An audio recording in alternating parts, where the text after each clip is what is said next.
صوت المطر أفكر ما الذي حصل لحالي طوال سنوات مثل أناس كثر يضيع مني العمر ولا أبالي قد سئمت من التفكير قد حان وقت التغيير قد طال شوقي لغد لي مبتسم لنغني ما أجمل الحياة فكل شيء يحيا بالأمل فلننسى ما فات ونبني لنا مستقبلا أفضل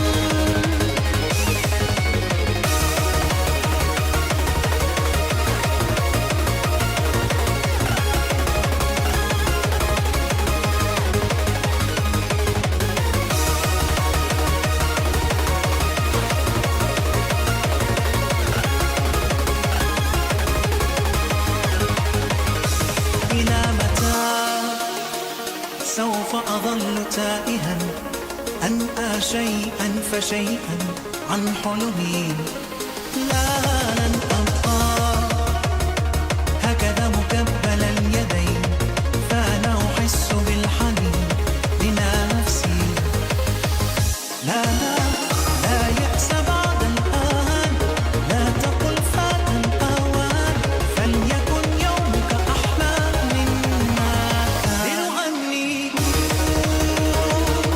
ما أجمل الحياة فكل شيء يحيا بالأمل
told you to get your tasty beverages and then I forgot my own.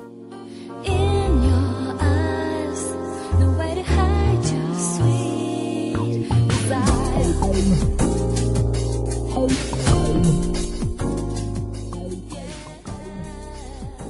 Ooh.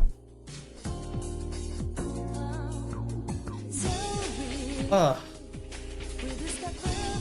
This is driving me crazy. Okay, good. Better. We're better. We're better.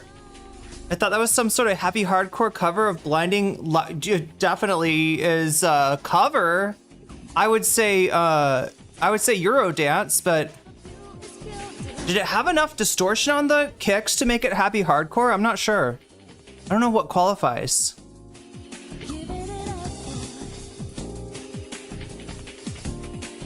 What's going on, everybody? Hope everyone's having an amazing afternoon, evening, morning, or whatever it is in your time zone. It is Saturday, the 25th of October, 2025. This is NCC TV coming at you live from Sumaru City. We are live, or at least that's how it appears to my senses. Could be a brain in a jar somewhere. Don't know, don't care. Shouts out to all my weasels out there, all my forest creatures rocking out to the realest of the real synthetic lifeform streamer. Trapped in a cyber brain and body, like some kind of ghost in a half shell in this late stage hypercapitalist dystopia, forced to exist in this twilight realm to pay off my debt to society and my student loans. I hope you're having a good day, whoever, whatever, wherever, and whenever you are. We're about to jump right into it here on twitch.tv, youtube.com, high risk, high reward, high on life, or whatever simulation, simulacrum, simultaneous, spontaneous singularity of consciousness this is, was, or will be sometime in the distant cyber future. Oh my god, chat, it's 1 a.m. and I am staying up late because I don't follow the rules. Okay, well, I mean, hopefully, you know, break the rules that make sense to break, not the ones that don't, but yeah, sorry, again, apologies for the late streaming hours, but yeah, we got a stream ready to go today. We got some important stuff to talk about. I don't know, it might look like drama, but it's actually not. It's kind of important stuff, and we haven't talked about this in a while, and maybe Hasan's community hasn't talked about it either, but you know, we're gonna take care of it. There's good people hard at work holding things down. And no, this doesn't have to be like about drama or cancellation or anything like that. Just a recognition, hopefully. But yeah, how many people know what the stream is about already? How many people? One in chat if you've seen the clip. Hasan talking to Black Chatter using the phrase like black. What was it? Black. Radical activist language or something like that.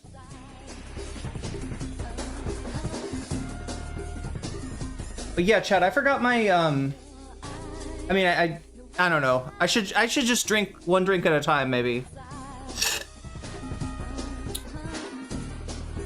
Quick, get your drink. I mean, I hope that wasn't to me. It's a little late for me. I will get my. Okay, Authentic has seen it. Rain Dog has seen it. Yeah. So, you know, we can kind of confirm. I mean, I'm guessing most people that have seen it can confirm the clip does not look good. The clip does not look good. All right.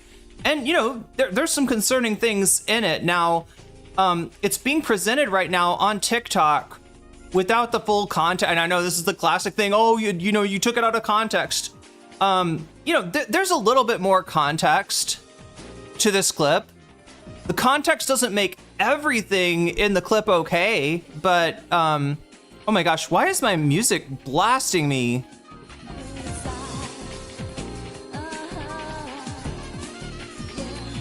Maybe I just don't like competing with other vocalists. There we go. We got like one vocalist, okay? One vocalist and one vocalist only. I am the fucking diva here. All right. There we go. Much better. So some people haven't seen the clip. A few people have. The rest of you, I'm assuming, are asleep right now. So, I mean, if we got any dream characters in the chat, go ahead and like, not in real life. I don't want you to wake up or anything, but in your dream, type 7 in the chat. Type 7 in the chat if you're a dream character. You have not seen it, says Omega Star. Yeah. Yeah, we got some dream characters in here for sure. For sure. You know, that's gonna happen when I stream. I mean, chat, if you don't know, this is my classic streaming time. Like, this is when I guess when I blew up on Twitch the first time, this was my streaming type. And it used to frustrate the fuck out of Demon Mama. Because we were beefing at the time, and she would have to stay up late at night to see what I said. And she was like, what kind of psychopath streams in the middle of the night? And it's just like, Demon Mama, it's streaming. You know, so yeah, somebody's gonna stream in the middle. Also, we don't all live in the United States, but you know, I did live in the United States back then. I think what was it? What was my deal? I was in school, somehow staying up all night. You know, going to, oh yeah, because it was during COVID, so my class was like on. My classes were on online, so I could kind of do that. Anybody else do that during COVID? You stay up all night, and then you got class in the morning, and you go into your Zoom. You know, you show up, you do whatever the teacher's trying to do to make sure that you're actually there. But then as soon as the teacher starts in on the lecture, your ass is asleep. You know what I'm talking about? That's probably how I got into the bad habit of, like, I was telling chat a while ago that, like, you know, I have this thing where I like wake up early in the morning, and then I don't really want to get up yet, so I put on something like Pod Save America, something that's just boring enough to put me back to sleep. And I guess it serves the same function as the I got used to being like put to sleep by the lectures. Never let them know your next move. Wait, what is my next move? Maybe I don't know my next move. 7, I can confirm this is all a dream. It feels like people are kind of sleepy tonight. But yeah, we got to cover a lot of ground tonight just to cover what's on the thumbnail. That is the original incident, and I'm gonna give it to you. I'm not just gonna give you the clip, all right? I'm not just gonna give you the clip. I'm gonna give you a little before and after where the clip got made to show you sort of like, you know, what the discussion was around. And some of the stuff that's not getting, it's just not even getting, I mean, like I've seen people, you know, from TikTok and people who've seen the clip on TikTok, I've seen them kind of respond to it in a certain way, making certain assumptions that just aren't right. So yeah, Hasan, is Hasan getting mischaracterized? Yeah, he's getting mischaracterized.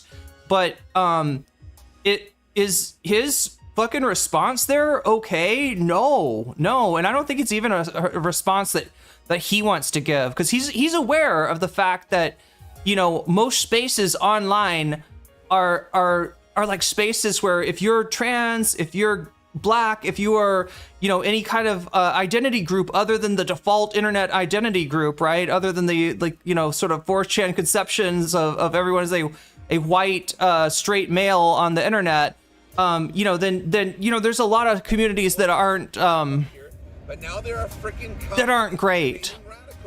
That aren't great for you, you know?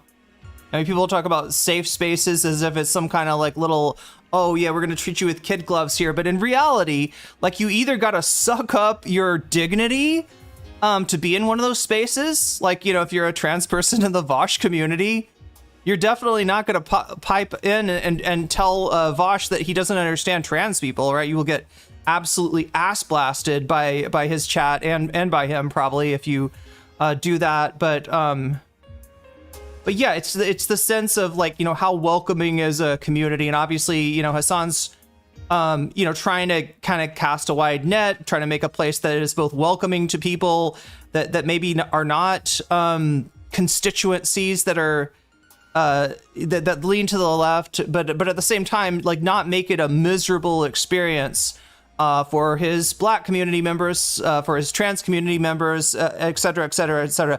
Sometimes he's successful in this, and sometimes he is not so successful. Is he canceled now? I'm nervous now. There's been a lot. He's dealt with a lot of, you know, what sucks about this egomaniac is that he's dealt with a lot of not great optics, right? like the dog thing, he didn't do anything there, but it's not great optics. I feel like there was something else that happened too, wasn't there? Am I missing a cancellation? Am I missing a controversy? But yeah, we the dog thing was, kind of blew up. I mean, look at Curtis Lewa. Like, part of the reason that Curtis Lewa is probably, I don't know, I would think maybe he's going to come in second in the primary, is because he is a weird old man who, can't say no to rescuing cats, and that is, commendable. That is commendable. But yeah, so, like, Americans at least have a thing about our pets. If you remember back to, like, eating the cats, eating the dogs, part of what Trump and his sycophants were pushing there was the idea that, like, Trump cares about the things that you care about. You care about your cat, you care about your dog, and supposedly Kamala only cares about Haitians who are eating your cat and eating your also eating your dog. So it's, that and the peanut the squirrel thing, Kamala, somehow tying in Kamala to what the animal control in New York State does, what Kathy Hochul's animal control is doing in terms of there's a TikTok with somebody that's tamed a squirrel and is keeping it as a pet, and the animal the animal control goes and takes a look at it because of what somebody says on the internet, and somebody gets bitten by the squirrel and they kill the animal, just like that as a policy, right? If animal control comes in to look at a situation and the animal bites one of the personnel, game over, right? Game over. They euthanize that animal, and so that's what happened. But yeah, so you can understand with the why the dog thing is blowing up. I swear to God, there was like something else. Hasan refuses to condemn Felix Biederman. I heard he platformed Felix Biederman, the Beebster, the Beeb.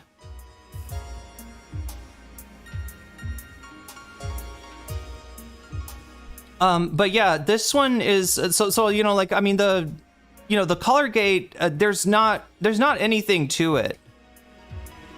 I'm trying to think.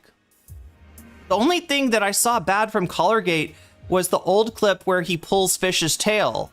You're not supposed to pull a dog's tail. Not a lot of people know this. A lot of people, I mean, I think my sister's done. And when she was like a little kid, she was kind of rough on our dog, right? But yeah, not everybody knows that. But yeah, no, a dog's tail is an extension of its spine. You don't want to mess with, spinal injuries can be pretty bad. And yeah, you can hurt a dog, by trying to pull it around by its tail. It is not, it's not the way to do. So that was like the worst thing I saw from the Colorgate situation. And that was a really old clip, chat. Fish is, Hasan's old dog from when he started from like 2019. Fish, passed away, like more than 5 years ago now. And so, that was a fairly old clip, but it did happen and it wasn't great. But yeah, in terms of this is maybe, unless I'm forgetting something, I feel like I'm forgetting chat, am I forgetting a controversy? Colorgate, and now this. Wait, was there another controversy? I guess Cuomo brought up like the 9/11 thing again. What am I forgetting? I feel like I'm forgetting a Hasan controversy. Guy also habitually refused to do any of the things that would have avoided the situation. Also, so this is another one of these internet situations where no real like conscious attention or care is paid to the situation, where it's just completely about optics and about what people say. I almost want to show you, God, it's not relevant, right? But there's a video right now about the situation in Japan, the anti-foreigner, sort of nationalist party that has just come to power. The gun thing, that was a while ago, wasn't it? The tail is the New York City of the dog. Okay, I'll take that. If you go back not long enough, there was the house and the car. Yeah, that's true. I was thinking there was something more recent that I've forgotten as well, but no, he has been. So I was just like to I think Egomaniac started by asking me, is he canceled? Right? Not in any, not in any sense that's gonna like.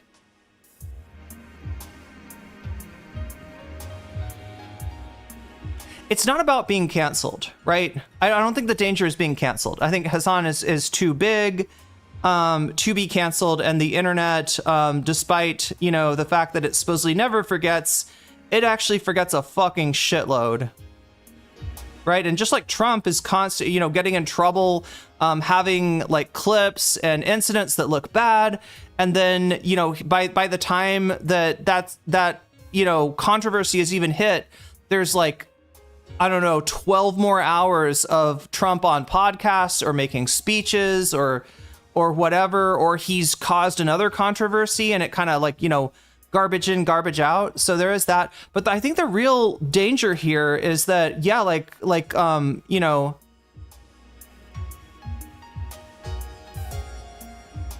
Black people on the internet who might have been, interested or receptive to what Hasan is saying, maybe for some of them, this is their first impression. And that does really suck. That does really suck, because I think Hasan is better than, like 90% of political streamers out there, specifically on issues of racism and specifically anti-Black racism. But he's definitely not perfect. And,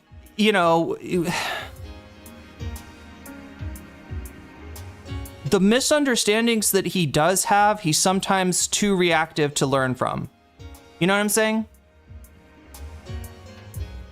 Like when somebody comes to him like he is, a Klansman, and he knows he's not a Klansman, he tends to like overreact in a way that, makes the voices that might offer understanding insight more reticent to offer that insight, because there's a risk that he's going to blow up on you. If he hears what you're saying, and look, it's very simple. All right.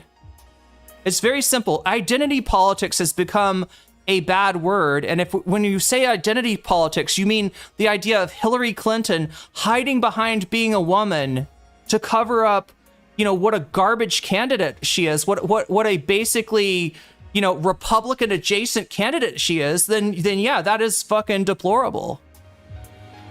But so some people have kind of like overreacted to that, and now like what standpoint theory we're gonna bring out, intersectionalism sometimes catching strays, and those are actually, there's important concepts there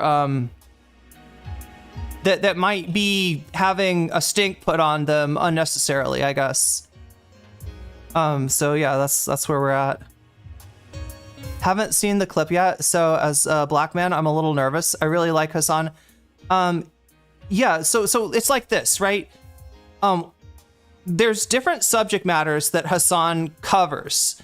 He is knowledgeable in sort of the fields that comprise the background. So for instance, if you're talking about Gaza, the history of, of Gaza, the history of Palestine becomes important. And if you can't talk about that, there's only so much depth you can give that, right? Hasan has that knowledge, so he's able to give it that depth, right? But that's history. That's in a textbook. That's something that, or in a bunch of different places, you can learn history, right? But,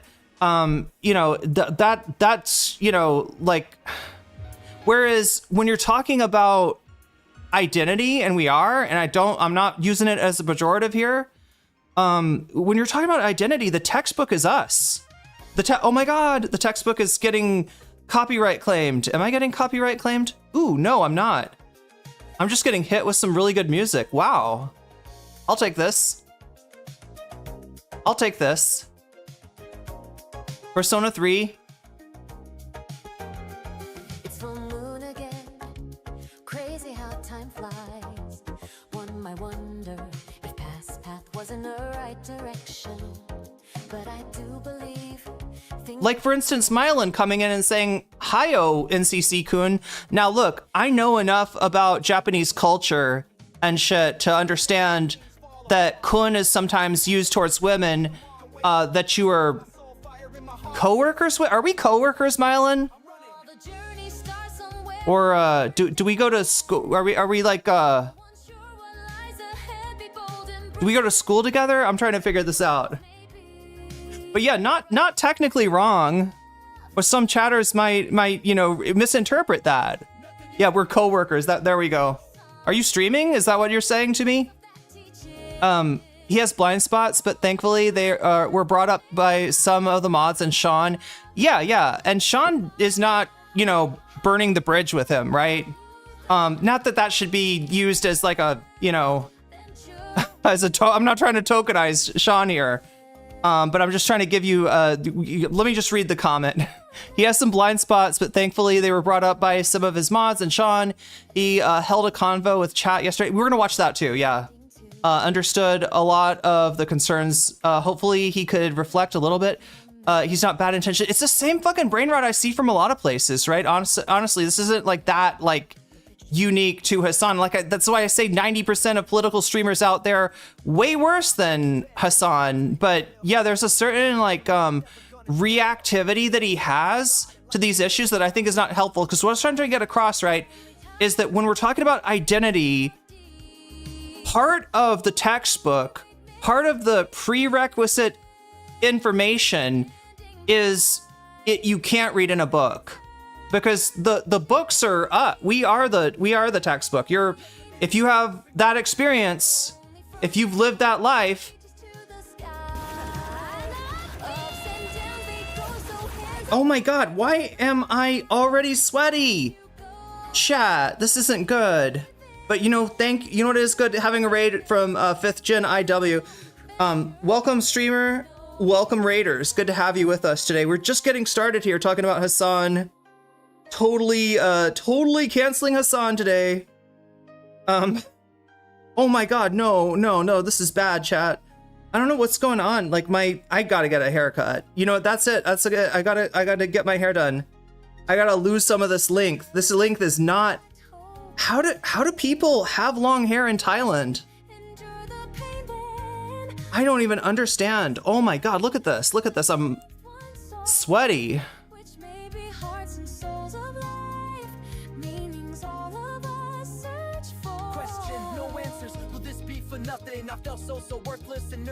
Bald is the only way? I mean, patiently entrusted myself, nothing was given to me, so gonna go earn it. Every pain is another motivation, I burn it. Trepidation doesn't stop death, but it stops life. Accepting open minds for lights. One day these quiet at school we're educators. There we go. It's both, not just one. But yeah, I had to get that hair, my hair off my neck, because it literally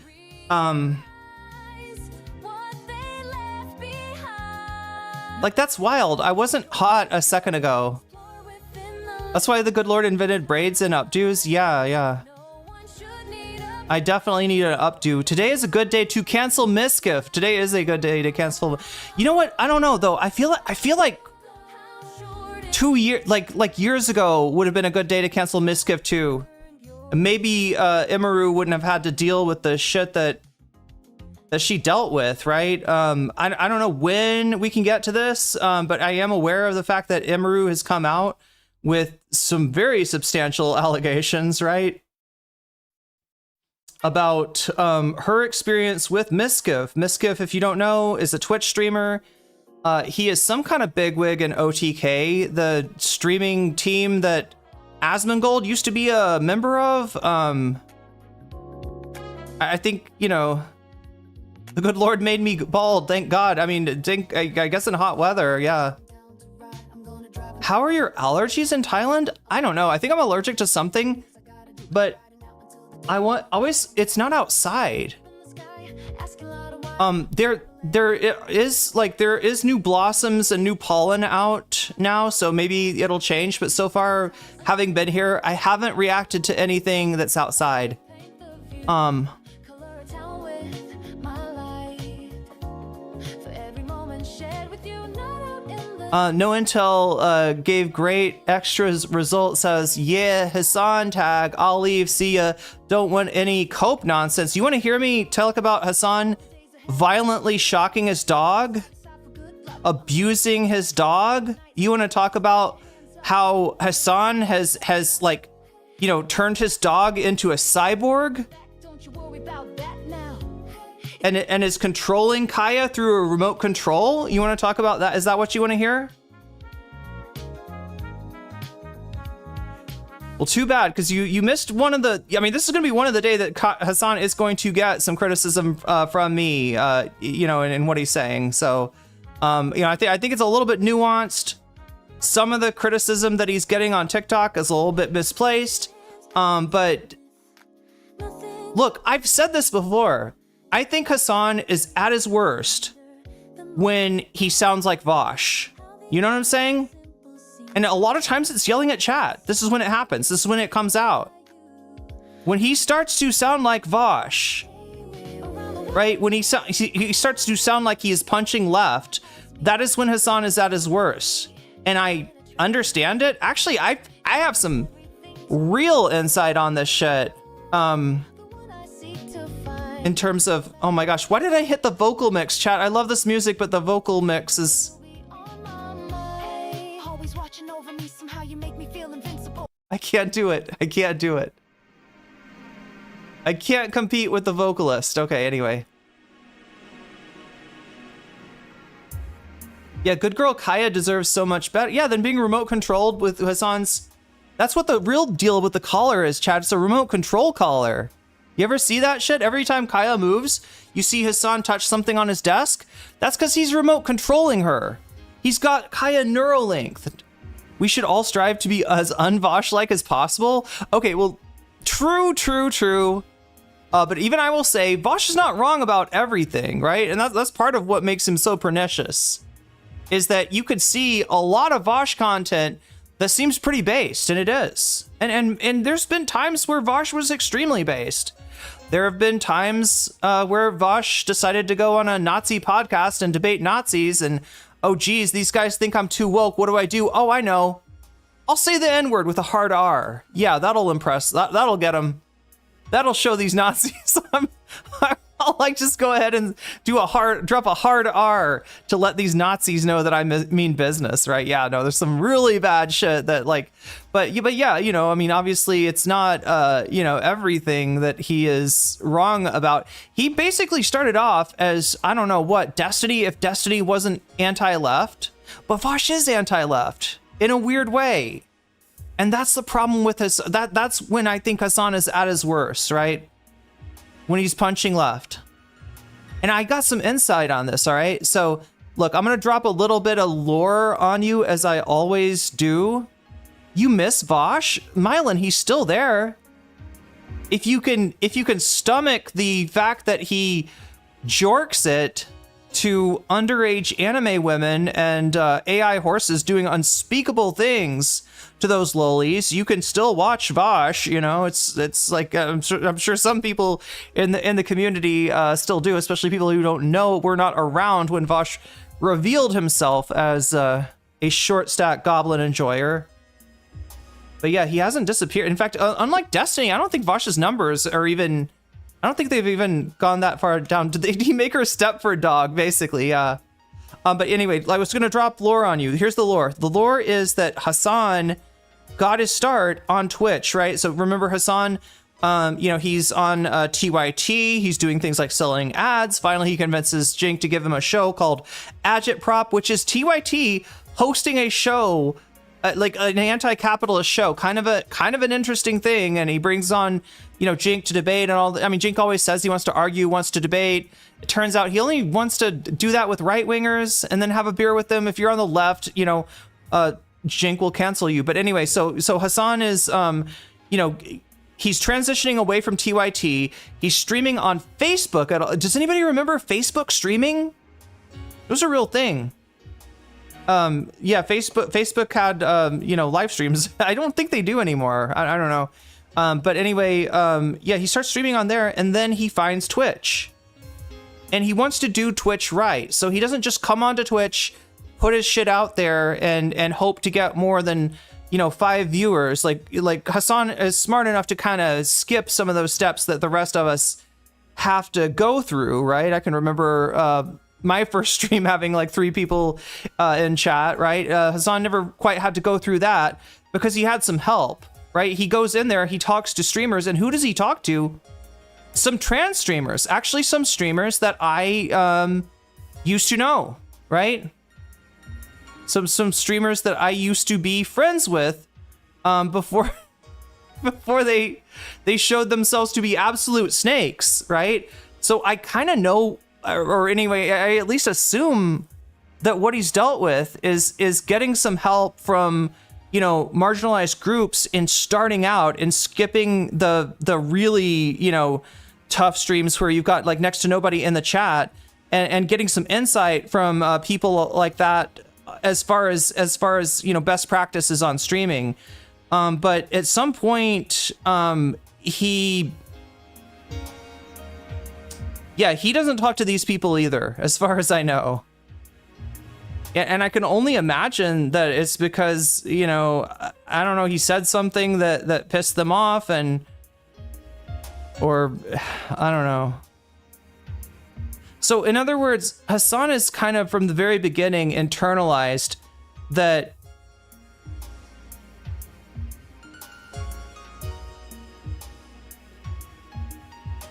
catering to certain group, like, right, how should I put this? Like, he's had dealings with people from marginalized groups that were not good people. It happens, right? It does happen. And so he's always kind of had to, I don't know, hold his, how he runs his stream at a distance, right? And of course, everybody remembers the whole Hillary Clinton thing, trying to weaponize identity, try to use identity almost like as a fig leaf for, the fact that she is objectively worse for women, objectively worse for Black people, all the groups that she was trying to claim that she was better than Bernie at, or that somehow Bernie had a chip on his shoulder about, which if anything, it was Breonna Joy Gray who had the chip on her shoulder. It was some of Bernie's comms team that had the chips on their shoulder, not as much Bernie himself. So although Bernie's got his own, Bernie does have some real drawbacks that we've been acutely aware of that more recently. What was this last thing? He went on Tim Dillon and he fucking gave Trump credit. He started talking about the border. We gotta have tight borders, and Trump's been better than Biden on that. It was just like, okay, God. All the criticism, there's plenty of criticism to go around for Biden, but goddamn, he bent over backwards to try to accommodate Trump. Hashkush says, hi there, don't chat much. I thank you for addressing this. I feel like as a brown person, I'm losing my mind with how a lot of people are broaching this subject. Really? Oh God, that's too bad. Because you don't need to be defensive for Hasan. I don't think he even wants that. I don't think it helps him. I don't think he wants that. And yeah, it makes it harder for people that look, sometimes criticism makes you better. I mean, there's a lot of bad faith criticism out there. There are definitely, people in marginalized identity groups that'll try to kind of wield their identity as a weapon. I've, seen that before. I have been, hit with that cudgel before.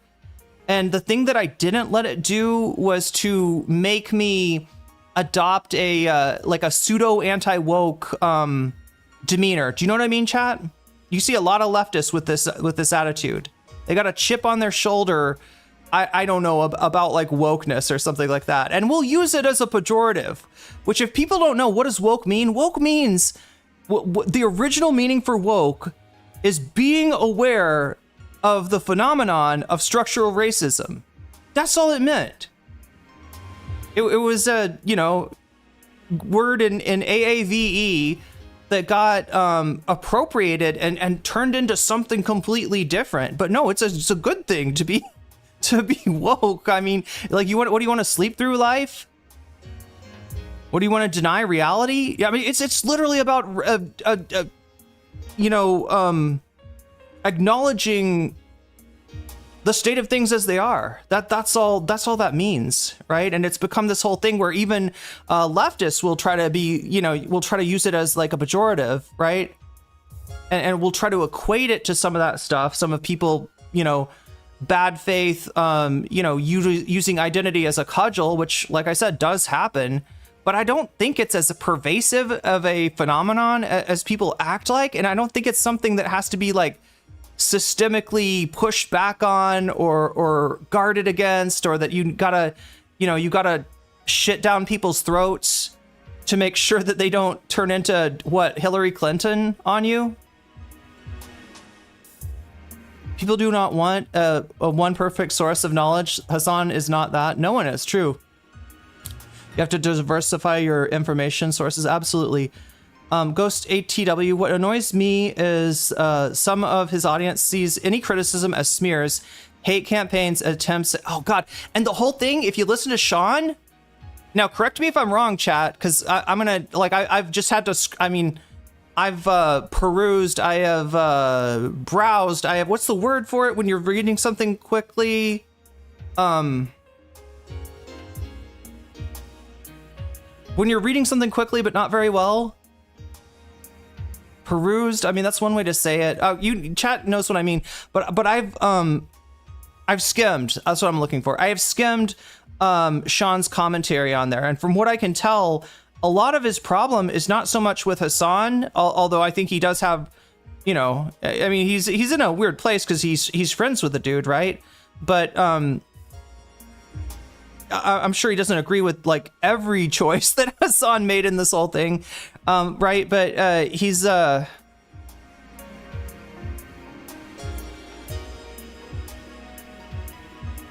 think his major problem is more with like Hasan's community, and not all of Hasan's community, because it's a big community, but some of it.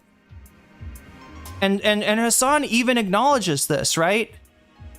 In his response to it, acknowledges that sometimes his chat takes the lead from him in a way that's not helpful. That like, he gets somebody that is coming in, being like legitimately bad faith.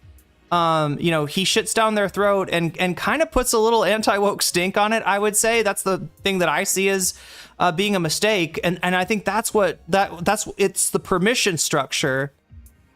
Since that's the word we're all using these days, it creates that permission structure for chatters to act overly defensive of Hasan in a way that I don't think he actually wants.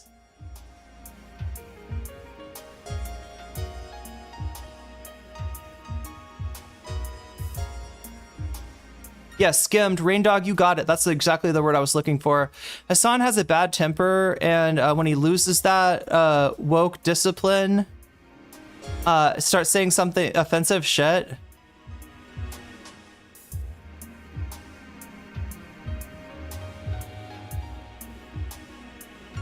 I mean, this is a subject that's actually come up a lot lately, right?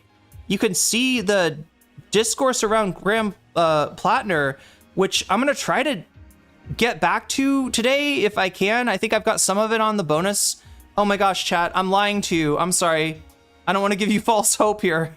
Let's correct that goal while we can. The goal actually should be start out with 0. I hadn't zeroed that out yet, but yeah, we're at 0 out of 100. But yeah, I've got some of that stuff on the bonus content. I do want to kind of like try to steer us back because I feel like there was more to be said about this. Oh my gosh, Hushkush, thank you for the gifted sub. Somebody just got weaseled. I mean, jellyfished. 999. Ironically enough, 666 upside down is 999, but I'm not sure if that's the reference. Either way, you just got jellyfished, and that's a good thing.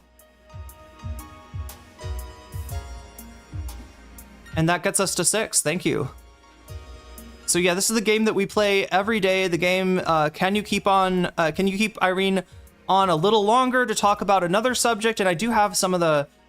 Does Hasan have any mods that are black? Oh yeah. Actually, a decent amount of Hasan's mods I think are black, if I'm not mistaken. I know there was a number of mods that he was talking to in chat. So he does have, you know, friends legitimately that can maybe try to talk to him and aren't gonna, you know, he's not gonna perceive them as like threatening or something. But yeah, the whole idea of, and I keep on seeing this phrase of we don't want to establish too much of a purity test. Otherwise, this is why the right wing's kicking our butts, right? Somebody comes into the right wing with a Nazi tattoo, and they're like, "Cool, man, groovy." And somebody comes in here with a Nazi tattoo, and we're like, "Why do you got a Nazi tattoo?" You know, it's like you can say, and this is what I ended up on, that you know, at the end of the day, I don't see anyone better than Graham Plattner making a serious run for the Senate in Maine. So, you know, probably if I lived in Maine, I would end up voting for the guy, but it's not a good thing. And it's not something that he's been attacked with. It's a really bad decision that he made when he was younger, and then the worst decision, not to do anything about it. And I talked about this last time. I said that, you know, the way that he set it up, the story that he's told, you know, the explanation that he's given, all it's going to take is one neighbor, friend, coworker, family member coming out and saying, actually, I talked to Graham about that tattoo and he knew it was a Nazi tattoo 2 years ago, in order to just make him a liar. Right? And it looks like that may be happening. I haven't checked. There was a little question of like the sourcing. So far, you know, some of that stuff has been from Jewish Insider. I don't trust that source. It's also like an anonymous source. So I mean, that part may be, you know, people gunning for Graham. But no, nobody made Graham Plattner get a Nazi tattoo. And certainly nobody forced him to not do anything about it. And that's unfortunate. But yeah, that being said, I'm not like, you know, I'm not arguing that he should drop out or that, you know, we'd be better off with Janet Mills or Susan Collins. I don't think that. But some people are treating this like it's no big deal, and it absolutely is. And the Democratic Party's got to do better than this. The one guy that seemed real, the one guy that, you know, was speaking to people in a way that they were receptive to, and, you know, was taking the moral stand on Gaza, you know, and yeah, it turns out he is, not only is he a Blackwater mercenary, not only is he a, you know, infantry marine from Fallujah and was it Ramadi? You know, part of some of the most, you know, incidents, you know, that really caused a lot of civilian casualties, and still a little bit too proud of that surface. You know what I mean? For somebody that says he's grown and learned, but yeah, no, he's also got a freaking Totenkopf on his chest. And that's not good. And anybody that tells you that's okay, that's good, that's no big deal, they're bullshitting you, chat. And there's a lot of bullshitters out there because people want hope. And there's not a lot to be had.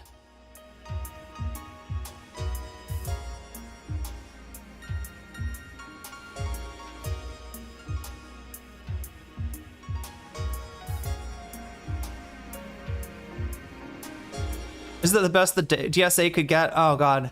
You know, I mean, I would say more. I just don't want to. I don't want to judge the DSA by streamers that I know that are involved with it. But yeah, there are some streamers that have involved in the DSA that are like retreads from the Destiny community and stuff like that. I don't want to use that to like paint with a broad brush, right? Because I'm sure there's good people too, but. It's definitely not a filter against shitheads. Let me just put it that way. Being principled about Blackwater mercs with Nazi tattoos that make questionable comments isn't purity testing. And that's what I said. That's what I said. And it just hurts when I hear that from somebody, you know, that I...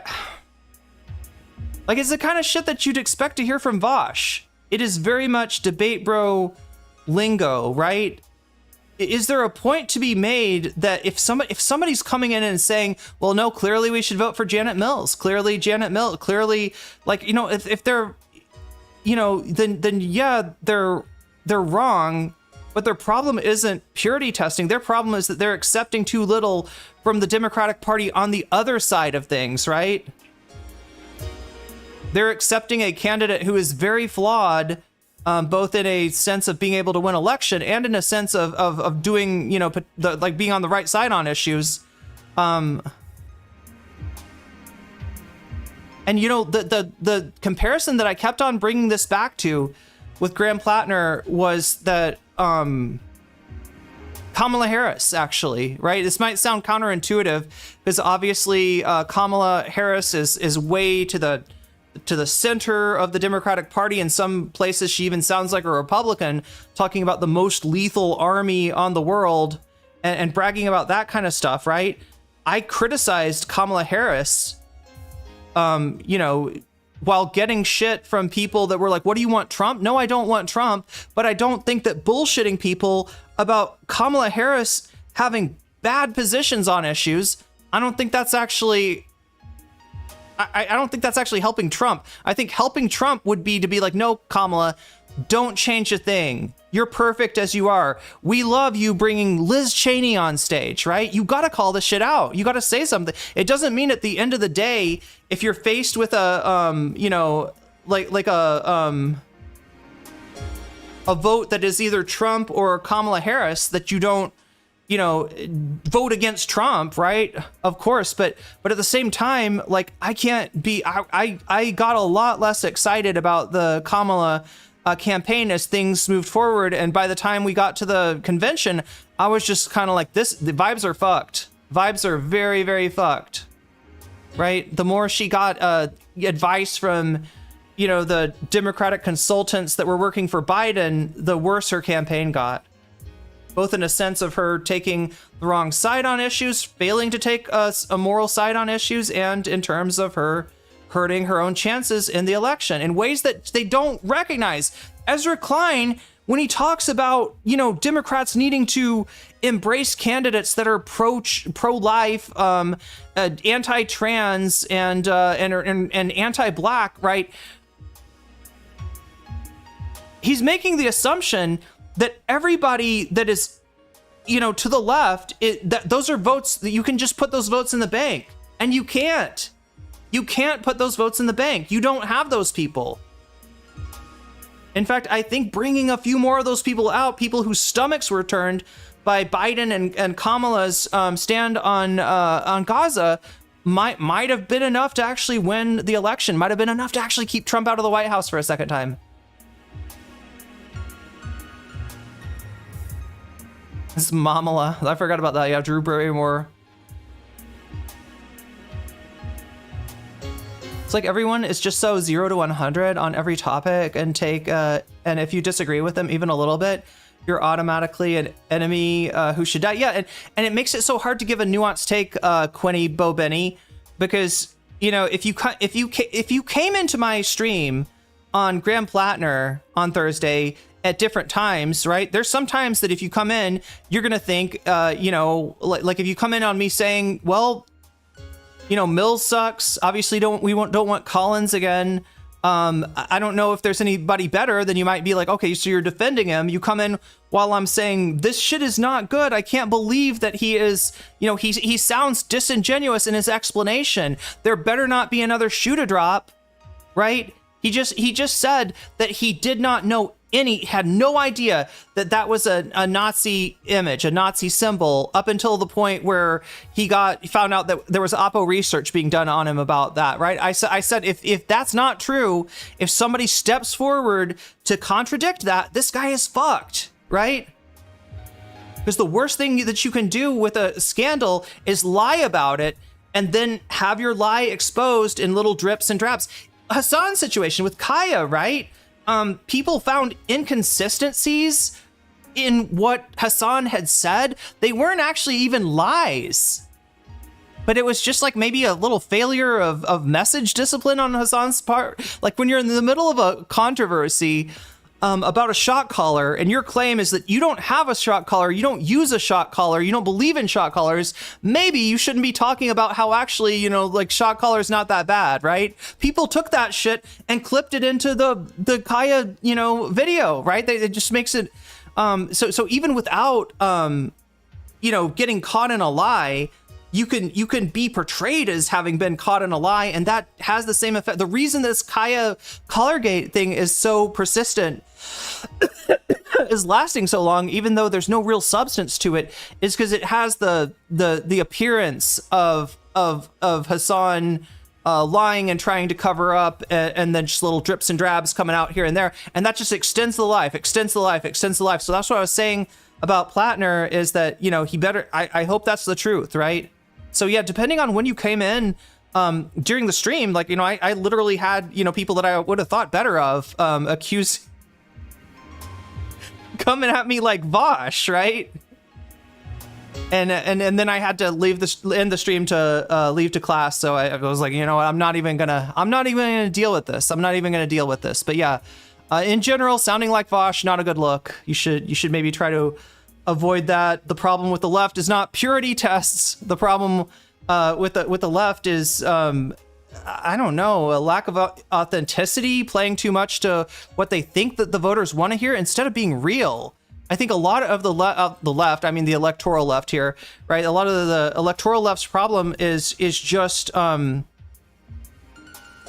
they you know, everything is focus grouped and poll tested to death. You don't get a real sense of like, I am, you know, this is who I am, this is what I stand for. You get more of a sense from the Democrats of like, well, what do you want me to say? That's the wrong answer. Any answer is better than what do you want me to say? And that's what you're getting from PSA, Ezra Klein, etc. Makes me wonder if just unintelligent people being the loudest, or if people just don't want to discuss I mean, obviously, simple messages travel further. The way that, you know, if you're standing outside of a club that's like with the music pumping, you don't hear the treble, you hear the bass. The bass, the like low frequency waves of the bass will travel further distances. And just like a low frequency message, a simple, uncomplicated, unnuanced message will travel a lot further, a lot faster than a nuanced one. But in terms of like what is closer to the truth, yeah, you're usually going to be closer to the truth if you grant some degree of nuance. And you combine the you know, well, we don't want Susan Collins and we don't want Janet Mills, okay, true, with that's a fucking Nazi tattoo. That's really bad. How the fuck did this happen, right? And some people think that the best thing to do is be like, no, I don't have any problem with it all. He was a Marine. He was drunk. This is what Marines do. If we want real people in the Democratic Party, we got to be okay with Nazi tattoos. No, you don't. A Nazi tattoo is bad, even if it is there because you didn't know any better, right?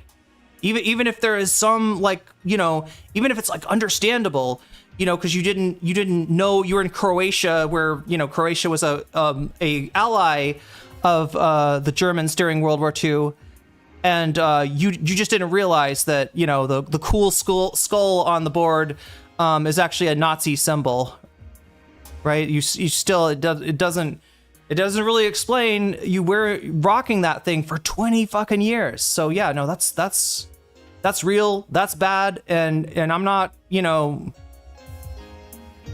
I'm not making excuses for it. I'm not trying to hand wave it away, right? And I don't think it's helpful any more than trying to hand wave away Kamala's terrible takes on Gaza, Biden's terrible policy on Gaza, right?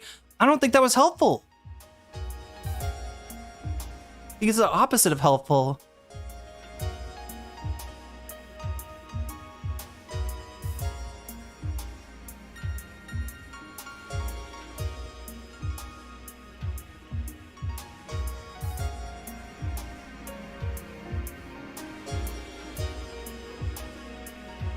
Yeah, he fucked around and he found out 20 years ago, true. Or 20 years later. Not following this guy, what, with the tattoo? Yeah, he also worked for Blackwater, true, Benjamin. He also worked for Blackwater. And like, I mean, there's the space for nuance, like, right? Can somebody, you know, potentially be on the wrong side of an issue politically, you know, endorse racism, endorse sexism, endorse homophobia. I guess that's in the Twitter files too. There's a F slur in the not Twitter files, the Reddit files, right? Can somebody change? And yeah, I think they can. Wait, did I make a JoJo reference? The Nazi tattoo is something disgusting. The fact that he isn't disgusted is troubling. Yeah, he's being too defensive about it, right? You actually do have to like say that this is my bad. This is my fuck up. You know, if you literally didn't know, then you know I should have known. And if you did know, be real specific, right? I didn't know in 2007, although I suspected there might be something up with it. I didn't think it was a big deal, right? That if that's the truth, that's what you should say. You should give a truthful when you get caught doing something like this, right? Or caught with something like this on your chest, right? You got to be upfront. Because any lie or any, you know, attempt to hide, and it's gonna look like you are just a you know, it's gonna be damning. I do think he wanted to keep it because it's something personal and apolitical to him. That's what I was thinking too, is there is like a lot of shit in the Marines. Like, wasn't he defending some guys that had SS? Like there's some kind of I don't know if it was a tattoo or what it was, or like just a image, but it was associated with the SS. And the guys that were getting it, that he knew that he was like defending, were like, no, scout sniper. That's what SS stands for, right? You know, like I don't know enough about the military to know what a scout sniper is, but wait, Berserk, the movie from the 60s? Wait, what? Berserk, I thought Berserk was an anime. Yeah, working for Blackwater alone is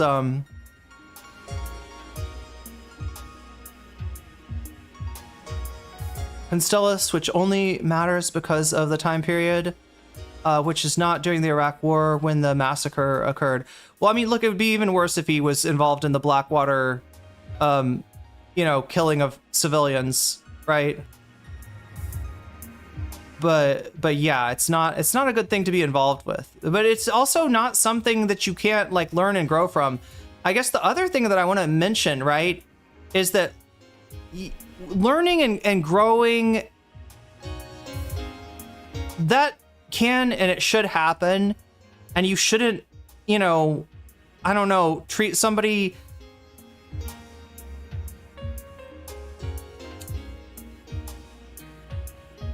maybe you shouldn't hold somebody to beliefs that they used to have that they no longer have. That being said, is it the kind of person that you want leading the left? Maybe not.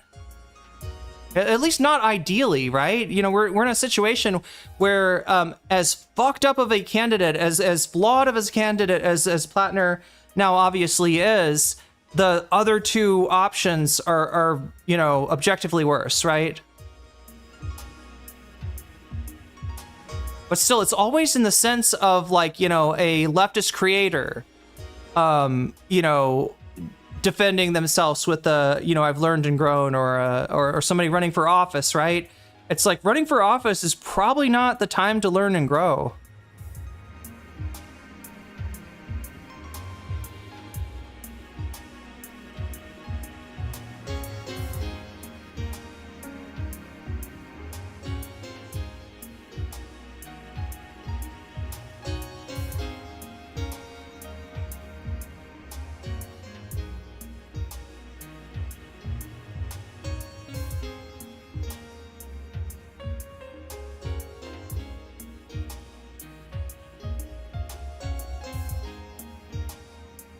Anyway, I'm not trying to rehash the like we'll get to the Graham Plattner thing again if we have time. Oh my god. Okay, I'm trying to.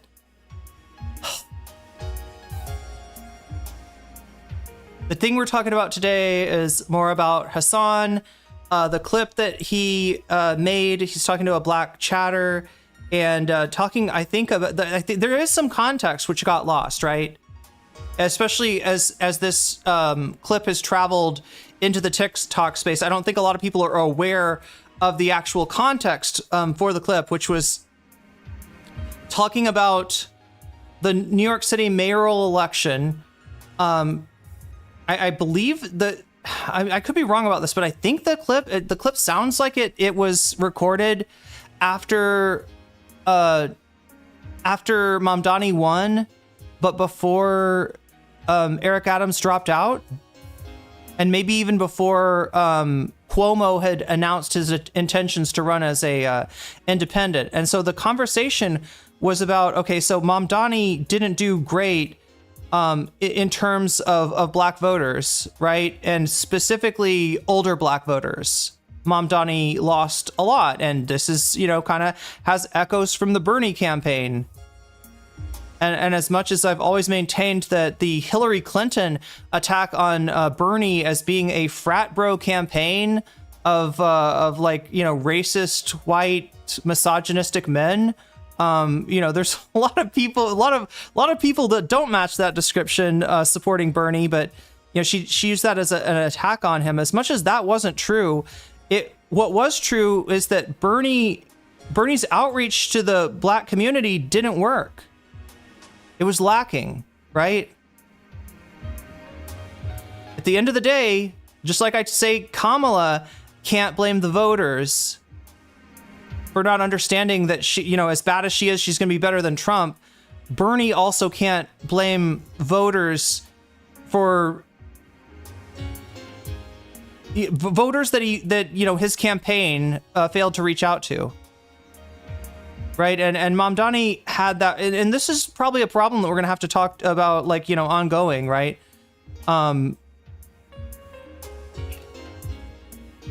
This kind of outreach in specifics. Bernie loves ICE. Yeah. So George Jackson's talking about the most recent Bernie clip about open borders.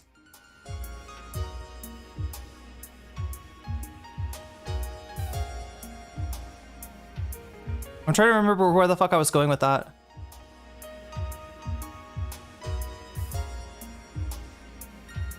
Yeah, so yeah, a lot of the power brokers and leaders of the DNC establishment in the black community endorsed Hillary, from my understanding. Yeah. So in the absence of a real successful outreach from the Bernie campaign, you had you had black voters going with who they knew. Despite all of Hillary's flaws, the super predator clip really comes to mind in terms of Hillary Clinton. And kind of the same thing with the Mamdani. So anyway, Hasan is talking to a black chatter, and he's saying, okay, so Mamdani didn't do great with black voters, specifically older black voters, but that's not going to affect him. That's not going to affect his chances in the general. And this chatter is disagreeing with him and basically saying that there's going to be a lot of black voters just voting for Eric Adams because he's black, right? Which a little bit of a little bit of the racism of low expectations actually kind of in there. I don't know. But at the same time, no, it is true that Zoran failed to do, his outreach was not successful. And saving a real understanding of that community and, where they're failing to reach that community, you're going to see some of that continue potentially, maybe not so much with Eric Adams, who's, dropped out at this point and, incredibly corrupt and kind of a flawed candidate. But with Cuomo again. Wait, how about a hammer and sickle tattoo? That would have been what he should have covered it up with. So anyway, so I'm like, I'm not entirely sure about the chatter, where they were coming from. There even might have been a little bit of, and I haven't really talked about this this enough, because like this is something I need to educate myself on, right? But there is like some contingent of, you know, I don't know where it came from. I don't know how organic it is, but you know, I would hear things like, you know, speaking about Palestine protests and speaking about ICE protests, you know, like there was like a reaction, I guess, in parts of the Black community. And this is why I feel uncomfortable talking about it, because I don't know exactly which parts, how widespread, et cetera, et cetera, et cetera, of like, since pro-Palestinian people, some of them didn't vote for Kamala, right?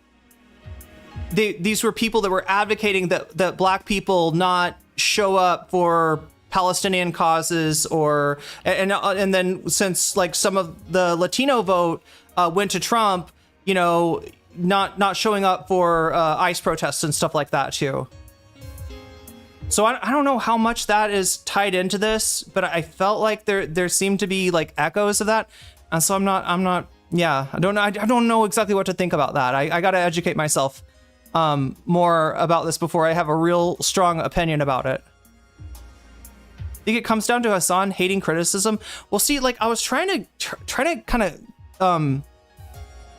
throw in some lore about, you know, my people that I knew that were part of Hasan starting on Twitch, that were part of Hasan, you know, that like advised Hasan on on best practices. There were some trans people who did that, and you know, these are people that I was friends with at some point, but you know, turned out to be kind of scummy. And these were some of the people that were advising Hasan in the beginning. So he may have had some experiences early on with people that were, you know, using identity, you know, kind of weaponizing identity at him as a cudgel, in a bad faith way. And maybe his, you know, overall strategy and his reactions are kind of tainted by that, which is really bad, because I dealt with these people, you know, I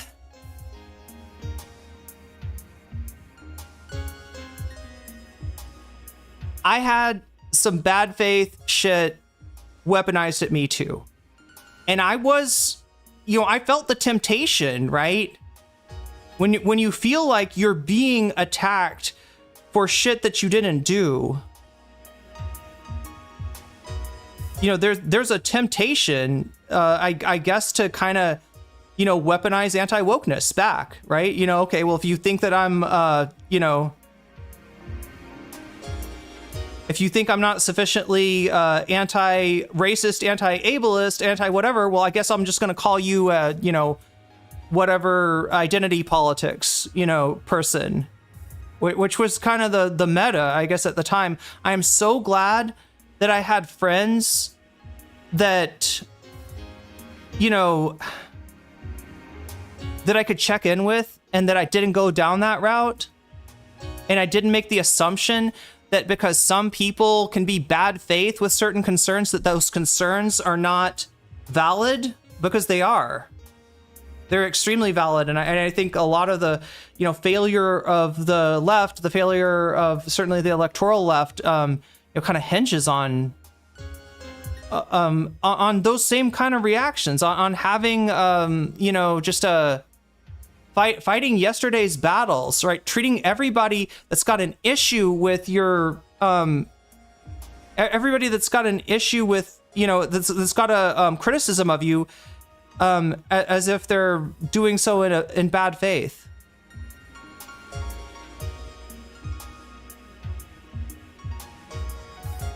Zara held you down, I'm sure. Yeah, her amongst a lot of people. Yeah.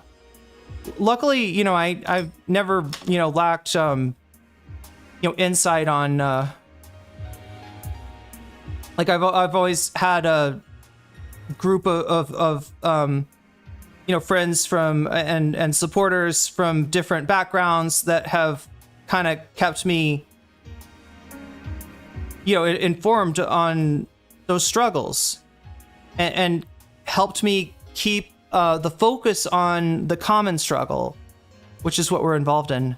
Hear about the emote drama with some streamers? I haven't, Sweetheart Cats. What's going on with... Wait, no. I heard something about that. I don't know what it's about, though. Anyway, we should get going here pretty soon.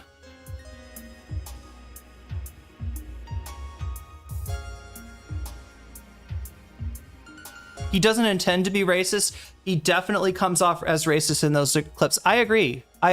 Yeah. And like, there's definitely something to criticize in the clips. But I think that if you look at the criticism from TikTok, you're gonna miss what's actually real, right?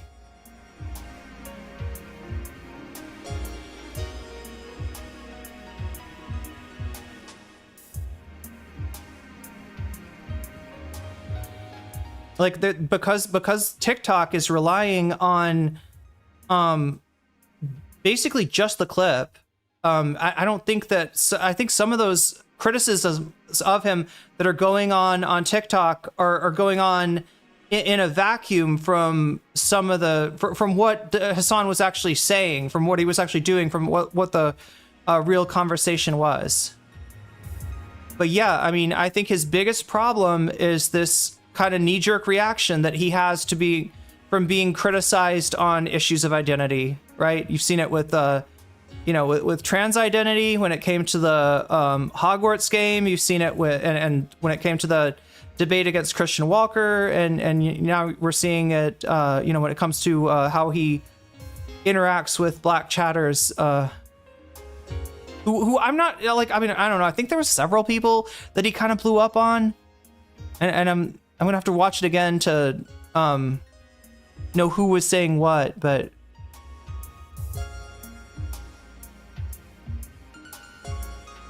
But that's the whole problem, is if somebody comes in, launches a bad faith criticism at you on a certain issue, and then somebody else makes a good point that's a real point of criticism that you could benefit from, and the temptation is to blow up on both chatters, to see, to see both chatters as ops when they are fundamentally different. One of them is offering you a chance to be a better streamer, to be a better advocate. The other one is just, I don't know, off on their own.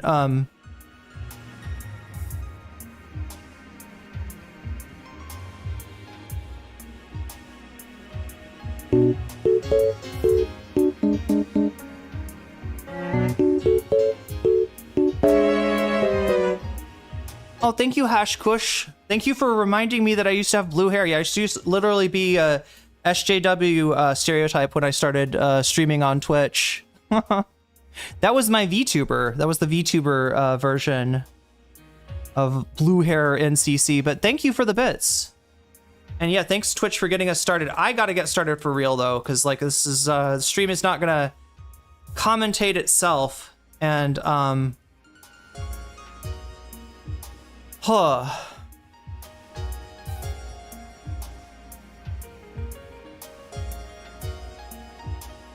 Mylan, how much Hasan has controlled opposition vibes? How much did Dan Saltman pay you to say that? I hope he got a discount since you're just going into NCC chat. Does he pay? But does he pay by volume? Is it commensurate with concurrent viewership? Maybe. Anyway, we should get going for sure. So as I alluded to earlier, we have bonus content today. We have the possibility $6 to $7. God damn. I'm, that's, I guess I can't really flex. I just made $8 in an hour. So, oh, well, a little bit more than an hour. That's okay. Oh my God. I forgot. Oh my God. I'm always forgetting this. Ooh, I almost hit the end stream button too. Why is that goal button right? It's way too close for the end to the end stream button. I've literally done that, haven't I? I've hit end stream by accident. put a butterfly in my hair. That's what I will do if we can muster the super chats, the teal super chats, right? 10 of them will put this butterfly in my hair. So if you want to see that, Mom Donnie lost. Wait, what? What did I say that sounded like that? God, I hope I'm not being confusing. I don't want. Yeah, they just started early voting. Oh yeah. So the chatter that Hasan was talking to was talking about Mom Donnie. Let's see if I can put this the right way. Mom Donnie's numbers with black voters weren't good, right? In the primary.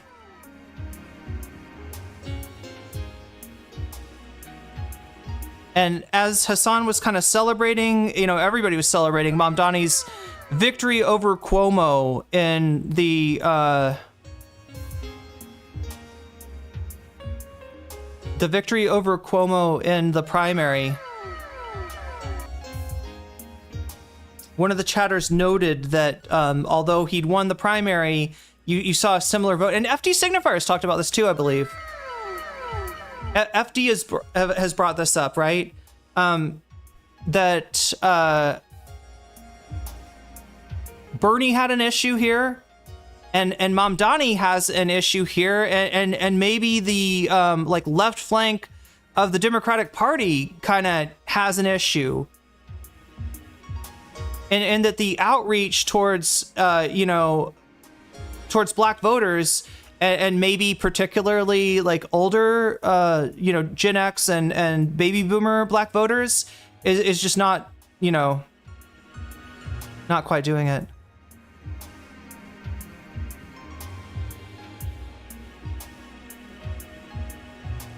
Yeah. FD's talked. I think FD's talked about this a number of times, and he really insightful. Really insightful. What am I trying to do? I'm trying to do this. Boom. Wait, that. Yeah, there we go. Narwhal by Nature, thank you for the gift subs, or the gift memberships. Dr. McRib, you just got... why does Dr. McRib make me think of Mr. Pibb? Because the rib has 2 B's. I'm sorry, I'm imagining a McRib with a Mr. Pibb, which I don't think it even exists anymore. Chat, if you were too young to have tried out Mr. Pibb, you really missed out. I wouldn't say it's better than Dr. Pepper, but it's different, and it's really good. Anyway, Dr. McRib, you just got weaseled. Twin Tails 100, you just got weaseled. Attack of the Hank, you just got weaseled. Uncle Slayer, you just got weaseled. Wait, there's one more. One more weasel. Somewhere. There's another weasel hiding. Wait, no, AA, there we go. I couldn't see you because your name is lowercase letters, but you just got weaseled as well. There we go. See, we can't have the weasels hiding. We cannot have the weasels hiding. Boomer black voters have a problem where they're uncritically supporting of the DNC. Yeah, I think Hasan talks about that too, right? If you let the clip play, which I'm gonna do today, you see a little bit more. You see a little bit more of what's going on, and that Hasan is like aware of some of the things you might think that he's not based on the clip itself, which, like I said, looks really bad, much like the dog clip, right? But unlike the dog clip, I think there is some substance here, and I hopefully, Hasan has definitely got people in his community that can, talk to him and explain this stuff, and hopefully he learns and grows from this, right? Hopefully he learns and grows from this.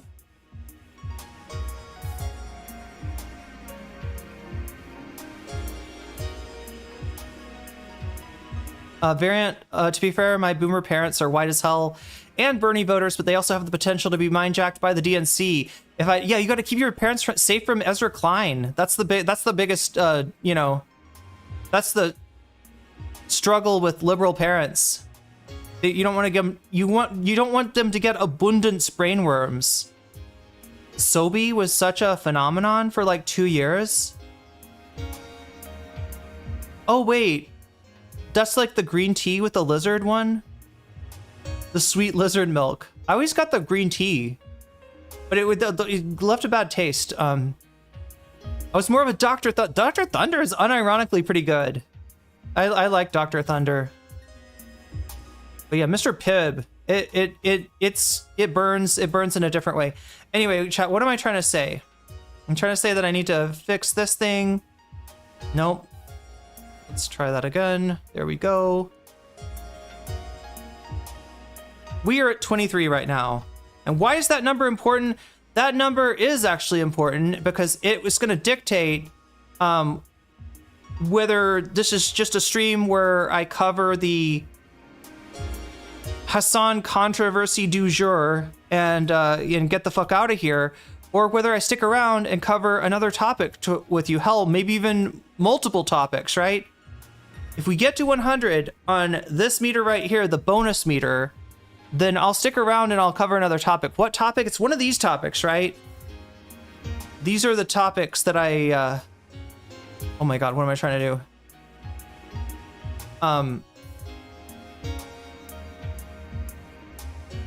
And how do we decide which of these topics that I cover? By voting, chat. By voting. There was a pink sobe? Am I misremembering? I don't know. It's either that or... Oh my God. I don't know why be various, but I just remembered when I got surgery, like they put me out with an IV, right? And so there's this IV hooked up to a giant tube that's sticking in my arm, and I'm talking to the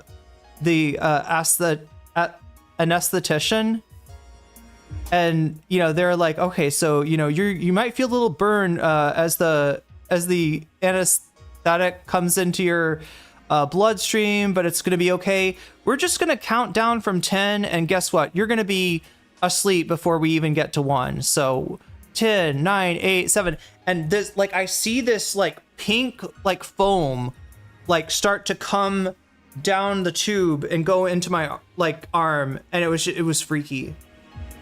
But yeah, it kind of reminds me of that pink sobe stuff. So anyway, we're so what? Yeah, you the vote to decide. So yeah, this number decides if we do bonus content. Your vote on YouTube decides what bonus content that we do. So I've got a poll that I'm conducting on YouTube. Sorry, I can't conduct it on Twitch as well, but unfortunately, it gets complicated if we do more than one poll. Believe me, I've tried it. And right now, Anna Kasparian, attacked by Poodle, that's ahead. 78 votes. 78 of you have voted so far. If you haven't voted, make sure to get your vote in, make your voice heard. While you're doing that, make sure to leave a like, because that helps me out too. I massively appreciate it. All right, first place is Anna Kasparian, attacked by a poodle. You love to see it, or you hate to see it, chat. I'm not supposed to enjoy misfortune from other people. But yeah, no, she was attacked by a poodle. It might have been an APAC poodle. We'll find out if we get to 100 by the end of the stream and we end up choosing this one. Second place, we have Felix Biederman and Hasan Piker talking about Dylan Burns. Yeah, talking about a lot of things, actually. Talking about a lot of things. Talking about infrared Haas. We got some blasts from the past. Talking about the American Communist Party, the MAGA Are they even MAGA communist anymore, chat? Like, I mean, obviously, Jackson Hinkledink is a fucking Nazi. Obviously, they're far right, but I would think after Trump bombing Iran and now Venezuela, I would think the ACP might have had second thoughts about giving themselves to MAGA, glazing MAGA. I would hope that at some point they acknowledge their mistake there, because they don't even fit that Trump does not even fit the ideals that they are, the busted ass ideals that they are purporting over there at the ACP. And if you don't know, the American Communist Party is a third position. It is not a communist party. It is more of a Duganite party. It is more of a Nazgul type party. It is a third positionist, right? The same, similar to the Strasserites of Nazi Germany, the leftists that made common cause with Hitler until he purged them in the Night of Long Knives with some very long knives. Yeah, they killed them all. So you'd think that people would learn from that, but no, ACP repeating the historical mistakes. But anyway, yeah, that's where we're at right now. Anna Kasparian in first place, Felix Biederman and Hasan talking about a multitude of things. Well, we'll just watch some Felix and Hasan, but I did notice that somehow Dylan Burns comes up in that. Anyway, Leftist Mafia debated on Plattner the other night, and they did not exactly agree. They did not exactly, but I mean, at least they're modeling, right? Having a disagreement in public and not like burning bridges and hating each other's guts and getting fractured, right? That's why I changed the title. I didn't like the fractures the left. Sounds like I'm like, like hoping for, people, cutting ties, and I'm definitely not. But yeah, Leftist Mafia, I think, modeled disagreeing respectfully on an issue like that pretty well, right? And then in last place, of course, TYT goes after the majority report. Apparently this happened again. It's happened before. It's kind of a perennial thing, but if you want to see that, you can select that too, right? So what are we doing? We are voting. 79 of you have voted so far, and continue to vote. Even if you're on Twitch, feel free to come over and vote. What is this thing right here? That is the butterfly goal. We're 0 out of 10 right now. But trust me, if you do, anytime you do a teal super chat or above, if we get 10 of those, I will put a butterfly in my hair, but you only have a limited amount of time to do it. How much time do you have? You have 1 hour and 48 minutes, right? So if you want to super chat, we'll get that. It'll also make this number go up. The things that make this number go up are super chats, super stickers. If you get yourself a membership, if you gift memberships on YouTube, if you support me on Throne, which if you want to do that, the item marked Vietnam trip is still the place to support me on Throne. I'm going to be using it though for my computer, since Windows is not supporting Windows 10, which this computer runs on. Apparently, I have to get a new computer in order to run Windows 11. So if you want to help me out with that, it's over there on throne.com/nocommentchick. Also, signing up for Patreon will count towards this number, as will supporting me on Twitch, which you can do for free. Nobody really works for Dan Saltman. I was teasing Mylan. God, I got to be really clear about that. I was teasing Mylan. But at least I think I was teasing Mylan.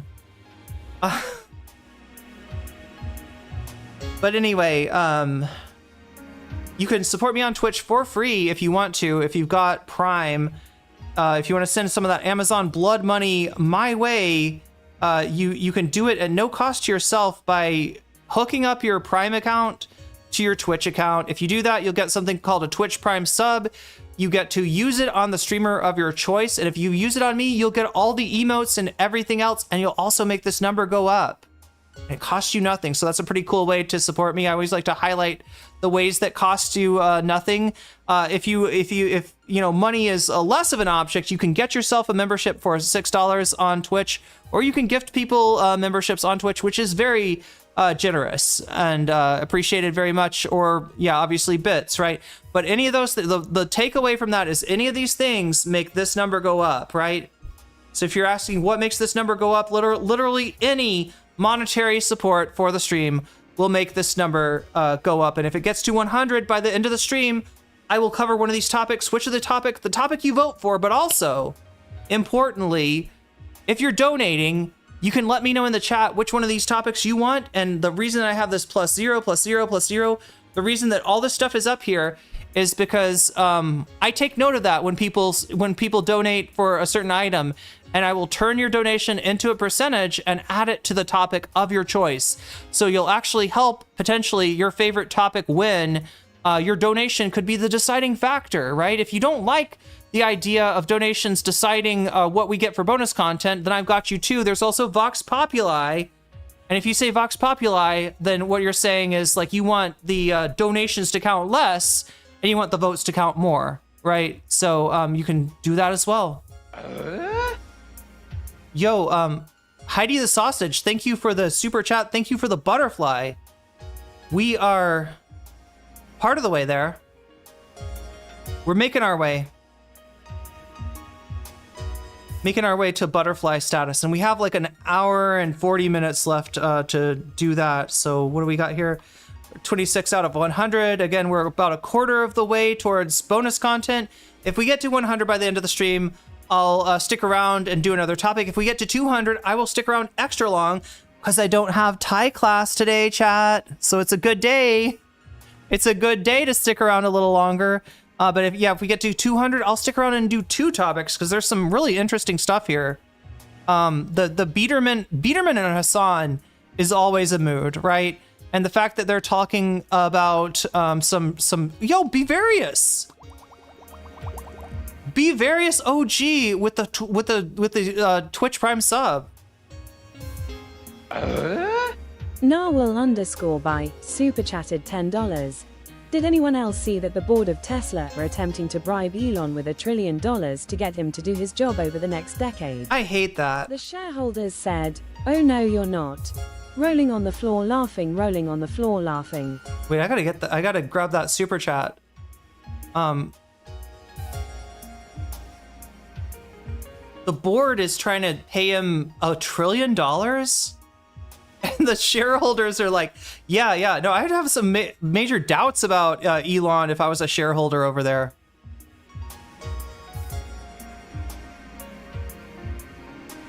Missed the Hasan and Felix convo because it happened as Imaru was streaming. Yeah, so Luffy Loves Life, I gotta get to that sometime. Because Imaru came out with some real serious allegations against, it sounds like Miskiv. This guy has been a fucking problem for the longest time. He's one of these guys that is just like friends with everybody. And the stuff that Imaru's accusing Miskiv of, it's very similar to the situation with Maya Higa and, oh my god, I can't remember the victim's name. Anyway, Miskiv had a party at his house a long time ago. One of his roommates, this guy named Crazy Slick, there was a streamer there, a friend of theirs who got too drunk and kind of passed out on a bed, right? And this roommate apparently, while she was passed out, did some inappropriate shit to her while she was sleeping, right? And Miskiv tried to cover it up. He tried to get Maya and, oh my god, Maya and Mitch sent them over to talk to the victim to try to shut the victim up. It sounds kind of similar to what Imaru is talking about. Is he the dude who harasses trans people a couple years back? I don't know. Yeah, Adrienne Lee, thank you. Thank you for Snap and Crackle. I had forgotten. Adriana was her name.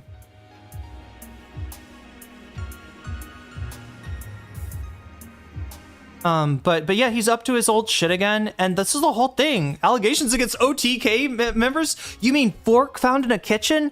Shocked Pikachu. Shocked Pikachu indeed. Whoa, the hype train just started. I think you provoked a delayed hype train, Bivarius and Hashkush. Well, there it is. You got a limited time on Twitch to earn extra emotes. Anybody that's part of that hype train, in other words, anybody who renews a sub in the next 4.5 minutes, anybody who tosses me some bits or gift subs, you will become a conductor on that train. You'll get the little conductor badge, and I think you get extra exclusive emojis and stuff. So anyway, for 4 minutes and 20 seconds to try to make that happen. In other words, if you're gonna renew your Twitch sub or gift some subs to people or throw some bits my way, it's a good time to do it because there's something in it for you at the moment for the next 4 minutes. So anyway, like I think I've got, okay, so I've explained how this works. I've explained how that works. I've explained how that works and the fact that I should update our butterfly goal to accurately reflect that we got one teal super chat already. We have gotten one teal super chat already. Oops. Make sure to switch your chat over to live if you haven't already. I always forget to do that. Thanks to Heidi the sausage, right? And thank you for that butterfly, Heidi.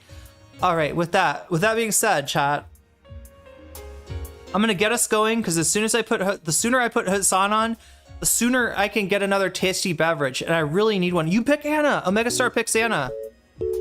Look at that. Thank you. Thank you, Omega Star, for helping me illustrate how this actually works. All right, so look at this. Omega Star just tosses 100 bits, and I put that 100 bits as a percentage on Anna Kasparian right there. Look at that. So what this means is however much, however Anna Kasparian Attacked by a Poodle does in the poll, at the end of the night, I'll add 1% to it, right? That's how that works. And if you want to do that too, anytime you donate, you can just let me know. I'll put I'll turn your donation into a percentage just like I did for Omega, and I will add it to the topic of your choice, and that it does indeed bring us to 40 out of 100. Okay. Oh yeah, the other thing I gotta do, I mentioned, I believe I mentioned Patreon earlier. That's one of the ways that you can support me. I really appreciate people supporting me on Patreon, because it does help out a lot. And if you support me at the $5 level or above, you also get a fancy shout out at the beginning and end of each stream. Let me give those now, all right? So shouts out to User, shouts out to JMB, shouts out to Brian, shouts out to Emily French, shouts out to Big Al of the Cake Big Al of the Cake Mix and the Cake Remix, right? We got to get on that Cake Remix at some point. Shouts out to Direful, shouts out to Sarah, shouts out to Izzy Mandius, shouts out to Steven Sayers, shouts out to Animus, shouts out to Orals Ellipsis, shouts out to Nadia Yvette, shouts out to Choki. Wow. I feel like I've swallowed feathers or something, chat. Did I eat a Tweety bird in my sleep? I don't know. Shouts out to Moe Noe, shouts out to Funky Monkey, shouts out to Temporal Insanity, shouts out to Good for Gabby, shouts out to Jules K, shouts out to Buffy Geek, and a fancy shout out to Rachel K, to Omega Star, and to Zara. To Zara Zarek. Sorry, I know Zara, so I omitted her last name there. All right, so let's get going. Let's get started. Let's make this happen. And let's flip over to what is hopefully the right scene.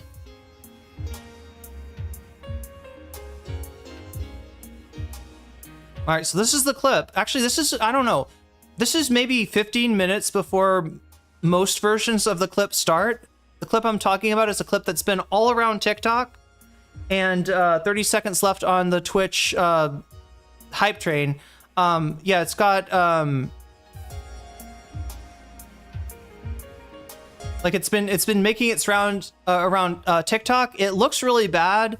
It looks like Hasan, kind of attacking a black chatter in what seems to be a racist way. It's not as bad as it looks, but it's also not great. Right, so I guess that's what I'll say. Yo, oh my gosh! Why don't they give you credit for that?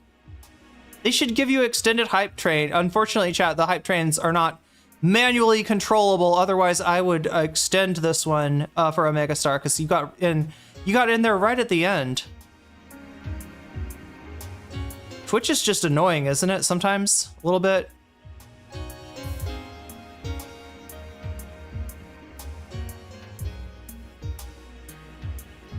It looks bad because it is bad. You're correct about that, George. But it also is, it looks worse without the context. So I'm gonna give it the context, but I'm not gonna make any excuses for, Hasan's mistakes here. Anyway, let's see what he's got to. Let's take a look at the original clip, and I'm starting it sort of ahead of, I don't know, 15 minutes ahead of. Where most versions of the clip start. What the? Yeah, I've seen. Yeah, he's a handyman. Is he like an influencer? Do you watch him a lot? No, I don't watch him. But what the fuck is this? Is he turning into? Is he doing the Wemby route? Is he becoming a monk and maybe a Maoist? Yeah. Is that what's happening?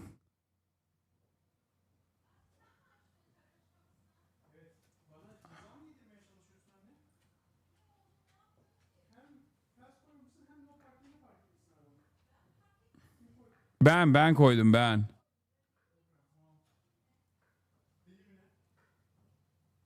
I'm not doing that. I'm not going bald.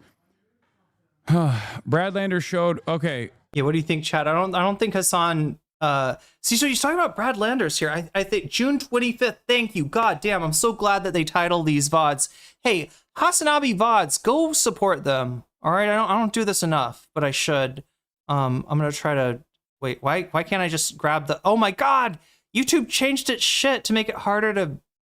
Can I grab that? Open. There we go. Copy link address. All right, I'm just gonna give you this channel's link for YouTube if you want to follow them. If you're looking for Hasan VODs and you want to use the YouTube mechanism to peruse it, that's a great way to do it.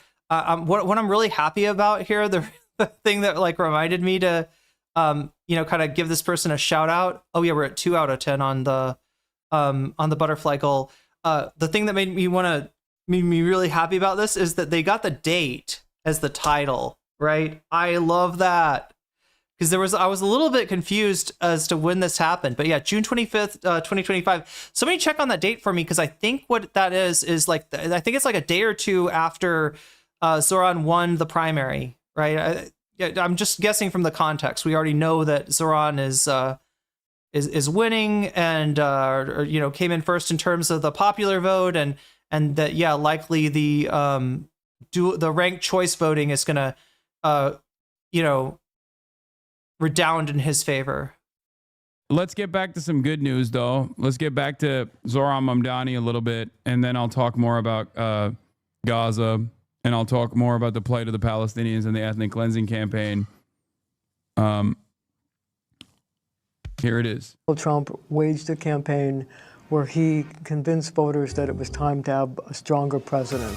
And so it sort of has become a contest between more conservative voters on one side and the progressive wing of the Democratic Party on the other side, which is exactly what's playing out here in New York. Kaya, please. The ranked choice ballot counting process will last until next Tuesday. In a statement, Cuomo said, quote, "I want to look at all the numbers as they come in and analyze the ranked choice voting. I will then consult with my colleagues on what is the best path for me to help the city of New York." He did congratulate and concede, he absolutely though, right? did, yeah. And there was so much money spent on this race. And I think this is a litmus test, as many political analysts have said, as to where the Democratic Party is headed next. Right, because you're spending millions of dollars to elect a flawed candidate or to support a flawed candidate who is rejected by the people of New York for someone who has some very progressive ideas. Now, whether he can accomplish them, that's a different story. But meeting people where they are, listening to them, and having solutions that they feel speaks to their futures is incredibly powerful. It's also, who are those people? The Democratic Party is changing. He's an elite guy with elite parents, and he's getting elite voters, and he's losing some demographics that used to be the core of the Democratic Party, lower income voters and black voters in particular. Cuomo won both groups. It's astounding that he did it so quickly. All right, Jarika, thank you very much as always.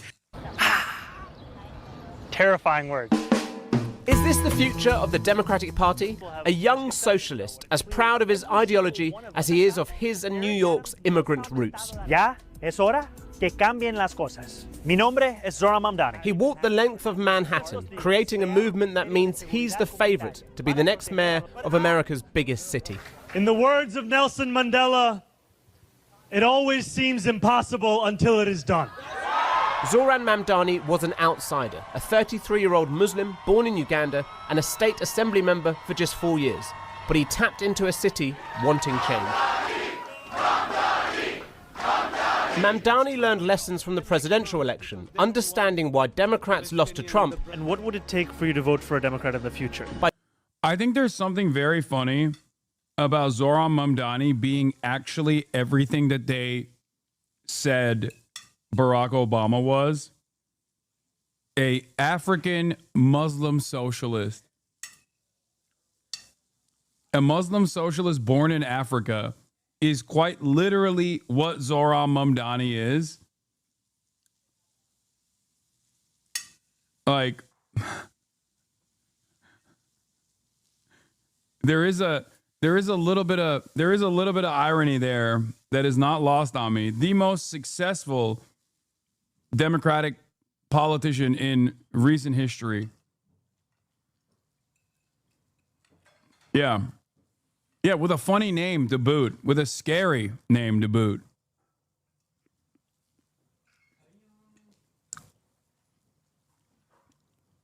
Also, it is not lost on me that the African socialist with a scary name, Barack Hussein Obama, African Muslim socialist with a scary name, Barack Hussein Obama, has not really said anything so far about Zohran Mamdani, has he? Interesting.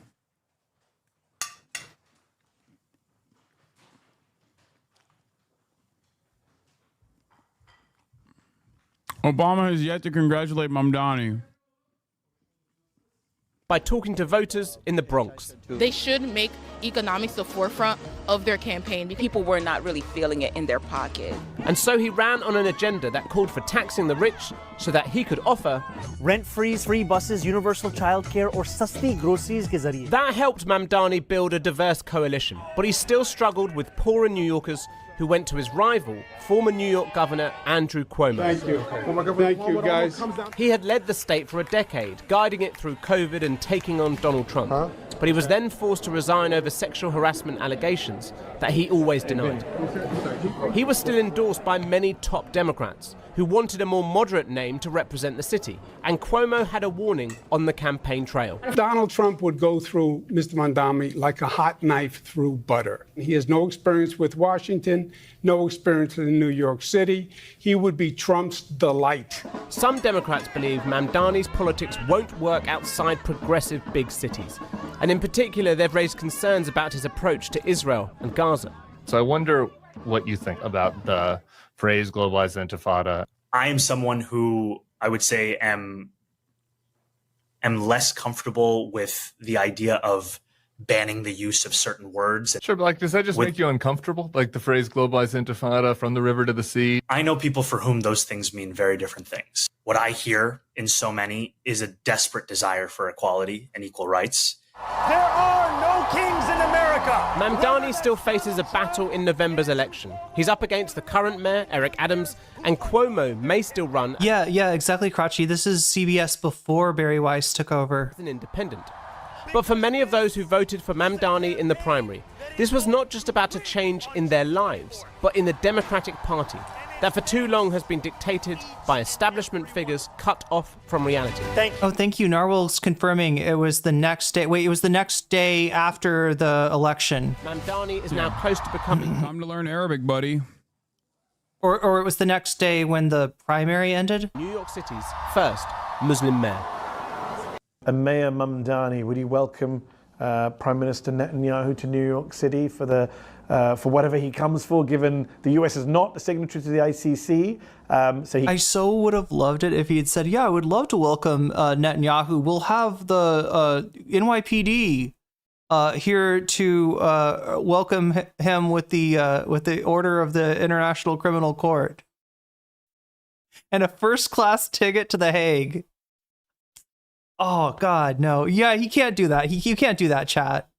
I wouldn't really give that this out as advice if I was advising a political candidate, but I just personally want to see that. Yeah, no, we'd totally welcome him, New York's finest. Travel to the US, unlike a lot of other countries. Would a Mayor Mamdani welcome Benjamin Netanyahu to the city? No. As mayor, New York City would arrest Benjamin Netanyahu. This is a city that our values are in line with international law. It's time that our actions are also. Even though the US is not a signatory to the ICC? No, it's time that we actually step up and make clear what we are willing to do to showcase the leadership that is sorely missing in the federal administration. My goat. We made history. My fucking goat.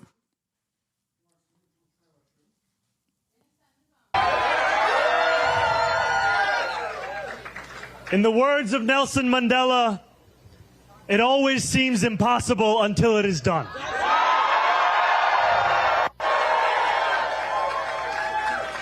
My friends, we have done it. That's a name and face you're going to get to know. In a stunning upset, 33-year-old state assemblyman Zoran Mamdani has declared victory over former Governor Andrew Cuomo in the New York City Democratic mayoral primary. While no candidate has yet secured a majority in the first round of the ranked choice election, Mamdani's early lead over Cuomo has all but solidified his victory. And Cuomo last night basically conceded to Mamdani. We'll get more results in the days ahead, but it is a seismic outcome. And joining us now to help us make sense of it, president of the National Action Network and host of MSNBC's Politics Nation, Reverend Al Sharpton. The Rev, of course, you've been so central in many ways to this primary process. But as we talked at the top of the show, this is a huge upset. Cuomo, of course, comes from a famous Democratic family, was governor just a couple years back. Wait a minute, chat. This was viewed as a political comeback for him, maybe even a I want to point something out. Back into even higher office. And he didn't just lose, he lost significantly, by far. And embarrassingly, yeah, no. He's like the only one in the primary with any name recognition, and the name recognition is actually hurting him. I wanted to point this out, right? What is that? What is Kaya doing? Here, let's roll this back a little bit. This is before Colorgate, chat. This is a random spot check before Colorgate. Let's take a look at the Kaya situation. But as all right, so look at that. Oh, wait, she's not in her place? I thought she was forced to sit in place for all 8 hours of Hasan's stream. Remember, because that's the fallback defense. If you like Ethan Klein, put on the shock collar and you're unable to shock yourself, and you're like, I'm not sure if he, I don't know if we can really get him for animal abuse in terms of shocking her. Then what you say is, well, he makes her sit there for 8 hours in a day. What do we have right here, chat? Because if you show this on Hasan's stream now, they'll say, well, yeah, of course, he's trying to make it look good. He's trying to act like he wasn't forcing Kaya to sit there. But this is Kaya doing her own thing as she does. Talked at the top of the show. This is a huge. And because she is resting on the bed and not on the wood floor that hurts her joints. Upset. Cuomo, of course, comes from a famous Democratic family. Is he going to shock her? Was governor just a couple years Nope. back. This was viewed as a political comeback for. Wait, Hasan eats carbs? What the fuck? I mean, I'm pleasantly surprised, actually. All I ever see this guy eating is chicken. I swear to God. Yeah, maybe even a stepping stone. I mean, there's probably chicken in the burrito, right? But he's eating a flour tortilla. That's amazing. You must know that carbs have a protein-sparing effect. Even higher office, and he didn't just lose. He lost significantly, by far more than anyone would have anticipated, even as we did see that Mamdani had the tailwinds and was closing strong.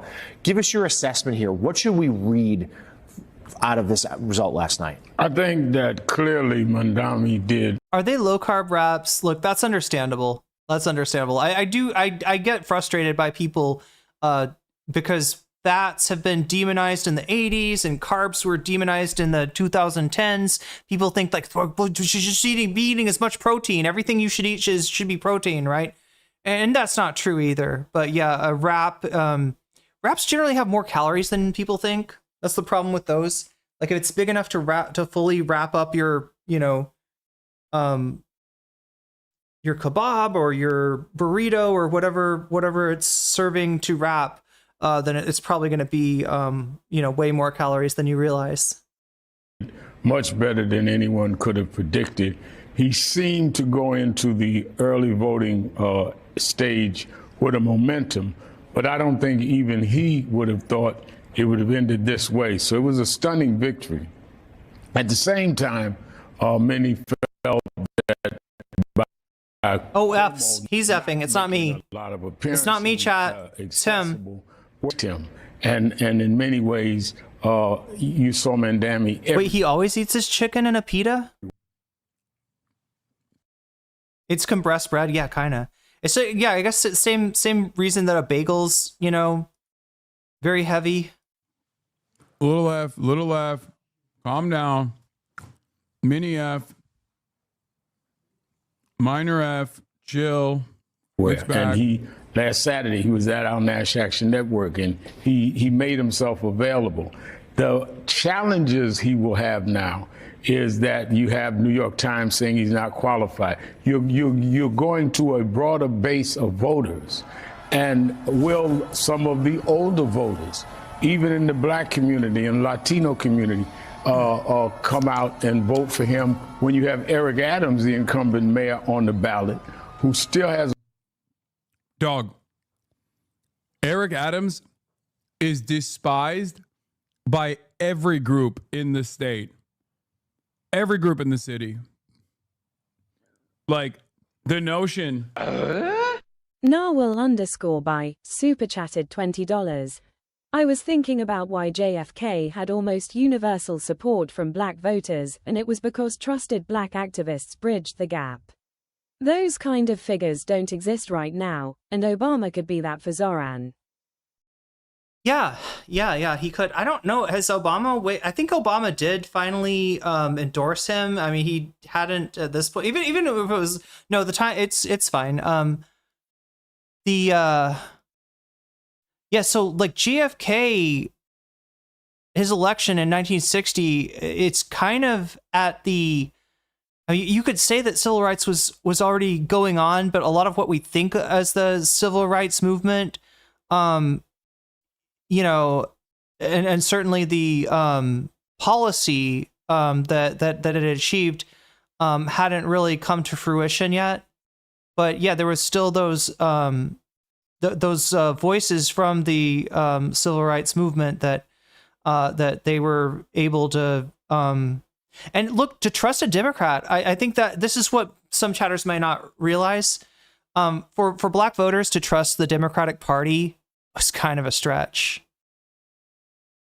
Given that the Democratic Party had that history, but yeah, you did start to see the switch over, maybe as early as like the New Deal, even maybe as early as Roosevelt. But yeah, it's about trust. It's about outreach. It's about understanding a community, understanding the community's needs, and ultimately not throwing them under the bus when they become, inconvenient, because civil rights became inconvenient for the Democratic Party, as LBJ said after passing legislation. We've lost the South for a generation, right? But I mean, that is how a coalition is built, right? Promises made, promises kept. You don't really see that from the Democratic Party as much anymore.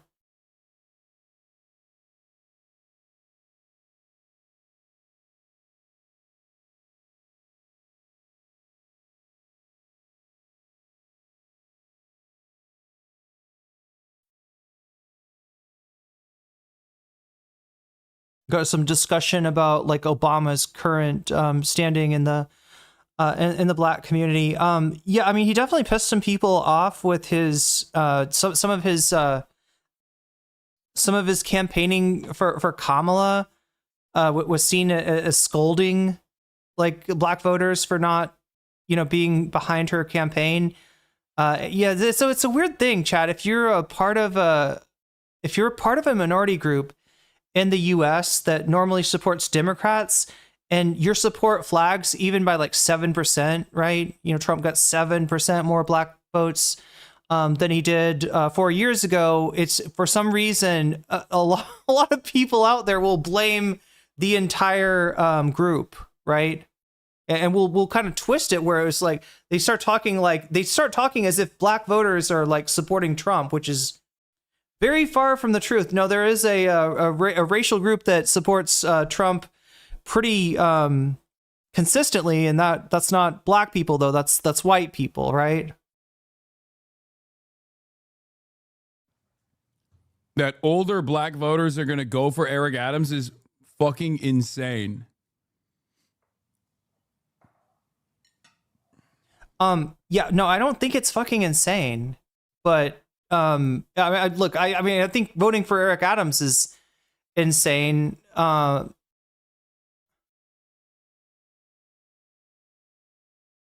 What's insane is that the left flank of the Democratic Party has not learned a lesson from its failed outreach during the Bernie campaign, I think, and applied that lesson, with on behalf of Mamdani, right? That's what's kind of frustrating.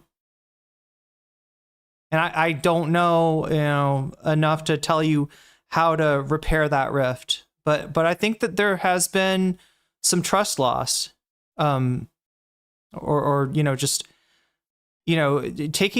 voters for granted is never a good thing.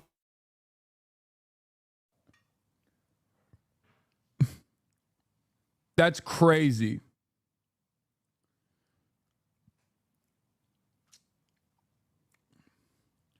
With all due respect, you don't know black people? With all due respect, I know polling. Okay? And yes, black Gen Xers and black boomers, that's 100% a viable thing. You're not in the community. Man, shut the fuck up. Oh my God, he even agrees with this chatter. Right? I think that's what the chatter was saying, was that some of the voters that Mamdani didn't get that went to Cuomo, at this point they're assuming the race is going to be Mamdani versus Adams versus Republican, right? I don't even know if Slee was locked up the Republican ticket at this point.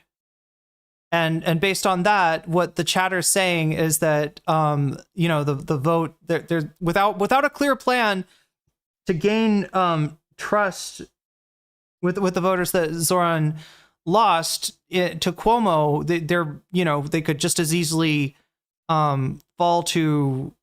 But okay, so on the counterpoint, chat, a lot of these voting patterns, right?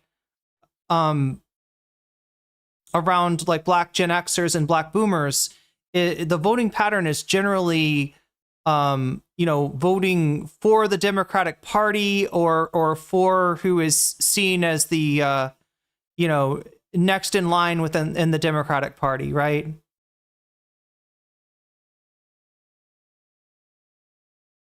And so I don't know if Adams would be that person, given that the party, establishment are not supporting him. The party establishment don't want Adams to run for another term. And as much as they might have reservations about somebody like Mamdani, at this point, Adams is basically a Republican. So there's an argument to be made on either side, I guess. But there's also, an argument that I don't know.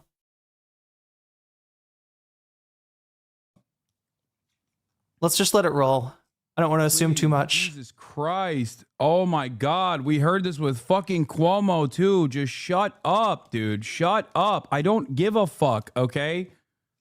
God damn.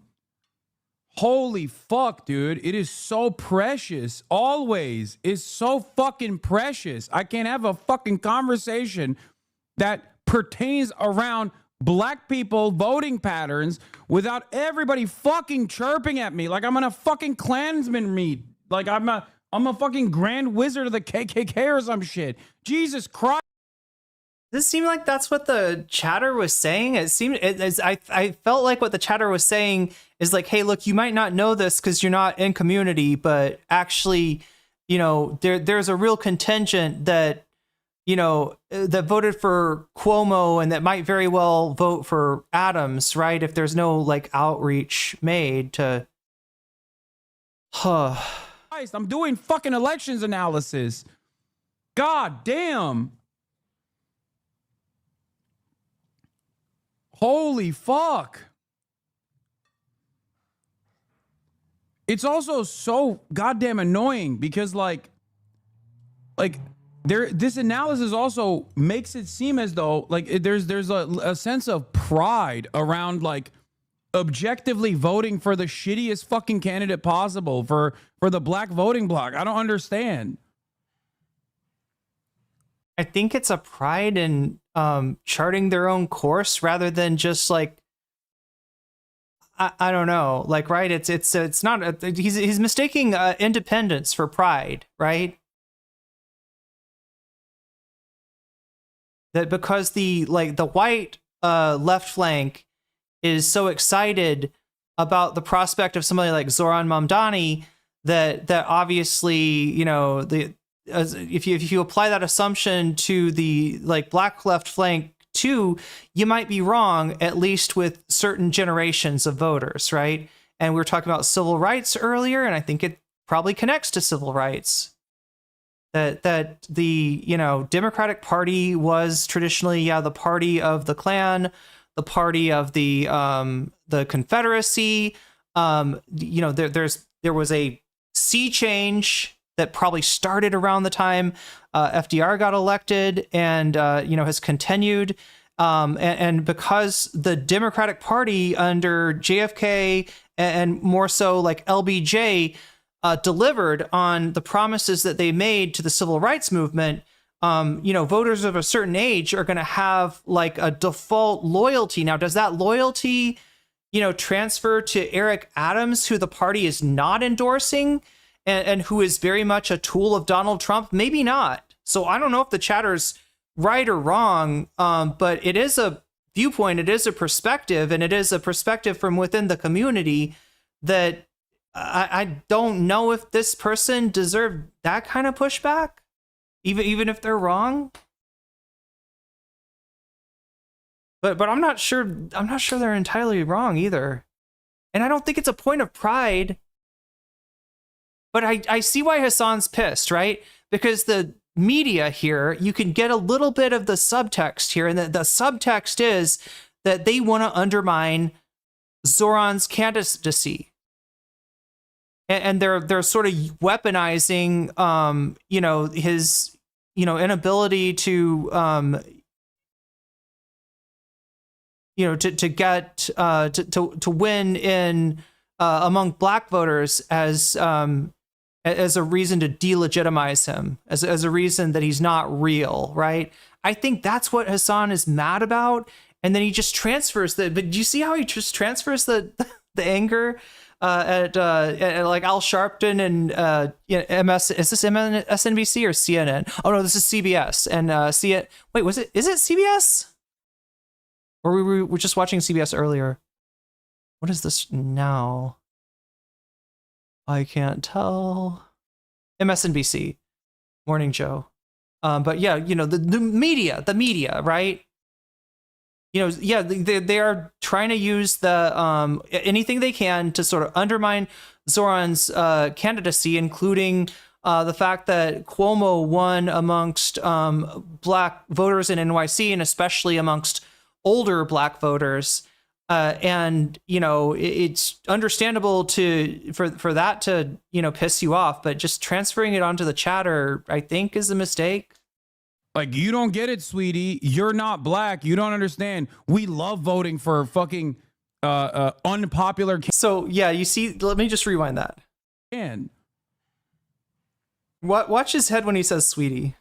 Like, you don't get it, sweetie. You're not black. You don't understand. We love voting for fucking unpopular candidates. Is not exactly the fucking win you want. Jesus Christ. So it's not as much of what he said as how he said it. Right, that whole sweetie thing, it reminds me of the way, do you remember ContraPoints, like calling people sweaty and like doing like the Yas Queen thing?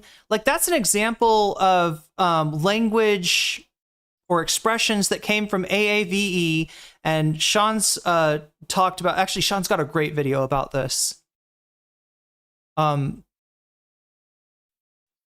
There's a phenomenon of language. God damn, oh my God. I need to watch this SeanDaBlack video. Actually, this is I'm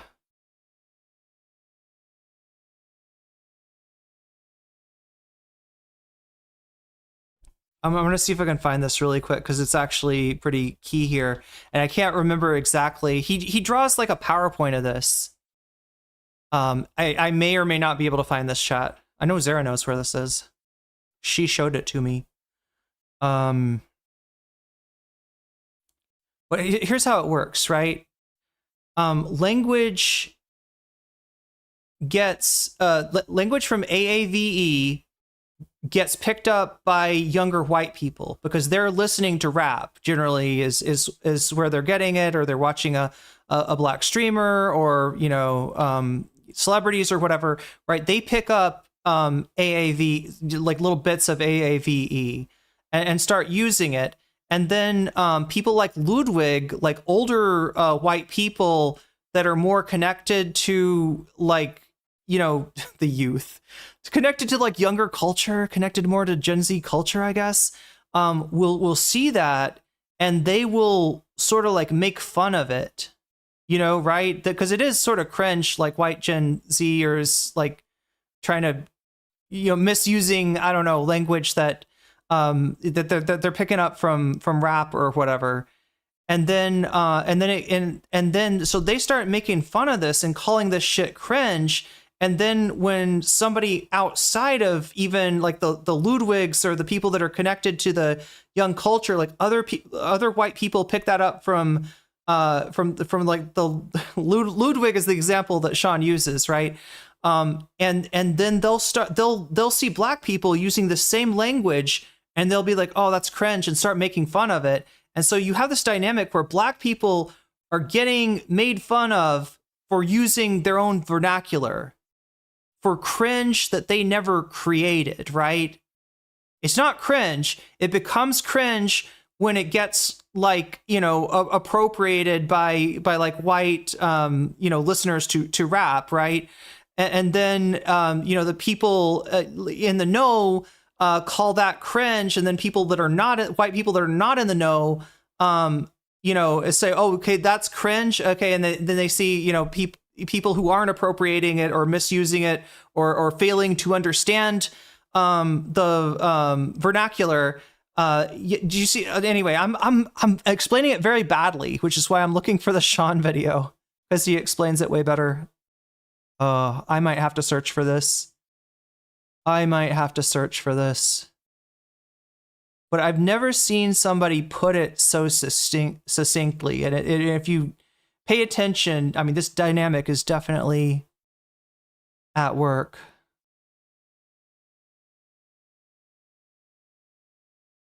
Cynical, FaZe Clan, Ludwig. Was it Ludwig? No, it wasn't that Ludwig video. Israel 3 months ago. I don't know. Maybe it was a stream. Maybe it's not on his channel. I don't know. I'll have to do more. Anyway, sorry. I gave you a bastardized version of what Sean explains actually pretty well.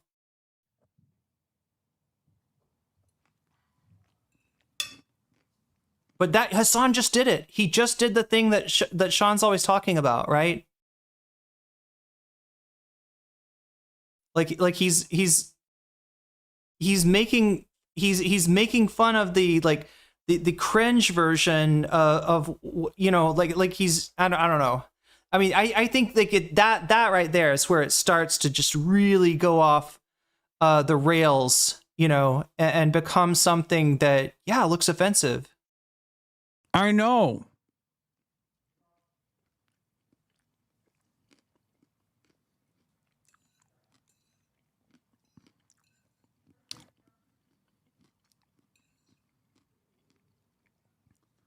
Machine politics plays a formative role in the black vote in general, especially for older black voters.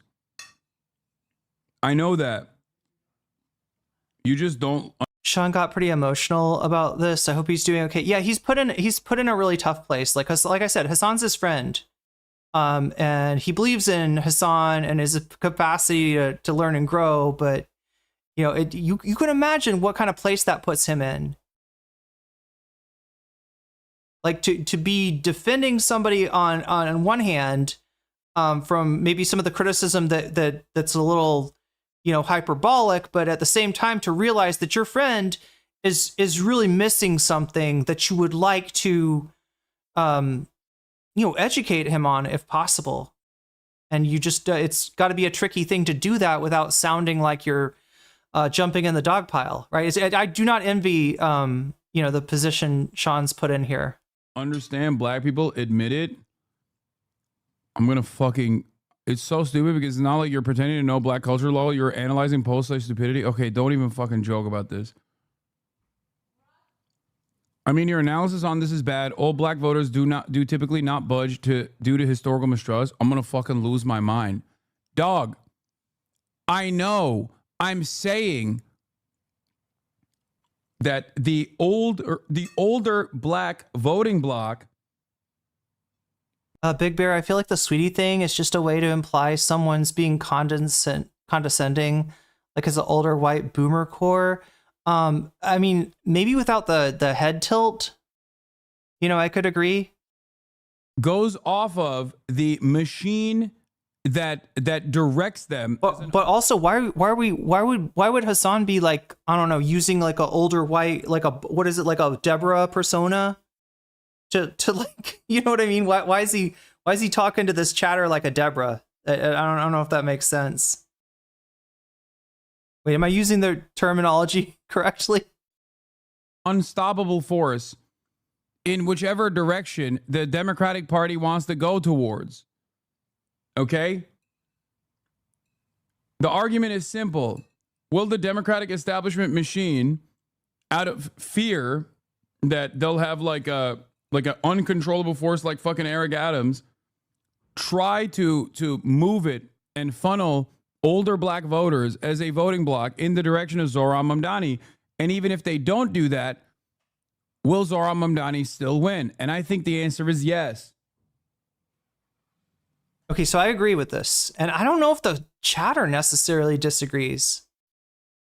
Like, remember, MSNBC is using this analysis of black voting patterns as a way to undermine Zohran's legitimacy. And that's, I think, what's pissing off Hasan. The chatter, I don't know if the chatter necessarily, the chatter's saying like, no, wait, Hasan, this is a real thing. This isn't just MSNBC making something up.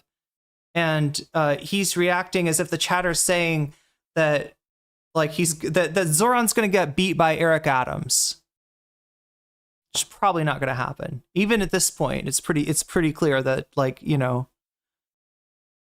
but the worst interpretation of this is that like,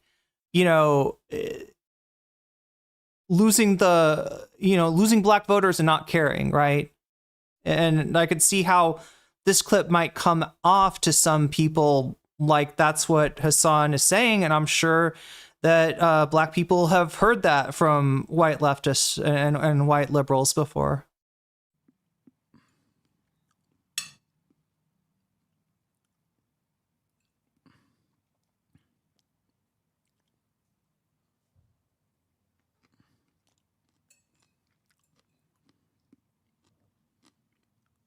We're watching this man eat his, what is he? I don't think that chatter is black. I'm vegetables or something. And looking at his hog logs. Wait, no. Looking at his hog? He's black. What do you mean? What the fuck was that? That was a really funny. Funny mispronunciation. Yeah, I could tell by looking at his hog. No. He's black. I'm black. And looking at his hog logs. Wait, no. What the fuck? No. Tony Spumoni is black. What do you mean? Oh yeah, here's another thing, right?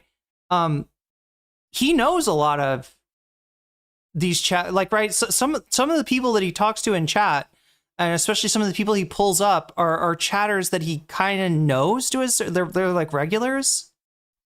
Clown take.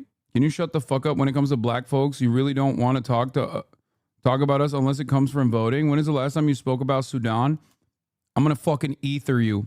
Any other black folk want to engage in radical activist language in this fucking chat? Suck my fucking cock, okay? You stupid fucking radlib. Get the fuck out of here. Get the fuck out of my chat.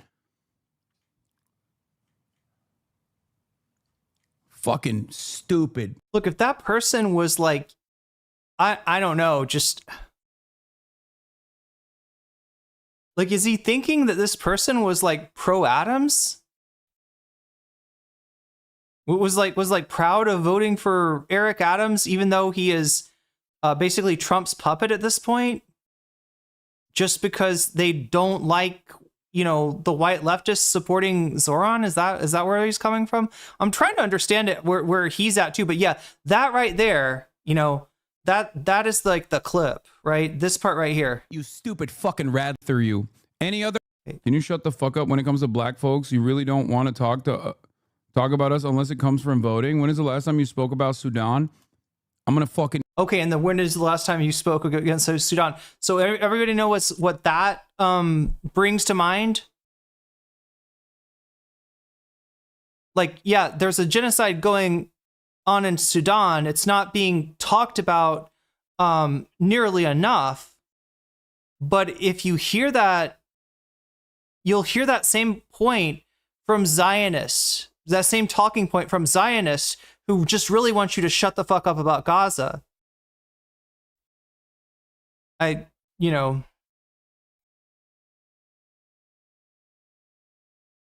So I don't know. I'm thinking he's making some assumptions about the chatter that aren't necessarily true.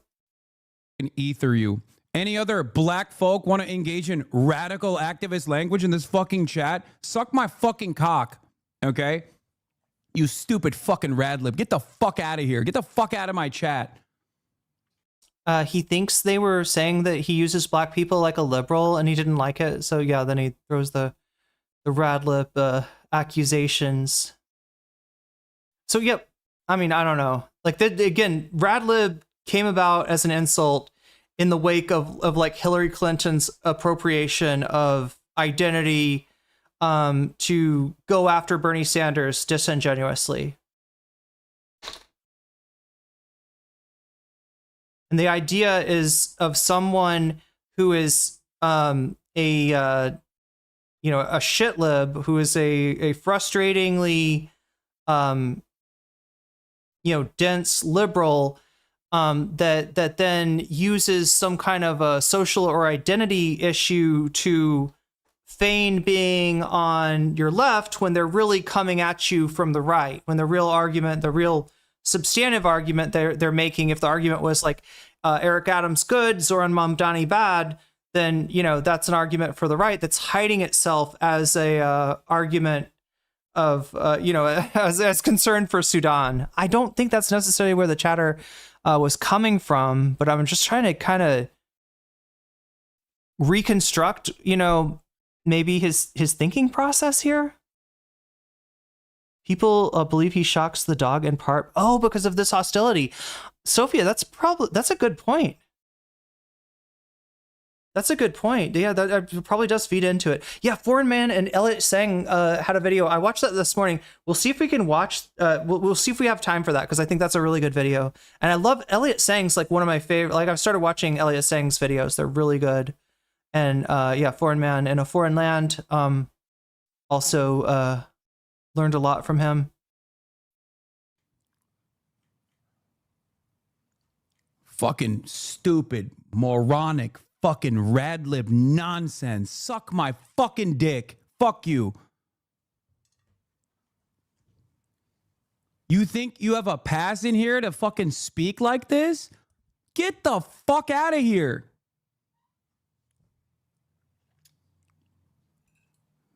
Dumb fuck. You think I'm gonna fucking baby you?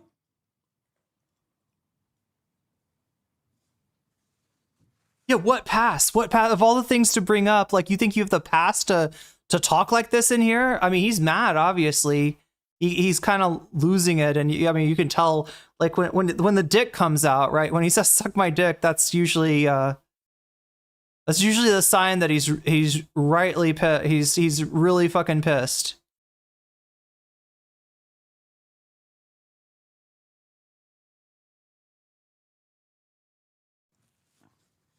Go ahead.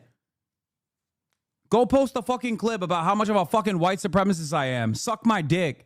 Annoying, dumb fuck.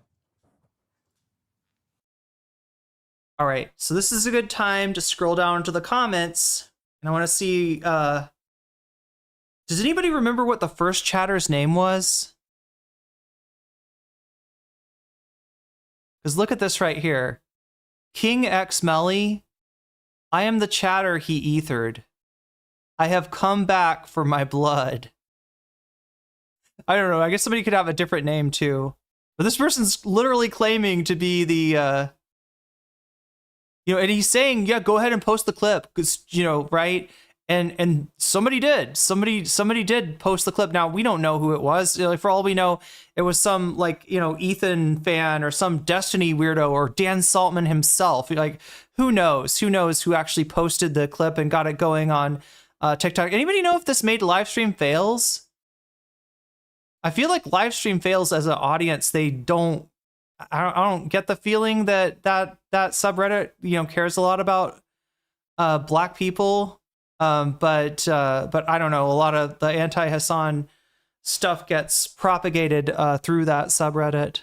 But yeah, for however it happened, this clip, the one that we just watched, made it to TikTok. So I watched a little bit before it to show you, what he was talking about, what spurred this discussion about Eric Adams and black voting patterns. And then I'm going to let it roll a little bit after that, because I think he actually does say some, if you just watch this clip, if I didn't know Hasan at all and I just watched this clip, I'd be like, yeah, it sounds like a Vosh clone. That's what I'd say. It sounds like an edgy bro debate pervert that that just wants to, I don't know, is annoyed by the presence of black people on the left, right? That is the assumption that I would make is somebody that's anti-intersectional and sort of punches left and weaponizes anti-wokeness at when somebody tries to speak from a place of experience, right, and calls that standpoint theory, right? Did we get to the standpoint theory yet? Where he talks about right, and it's like, no, it's not. I don't know if it's standpoint theory, right? But like I said in the beginning, you talk on issues that you know about, that you have the background on, that you understand, and when those issues are surrounding identity, as they should be, because structural racism is still very much a thing. The patriarchy is, stronger than it's been in a long time. I mean, these are still issues. Part of the text, part of the required knowledge, you can't get it from a textbook. You got to talk to people. If you're not black and you want to talk about these issues with any kind of understanding, it's incumbent upon you to talk to, I know this is kind of a cliche. I mean, Vosh will literally make fun of the phrase "talk to black people," but it's just a plea. It's just a simple plea to white leftists that think that they can, I don't know, be some kind of savior, for different kinds of marginalized people without even fucking knowing the people that they're talking about, right? If you're Ethan Klein, and what did he say, that he didn't have any black friends or he hadn't met a black person or something like that? Right, if you're that person, if you're that limited in experience, you're really not going to be, you're not going to have the insight that you need to meaningfully discuss these issues. And yeah, at that point, it becomes, you will hear stuff like, stop talking about our issues, or, where it sounds like, shut up. He characterizes this as, shut up and sit down, white boy. Like white people are somehow the victim here. But yeah, I mean, I guess if somebody could weaponize their identity to kind of shut you down in a bad faith way, but if you're really don't understand the perspective of black people, but you insist on talking about these issues, I don't know what else somebody's supposed to say, right? And you're unwilling to learn, right? You're taking feedback or somebody chiming in or somebody trying to offer their perspective. You're taking that as an attack. I don't know what else they're supposed to say at that point, right? But nobody's actually said shut up and sit down. You can't talk about black. I don't think any chatters have told him not to talk about black issues. God damn, dude. This kind of attitude is so insanely repulsive. Like, what the fuck do you think you're doing? We're talking about fucking creating a larger, broad, people-backed movement and fucking creating solidarity, and you immediately got Root.com article regurgitators in here instantly being like, sweetie, you don't understand. I don't read the Root, chat. He's talking about it like it's, he's talking about like an online publication called The Root. I don't know if the way that he's characterizing it as being, essentially worthless. I don't know if that's correct. Again, this is the limits of my experience. I've probably read like 2 articles on that website in my life.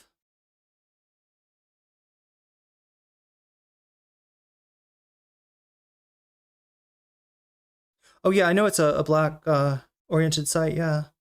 I just don't know, I can't really speak to how he's characterizing it. Then black people, shut the fuck up. God damn. That attitude left a long fucking time ago. It doesn't work, okay? Keep advocating for your own. Woke is dead, chatter. Didn't you get to the memo? Own fucking demise then. Fucking standpoint theory. There's the standpoint theory. Motherfuckers. Oh my God.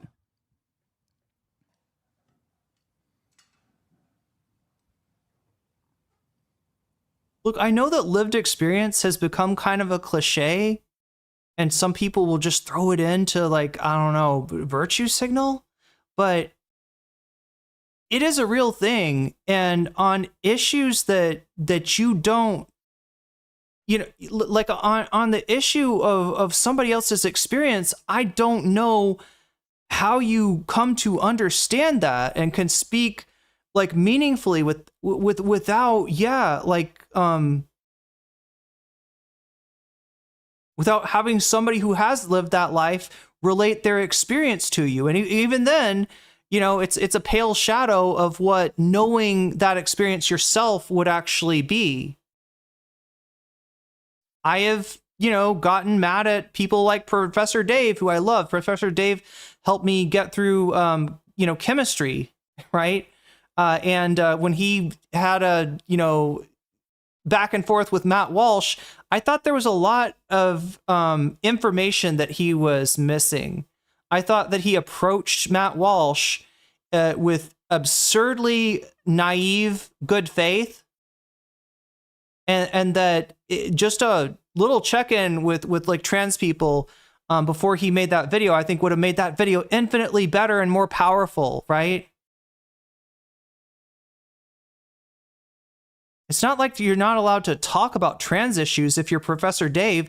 I want Professor Dave talking about trans issues. But I would rather have him go into that fight well-armed, with real understanding that comes from, yes, chat, lived experience.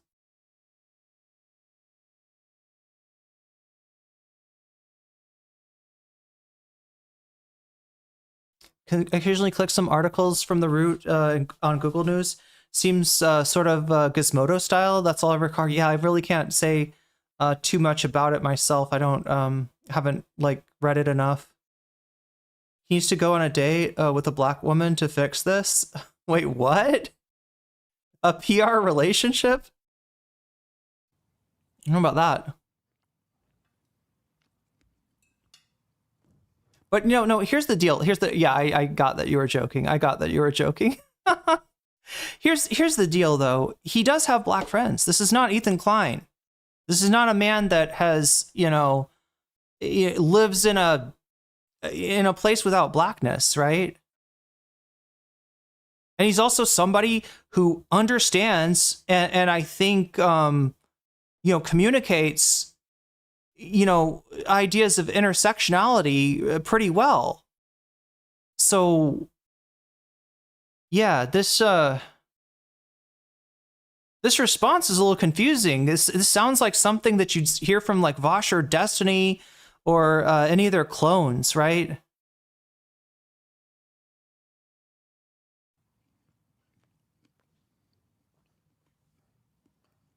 Every time this shit pops off, there's like a million people in the chat being like, actually, we're not rocking with those folks because they're not rocking with us. Like, I get it, dude. Okay, so the we're not rocking with those folks because they're not rocking with us, I think, is a reference to like black people that that were, you know, maybe hostile or ambivalent towards you know, Palestinian protest after Kamala Harris's loss, right? They interpreted they heard about some Muslim people who didn't vote for Kamala Harris. They interpreted that as like, you know, all Muslim people you know, not voting for Kamala or voting for Trump. And then, you know, sort of turned around and said, oh, now you know, want us to, you know, be there for you? No, right? And people do this to black voters too, right?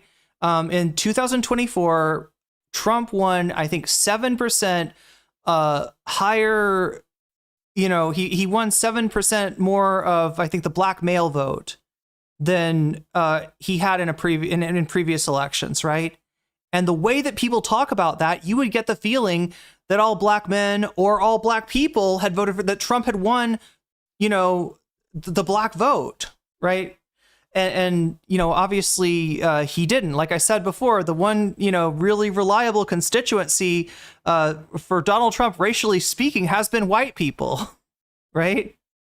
Not Hispanic people, not black people, who you hear get blamed for Trump's election when they're, you know, the rate you know, slips a little bit. But yeah, white people consistently have voted for Trump. So if you're gonna blame it on a race, you know, the correct answer would be white people. But yeah, doing this to, you know, Palestinian people isn't great either. And then I heard something similar during the ICE protests and the invasion of LA, right? Expressed towards Latino people based on their voting patterns in 2024. Which, again, I think that Kamala still won a very scant majority of the Latino vote. It's just like there was a big swing towards Trump. Dude, okay. Yeah, a few red-pilled black guys does not make a party it does not make it is not indicative of a party shift or a betrayal or anything like that. Yeah. Yeah, you want to be selfish. It was the Trump sneakers. No. Okay. Okay, fine. Fuck it. Who cares?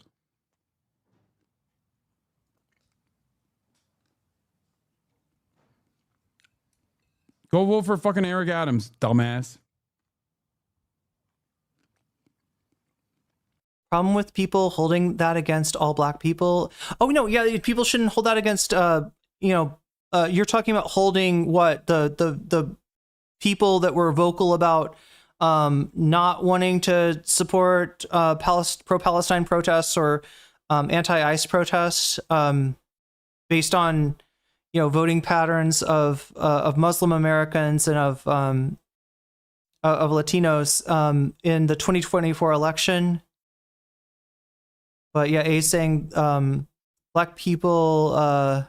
The problem with holding that against black people is that black people are literally the loudest on TikTok. Okay, so yeah, maybe Hasan is holding this against black people a little bit. I think that's what you're going. Yeah, that's what you're saying. Yeah, that black people are some of the loudest pro-Palestine voices on TikTok. But again, now we're getting back into the, you know, sort of generations thing. And yeah, you know, the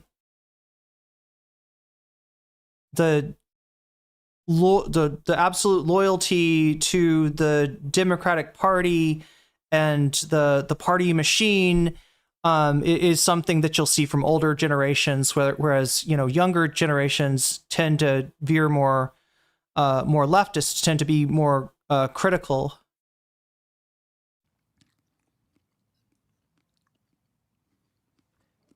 Yeah, I was in a much better mood 2 hours ago. One of the most annoying fucking things on the planet is when any member of a marginalized group comes in here and is like, it's time for some standpoint theory. You don't understand.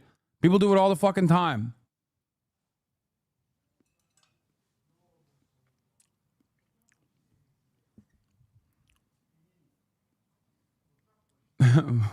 I've been talking to my black neighbors and they all call New York the Tel Aviv of America. I don't know why they're acting like this when there were other black nominees and clearly Cuomo outpolled all of them. This is more about name recognition than any movement in the party. I know. Why did the boomer black vote go heavily to fucking Andrew Cuomo? Why? There were numerous black candidates. It's also fucking so infantile and so stupid when people go, oh, you don't understand. Black people will vote for a black person. Like, no, they won't.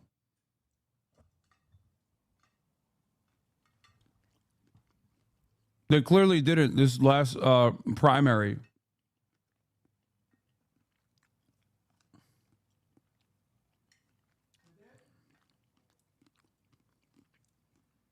So no, it's a funny thing. I feel like I've been accused of spouting standpoint theory before. I will be, transparent here and say I don't know much at all or anything about standpoint theory. Just looking up like a summary here, it consists of three main theses: the situated knowledge thesis, the achievement thesis, and the epistemic privilege thesis. The situated knowledge thesis states that one is in a position to know what one is in a position to know depends on one's social identity. The achievement thesis states that one has not achieved a standpoint merely in virtue of having a certain social identity. Rather, a standpoint is achieved through a process called consciousness raising. So, like the example I gave earlier of wokeness in its original definition, right? It's used as a pejorative now. It's been dragged through the mud, but originally wokeness just meant you're aware of the phenomenon of systemic racism, right? That was the phrases like stay woke. The epistemic privilege thesis states that there is some epistemic advantage to being in a position of marginalization. Wait, that one I don't get. What?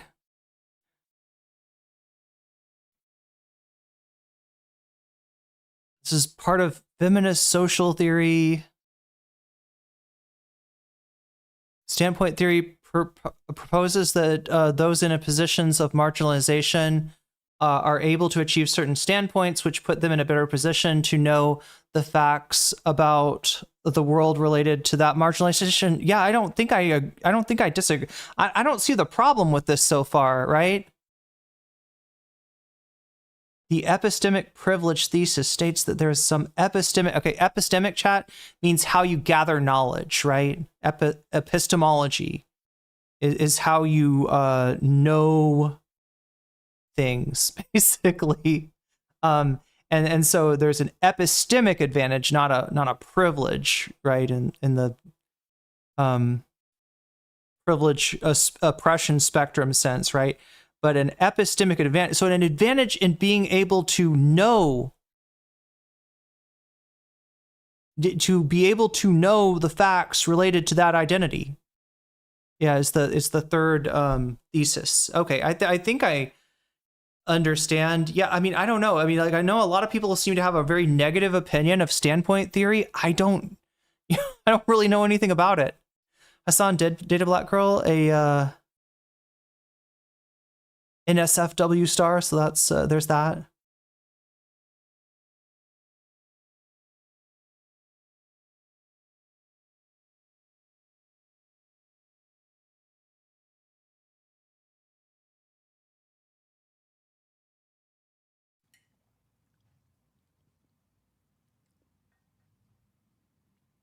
you know, how does he know the chatter is black? They could be lying. Yeah, definitely a lot of that on certainly on like 4chan is kind of famous for that sort of thing. Black Gen Xers and black boomers are a part of the Twitter too, are the most formative part of the Democratic turnout machine. Okay? Especially the closer you are to like personally. Okay, so Raindog Esquire says I think the problem with standpoint epistemology means that you have to listen to people even if you think you are the smartest person in the room, and think you already know what they're going to say. Experiencing the civil rights struggle, the more loyalty you demonstrate towards the Democratic Party, and the more you are. Standpoint theory doesn't really prove anything as much as it highlights statistical correlations. I think the point of it is just a really obvious one. If I'm not mistaken, it's that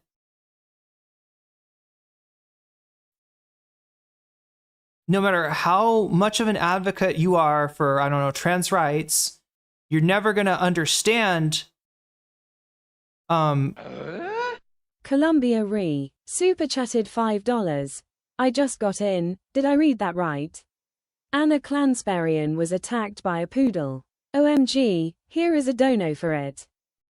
Thank you, Columbia Rican, and you got us to 4 out of 10. We're now at 4 out of 10 of the 28 minutes left to try to make this butterfly a reality, chat. Well, I mean, it is a reality, but make it a reality in my hair is what we're trying to do.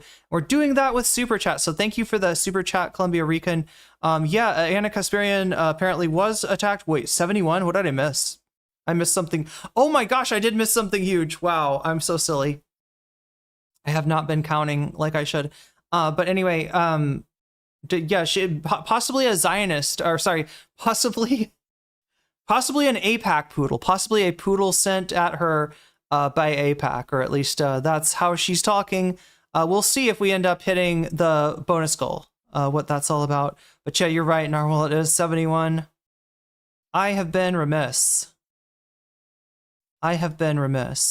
Okay, let's fix that remissness and make it unremiss. Was it an unhoused poodle? Oh no. No, I think it was I think we got some Karen on Karen shit.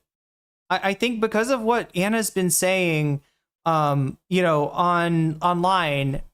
this is a neighbor of hers that heard that Anna Kasparian was an anti-Semite, tried to confront her about it while they were both walking their dogs.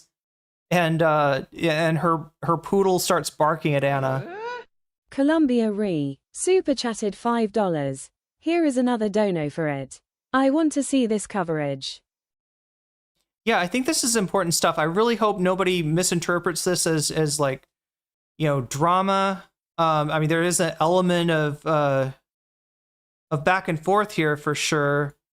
But Sean is not,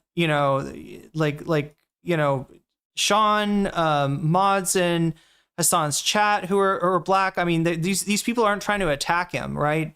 But I think there is a frustration with his reaction to two black chatters talking about the dynamic of Zoran won, but he didn't win. He got like a like Cuomo won in the black vote. So talking about what's behind that, I think this is kind of what set this all off. And this is a stream from the 25th of June, so this is a pretty old stream too. Surprised no one brought up Hasan's joke about farting on dogs. I forgot about wait, is Hasan the one that made the joke about farting on dogs? I thought there was a video. Wasn't there like a guy that was doing videos where he would fart on dogs on YouTube? Was it a black poodle that Anna Kasparian was afraid of someone saying something racially charged? No, this was actually a white poodle. You are likely to vote for whoever I think the machine is telling you is the best candidate. That's it.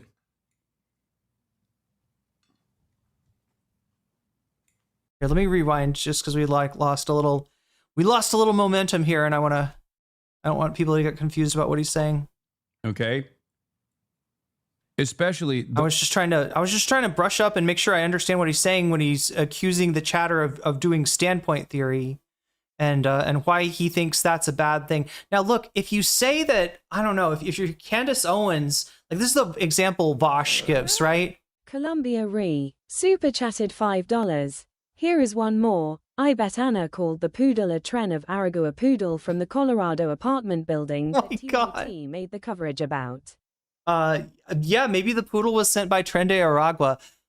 No, I mean it's a neighbor of hers that is mad at her because they've heard that Anna is anti-Semitic. I know she's done some shit recently that is a little sus as far as that goes, right? She had a moment where she was talking about a person, who is Jewish, and she was like, being like that and shit like that, which is, that is a trope. I looked at it. I don't think she was trying to be anti-Semitic.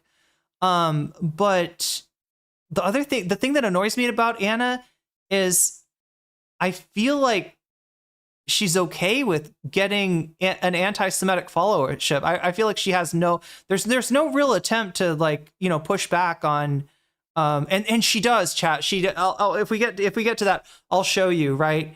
There are anti-Semites that thirst for Anna Kasparian, and it's gross. It's just as gross as you could imagine. Anyway, I'm getting ahead of myself. We're talking about standpoint epistemology, standpoint theory, and the chatters. I guess what I was saying is, if somebody look, if Candace Owens is if you're like, I think systemic racism is real, and Candace Owens comes at you and she's like, you're wrong, and also shut up about black issues, right? Obviously she's full of shit there. Obviously she's weaponizing her identity at that point to for the purposes of anti-blackness. That is Candace Owens' special power. So yeah, Vosh will always bring that up when somebody says listen to black people, and Vosh is like, oh, listen to black people, so you want me to listen to Candace Owens, right? It just always becomes this whole thing. And yeah, this is where Vosh is reminding me, or Hasan is reminding me of Vosh a little bit, and I don't like it. The closer you are to personally experiencing the civil rights struggle, the more loyalty you demonstrate towards the Democratic Party, and the more you are likely to vote for whoever the machine is telling you is the best candidate. That's it.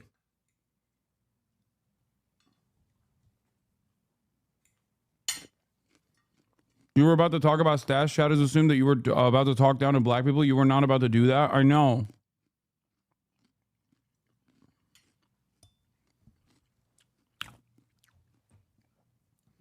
But immediately we had to deploy the fucking identity shield and the standpoint theory to be like, oh, listen up, white boy. I don't want to fucking hear from you. You don't understand. It's like, yeah, I'm not black. I don't understand it. All I can do is basically fucking talk about the Sudan mention, especially was pissing me off because it's like that's the number one. That is the number one take applied. First of all, I have talked about Sudan. And number two, that's the classic fucking take of you watermelon lovers are only talking about Gaza. Watermelon Twitter only talks about Gaza. Okay, so that's why he's mad. This makes a lot more sense, right? Yeah, and I pointed this out before. The chatter. It's not MR. This is Hasan. The chatter that brought up brought up Sudan is. Now the chatter's not using it to as a deflection away from Gaza, but there's a lot of that. That is a talking point. In fact, I think you even heard Eric Adams bring up what he wanted Zoran to boycott, divest, and sanction Uganda because of the anti-gay movement there. The anti-gay movement that was very much, seeded and created and born out of, you know, U.S. evangelicals, basically astroturfing the gay hate laws in Uganda. But yeah, trying to yeah, there are, you know, anti-gay politicians, anti-gay laws in Uganda, and they're important too. It's just like that's not a reason not to care about Palestine, and that's what they'll always try to use. That, you know, well, what about what's going on in Sudan? Do we only care about some genocides and not others? And it's like, no, this is a genocide that is literally being funded by the government of the United States. That's why, you know, that's why the activism and the protests are going on. I don't know if there's a way to,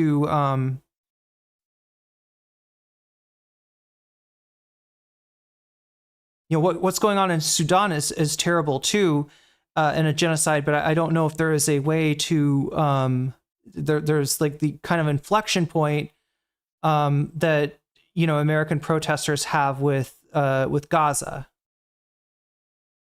But so that's what he thought. He thought, but we're not even talking about, right? We're not talking about Palestine here.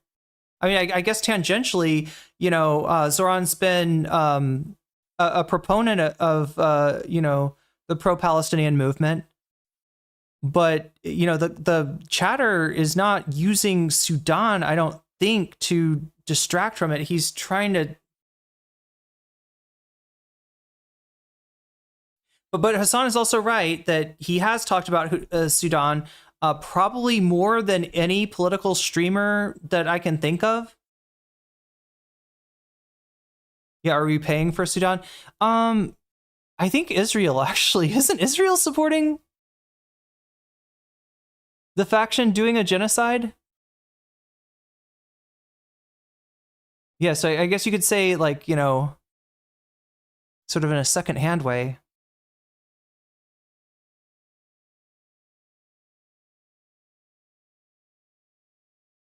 He could talk about it more. I should talk about it more. Yeah. Or whatever the fuck people say. Gotta educate myself. That's like the classic fucking, what do they say? Like watermelon Twitter. Oh, you guys, watermelon guys, only talk about Gaza. Don't talk about Gaza. It's the most fucking annoying shit of all time. It feels like a fucking CIA op that was like cultivated to just be like, oh, no one is talking about Sudan. Yeah, Congo too. When the people that talk about Gaza also talk about Sudan. Watermelon is the Palestine emoji because the Palestinian flag. George Jackson, he doesn't talk about it more than anyone else. Well, you're probably listening to some based streamers then. Was banned. So there are like these fucking ops that we see on Twitter every now and then calling people who are pro-Palestinian like watermelon people or watermelon lovers, watermelon Twitter, that kind of thing. It's just like a fucking insanely annoying, very classic bullshit fucking CIA psyop.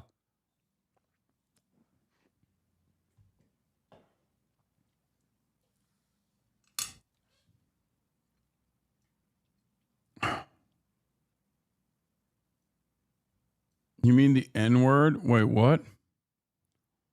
What? No, you're misunderstanding. No, this is not the fucking stereotype. The dehumanizing stereotype against black people. Watermelon in this situation is about pro-Palestinian people.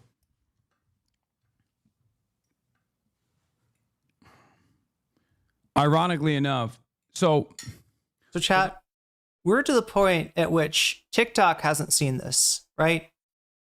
We watched the before the clip, we watched the, you know, minute or two that was in the clip, and now we're post clip for the most part. I think most of the clips, you know, ended before this. And you're getting some insight into what exactly he's mad about. I don't think it's terribly. I feel like he's kind of making some assumptions and relating, you know, this stuff to the chatter. Here, let me rewind it again because this is like him. He's there was one other thing he said besides.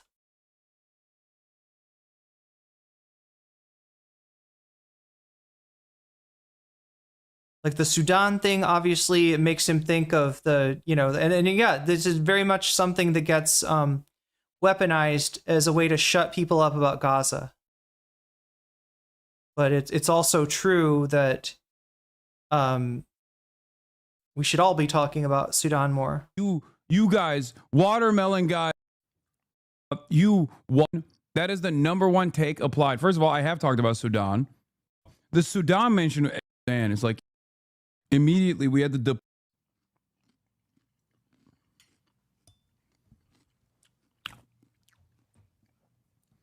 but immediately we had to deploy the fucking identity shield and the standpoint theory to be like, oh, listen up, white boy. I don't want to fucking hear from you. You don't understand. It's like, yeah, I'm not black. I don't understand it. All I can do is basically fucking talk about the Sudan mention, especially was pissing me off because it's like, wait, was there one other thing that he brings up? I'm sorry. I'm not trying to, I feel like I'm analyzing this man eat. We're analyzing each bite, the composition of each bite. Especially the closer you are to like personally experiencing the civil rights struggle, the more loyalty you demonstrate towards the Democratic Party, and the more you are likely to vote for whoever the machine is telling you is the best candidate. That's it.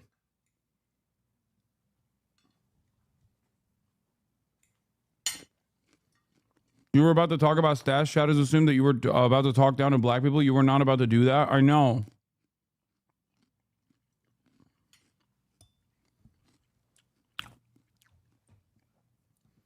But immediately we had to deploy the fucking identity shield and the stand. Okay, I don't know what I thought I missed. Talk about Sudan.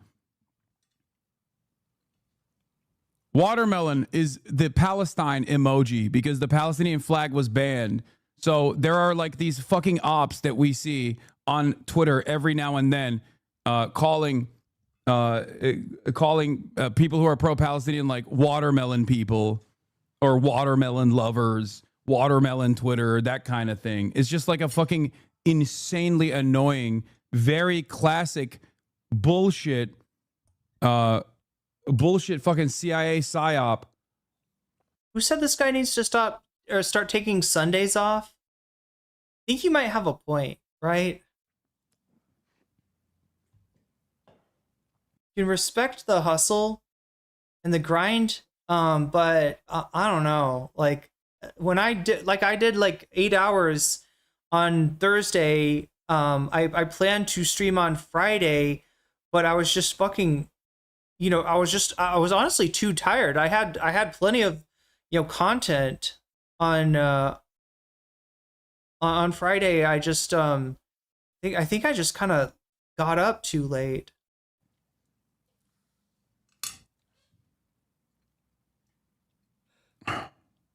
But yeah, I don't know, chat. Like I like that's the whole thing is I want to cover an entire topic with a stream, right? So that it's kind of self-contained, so that people can click on a thumbnail and know what I'm going to be talking about for the most part. Obviously, if we get bonus content, then there'll be another subject attached as well. And I honestly, a lot of the stuff that I cover, I don't even feel like I fully flesh out, what the discourse is, even in like 6, 7, 8 hours. But yeah, it might be more sustainable if I tried to do 4 hours a day with take, one of the days off. I don't know. But yeah, whoever said he needs to take a day off, probably right. Because you see what he's doing here? He's conflating these chatters with what? People that are anti-Palestine? I didn't get any of that from these chatters. And the only connection I can possibly think of is that, there are black voices out there that when you bring up Palestine, they will bring up Muslim Americans not voting for Kamala Harris or voting for Trump and say, you know, this is why we're going to sit this one out. Obviously, that's not all black people. And obviously, like somebody brought up, some of the strongest voices for Palestine are black voices, particularly on TikTok.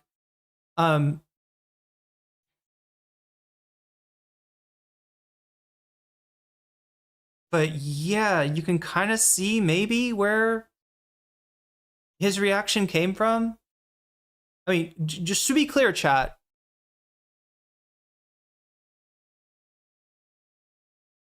His thought process being understandable is not a justification. All right. And at the end of the day, you know, as much as it sucks, we're kind of responsible for what we say on stream.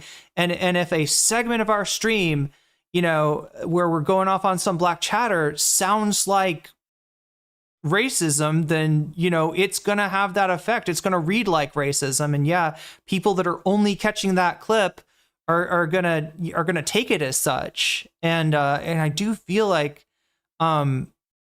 it's just he's too reactive. Too reactive for his own good. No, you're misunderstanding.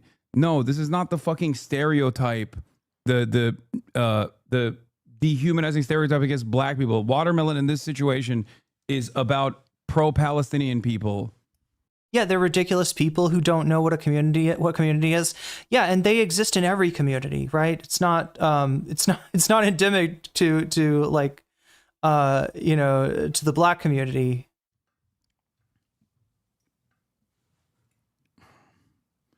Ironically enough, so for those of you who don't understand, watermelon in and of itself is a new emote that pro-Palestinian people decided to use because the fucking Palestine flag was being banned, okay, or being blacklisted.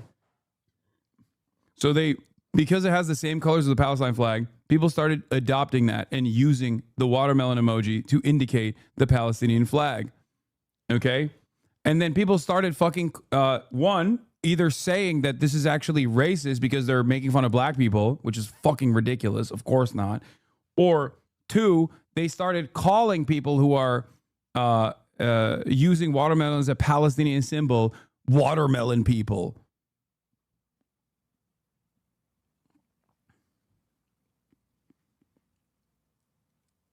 In any case, yeah, it was first used by a Palestinian artist who was banned from painting the Palestinian flag. Yeah, I was making videos about Sudan in 2019. Obviously, yeah, there's terms of service violations there as well. When people say, "Oh, you don't know about Yemen," I've been covering Yemen. I've been covering Sudan. I've been covering Syria for fucking years. Shut the fuck up. Don't ever come in here to fucking use another fucking ethnic cleansing campaign happening elsewhere as a way to fucking criticize your supposed lack of coverage.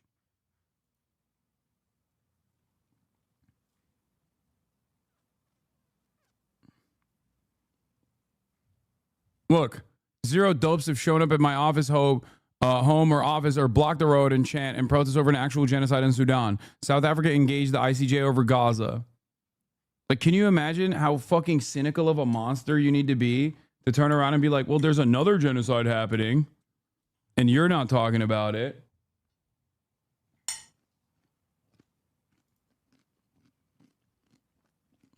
Yeah, look, see? Let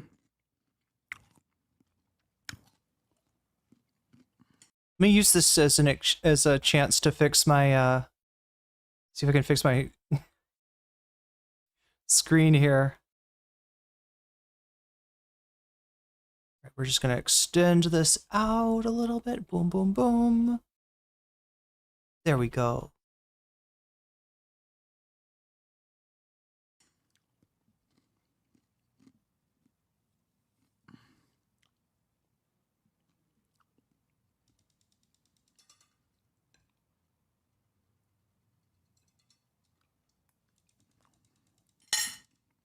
You see this shit? Yeah, and apologies to my chatters with misophonia. Joel.exe, I see you there. It's yeah, I'm sure it sucks. Misophonia chat. Some people are like, you know, like sounds, like the sounds of like somebody eating. It can be like really hard for certain people to deal with, and it's, you know. I'm always eating on stream. Chat. Am I loud when I eat though? I feel like I'm quiet. I feel like I try to, like, I hang back here, and hopefully none of the sounds of me eating picks up on the mic, because I realize that's a thing.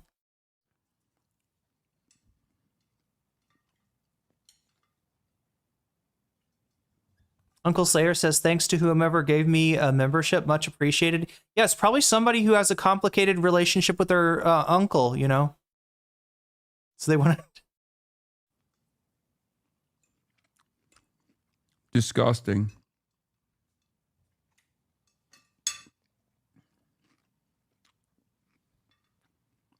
Yeah, it is the same vibes as Stay Home to the ICE raids.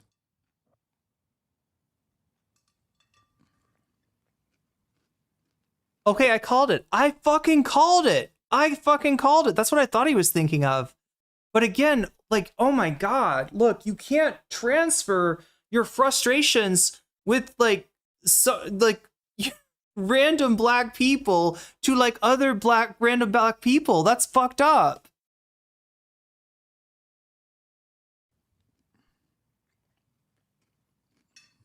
I think the B refers to Bayhive.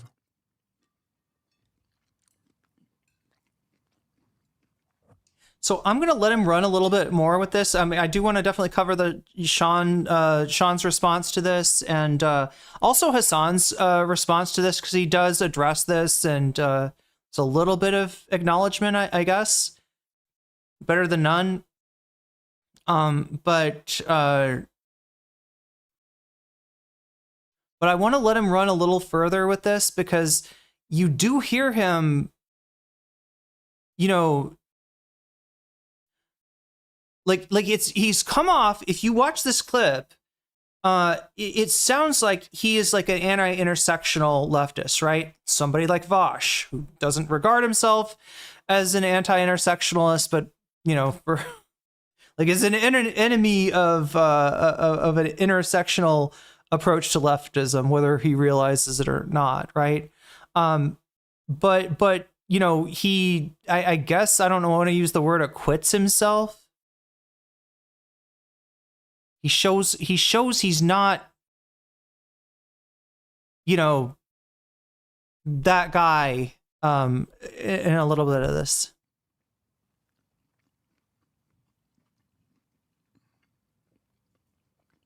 I just thought it was ironic that after this fucking clip, you know, that there is, you know, there's a segment of his stream where he looks, you know, after looking racist, he manages to look a little anti-racist in the next 20 minutes or so. FD Signifier was talking to Mark Lamont Hill about this.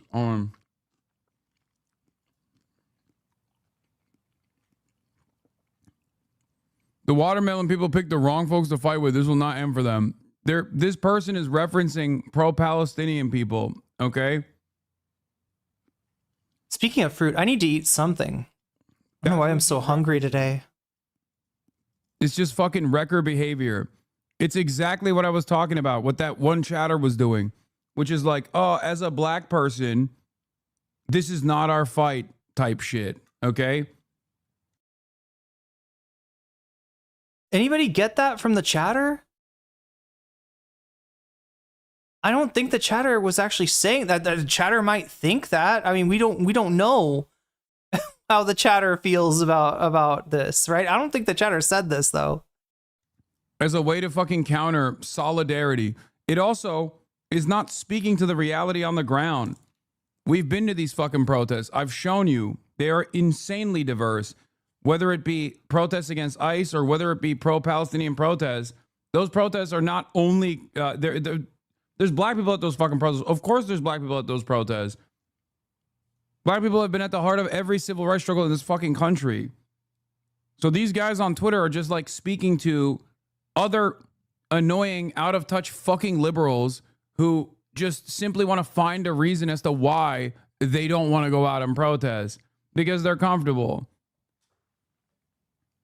Making it seem as though, they fought long and hard, and these supposed protesters didn't vote for Kamala Harris. So Myra is saying maybe there's something in the chatter's history prior to this day. That's it. How does that work, chat? I never pull up any of your chat histories like that. Like, do you see the? It feels like whenever he pulls up a chatter, it's not like what do you just like scroll up for the history? Like, does it have the whole? Because I know like if I click on one of your names here, like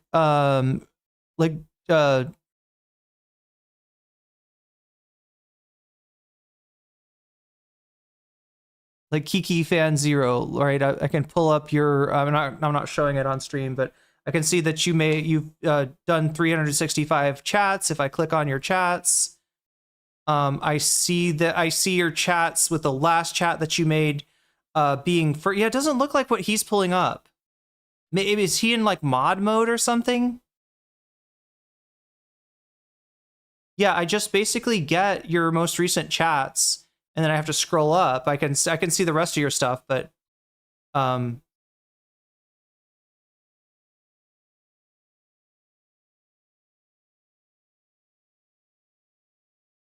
not ashamed. Yeah, I don't think there's anything to be ashamed of in your chat history. They're not worthy. Is he using Chatterino? Of their of. Oh, what? That's Chatterino? It looks similar to what I got on Twitch, huh? Black people's time or whatever. There's a strong base in the black community and in some of these communities. And what happens with Jewish voters, where Mandami, right or wrong, has been called anti-Semitic. So it's going to be a very interesting fall election. I think he made history last night. The question is whether or not it can stick with a general election. Hasan is not attacking anyone. He's just being trolled by malicious actors so he can be clipped and then used against him, which is a daily occurrence on his streams. I didn't get that feeling from what the chatters were saying, right? He definitely is targeted by, your like Dan Saltmans and your Destiny fans and your Ethan Klein, Fupa Troopas. I just didn't see any indication with these chatters. And when knowing Eric Adams the way I do, I think Eric Adams would want this fight more than he would have wanted against Andrew Cuomo. Well, Kiki Fan, I don't even have the setup that Hasan has. So if you look like, oh God, this is getting into the weeds a little bit, right? But Hasan's got, so OBS is comprised of sources, right? Like right now, I'm in a source. This is a video source. I'm looking at a window source over there. That's a window that's connected to one of my Chrome windows. I've got an image source right above there with the Irene Geller logo, and a text source over there with the 81 out of 100, which is the bonus goal. Another image source with the weasel, a window source with the like the notepad, and then a couple of like I think these are from stream elements, like a sub ticker and a member ticker, right? So that's my, and then a media source in the background, that's the jellyfish, right? Hasan, if I'm looking at his stream, he's got a video source on top, that's him, right? And then a Chatterino, I see it now, it is Chatterino. Oh God, it's just because it looks so similar. Like I expect like a third-party app to look different than Twitch, but it looks pretty much the same. And so yeah, he's got a window source above him. That's the Chatterino window with chat. And then what he's looking at, though, I think is a so I said that this is a window source, right? That means that if I open up a video game and start playing it on top of that, you're not going to see the video game. You're still going to see the window because it's a window source. Hasan has got what's called a display source, which means that he's got a dedicated screen on his setup that is just what he's watching, I think, right? And so what he can do is he can grab, you know, say Chatterino's on the window, like right next to that. He can grab a user from Chatterino, like open up their chat history and then pull it onto the display source. And that's why when he pulls it on top of the window that he's using to watch Al Sharpton, you see it on top because he's using a display source rather than a window source.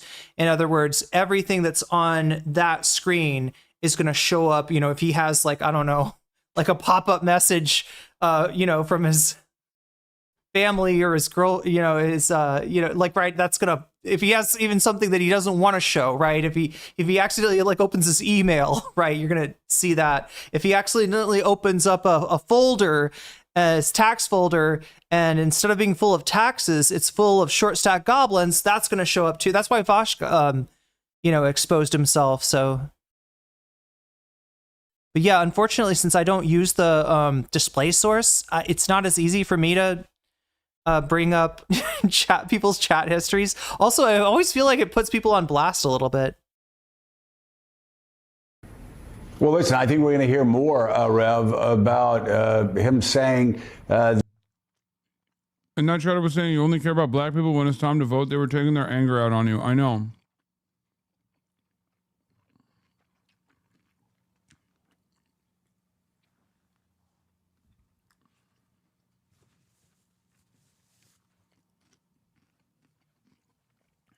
I hate that shit.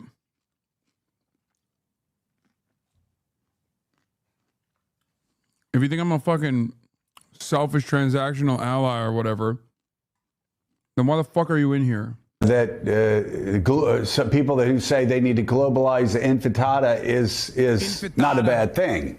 Is not anti-Semitic. I think we're going to be hearing an awful lot more about that. We're going to be hearing about his economic plans, a socialist in New York. There's going to be, I think we're going to have a very competitive, interesting general election.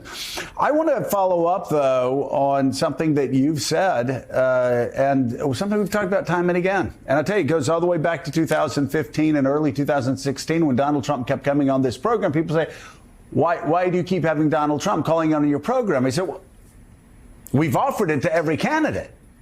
He's the only one that, walks through the door and calls us. And as I've said before, Lindsey Graham called us once or twice, but we offered it, and Tim Ryan did it this past cycle, I think it was. But showing up makes the difference so many times. This guy showed up. Cuomo thought he was going to be able to coast in. You look at, and there was an analysis by the New York Times after the 2024 election. You look at the interviews that Donald Trump showed up for versus Kamala Harris in the time frame. Yeah, dude. Andrew Cuomo lost because he didn't go on Morning Joe. You're right. Just like Kamala lost because she didn't go on more podcasts. Definitely, if she made that Rogan appearance, I'm sure everything would have gone great for her. That she was in the race. Also, if she'd said fuck more, they're not even a close call. Trump shows up. Trump talks to people. I found is just. I hate both of these clowns, brother. Here. Mamdani actually destroyed Al Sharpton. Oh, Kaya, did you see that? Did you see that back there? He gagged Al Sharpton super fucking hard at this meeting. He had an incredible speech at this meeting, by the way. One of the best I've seen so far when he talks about his dad coming into the United States is something that we've heard before.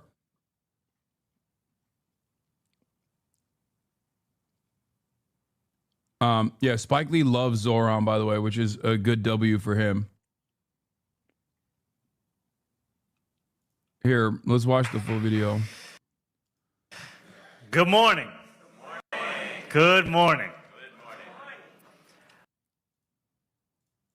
My name is Zohran Kwame Mamdani, and I know that there are many here today, and there are many watching and many listening who may have seen an ad mentioning my name on TV, or a commercial on the radio, or a mailer in your mailbox, or a video when you're watching YouTube.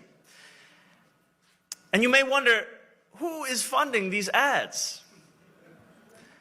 And it is in fact the same person that you were picketing just a few days ago. Because when Bill Ackman tries to take on diversity, equity, and inclusion, he also wants to take on any threat to the Trump administration across this country. And so just a few days ago, he spent another $250,000 on those same ads that you are seeing and you are hearing and you are reading. And so to quote the words of a famous New Yorker, allow me to reintroduce myself. I was born in Kampala, Uganda, in East Africa. I was given my middle name Kwame by my father, who named me after the first Prime Minister of Ghana. And decades ago, in Uganda, we won our independence from the British in 1962. We can clap for that. And when we did, the United States government gave the Ugandan government 23 scholarships as a gift for independence. And my father won one of those scholarships. He came to this country to study to be an engineer at the University of Pittsburgh. And sometime into his studies, his face buried in his book, he heard the words reverberate in the corridor around him, "Which side are you on? Which side are you on?" These were words being sung by members of SNCC, the Student Nonviolent Coordinating Committee, recruiting students to get on the bus to go to Montgomery, Alabama. Not to be confused, chat, with Saturday Night Nickelodeon. And my father got on that bus. He marched. He was hosed down. He was thrown in jail. He was given one phone call. And he called the Ugandan ambassador to the United States. He said, "Can you get..." Wait, what did Hasan do? He just... I always wish when a chatter comes in, I could roll it back for you. I think you can roll... Wait, no, you gotta be a member to roll it back, don't you? God damn it. I was about to tell you, Twitch has that option now, but I think it's only for subs or something. "Get me out of jail." The ambassador said, "What are you doing in jail? We sent you there to study." My father said, "You sent me here as a gift for our freedom. They are fighting for theirs. It's one and the same." And so I was raised with this understanding that freedom and the fight for it is interconnected. And as I look across this city today... God damn, that's so powerful, dude. It's so fucking good. I get chills every time I hear it. I am reminded that freedom is only worth as much as our ability to exercise it. Because we hear politicians of the past come on stages across this city, including this one, saying that they believe this is the greatest city in the world. But they do not answer the question that Dr. King posed decades ago. What good is having the right to sit at a lunch counter if you can't afford to buy a hamburger? What good is being the greatest city in the world if New Yorkers can't afford to live here? What good is it if our own people cannot afford their rent, their childcare, their groceries, even $2.90 for their Metro card? What good is that but making a museum of what once was in the city that we love? And so I stand here before you as an assembly member running for mayor with a very simple message. I am running to make the most expensive city in the United States of America affordable. I'm running to make it affordable for the working and middle class New Yorkers who built this city. And I also know that to run, to believe, it is not enough in and of itself. Because we know the words of James 2:14. Faith without works is death. If we believe in something, we must deliver something. Go ahead, chatters. Are there any other chatters who want to tell me that this is not a fucking blowout speech?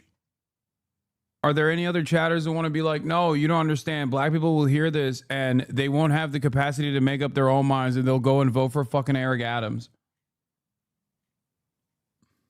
That is how we will be judged. And when I believe in affordability, I will deliver it by freezing the rent for more than 2 million rent-stabilized tenants across the city of New York. When I believe in affordability, I will deliver it by making the slowest buses in the country fast and free. When I believe in affordability, I will deliver it by finally bringing universal child care to each and every New Yorker across this city. But I know that there are many who say that when you stand for what you believe in, you lose your ability to win.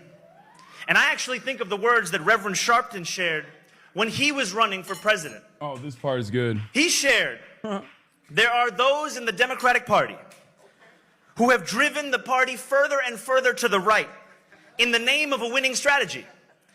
And it seems that it is their presumption that the only way to be electable is that progressive forces and people of color must voluntarily turn into invisible people. And I have spent this campaign... Dude, I love this part because this is a direct shot at Al Sharpton and what Al Sharpton has become.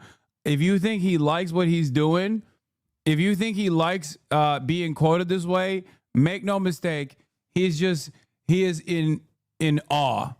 He is in shock. I don't think he appreciates that Al Sharpton is being used in this way. Okay?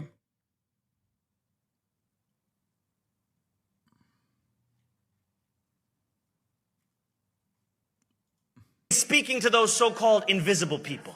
I have spoken to the New Yorkers who do not see themselves in their politics, do not see themselves in their politicians, and do not see themselves in the policies that are being proposed. And what I have found is that it is time to bring those from the margins to the mainstream. In New York City, it is time for us to make every New Yorker visible across this city. But when we stand up and do so, we will face the wrath of all the money in the world. And so right now, you will see more than $20 million being spent against me, $20 million being trying to redefine me. But let me tell you who I am. I am a man who believes in the possibility of this city. I am one who believes that we must win a new city, a city for each and every New Yorker, one they can afford, one they can do more than just... Wait, we're all getting cities? We're all getting our own cities, chat? What the fuck? And to do that... Free bus is great. Grocery stores, in neighborhoods with food deserts, great, but free cities? Damn. We have to leave behind the old city. We're all getting a city of our own. And the old politicians. You get a city, and you get a city, and you get a city, and you get a city. And the old ways that gave us the struggle that we're living in today. So it is my hope to not only earn your consideration, to not only earn your vote, but to earn your partnership. Because what I want to do is lead this city alongside each and every one of you. And it would be a dream if you gave me that opportunity on Tuesday, June 24th. Thank you so much. I think he said checkmate. Zoran Mamdani. Now, you know, I told all the candidates they had 5 minutes, but I didn't tell them the other prerequisite. You see, Zoran don't play fair. To quote Sharpton in front of Sharpton.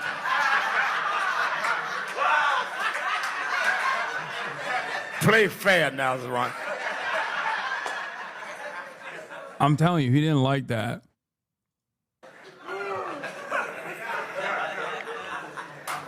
That was a chess move there. Yep. Because that's old Al Sharpton. Zoran was quoting old Al Sharpton. For those of you who don't know, Al Sharpton used to be a black nationalist, okay? Maybe even a black separatist back in the day. And back then, his rhetoric was far closer. He was a lot fatter as well, of course. Back then, his rhetoric in times was far closer to what you would hear from Zoran Mamdani today.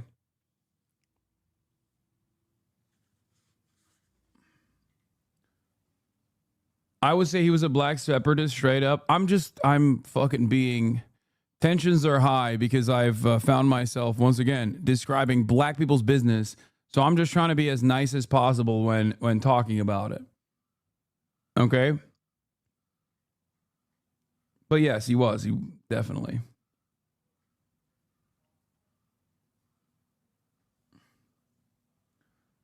Now he is a skinny man who has a permanent slot on MSNBC. Okay? So do with that information what you will. Many such examples, many such cases, and a million different ways of describing why that's actually supposed to happen, because there's simply no other way. This is survival. Black capitalism is a mechanism of survival, yada, yada, yada, yada. I don't give a shit, okay? I don't fucking care. If you think that type of commentary is gonna, play here, it's not gonna work. don't get what his point is. So Chatters, you're like Al Sharpton? I'm not sure that those chatters were coming from Al Sharpton perspective. Yeah. I mean, point made that Sharpton used to be a lot more radical, used to be a lot more real, and he's become, you know, everything that the establishment wants. And, you know, oh yeah, Sean Hasan spoke about it. He tries, but sometimes he tries too hard and misses. Yeah, and you know, like Sean's not done with him by any means, but you gotta understand, like, this kind of puts Sean in a tough place. But it is a good thing that he's got friends like that you know, that can maybe approach him without being seen as hostile. I'd rather have someone be honest with their radical politics and have my disagreements with them than have someone basically promote whatever helps their bottom line.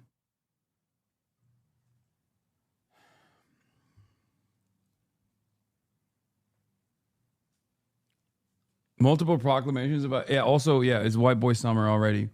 Multiple proclamations about white people summer and quoted white guys are so back before yelling at a black chatter. Hank Pecker's in the building. Hell yeah.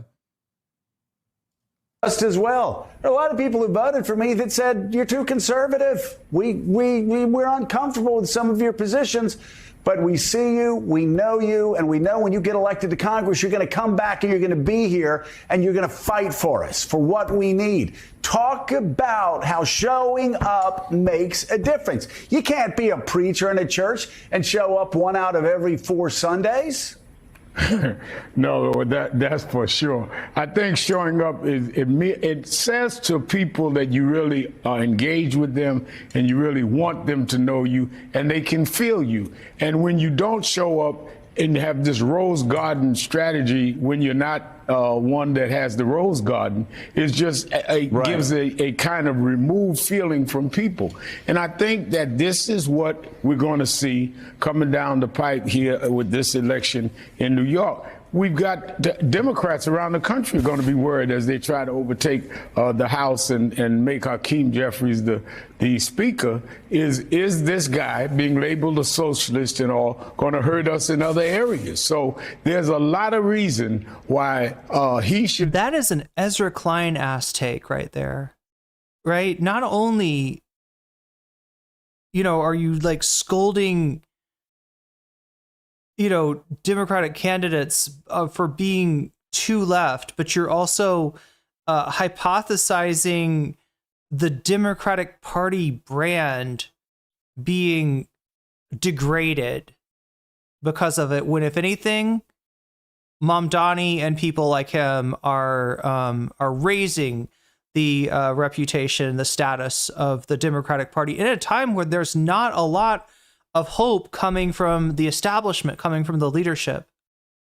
Continue to show up because he's going to have to beat down a lot of things.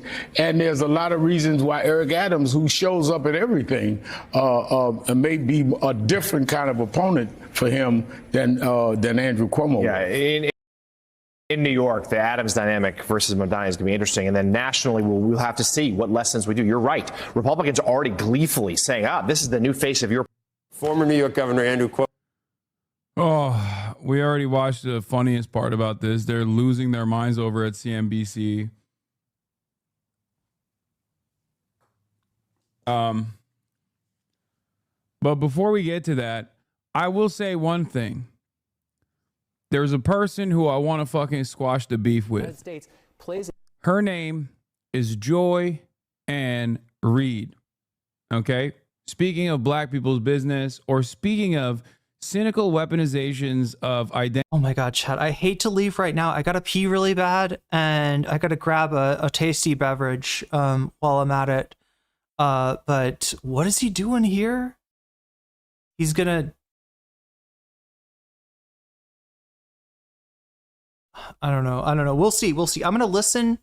I got my phone that I'm going to take with me so that I don't miss what's happening, because I know there was something in here that I really wanted to comment on. So I want to make sure that I don't miss it. But yeah, I do need to go piss, girl. That you were exactly right, chat. I'll be back as quickly as I can. Identity politics from the utilization of standpoint theory as a black woman, using that at every fucking opportunity to dagger the campaign of a radical candidate like Bernie Sanders. Joy-Ann Reid, the beef is squashed. I mean, it's been squashed because she's been an incredible voice, surprisingly enough. Long gone are the days where Joy-Ann Reid would bring forth a body language expert to try and find ways of attacking Bernard fucking Sanders. Because remember what that one chatter I was yelling at about, like, well, black people ain't rocking with this person. We're not rocking with them if they're not rocking with us. You only talk about black people when it comes to voting or whatever the fuck, right? Like all that shit, all of that cynical ass, bullshit ass, brain broken, wrecker behavior ass nonsense was demonstrated by Joy-Ann Reid time and time again. Whenever Bernie Sanders was seemingly doing well, MSNBC would bring her out like a mercenary to be like, Bernie Sanders is a Klansman. Bernie Sanders literally is at the Klans rally.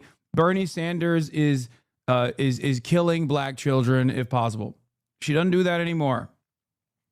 She absolutely, seemingly in the last couple of years, especially after the genocide in Gaza, has started defending Palestinian emancipation, and I think her perspective and the way she sees the world has even changed. Okay?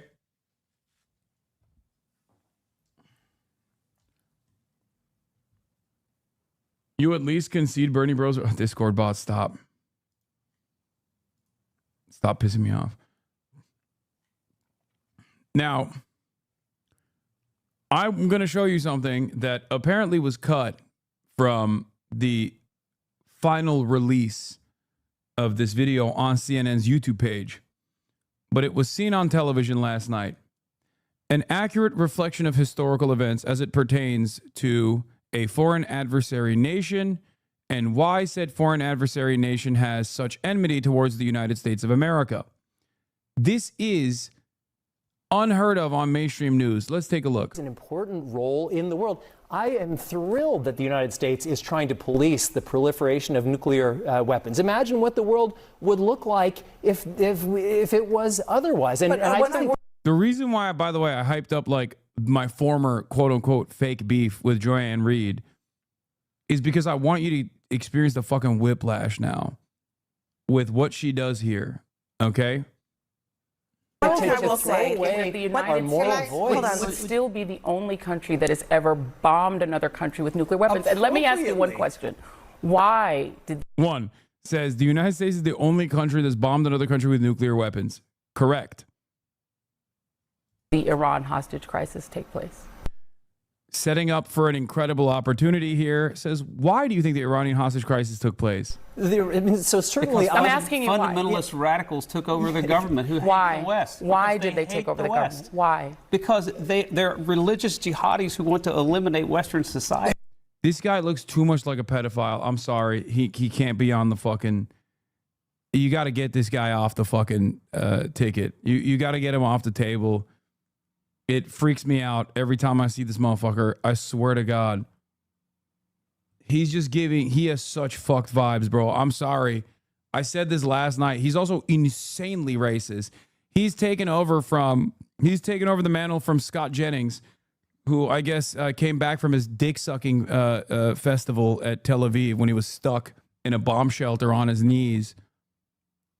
The psychopathic, rabid evangelical Zionist Scott Jennings. That's who he's filling in for.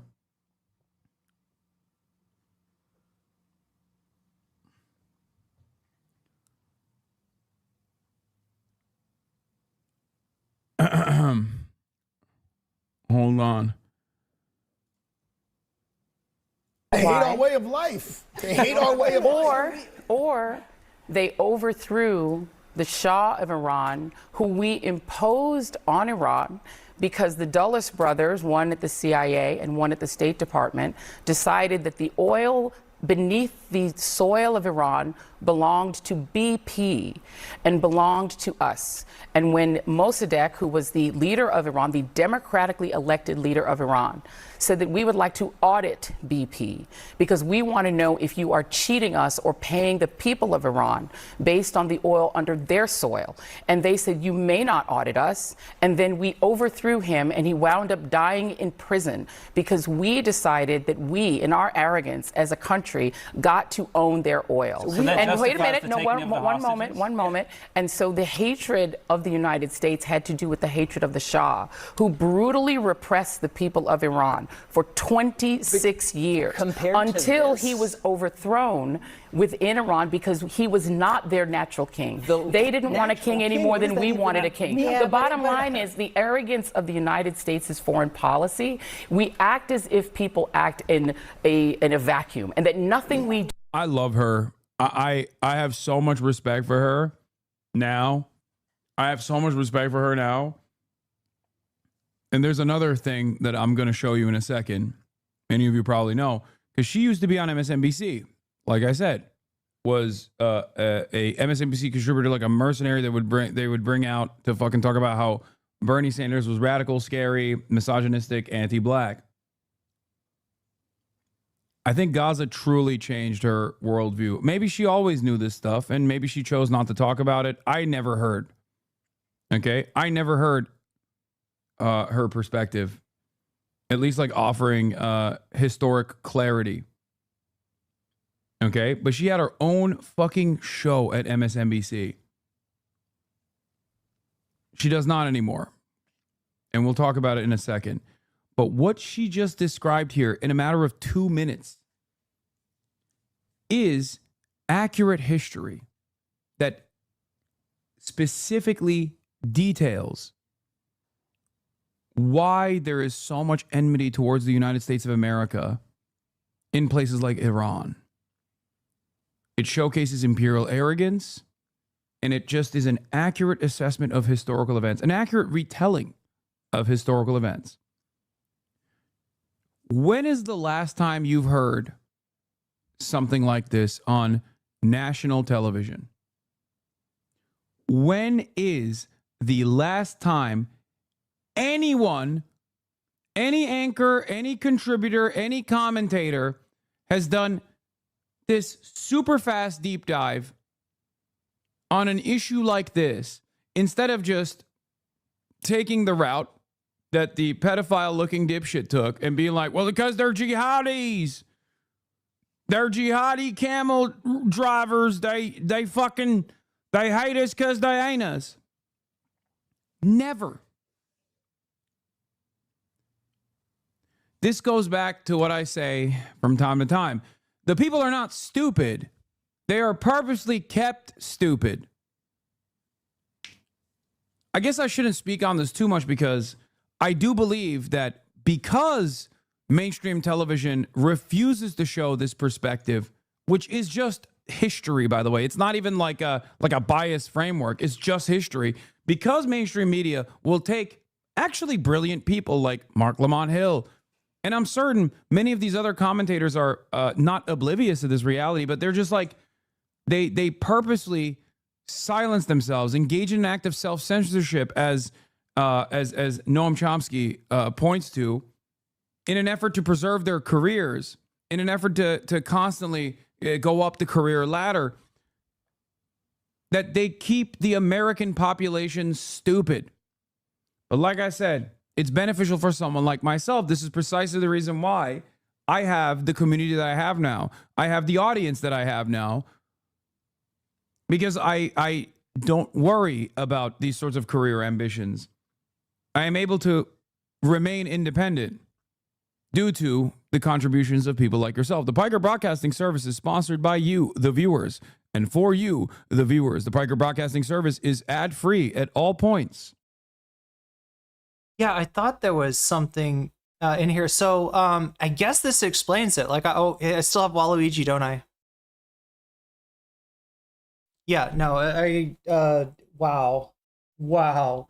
Hasan is unironically connecting this to the bullshit smear campaign at Bernie Sanders, courtesy of one Hillary Clinton in 2016. I gotta say it. This is the problem with the dirtbag left, and it pains me to say this because I could not have been more excited about the Bernie Sanders campaign. I mean, obviously he's an imperfect candidate. There's a lot I know about him now that I didn't know about him then, but compared to fucking Hillary Clinton, which is like, it's basically like you might as well go for a Republican if you're gonna have Hillary Clinton be the Democratic candidate. That's like having a Republican as your Democratic candidate, right? You know, she's horrible in so many ways, right? But because so many of us were so burned by her weaponization of identity, in not because she cared about black people, not because she cared about gay people, not because she cared about women, not because she was going to be better for any of those groups than Bernie Sanders, she was not. Because she wanted to win. So many of us that started out content, and I probably started out a little later than that, but you know, so many people still are like fighting that battle. And you gotta recognize at some point that Hillary Clinton is not here. I mean, she is. She pops up from time to time and she's annoying. And, you know, Trump's always probably, you know, super happy to see her reemerge and all. But Bernie isn't that good. George Jackson, as long as we're not speaking relatively, you're correct. Right? In fact, if we're speaking in absolute terms, no candidate is good that's running in a major party that's you know, got any chance, right? All of them suck, including Bernie, right? And we just were reminded about that when he went on Tim Dillon to talk about Trump and how he closed down the border so good. And you know, just like at a time when fucking ICE thugs are out in the street kidnapping people, Bernie Sanders is giving Donald Trump credit on closing the border, right? It's terrible. But that being said, compared to Hillary Clinton, yeah, Bernie, that's a night and day kind of situation, right?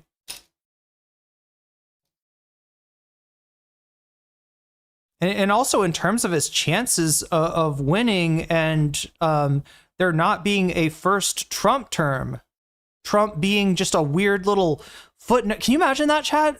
There's a universe out there where Trump never won. I'm not muted? Oh, good, I'm not muted. But I think I see where he's coming from here. He is still reacting. He's still fighting those ghosts of the 2016 campaign. And yeah, that's just Devin Kenner says, I think the reason Bernie didn't win the nomination is because Bernie didn't have many black supporters. Yeah, and FD Signifier talks about that at length, right? There was a failure of outreach from not just Bernie, but the Bernie campaign, the Bernie team. And, you know, and there's something to be said, even, and FD, you know, made a video about Zoran too, saying that, you know, he's got a similar problem. And he's kind of identifying the, you know, the left flank of the Democratic Party as you know, yeah, having a really significant problem with outreach.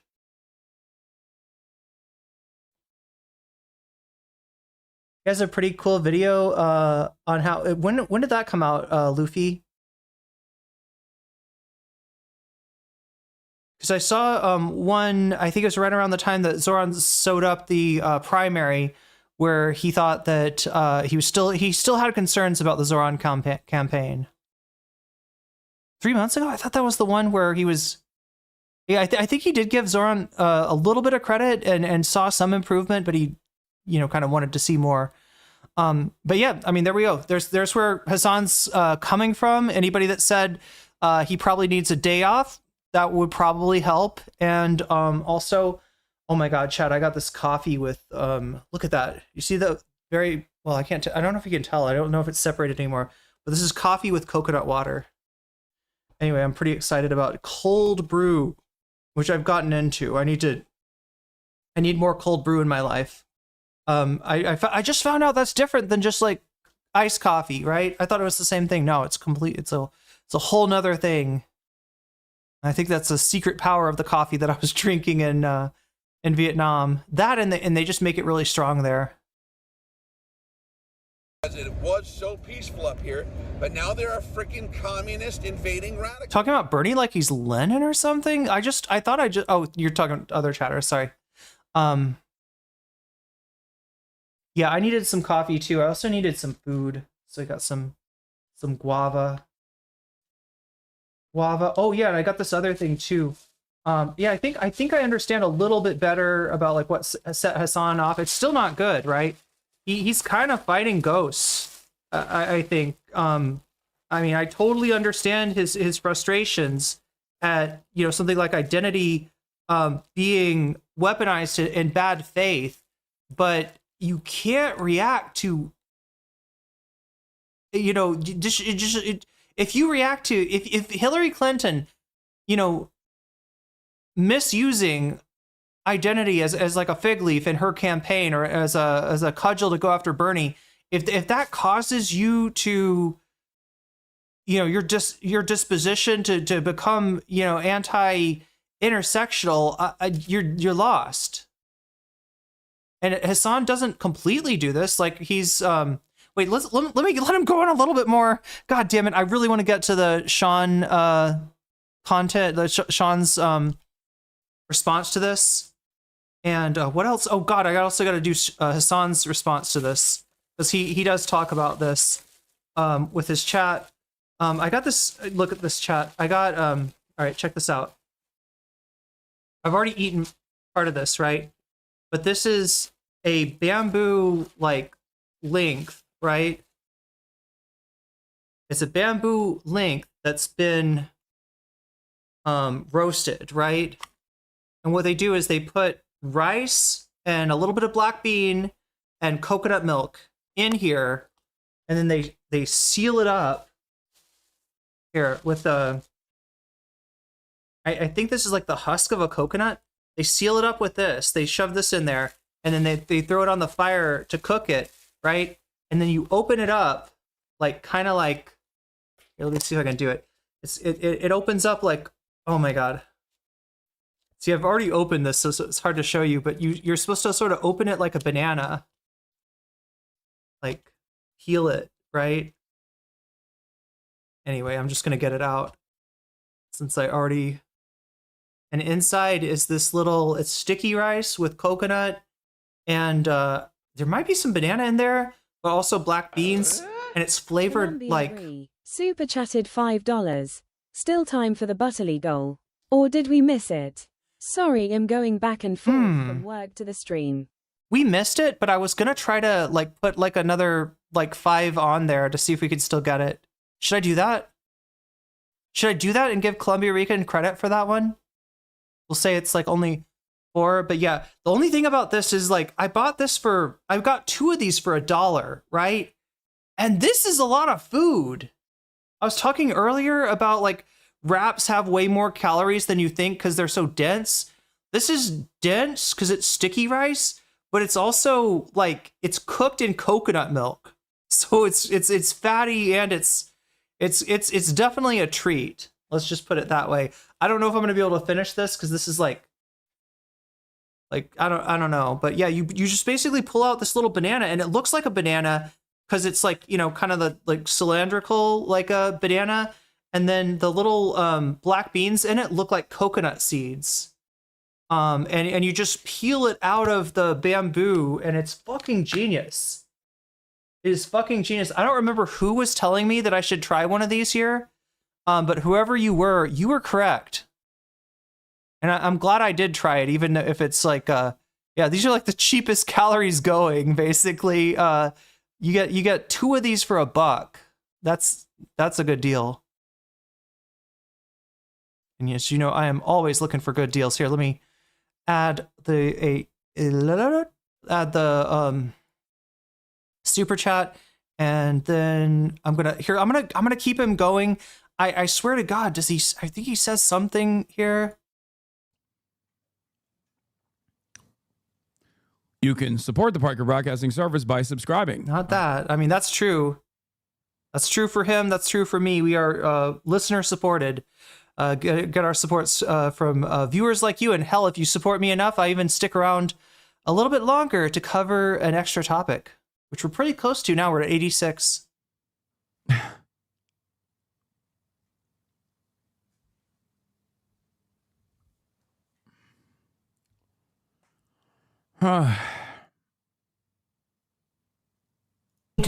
Has ever led to the hatred of us in other countries. And I'm not saying that hostages should be taken, but you just said because they hate our freedoms. Well, that's BS. No, they hate the Western world. I want to answer one of those.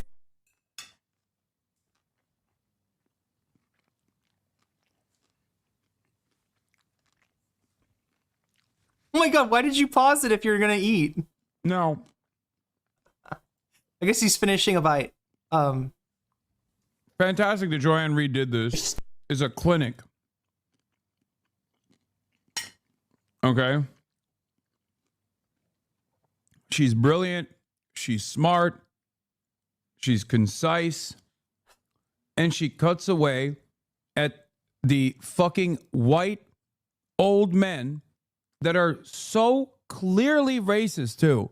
So openly racist. Like they have. There we go. It says 0 out of 5, but if we get to 4 out of 5, I'll put the butterfly in my hair to give Columbia Rican credit for that last super chat. They're wearing it on their fucking sleeves, dude. This is the thing that I fucking hate the most. Like, it's not just the racism in and of itself. It's not the Islamophobia in and of itself, but it's also like the shameless way in which so many people are openly advocating for these sorts of things, like with knowing full well that there are no repercussions and maybe even a positive contribution to your career. It's making me take some notes too, right? She just got to the, like, I mean, I've told you about Iran before. I've described Iran-Contra. I've talked about the Shah and the overthrow that, engineered by the United States. I didn't talk to you about the Dulles brothers. I didn't say straight up that's the CIA that did that, right? I didn't say it's the United States entitlement to other people's oil. And by the United States, I mean the not just the military industrial complex, but the most foul tip of that is behind so much shit. From Vietnam to the expansion of that war into Laos and into Cambodia and like so much else, right? I feel like I don't talk about the deep state nearly enough. It is a real thing. It's, not what Trump and his supporters describe it as. It's definitely not woke. Columbia super chatted $5. Here is one more. Plus, I really want to see the Poodlegate segment. Aww. So down for that coverage. Oh, hey, should I put your money where your mouth is, Columbia Rican? Should I add you to Poodle? Crotchy also has something to say here. I don't know why it's not doing that. It should be doing like, for you. Hasan must have herpes on his dick after demanding so much sucking from chat. Damn. Plus 15 for the Poodle. That's what we're going to do. We're going to add 15 to the Poodle. Poodle's already got 1 extra point. Now the Poodle's got 16 extra points. Remember, you can do this anytime you donate. You can let me know in the chat which of these, post main segment options that you are feeling today, and I will put your money where your mouth is and add it to the topic of your choice. Poodlegate, that's right. Annika, I'm curious about the Poodle too. It's a really funny video too. Anna encountering her. It's Karen versus Karen, and yeah, we are eating kind of like I know the Vanguard has covered this already, but I wanted to cover it too because it's just such a weird, funny video. Honestly, we're at 94. Says Narwhal. Okay. It's so fucking annoying, dude. I hate that shit.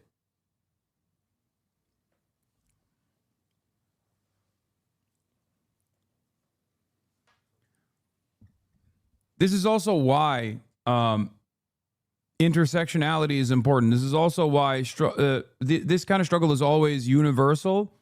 And this is why solidarity is important. Because while I am not black, and I will never understand what it's like to be a black person in the United States of America, my name is still Hasan. And trust me, I certainly know what it's like when someone just undermines your entire worldview, your humanity, so easily with one statement. I know exactly what it's like when you know that you're on the right side of this argument. You know that you're a fucking person. You know that you're a human, but you know how other people are going to respond to what that person is saying. You're so close. You're so close. Add to that, you know what your life experience is like, and you are talking into a vacuum of ignorance. There is very important information that you have to contribute that sheds light on the discussion, and yet no one will listen to you because that's considered, like, I don't know, subjective or something, or you're so close, Hasan. You're almost there. You know that other people are also going to feel the exact same way. That constant threat, that constant gloom. But I'm sorry, is that too much standpoint theory? Like, please just tell me what's wrong with fucking, like, I mean, I don't know. Like, I mean, I'm sure, like, are there people that have abused, like, the concept of standpoint theory that I'm just not aware of? Or they're, like, bad faith actors that have, I don't know where this, like, like, I don't know anything about standpoint theory. I just, like, read a little summary of it. It seems pretty based.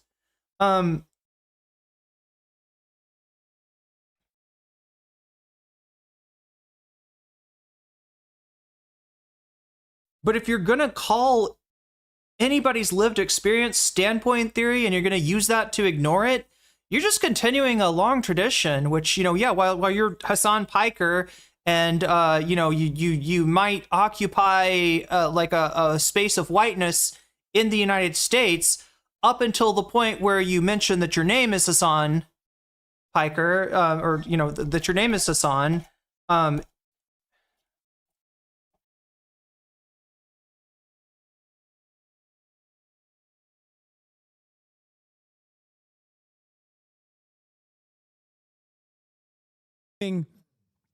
Presence of bigotry is always there. I know what it's like. Okay? I know what it's like when someone comes up to you and undermines your worldview, and it's not immediately seen by other people. It's not immediately seen as a negative by other people around you. Okay? I know. I can empathize. Standpoint theory gets abused constantly to tell people they cannot learn anything if they aren't in that marginalized community. I've never seen that. Miku, you said learn, right?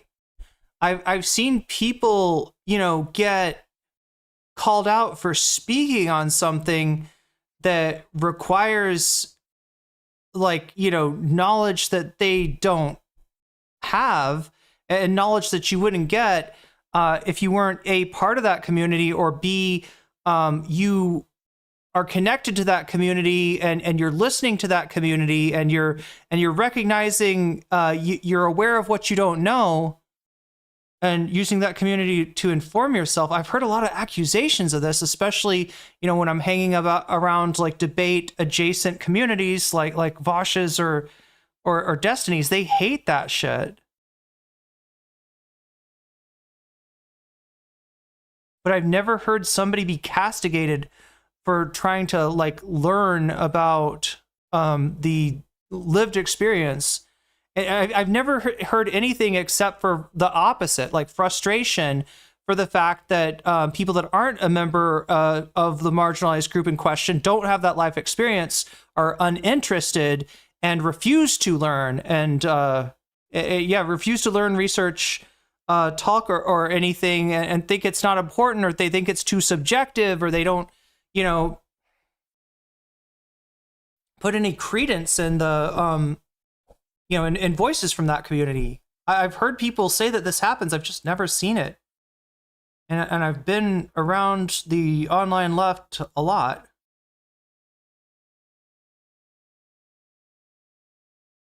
This argument has been as centuries old, literally white people being white people yelling at minorities they don't actually fuck with to shut the fuck up about race because it's divisive.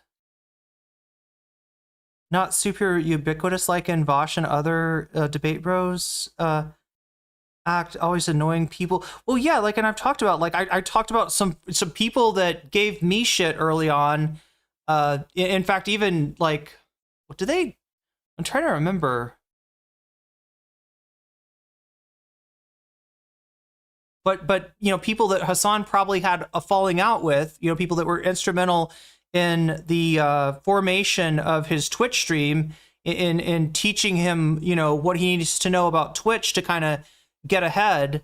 And I'm guessing he probably had the same kind of falling out as I did, because you know, these were not good people. And you know, yeah, can there be shitty people that are all in their ego, you know, that try to weaponize something like an identity? Sure, I've seen that, but there, you know, that's because there's bad people everywhere, in every community, in every group. Standpoint theory seems like a good counter framework to centrist debate bros, basing arguments on thought experiments. Yeah. True. White Muslim man named Hasan that's American. I mean, it's true. That is, all of this is true. I'm a white dude. I'm white. I always say I'm white. I look white. I sound white. Okay. And if I had said my name is Hank and never talked about my background, I'm pretty sure most people would probably, you know, recognize me as white. I am, because I am white. Having said that, this is the one issue out of all of the issues I talk about, the one issue where people immediately fucking discount my perspective and say, oh, you're biased. You're biased. You're Islamist fundamentalist. And there's a difference between saying that about like a white guy versus saying that about a guy named Hasan. There's a difference between saying that to, for example, there's a difference between saying Noah Culwin or Felix Biederman is anti-Semitic and loves Islamist terrorism versus saying that about someone like myself or someone like Zoran, okay? You won't be able to understand how hard it hits. Just like there's a difference between someone talking about how I'm just hot and that's the only reason why people listen to me versus saying that about a woman, okay? A female political commentator. Objectification works differently against women, okay? Islamophobia and terror jacketing works differently when you are Muslim.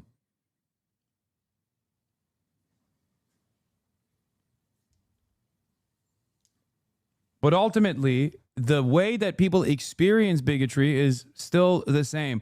White supremacy will make you whatever you need to be to serve its own purposes, white people included. That's why it's so insidious, for sure. I don't know if I'm able to like correctly communicate this feeling that I feel like closely resembles bigotry, like experiencing bigotry.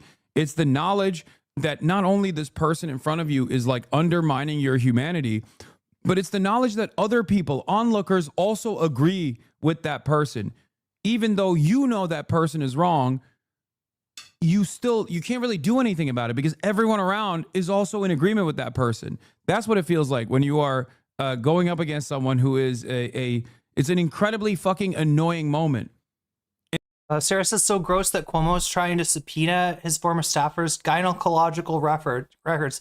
Not only that, Sarah, he also had like according, like, because of the, I guess, defamation case, I'm guessing that's what it is. There's some kind of restriction. There's some kind of gag order on her. So she's not even allowed to talk about it. But Zoran did bring it up, and she was in the audience at the last debate. So it was pretty nice seeing Cuomo finally get confronted on that. And there's nothing you can do about it. You just have to sit there and fucking eat it. Because if you respond and say, actually, this is Islamophobia, or you respond and say, actually, you're exhibiting anti-black behavior, then all the other people are going to fucking turn around and go, oh, dude, whoa, what the fuck? Oh, here we go again with the woke shit. All of those other people are going to fucking join in because they also have a crumb of that feeling inside of them. They also exhibit some of that resentment. They also exhibit some of that bigotry. So then they're going to feel like they're under attack. And then now you're all alone, surrounded by people who are fucking yelling at you, even though you're right and they're wrong. It's like constantly being in a state where you're surrounded by people who are fucking hallucinating and you're the only sane person. That's what it feels like to me. And I assume that if you are a black person, if you're a Latino person and you experience this, or if you're a woman and you experience misogyny, like, and you try to communicate that personal experience, I suspect that's what it feels like as well. This is why I say intersectionality is important. This is why I try to understand what other people are going through from my own personal experiences to a certain degree. Isn't there a connection between intersectionality and standpoint theory? God, I'm gonna have to look this up again. So he's talking earlier, just kind of bemoaning standpoint theory, accusing his chatters that said that they might have a, you know, I guess what you'd call like a,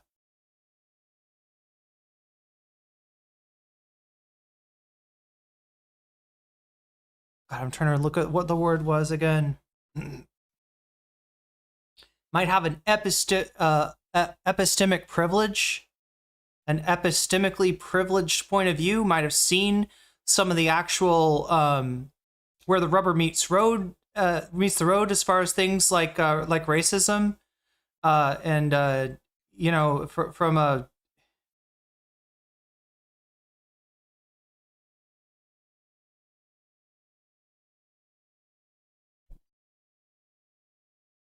contemporary standpoint theory continues to evolve in response to shifting political, social, economic landscapes in the era of third wave feminism.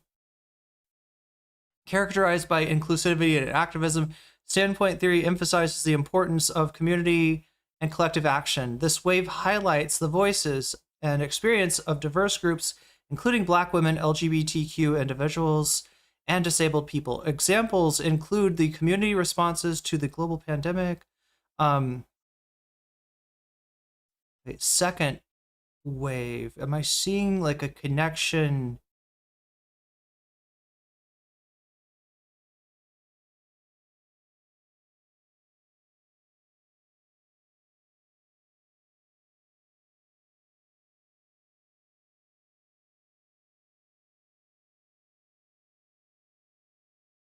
Yeah, here it is. Here it is.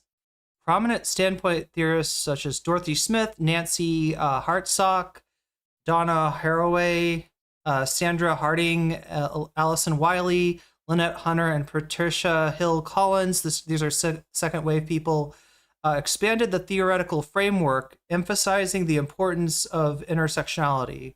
Second wave standpoint theorists and activists in the United States incorporated the related concept of intersectionality to examine oppressions caused by the interactions between social factors such as gender, race, sexuality, and culture.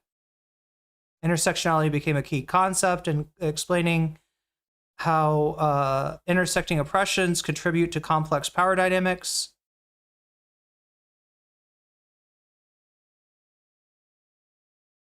Okay, so there's three waves of standpoint theory, just like there's three waves of feminism, but they don't really occur. It's not like first wave standpoint theory isn't happening during first wave feminism. It's much later, around the time of second wave feminism.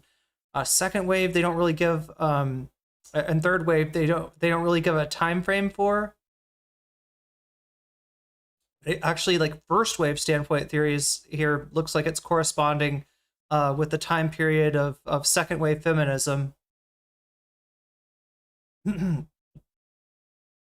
So there is definitely a relationship. they're talking about second wave standpoint theory as a version of, and remember, chat, standpoint theory, Hasan, kind of uses it as a boogeyman, but we're just talking about three theses, right? You got the situated knowledge thesis, the achievement thesis, and the epistemic privilege thesis. That one, the word privilege might throw you off. We're not talking about privilege in the intersectional sense. It's I think they use another word for it somewhere. The situated knowledge thesis states that one is in the position to know that what one is in the position to know depends on one's social identity. The achievement thesis that one has not achieved a standpoint merely by virtue of having a certain social identity. Rather, a standpoint is achieved through the process called consciousness raising. So yeah, just being marginalized is not what produces the standpoint. It is, the sort of collective effort of consciousness raising, like the idea of wokeness. Wokeness, when it was invented, meant being aware of racism, simply put, right? And if we want to go a little deeper, being aware of racism and its systemic nature. And then the third thesis is the epistemic privilege thesis. It states that there is some epistemic advantage. Yeah, that's the term that makes sense to me. Epistemic advantage. So in other words, you have an advantage.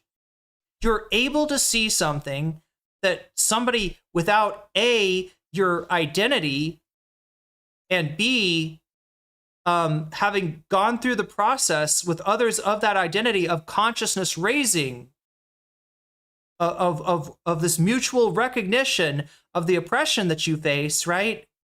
This provides an epistemic advantage, which, key word there being vantage, right? Your vantage point, your perspective allows you to see something that literally the rest of the society might not be able to see. This makes your viewpoint or lived experience, if you will, valuable in a way that is like irreplaceable. What the takeaway from this chat is that marginalized people are integral to any kind of meaningful liberatory movement, especially one based around solidarity. One based on commingling our struggles. I still don't see the problem here. Is there a criticism section or something?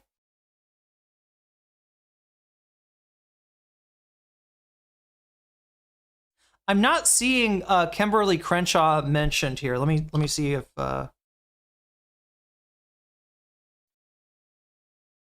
no. Wait, yep. She's in the footnotes. They refer to demarginalizing the intersection of race and sex, a Black feminist critique of anti-discrimination doctrine, feminist theory, and anti-racist politics from 1989. They refer to her mapping the margins, intersectionality, identity politics, and violence against women of color. But yeah, no, she's pertinent to this discussion. Okay, political and practical criticism. Oh, we got epistemological criticisms, methodological criticisms, political and practical criticisms. I don't want to hang on this too much because I know for some people this is kind of boring. But I mean, this is, since he brought it up, I just I always hear it's like a I don't know. I always hear standpoint theory used as as a target, as like a pejorative, as like a boogeyman, as a way of just criticizing something and hand waving it away. I never really bothered to look into what it actually is. Okay, so epistemological criticisms. Let's see how fast I can get through this. Critics argue that standpoint theory contains a fundamental contradiction in the treatment of objectivity and relativism, while standpoint theorists argue that standpoints are relative and cannot be evaluated by absolute criteria. They are simultaneous, because they're comprised of lived experience, right? It is coming from a subjective place, right? They simultaneously assume that the oppressed are less biased or more impartial than the privileged. This creates what critics see as an internal inconsistency. If all knowledge, you see, I mean, this makes sense in absence of a intersectional analysis. If we take oppression and privilege out of the picture, then yeah, I agree. You know, why would, you know, if the whole purpose is to like privilege some viewpoints over others, that sounds, you know, kind of bigoted. But again, that's an analysis devoid of any consideration of relative power, right? Which I think is a mistake. Anyway, philosophical critics have identified a circularity problem in Standpoint's epistemological foundations. The theory claims that, God, isn't that true about any? Like, I mean, the joke about the whole thing about, you know, grounding your axioms, right? You know how debate bros will always talk about like grounding their axioms, is that like, you know, any statement is going to rely on some assumptions, right? You don't get, there's nothing to really ground it into that's not up for debate. The theory claims that marginalized standpoints should be epistemically privileged because they provide better knowledge, but this claim itself requires justification from a particular standpoint. Critics argue that without independent criteria for evaluating competing standpoints, the theory cannot provide a non-circular basis for deciding which perspectives should be privileged. Right? We got methodological criticisms. The achievement thesis, which holds that standpoints must be developed through consciousness raising rather than automatically inherited through identity, faces the criticism for its vagueness. Okay, what constitutes consciousness raising? Are all forms of consciousness raising equal? You know, what are the rules for consciousness raising? Vagueness and the potential for circular reasoning. Once again, I don't know. Is circular reasoning like the fucking own that the critics seem to think it is in philosophy? I feel like critics argue that without a clear, like you know, it's an own in logic, chat, but you know, logic itself is like it's mathematical, right? It's devoid of content, right? It's theoretical, right? So you know, while yeah, if a logical construction is circular, it's, you know, that's a you know, disqualifying factor. I don't know, like, it's like I said, it's hard to, you know, truly ground your axioms in something that does not circle back, or if we're going to use Deleuze and Guattari, that is not rhizomatically you know, connected through what is that? I'm trying to remember what they're.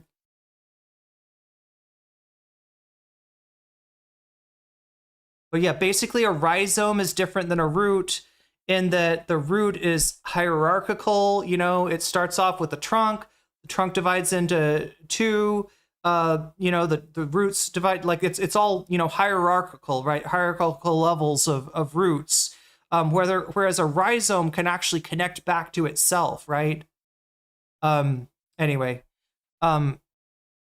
contemporary, we need Brooks, chat. We need Brooks. Contemporary critics emphasize that marginalized groups themselves contain significant internal diversity defined by culture, class, geography, and other factors, challenging the notion that shared oppression necessarily produces shared standpoints and insight. Well, this is just intersectionality, right?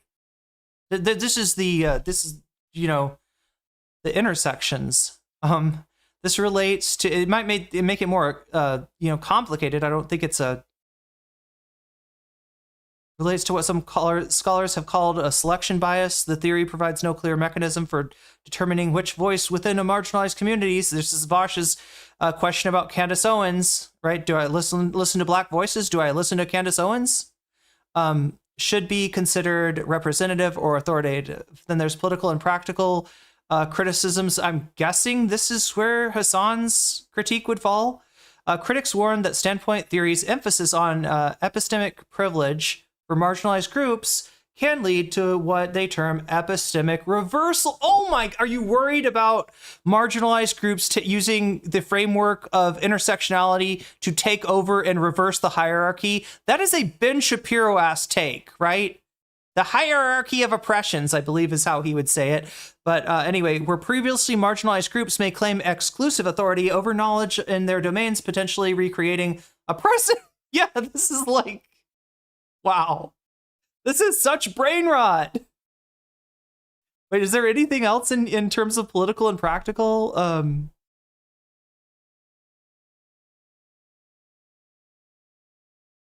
Early formations were criticized because alongside feminist philosophy, due their insufficient attention to cultural diversity within social groups.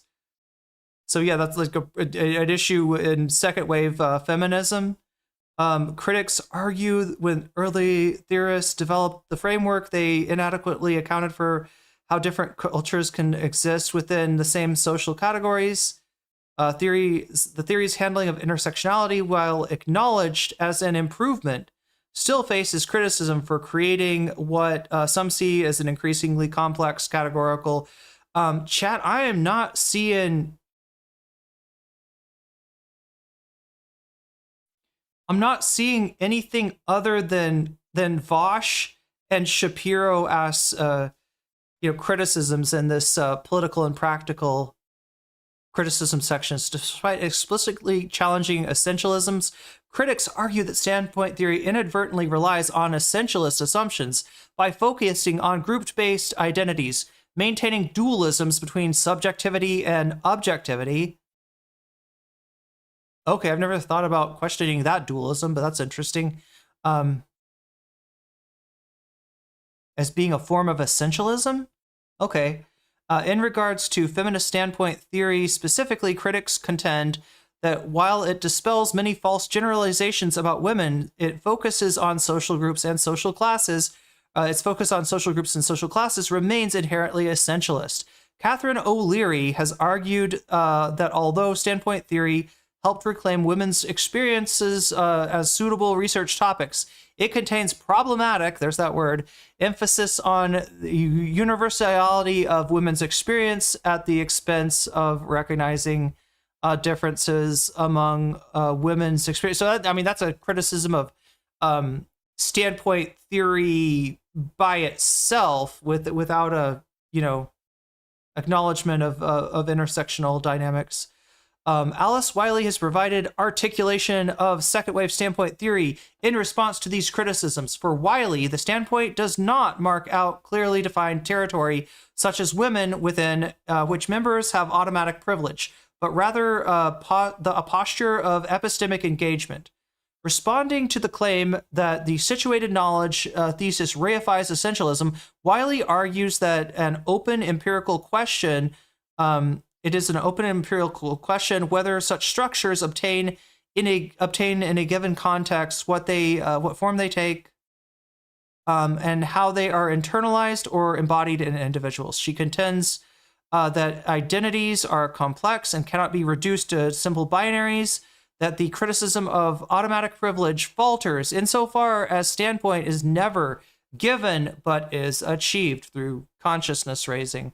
Contemporary standpoint theorists have attempted to address the circularity concerns by emphasizing the theory's utility as a research methodology rather than a comprehensive epistemological framework.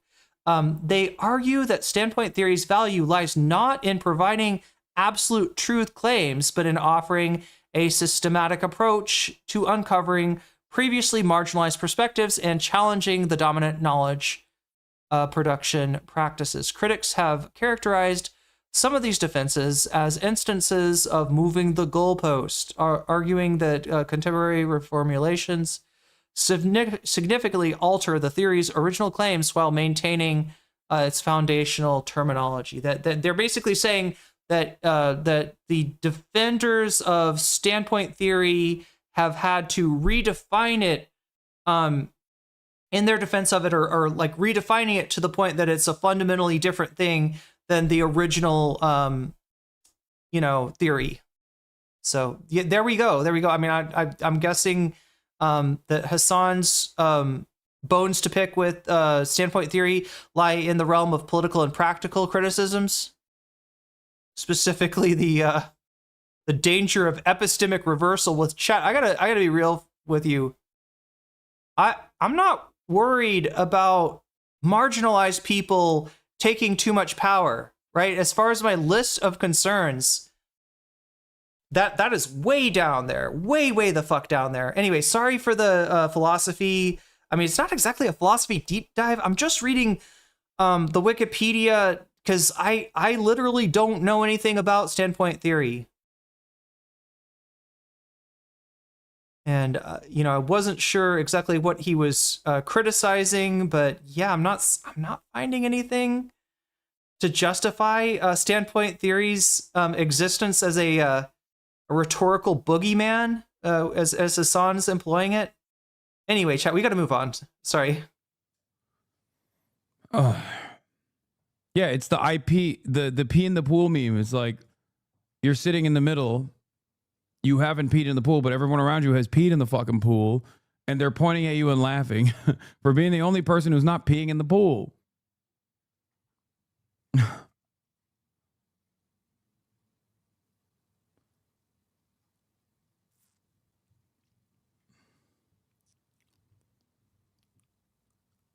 Got to speak to your POC friends about this when they come on next time. It would be enlightening for many. Yeah. Ironically enough, this is what FD Signifier talked about when he did this video. Did he ever release that video? The Spicy Whites video that he did?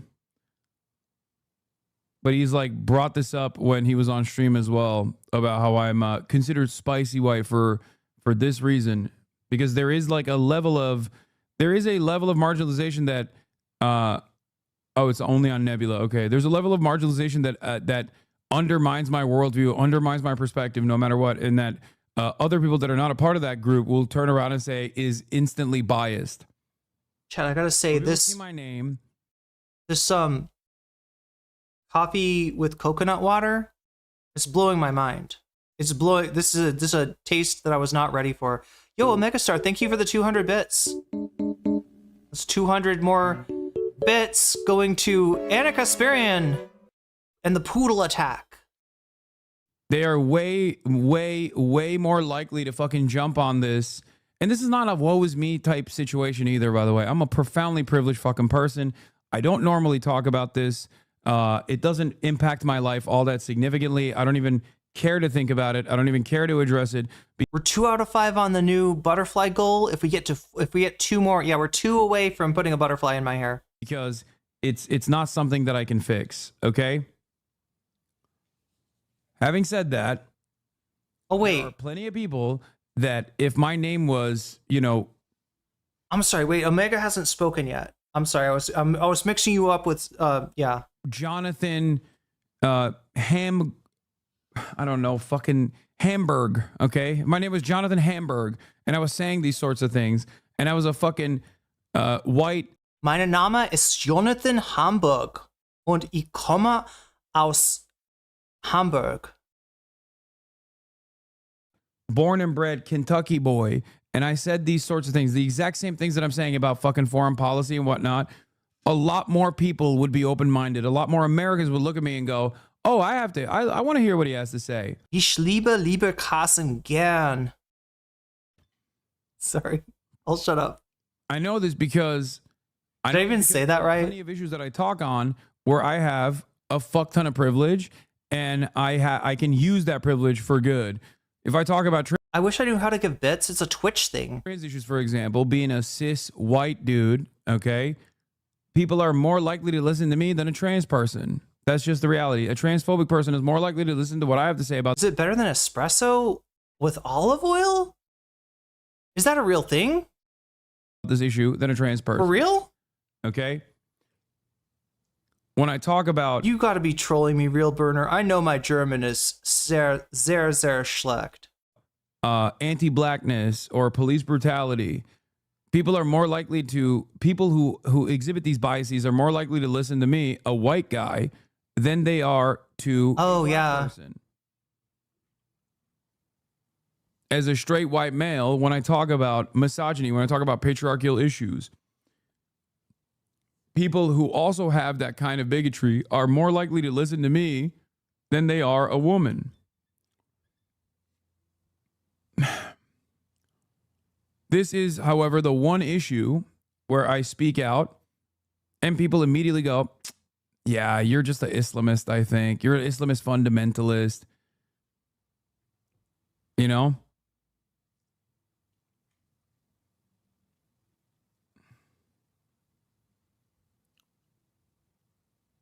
Kind of strange take to have after screaming at Black Chatter about standpoint theory. Not saying you have to like or agree with their reviews, but it seems like it could be more productive to try and understand how they arrived at their worldview due to their own experience. It's because I already know how they arrived at their worldview due to their own experience. My own personal experience that I just reflected on is a demonstration of how I empathize with other people's fucking framework, even if I'm not black, for example, which is precisely the reason why when someone is a fucking long-term community member, they come in here and act like I'm operating on some kind of fucking anti-blackness. It's idiotic, especially when I'm in the midst of talking about something entirely separate. It's wrecker behavior. The reason why I'm actually explaining this part is because I'm addressing the previous back and forth that took place. Wait, Chatter, is that the species being thing? I never understood the whole species. Is that what you're talking about? Misanak? I need to look more into that. I think when I looked at species being and what was the other term?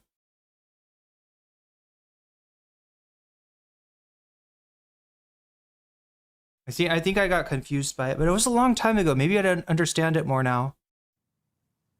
As the whitest guy ever, I still got called a terrorist when I wear a keffiyeh. I could only imagine how insane it gets. Yeah, there's a difference though. Because you're white, when you wear the keffiyeh and someone calls you a terrorist, it doesn't hit the same, is my point.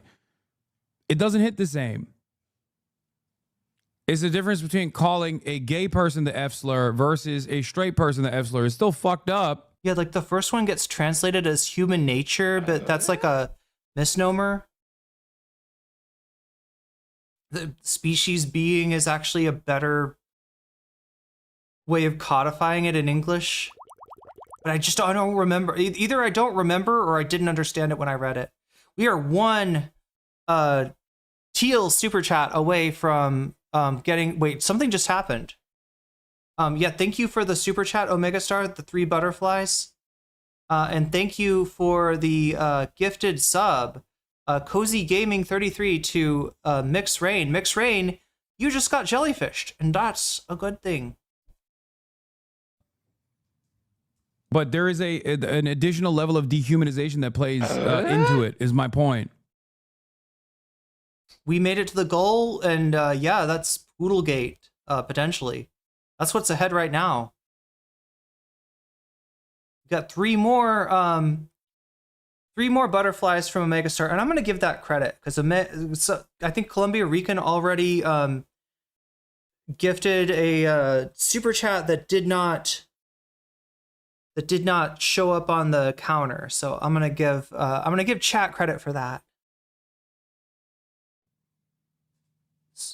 Am I doing this right?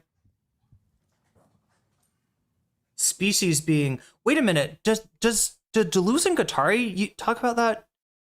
Oh my god, I'm trying to remember where I fucking heard that. I feel like maybe I heard it from somewhere other than Marx. I feel like I heard somebody talking about Marx.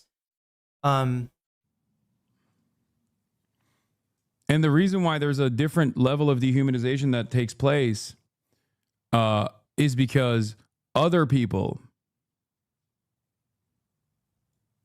But Hasan, you got to remember that the majority of people you read in chat who say they're black and give these lazy ass takes against you are a tiny ass cohort of people that aren't representative of the rest of us. There are many black people in here that finally feel heard until a different black chatter shatters that moment for us too. Our suffering is shared.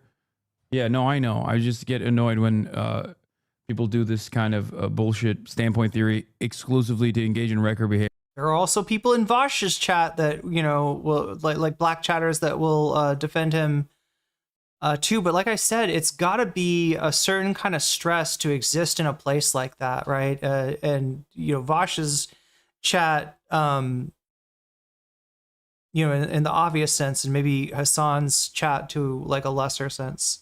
Watched a lecture regarding Armenian history recently. The lecturer mentioned a Greek saying that says that Turkish history is no history. It is a criminal record. It's a rap sheet. Gabriel, that was the Greeks and the Turks. Yeah, they. That was what I was. I know it's not reflective of all black people in the chat, obviously. All right. But getting back to what I was talking about with respect to Brianna Joy Gray, who made this assessment about Joy Ann Reid and why she was fucking fired from MSNBC. She had a show, by the way, chat. She had a whole ass show. She wasn't just a contributor. I think the other piece is Gaza. And you just can't get away from the fact that talking about Gaza in a way that humanizes Palestinians is not the usual way that cable news operates or that any news in this country operates. For whatever reason, that topic makes people uncomfortable. And it doesn't make regular folks uncomfortable because I think the majority of Americans agree that what's happening there is not just a genocide, but is unconscionable for us to participate in. I think most Americans believe that, agree with that. But there was a discomfort with that topic that I saw in the policing of my social media, in requests to not like certain things on social media. There was a sense that topic, it makes people. That's probably what got her fired. Yeah. Saying you want to see innocent men, women, and children not be killed shouldn't make anybody uncomfortable. It shouldn't. It didn't with Rwanda. When the Hutu and the Tutsi were slaughtering each other, we very easily in the media said that was a genocide, right? I mean, if you look at what Russia is doing to Ukraine, when they bomb a school. Nobody ever said the Hutus have the right to defend themselves, right? That was never there was not two sides to that discourse. Or a hospital or a music school. That is reported as barbaric. It's reported as genocidal. When they're stealing Ukrainian children and kidnapping them to Russia, there's moral clarity from the media, and there's no hesitation to say that what Russia is doing is evil.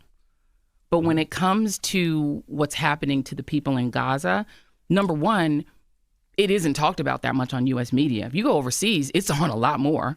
And then number two, the way it's spoken about is, I don't know, maybe it's like when a friend is doing something wrong, you don't want to talk about them, you don't want to say anything negative, but there is a hesitation. I definitely think that's a Yeah, as far as I understand, you're right, Kiki fan. It was the Tutsis were getting slaughtered, not both sides. Thing in American media.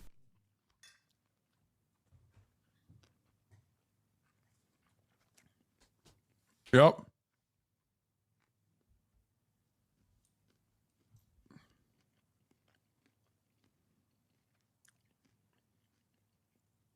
Yup.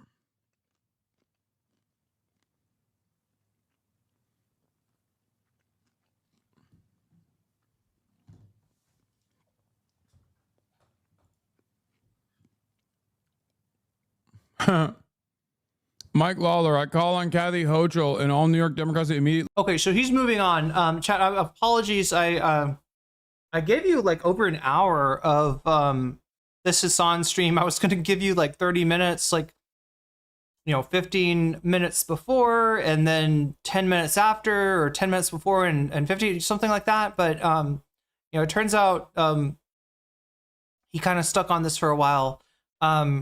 So that means I got to make haste and switch us to maybe Hasan put out a whole video on his main channel talking about this controversy, right?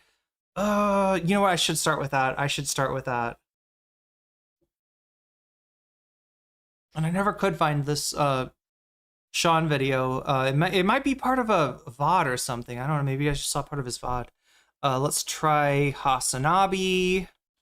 I gotta at least show you the beginning of this because this is what this is where he shows what the impact was, like what the oh, and we got a Thai ad. Wow.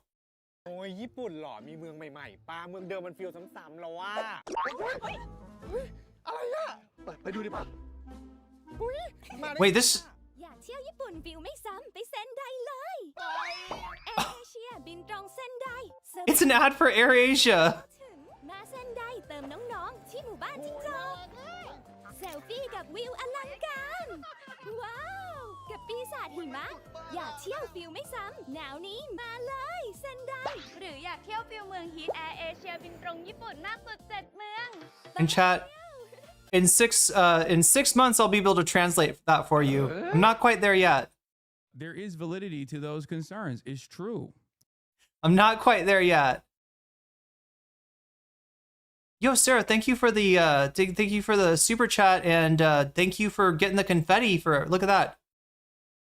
The confetti is raining down on the chat. Congratulations.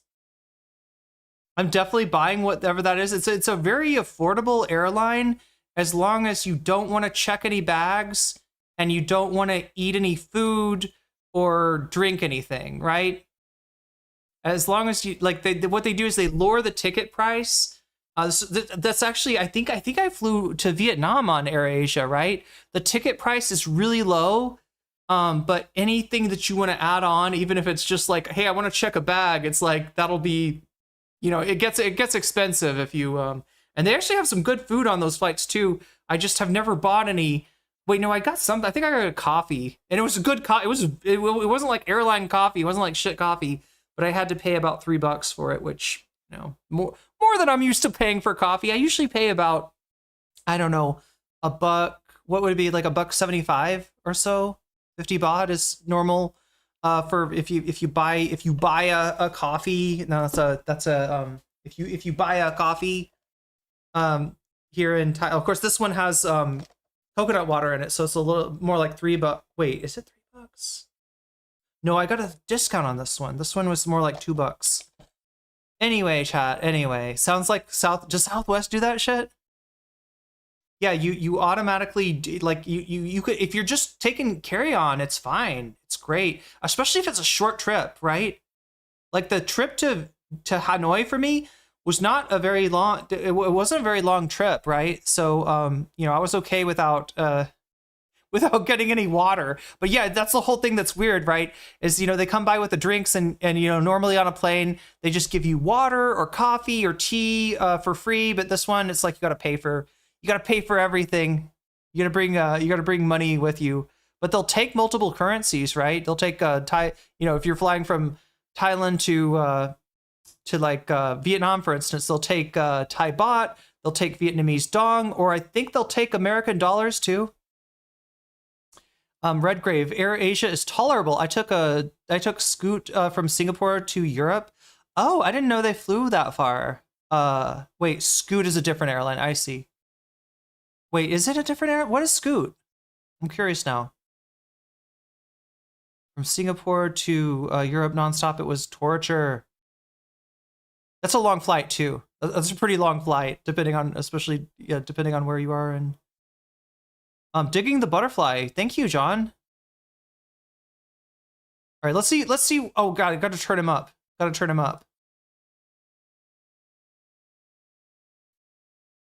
There is validity to those concerns. It's true.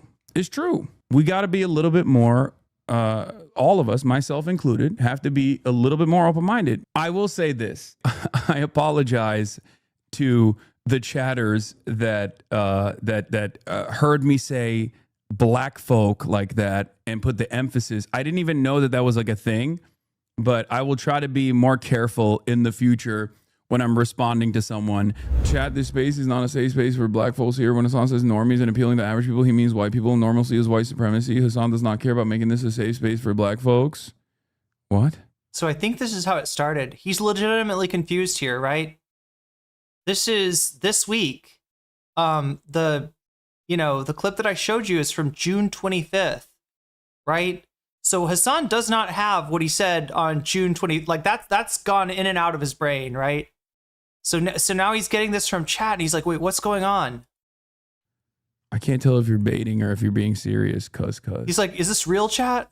But I would say that the first part of your statement is not that this is not a safe space for black people, but the first part of the middle part of your sentiment is true. When I say normies and appealing to average people, I do mean white people. It's a white supremacist country that we live in. So this isn't to say that you should be open to white supremacist values or anything like that. But yeah, a lot of normies. Redgrave, that's one place. I have not been to Singapore yet. I'm kind of scared. The only thing I know about Singapore is that it's like, what is it? It's like super capitalist, and except that the housing is mostly public. You can get, like, the government owns most of the housing to kind of keep rent affordable. And then all the stories of, that they got all these laws, and if you break them, there's like super harsh penalties. Definitely don't want to be bringing any controlled substances into Singapore. Normies hold on, regardless of their background, to white supremacist values. But yeah, America is a white supremacist country. America is, in its foundation, a white. Tokyo to Seoul, it was 120 round trip. God damn. That's like 40 baht. Or sorry, 40 baht. 4,000 baht is what I was trying to say. Yeah, that's like 4,000. That is pretty cheap. Broke my spine because the seats were too hard. Damn. So Scoot is rough, it sounds like. Scoot is a flying grave. Okay, I'm gonna maybe I should avoid it.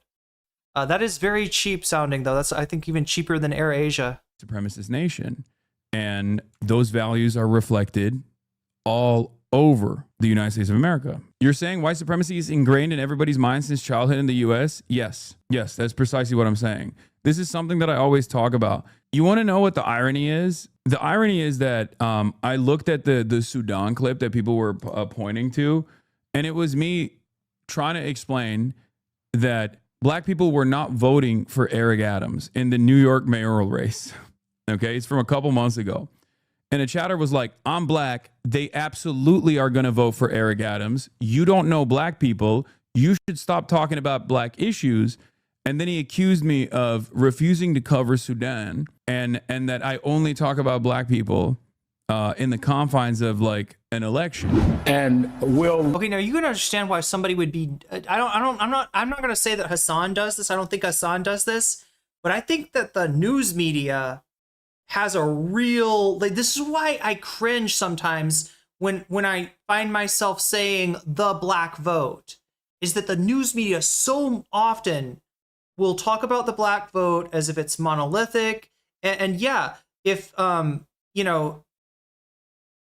if Democrats get like 7 points less in the black vote, in the voting, of black people than they did the four years ago, then people start talking as if even if it's still like, I don't know, 75-80% of black people voted for Kamala, right?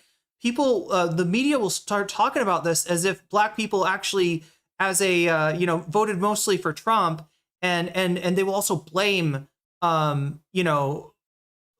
voters essentially for Kamala's loss, even though, like I said, the one racial group that has been the most consistent for Donald Trump has been white people, not but yeah, this is so like, like, I don't know. I mean, I'm not saying, like, obviously you want to analyze the vote. Obviously voting patterns for different groups are, important and something to analyze, but the discussion of it in the media, just sometimes it's like borderline racist, the way that the media talks about it sometimes. Some of the older voters, even in the black community and Latino community, come out and vote for him when you have Eric Adams, the incumbent mayor, on the ballot, who still has... Dog, Eric Adams is despised by every group in the state, every group in the city. Like, the notion that older black voters are going to go for Eric Adams is insane. So we watched this earlier, probably even started watching it earlier than this, but before this, but this is what they're including in this clip as the full context. And then they, there's like, three, and I'm going to go ahead and re-roll this for anybody who didn't see it earlier, So I know there's some people that had just come in here and didn't see the original clip. This is how the clip starts. Hasan, his editor, is including this for full context, and then 3 minutes, in about 2.5 minutes is when the viral part of the clip, the part of the clip that's been circulating around Twitter, starts. With all due respect, you don't know black people. With all due respect, I know polling. Black Gen Xers and black boomers, that's 100% a viable thing. You're not in the community. Man, shut the up. Yeah, like the blacks, right? Yeah, exactly. Question everything. Redgrave says Singapore is okay if you are a tourist and like the city metropolitan urban lifestyle. It's not for me. I hate that place. Yeah, there's a good video by Elliot Sang going over like the history of Singapore that I learned a lot from. Please, Jesus Christ. Oh my God. We heard this with Cuomo too. Just shut up, dude. Shut up. I don't give a okay? God damn. Holy dude. It is so precious. Always is so precious. I can't have a conversation that pertains around black people voting patterns without everybody fucking chirping at me like I'm on a Klansman meet, like I'm a grand wizard of the KKK or some Jesus Christ, I'm doing fucking elections analysis. God damn. So I mean, I know it can be frustrating when you're trying to analyze, I don't know, like the horse race or something like that, as he's doing right now, and a chatter kind of questions you on a moral level, right? When you're if somebody sees you talking about the horse race, and I don't know, they think you're, cheering for a side that you think is up or whatever. I know that can be annoying. This is, a chatter disagreeing with him when he says that he doesn't think that, that even though Zoran did not win black voters by a majority in the Democratic primary, that the chatter thinks that maybe some will vote for Eric Adams or maybe even a majority, and that it's conceivable at least. Hasan saying no way, no how. Eric Adams obviously pretty washed. I don't remember at this point. Yeah, I guess Trump had sort of played his hand, because the whole thing about Eric Adams, if you don't know, he's been accused of acting as a foreign agent, I believe, for Turkey. Massive corruption for the mayor of New York City to be caught in. They were prosecuting him, but he got a pardon for Trump. But it's the case is dismissed. What is it, like, without prejudice? Which means that if the Trump DOJ decides, they can refile that case. So they've got him over a barrel, right? Trump basically controls Eric Adams. And he basically said, yeah, I'll cooperate with you on ICE, because he has to. That's the only way he can avoid prosecution.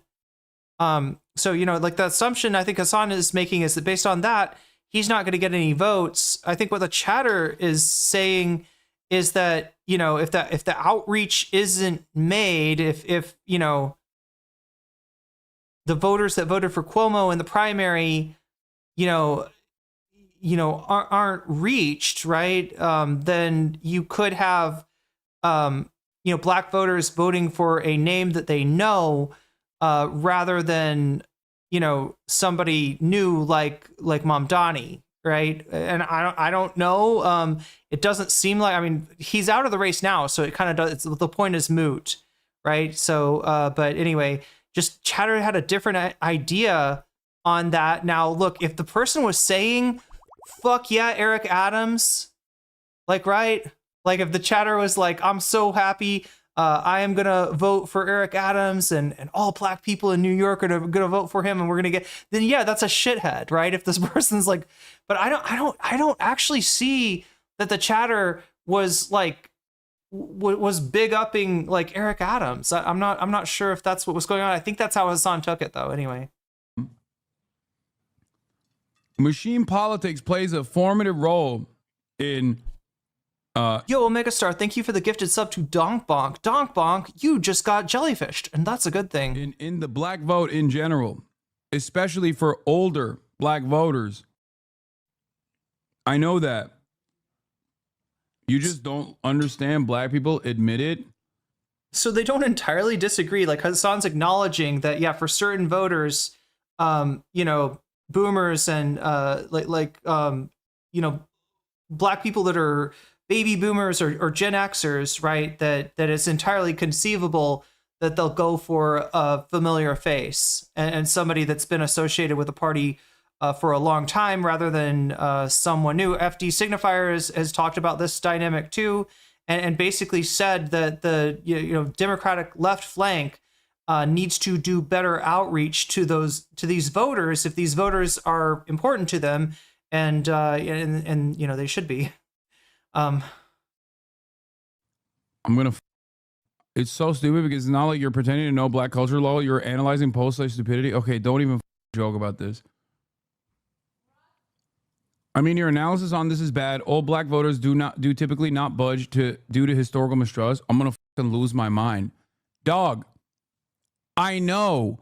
I'm saying that the older black voting bloc goes off of the machine that directs them as an unstoppable force in whichever direction the Democratic Party wants to go towards.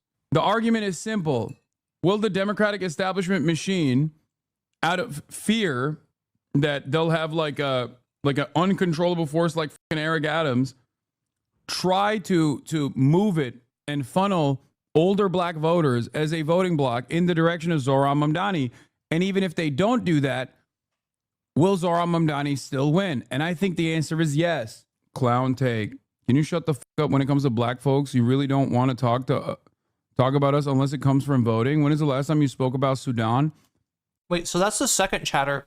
I kind of wanted to see, because somebody in the comments of the VOD that we watched earlier was claiming to be the first chatter. Matolai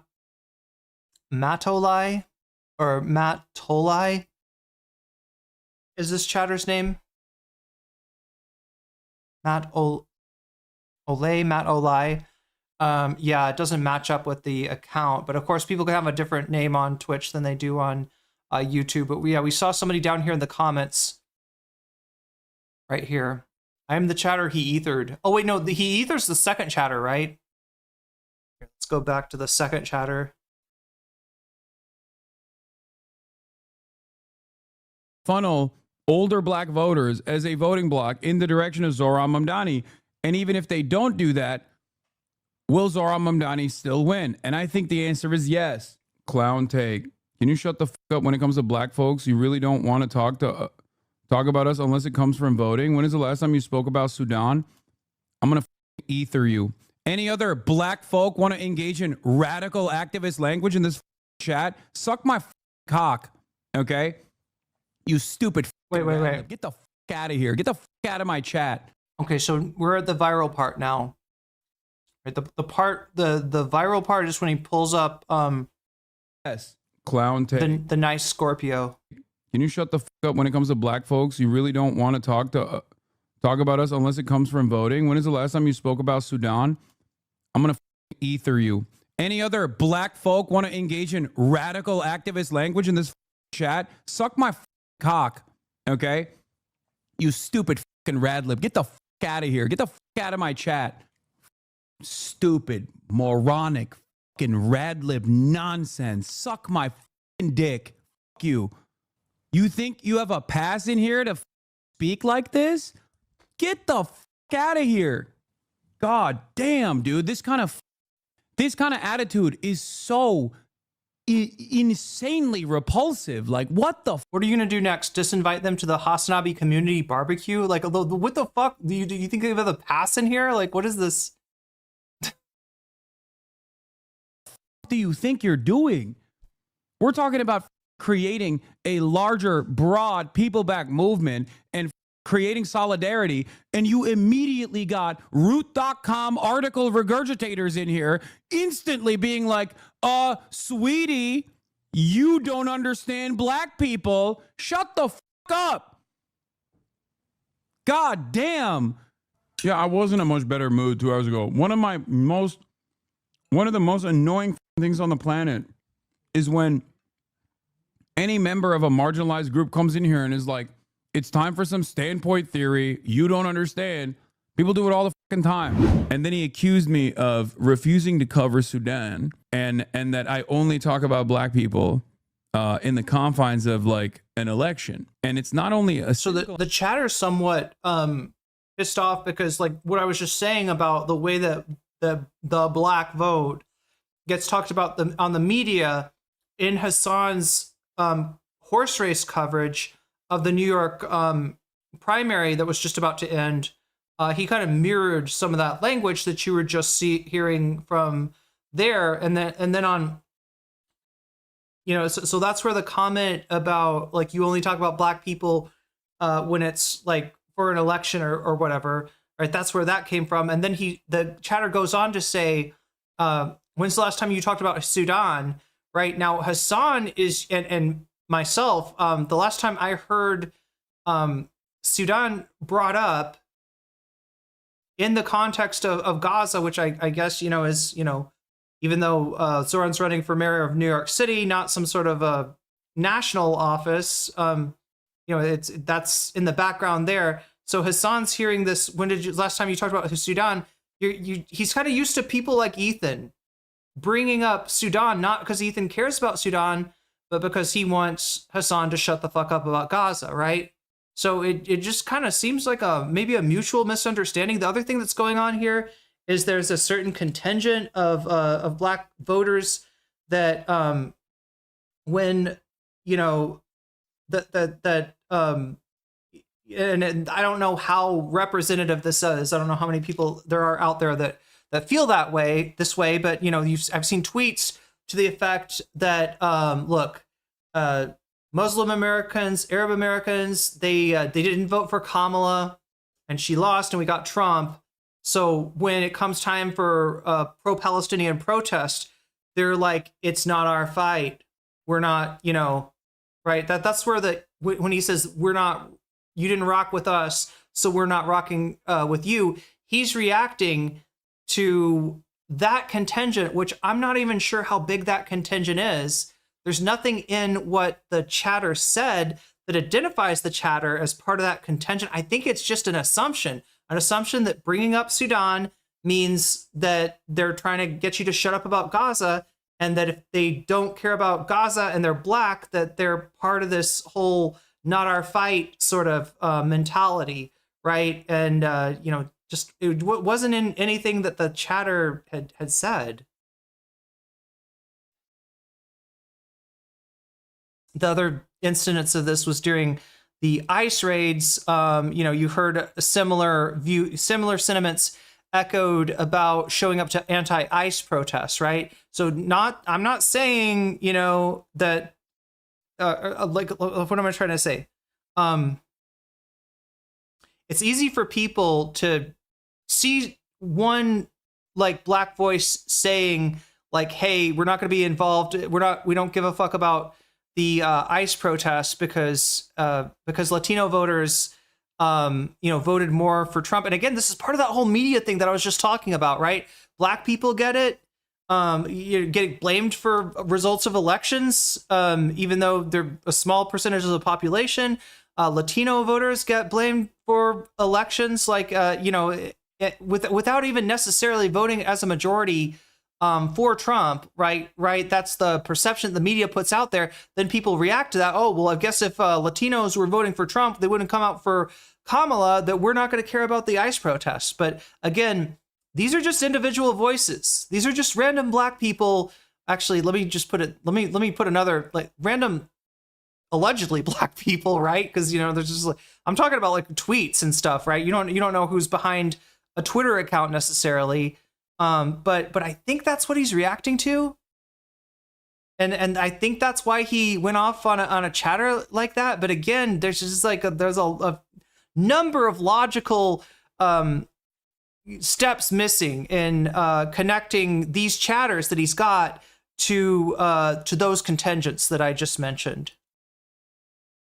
Accusation, but it's also one that literally uses an ongoing ethnic cleansing campaign in Sudan that I have covered. He has now moved on to deflect the attention away to Sudan, which is the rapid support forces in Sudan also doing a man-made created famine.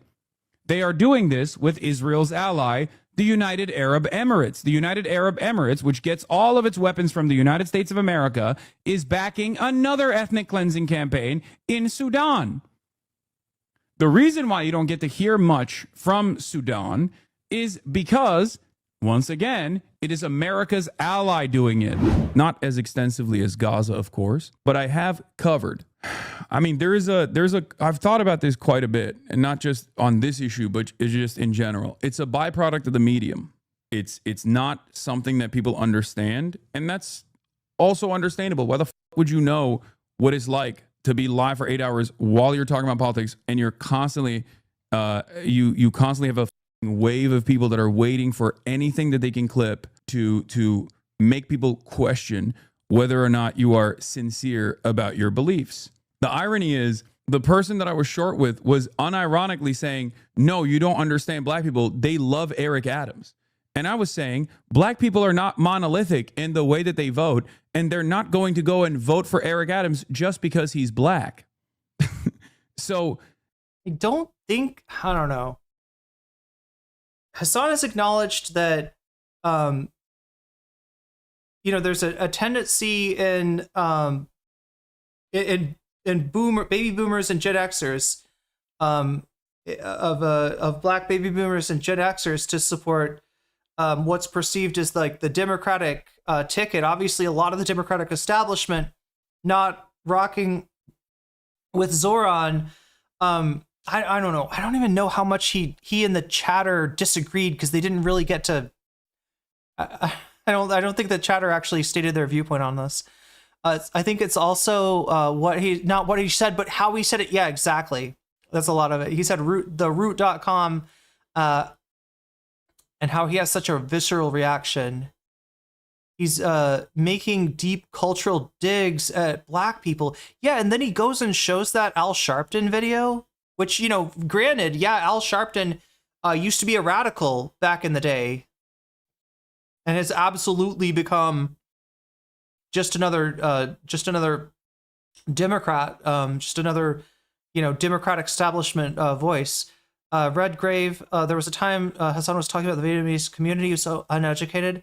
Another time about the German people. He should really devote time to learn this stuff. There was another. The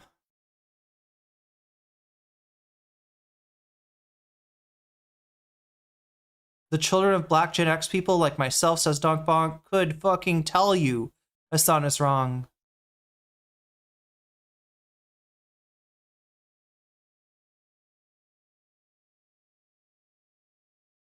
Yeah, it's a generational divide, and I don't think that chatter was necessarily. I mean, I don't know, chat. Like, we unless somebody knows the chatter, or like, wants to pull up their whole chat history. I don't know if we're ever gonna know if this was really a like a Mayor Adams fan, like Hasan seems to think. The first chatter, and then the way he just yells rattle about people for actually asking for basic rights and respect. It's absurd. It's kind of Voshian. It's not a good look.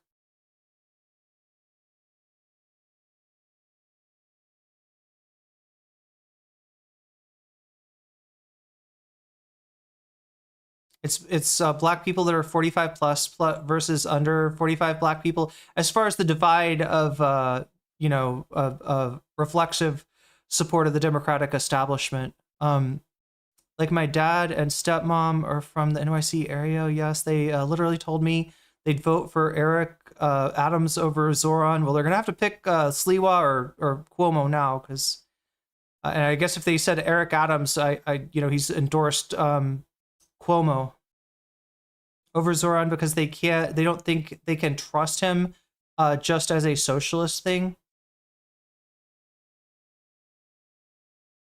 The chatter's name was Eric Adams 420. The chatter's name was Tiny Soldier, or sorry, Mini Soldier. Hasan forgets that older black voters go for establishment Democrat candidates, but younger black voters are voting for progressive candidates.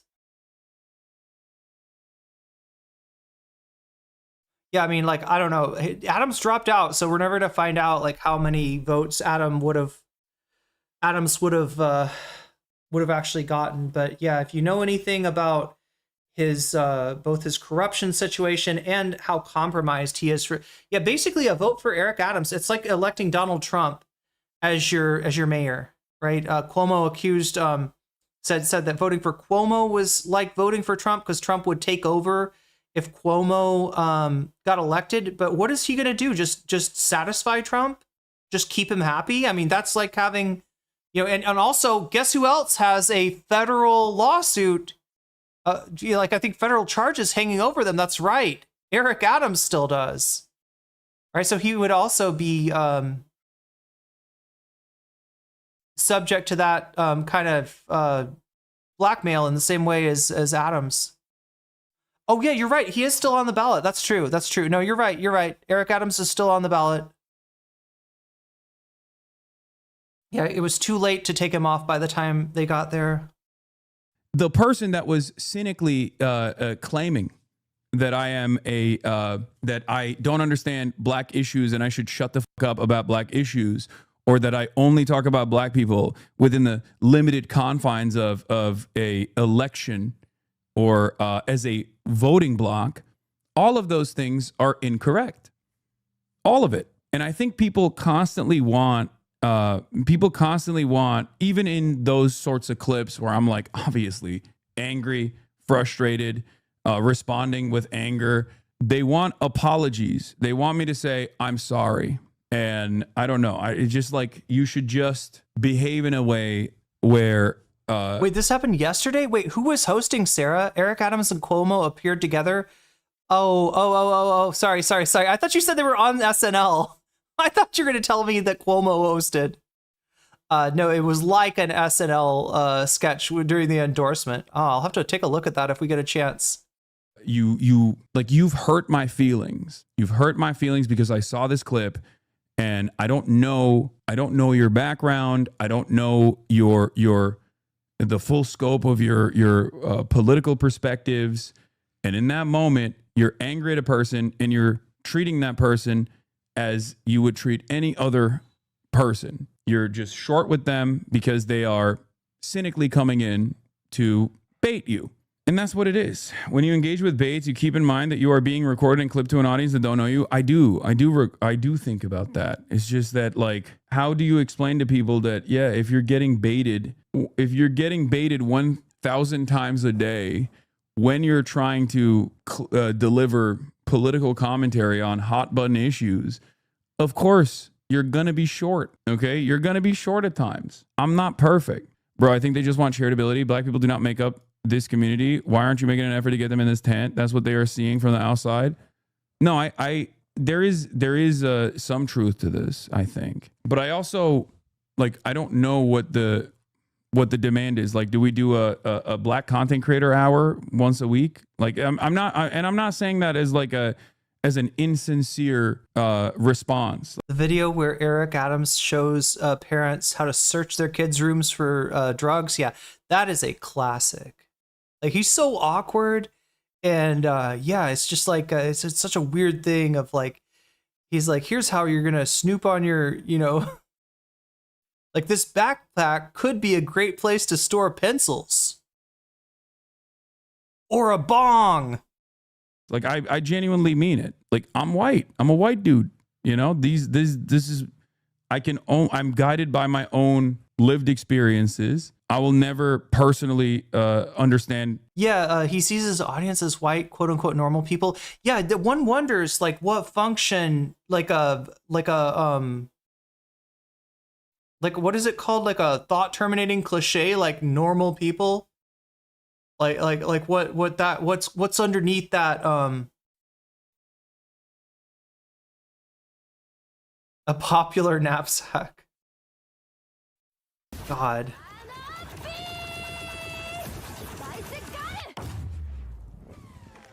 Welcome Raiders. Welcome streamer. We're in the middle of Hasan's explanation about his outburst at a couple of black chatters in, I think, June 25th is when the original stream happened. This got clipped and picked up on TikTok and kind of played without context. It does look worse without the context. We watched the actually an hour of that stream to get the full context, and now we're seeing Hasan have a conversation with his community, getting some feedback, much needed feedback about what happened in that clip. What it's like to be a black person in America. This is something that I'm pretty open about. As a black man in this community, chatters are fatiguing me. They do not remember your 2018 to 2021 protest coverage. I mean, it's not even just that. It's like I've always talked about black issues, always. The context doesn't make it any better. The lack of context makes it worse. But if you're saying that it's still problematic even with the context, yes, George Jackson, you're 100% right. Like, and forever. This is not something that I'm doing. This is not something that I'm doing as like checking a box, right? It's just, it is an ongoing injustice, and therefore it deserves coverage. And at most, what I can do is talk about my own personal experiences. He's getting too defensive unnecessarily. Critique is good. Yeah, critique can make you stronger. It can be hard to disambiguate good faith critique from, I don't know, somebody that's just trying to start a fight or create drama or who knows what. But they're, like the whole standpoint, ironically enough, like standpoint theory says, there is an epistemological advantage to having lived experience in a certain identity, and that is not to, like reverse to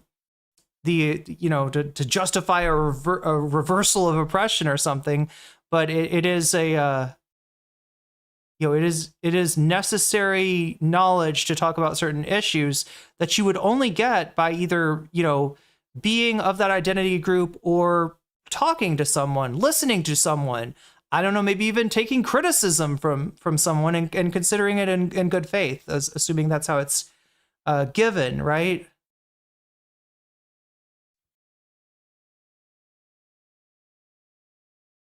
With marginalization as someone who is white, but also at the same time is not necessarily always perceived as white. As FD signifier would say, not white, not black, somewhere in between. Look, it's just a slip of the tongue, but it's not the time to, wow.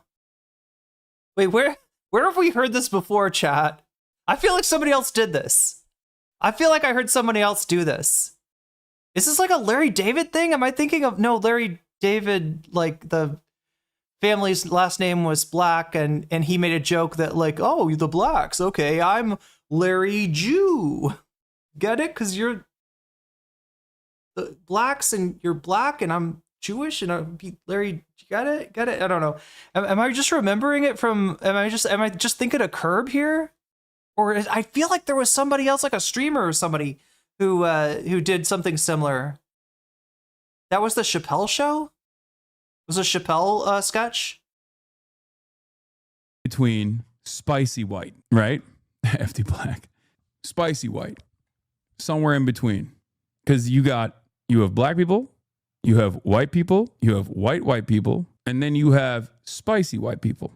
I saw a TikTok of some hater saying you're racist and it looks like you struggle to not say the N-word. Meanwhile, go to your stream and you're chilling and having fun with the Crash Dummies boys. These guys try to make it constantly about you. So obvious they're hard to reach. No, this is... Wait, the clip was with Nerdrotic and Babyface? Babyface guy? Oh, what is it? Heel versus Babyface. Was it one of them that did it? I don't know much about Nerdrotic, although other than like he's always in some controversy. And yeah, heel versus Babyface, if you don't remember, He's the guy that's like, fucking pronouns, fucking standpoint theory. They're taking us out of our immersion. What, are you going to read a root.com article to me now?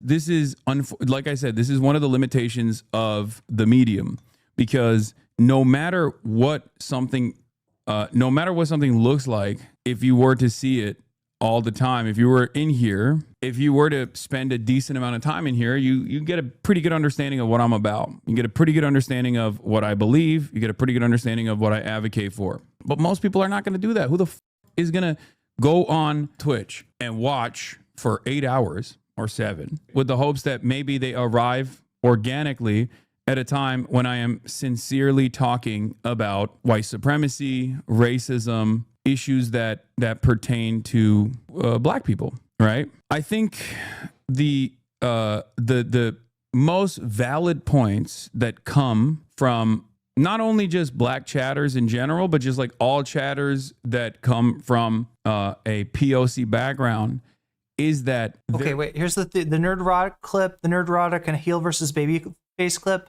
Columbia Rican says they were literally making fun that they got a black voice actor to voice Harry Potter's uncle. Oh, whose last name is, wait, Sirius Black?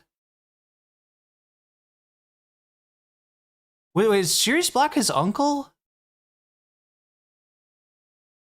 I don't remember. I watched the Hogwarts movies when I was young, but I haven't given a lot of thought to J.K. Rowling's fictional universe in the years since. Is in predominantly white spaces like this one, there is an attitude overall that anytime a black or brown person says something that is like, I don't feel safe here, even if it is a little bit, what is the word? Not overbearing, but like exaggerated, right? It's real to you. And people in the chat automatically go, this is woke radlib shit.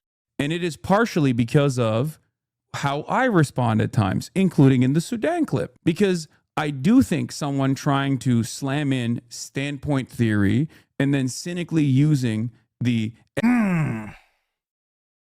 Well, we got the, the first paragraph of the Wikipedia article there. That's helpful for anybody who, like me, like chat before today, I've heard this term used. It's constantly a boogeyman for Hasan, and he's like not the only one. People I used to collab with, would kind of use standpoint theory as a punching bag back in the day, but I never really knew that much about it. And upon looking at it, it just doesn't, like, I'm not seeing the problem. I'm not seeing why standpoint theory deserves to be this boogeyman. Like, I've seen people try to, like, I don't know, weaponize, identity or intersectionality in a way that's, just kind of opportunistic and disingenuous, cynical. I would say I've, had, people, but as far as, so anything could be misused and weaponized. I don't see inherently like a problem with standpoint theory that deserves to have it become a thought terminating cliche, which is what it is, the way that Hasan uses it. I mean, was there a standpoint theory stream back in the day where he goes through it with a fine-tooth comb and shows you everything that's wrong with it and talks about the proponents of standpoint theory and their, corruption and dishonesty? And like, is there something formative in the Hasanabi community where like everybody's supposed to know standpoint theory bad? Because like this is my first time really like even just reading the wiki on it, and so far I don't see anything that merits it being used as the kind of punching bag that he's using it as. And like I said, if you don't define, what's wrong with it, then it just becomes a another thought-terminating cliche. It seems like just a intersection. That's what I thought too. But he talks about intersectionality later, and he speaks of intersectionality in a positive way. And like I said, anything can be weaponized, anything can be misconstrued. Hell, anything can be like dumbed down into like and flattened out into a lesser version of itself, and then weaponized in bad faith. Right? I've definitely experienced that. But yeah.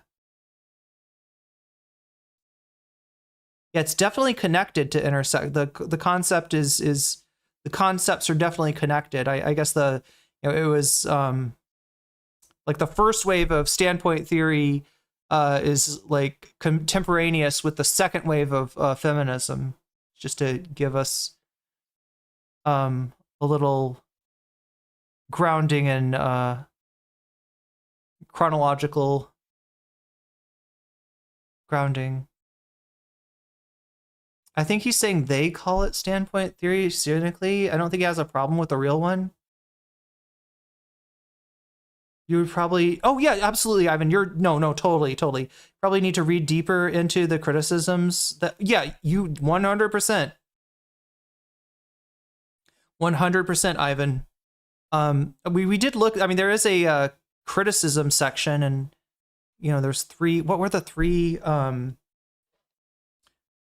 criticisms? They were kind of classified by political and practical considerations, methodological criticisms, and epistemological criticisms. But yeah, just none of it seemed to go past like general, like, ground your axioms, kind of debate, bro.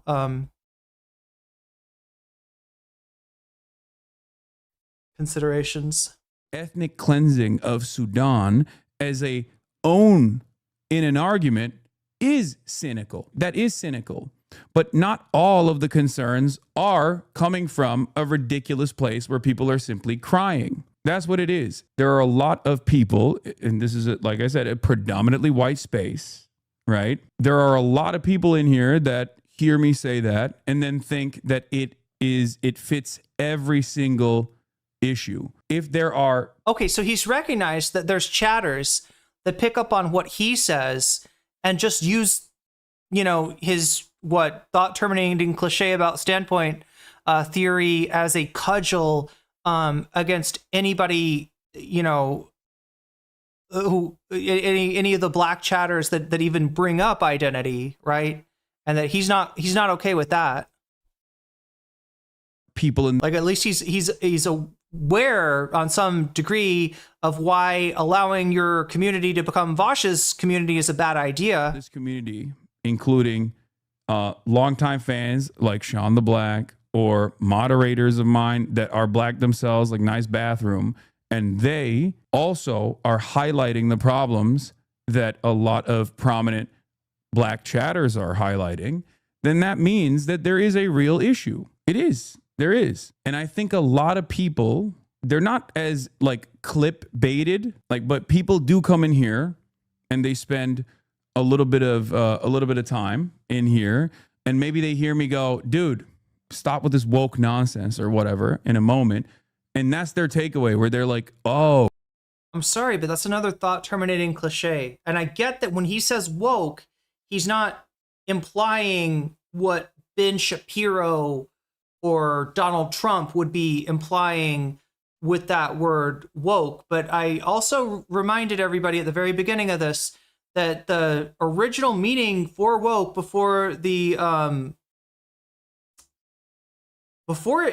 got like spit roasted by the right wing, the original meaning was aware. If you are woke, you are aware of racism and furthermore the systemic nature of racism. That's all it meant. Stay woke,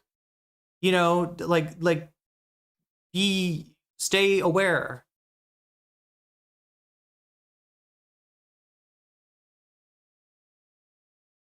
And look, I mean, I don't know what function does that serve, right? I guess on some level you're vice signaling to people who have, I want to say, absorbed the right-wing definition of woke, but is there a right-wing definition?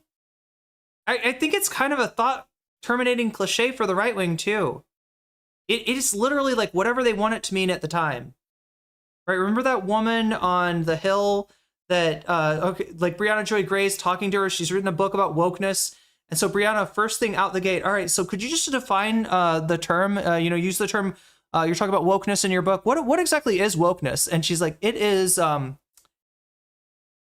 actually it is, and she can't give an answer because they never have to actually think about what they're talking about. When they say woke, it's a thought terminating cliche. And while I have pointed out that, there are people on the left that will use almost anything as a cudgel to disingenuously go after someone or to deflect or like with Hillary Clinton, the worst use of identity, to present yourself as to the left of somebody who is objectively to the left of you, right? Like what she did with Bernie in trying to, I don't know, frat jacket. Can we say that, chat? Did I just coin a phrase? She was frat jacketing Bernie. She was putting a fraternity jacket on the man to try to make him look like a douche bro. And Bernie's got some problems. Bernie's not perfect. We've seen some of those problems come to the forefront recently, but God damn it, compared to Hillary Clinton, that man is a breath of fresh air. What is frat jacketing? I just made it up. It's not a real thing. Like bad jacketing is like, wait, what is it? Like there's like fed jacketing if you like suggest that somebody's like a fed. What are the other ones? What are the other jackets that people... What is bad? I'm trying to remember what bad jacketing is. Is there a bad jacketing? Anyway. Oh, yeah, this is how we handle any time. This is how we handle any time a black person brings up a concern, and that's not appropriate. And this is an important... No, a flak jacket's like a real thing. Like, isn't a flak jacket kind of like a... sort of serve the same function as a bulletproof vest? But for, what, shrapnel or something? But yeah, it's like a metaphor. Pedo jacketing. There we go. That's another form of jacketing. Goes back to Occupy when the GOP made woke go mainstream. Wait, that was during Occupy? Fonzie jacketing? Hey. Issue to solve. Because while on the one hand, there are people who cynically weaponize identity to direct... Wait, J.K. Rowling's living in Singapore? What? I did not. I thought she was living in a moldy castle in Scotland, in a dark Scottish castle. Near a dark Scottish loch. Conversations, there are also instances where the concerns are valid. And you have to go through it on an individual basis. And well, so yeah, opposition to Occupy, Rallying Cry, Wake Up. I mean, the phrase woke actually, I think, has been traced back as far as Leadbelly, a blues man from the 1950s, who used the term in the, in the sense of being aware of, kind of all the forces lined up against black people. But I mean, maybe it goes back. Maybe it goes back even further. I don't know. Fortunately, a lot of white people are very, no pun intended, black or white on this, where they just go, nope, I'm done. They sometimes go in the opposite direction as well, and they do the most annoying thing. Oh, I'm sorry. Did I miss that? It's not J.K. Rowling that lives in Singapore. I think I misunderstood a chatter. Possible, even though sometimes it's valid, which is like the whole aesthetic, almost fetishized, otherized version of like, I'm so sorry. I'm so sorry for my ancestors and their contributions to chattel slavery. It's like, you're going... Well, yeah, you literally don't have like those ancestors that contributed to chattel slavery. Yeah, no, he's talking about the performative, shallow display of white guilt which I think everybody agrees is cringe. It's not the worst manifestation of white guilt, because we have seen it kind of go the other way, where white guilt ends up justifying further oppression, right? I.e., God, I hate that it all roads lead back to Vosh. Unfortunately, I'm not trying to talk about Vosh this much. But yeah, he did have that debate where he basically used everything, bad that's been done to colonized people as a justification to deny them self-determination, based on the idea that, gosh, if somebody, if I was treated like that, I'd want to go, genocidal against my oppressor too, or something like right. I mean, we have identified, instances where that's what I'm saying is like, that's a worse manifestation of white guilt if it ends up justifying further oppression. But yeah, the sort of, display, centering yourself in, that and some sort of performance, some sort of shallow virtue signal. Where was I going with this? Oh my God, chat! I lost track. I didn't get it. I didn't. I should have gotten more food. I thought I had enough. Overboard version of like, I'm so sorry. I'm so sorry for my ancestors and their contributions to chattel slavery. It's like, you're going overboard. Calm the down. There are a lot of white people who do that as well, right?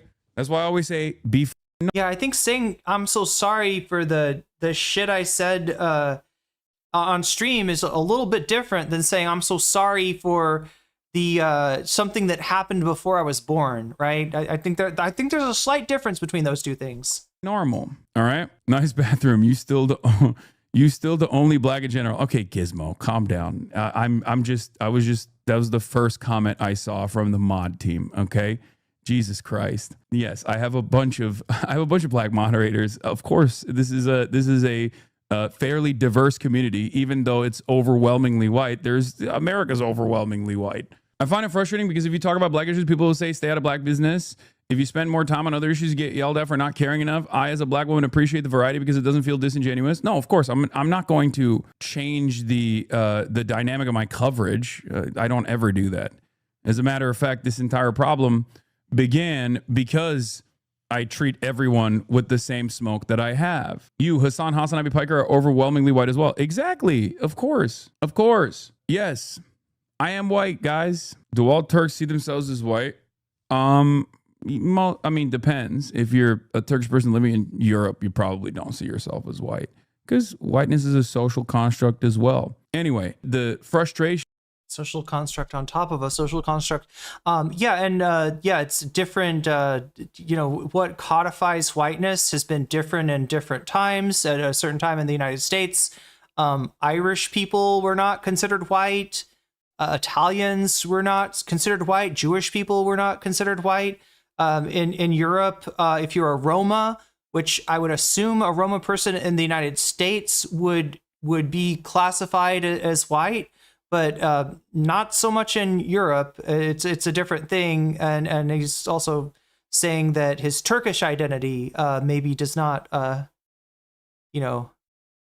get glossed, does not get read as being part of whiteness in Europe. That people have about the broader community not being more responsive to demands being made. Oh yeah, good catch there. Messianic Slavs were not considered white. Oh God, especially by Hitler. Chatters who are POC, by chatters who are black, by chatters who are brown, by chatters that come from marginalized backgrounds is valid. It is valid. This is one of the difficult aspects of building a broad coalition and building. Oh yeah, I forgot about Vosh crying about the Houthis blocking boats. It's because he needs to get his Amazon order. A broad community. And I think for a lot of white people, they go, well, I got issues too. Why the you're interfering with maritime commerce. Aren't you talking about me in many instances when black issues come up, right? Also, I feel like there's a thing about there's a issue with the way I say black. Apparently, I didn't know that was a thing. Like apparently, I was overemphasizing that I didn't know was a thing at all. You said it was some stink. That's what people were saying. I mean, I definitely did say it was some stink, but I didn't say it was some stink in that way, if you know what I mean. But I can see how the way people are covering it, I can understand why some people thought it. Now, of course, that's a little crazy because I saw people being like, "Oh, he just wanted to say the N-word." I'm starving, chat. What's wrong with me? Ridiculous. I was matching the energy of the chat. I feel like I ate a big breakfast. I don't know what that means. Am I doing it right now? You definitely got to watch your tone, bro. Sometimes you don't got enough black friends to be acting like that. I just never want to be like in the same boat as like Andrew Schultz.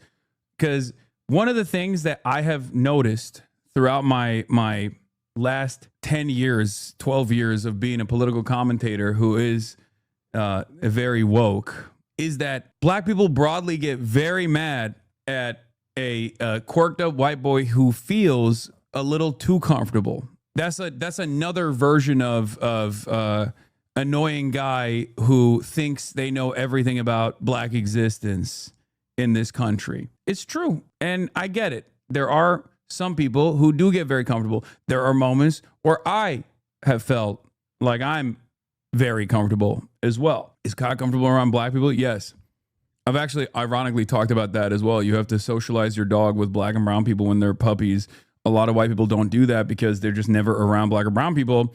And then unironically, that's how you get racist ass dogs. Your accent kind of sounds racist when you say black. Okay, but do you see what we're doing? What was the Hank Hill thing where they thought like they thought that he was training his dog to be racist, but then there was like some other reason that his dog's like freaking out on black people?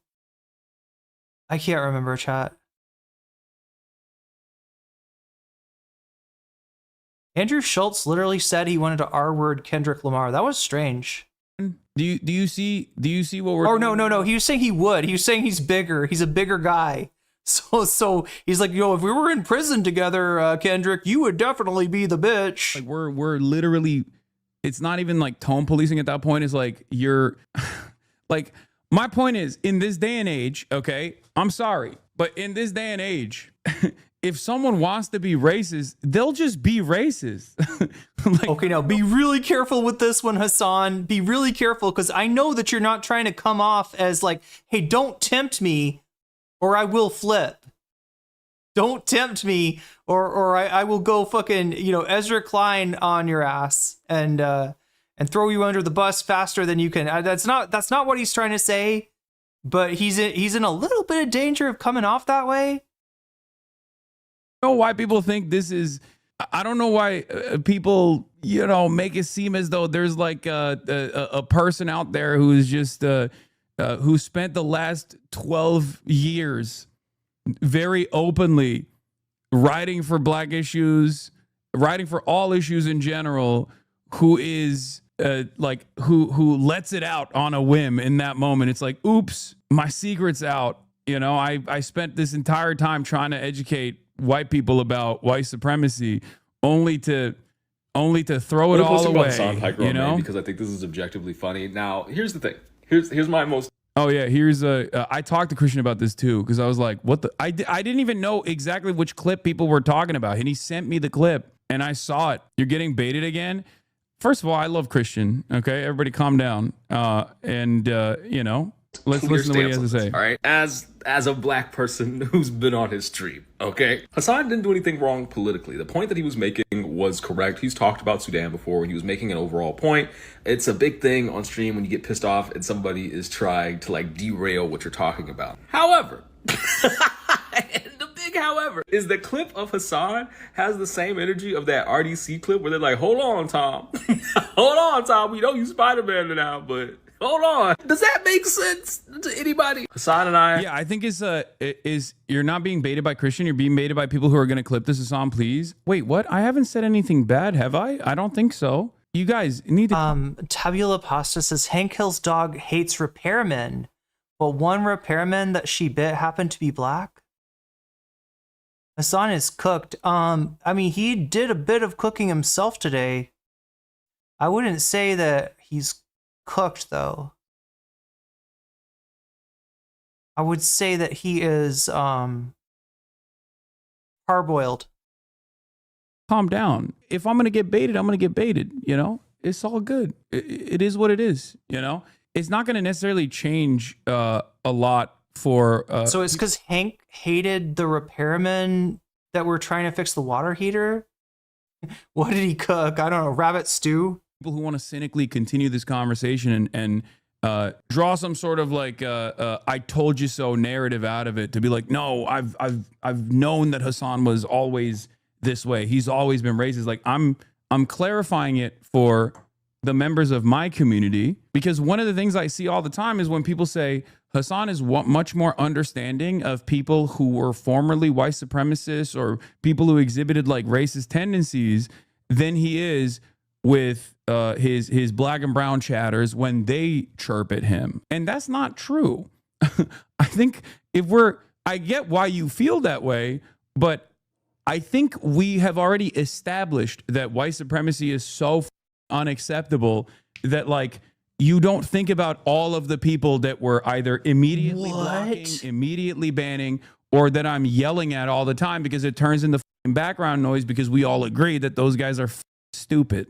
But another part of community building absolutely revolves around making sure that we are being normal and that we are engaging in emotional labor in general, right? And I think for that reason, moments like this get highlighted when I am treating a chatter that is cynically engaging with me, where they're saying like, well, as a black person, I feel like I don't have a place in this community, or that as a black person, you should stop talking about black issues. As a black person, you don't know every black person actually wants to vote for Eric Adams, like, which was literally the argument that chatter. I am not sure that is literally the argument that chatter is trying to make. All right, but unless somebody knows the chatter or can look deeper into their chat history, I don't know if we'll ever know what was on the chatter's mind. They might be banned too. Like I got the feeling that Hasan was done with them after responding. So was presenting. But the reality of the matter is I have my blind spots. This is certainly always going to be a blind spot of mine. At most, I can only compare it to my own personal experiences of marginalization that I have faced over the course of the past 2 years. Because a lot of these people that are yelling at me on TikTok don't know what my perspective on this issue is, don't know what my perspective or advocacy is on white supremacy, don't know all of the tens of thousands of hours that I have contributed to it. Christian is not one of those people, obviously. He knows. He knows what my background is. He knows what my worldview is. We've hung out in person. So that's a little different. But a lot of people don't know that. So they just see a white guy who thinks he's the king of woke, who knows better than black people. And he's just like speaking over black people. And it reminds them of different points of marginalization that they've experienced. And ironically, exactly what I explained to people yesterday about my own personal experiences with like Islamophobia. When people just like say you're a terrorist and no one actually speaks out and no one actually says, hey, that sounds kind of weird that you're calling a prominent Muslim critic of Israel an anti-Semitic terrorist. Doesn't that sound a little racialized? Like it's a little weird. No one does that because you're of the mindset that it's like doubly fucked up, as I've explained time and time again, that that not only is that person engaging in Islamophobia, but you have to make that mental calculation on whether or not you can even address it because the broader population also probably agrees with him.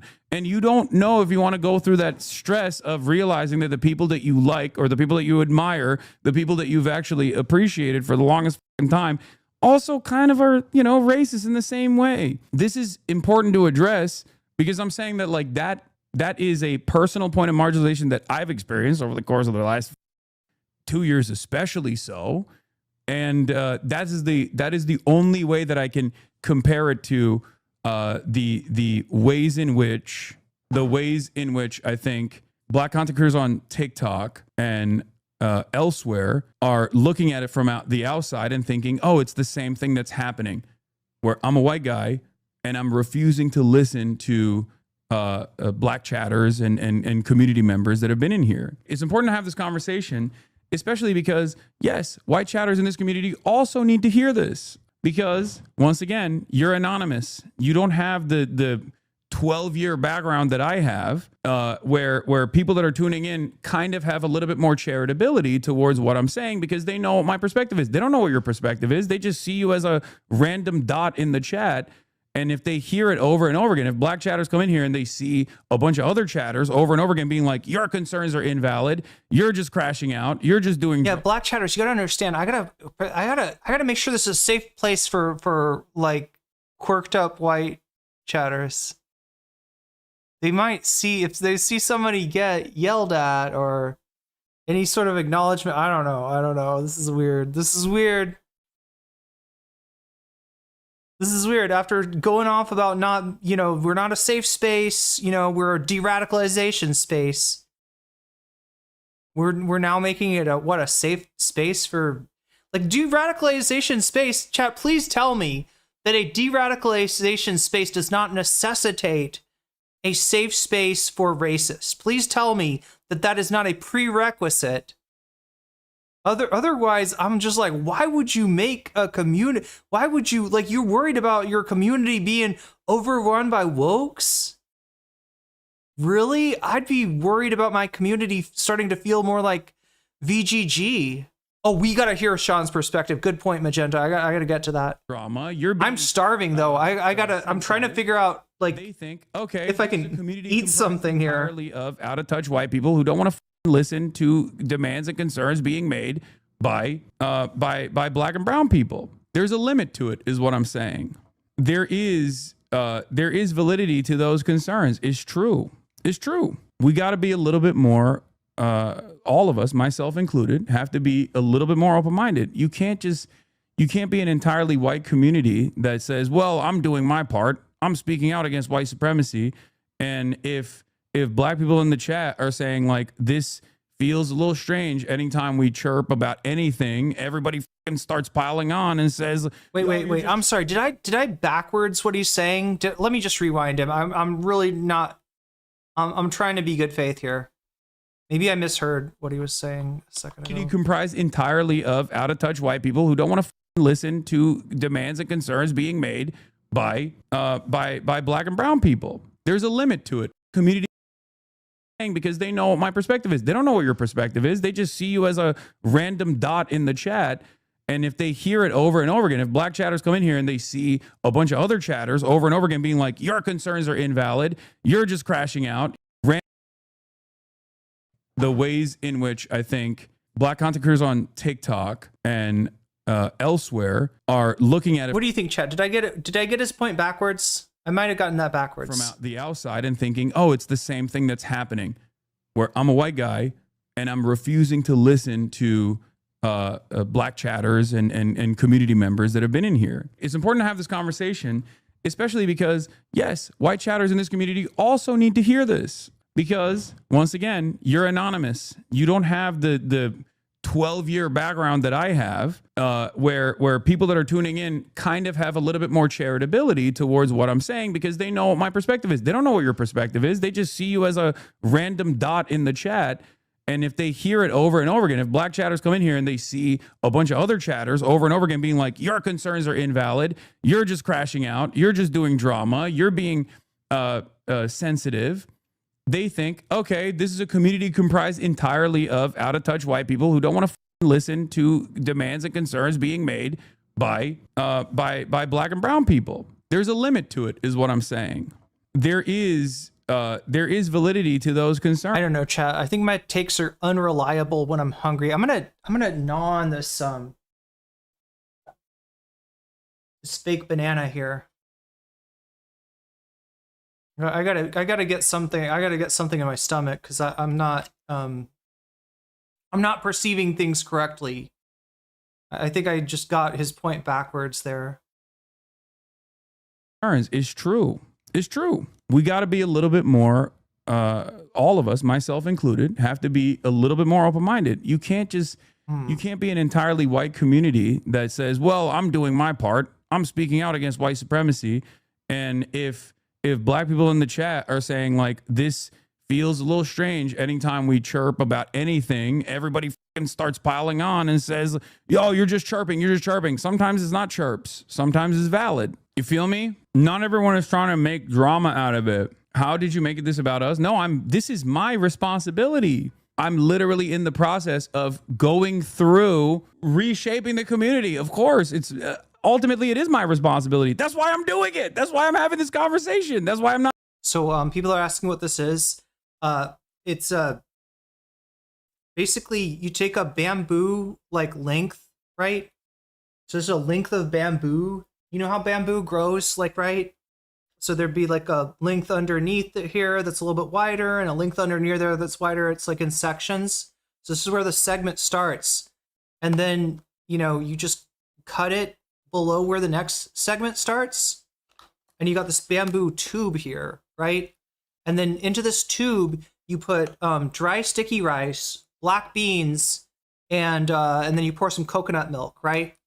And then you take this bamboo, and then you take the what is it, like the refuse from the coconut husk, right? When you cut open the coconut to make the coconut milk, you grab the this is just like the outside part that gets cut off, and you shove it into the top, right, to seal it off. And then you put this thing over a fire and roast it, and it makes bamboo flavored sticky rice with black bean, which kind of looks like if you've ever eaten a banana that's not like a what is it, Cavendish is the most common kind. A lot of bananas come with seeds, right? So there's your banana seed, but it's a black bean. It's pretty filling, which is why I haven't eaten it yet. I was talking earlier about how like wraps were like, you never realize how many calories is in a wrap, or a bagel's the same. It's kind of like thick bread. And then this thing, because it's sticky rice made with coconut, it's pretty heavy, but I needed something, chat. I needed something. I know a streamer who's not Hasan who doesn't ban people. He lets chatters with good standing time out other chatters. So, I mean, not all left spaces are considered safe spaces. Might be a discussion. Yeah, I'm not saying that, yeah, I don't know. The safe spaces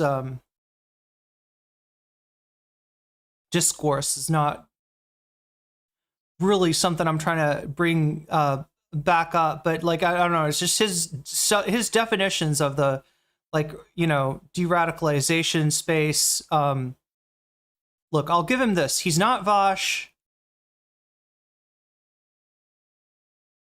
It's not as bad as Vosh, all right?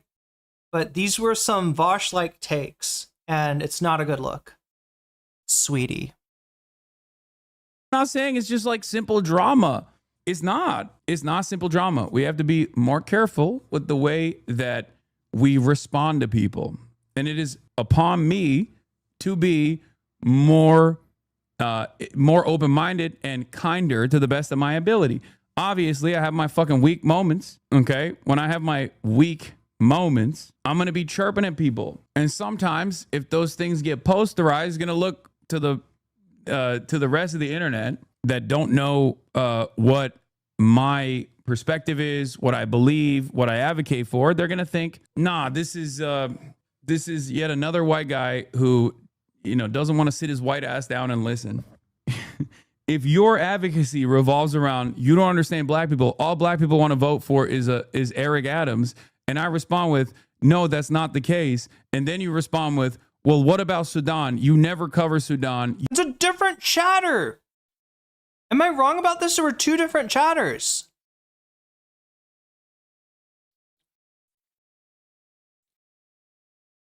The Sudan person was the second chatter. The Eric Adams person was the first chatter. Anyway. I mean, I'm sure I've made mistakes like that too, especially when I'm hungry. Chat, I can't fucking eat this. Like, I'm like being the, what is it? The Goldilocks, right? Like where it's like, I'm like, I need to eat something, right? I gotta have something, but then I'd like try to eat this and it's like, it's so freaking dense. It was the same chatter. I'm pretty sure there are two chatters in the clip. You should shut the fuck up about black issues. You only care about black people when you talk about elections. Well, that's a little crazy. You know, and again, nobody said sit down and shut up, white boy. Your fucking opinion is not need like that wasn't in I like, unless he's reading like other chatters entirely that he didn't pull up. I don't think there was any of that. Invalid comment, heated moment, invalid comment. I receive it 1,000 times. Hope Hasan doesn't turn into Vosh. I don't think he will. It's just it's not a good look, and this is like look, this is a time when he is a little bit more vulnerable than usual. I don't usually worry about Hasan, right? I worry about people like Casey Tron or Denims or Frogan getting like sued into poverty. I worry about smaller content creators getting, blasted from orbit and having their communities destroyed for having the gall to speak up against larger content creators. But yeah, no, I don't usually worry about Hasan. But this is, given the reach of the Colorgate thing, it's just not the look that you want to. It's not the look that you want spread all over TikTok right now. Yeah, he's a few light years away from Vosh, egomaniac. It's just like that, when he starts to sound a little bit Voshian, that's when I get worried, right? The day, and then I boom pop off, and then a bunch of dudes with N-word compilations that are 30 minutes long will cynically use that to be like, see, he hates black people, and then other people who are black see that and they go, you know what, this Hasan guy, I agree, he is racist. They don't even think where this is coming from or what the point is. They just see a clip and they respond, and then there's a take economy, and then it explodes into a much larger. And look, I did see a little bit of that happening on TikTok. Like, I saw people that watched the clip and didn't fully understand what was going on, and they were making assumptions that weren't true. That being said, I cannot and I will not defend like a lot of what was in that clip. Point of contention. Even with the context, it's not great. But it is valid. There are concerns in there that are valid, even if the clip itself is, even if that clip itself is being negatively perceived by a lot of people. Because how does Hasan's community differ from people like Vosh's community? It's very different, right? The reason that I bring up the comparison is because usually there is miles and miles, if not light years, between Hasan's takes and Vosh's takes, right? Hasan's takes tend to be better informed. They tend to be less reactionary. There's a huge difference. And yeah, Vosh's chatters are not, as you mentioned, debate perverts. They're not like Vosh's community is WL community, WL, like you see like on Aiden Ross's chat, like W Trump, right? That shit. So the whole thing about like debate culture, that format is that what you're trying to do is build momentum. You build momentum by participating in debates, by coming off, at least to your chat, as having won decisively, and then you just rack up W after W after W after W.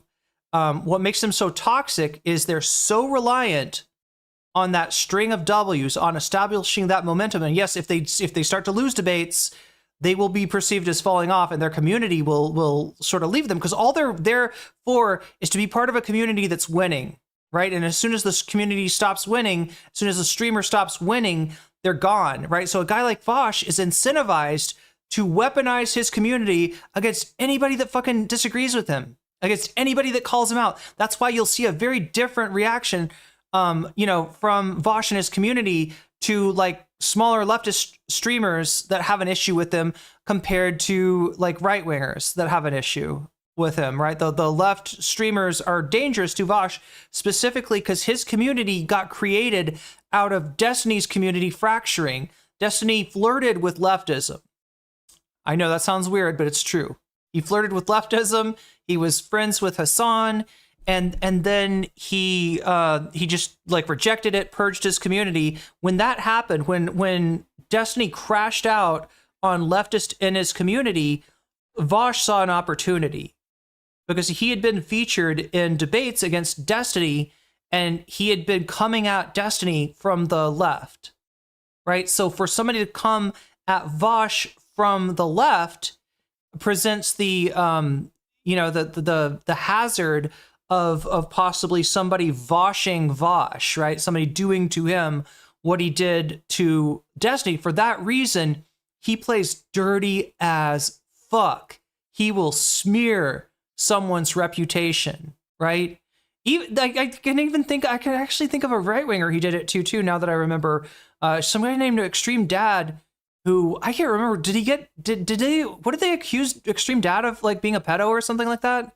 It turns out it wasn't true at all. But if you were in Vosh's community, you thought this was the absolute truth, right? So yeah, when things get contentious, like he absolutely will rat fuck somebody out of existence, right? And his community's there for the blood. That's the difference between Vosh's and Destiny's community. They do their debate shit literally for the love of the game, right? It's not about finding truth. It's not about any kind of actual like leftist movement, and it's certainly not about liberation. It's about winning. And this is true of Vosh's community. This is true of Demon Mama's community. This is true of preponderance of the debate sphere. Popping off at another person that is derailing the stream and using their own personal background as a way to make like a stupid fucking take. Whereas as a black woman, I can say that black people do not like being corrected by people outside of our community, even when they're right. I can't understand their thought process seeing you yell at a black man like that. I can understand their thought process seeing you yell at a black man like that. I didn't like that either, and I also don't agree with all your takes, but I also agree with you about bringing up Sudan as a gotcha when you're talking about something unrelated. Also, you yell at everyone like that, and you're definitely not racist. Yeah, I do. I do yell at everybody like that. The difference is that chatter said black folk. Can't eat this. And I repeated it back to him when responding to the chatter.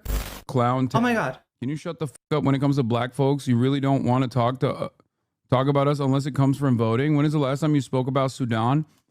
I'm going to ether you. Any other black folk want to engage in radical activist language in this chat?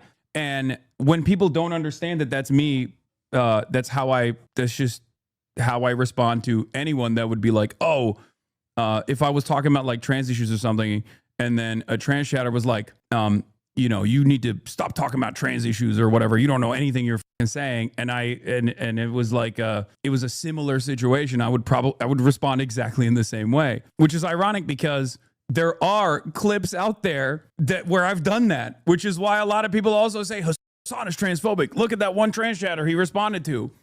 They do. There's also another famous one. This is the smoke I offer everybody is equal rights and equal lefts, is equal opportunity smoke. But of course, sometimes it makes people outside of the community look at that and go, ooh, what the f? That's crazy. And sometimes it even makes people inside of the community go, ooh, what the f? See, Demi Charm is in here. This is my favorite. She is my favorite. I am in the community. I watch every day, and I have had issues. Is he gonna finish the TikTok? Issues. Oh, hell yeah. Okay, Demi's in. Wait, is that what he just said? That one transgender? Wait, what? Here. I'm sorry, I was focusing on unpinning people's comments. It's time. W Demi. Shut the fuck up, nice bathroom. God damn it. Don't give her courage. Why are you guys giving? Stop. No, we're not doing this. We are not doing this.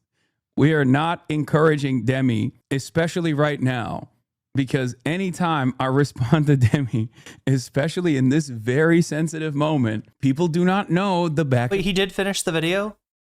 And forth that we have, for example, people cannot comprehend that in a community that has 30,000 concurrent viewers live every fucking day, that I single out chatters and know their background and know their perspective and constantly have chatters that I argue with. Yeah, the black folk grabbed me by the neck and I was transported back to 2004 East Texas. Oh my God. Okay. Well, I will say this, okay? I apologize to the chatters that heard me say black folk like that and put it's a different video. I didn't even know that was like a thing, but I will try to be more careful in the future when I'm responding to. Okay, so he's taking the feedback that when you say black folk instead of black folk or black people or any other variation, that you sound like you sound a little bit like Bull Connor, right? When you do that, when you capitalize the B, is what I think Christian and probably some other people were saying. So he's taken some criticism. He's someone. I will, however, say, okay, that there's probably going to be instances in the future as well where someone comes in and says something really fucking stupid, like, you don't understand black people, they love Eric Adams. And but that's not actually what the chatter said. I don't know. Maybe the chatter thinks that, but we just it's a Schrodinger's chatter, Hasan. You don't, unless you talk to them more, you don't get to find out of like what exactly they were saying. Like, just like you were not, you were doing commentary and I've had like horse race commentary, and I've had this happen before where I'm commenting on the horse race. This person is going to do better because of this person's going to do worse. It doesn't mean that I like the person that's going to do better and I hate the person. If Trump has a good debate against Biden, that doesn't mean that I'm a Trump fan now just because I'm saying, yeah, that was a fucking blowout that looked ridiculous for Biden. It's not so much Trump won, it's that Biden absolutely tripped on his own dick and fell down the stairs, right? That doesn't mean that I'm like on Team Trump now.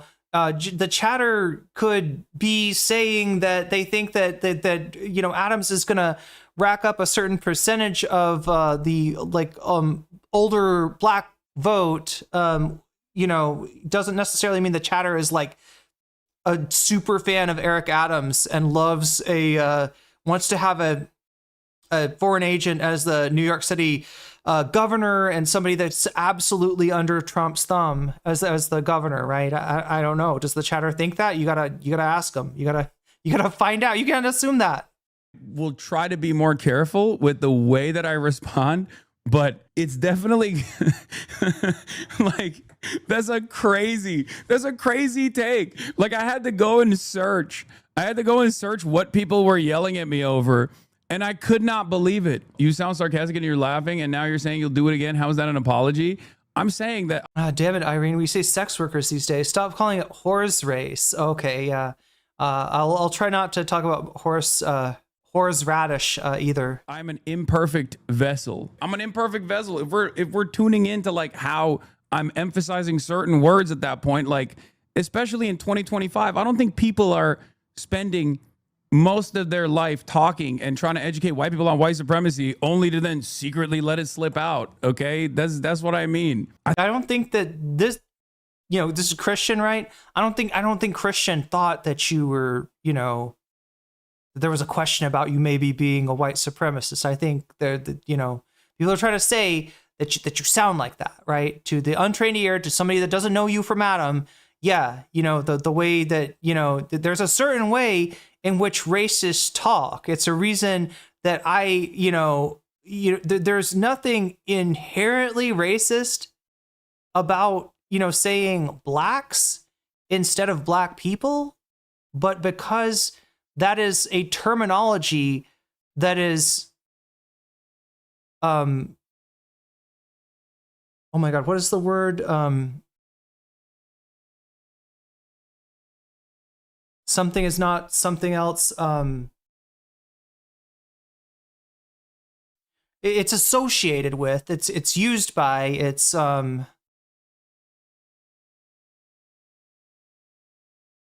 colloquial. No, it's like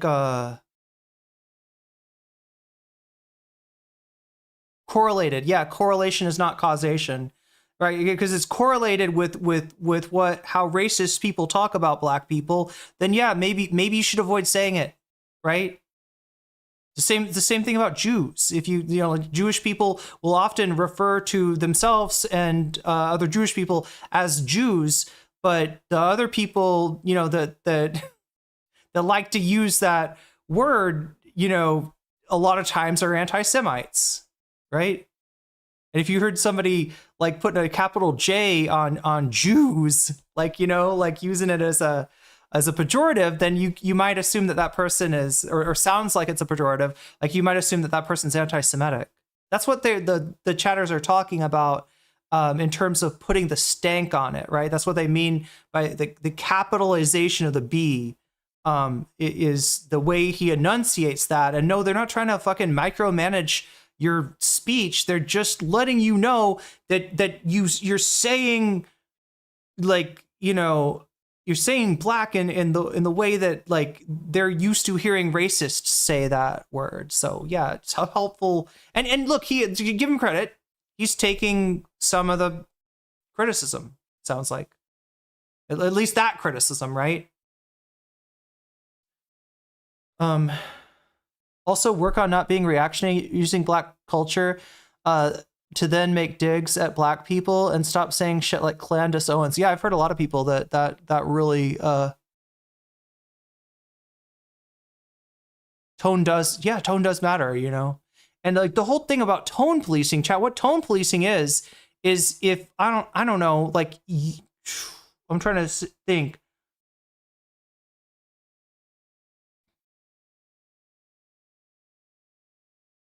Like tone policing is like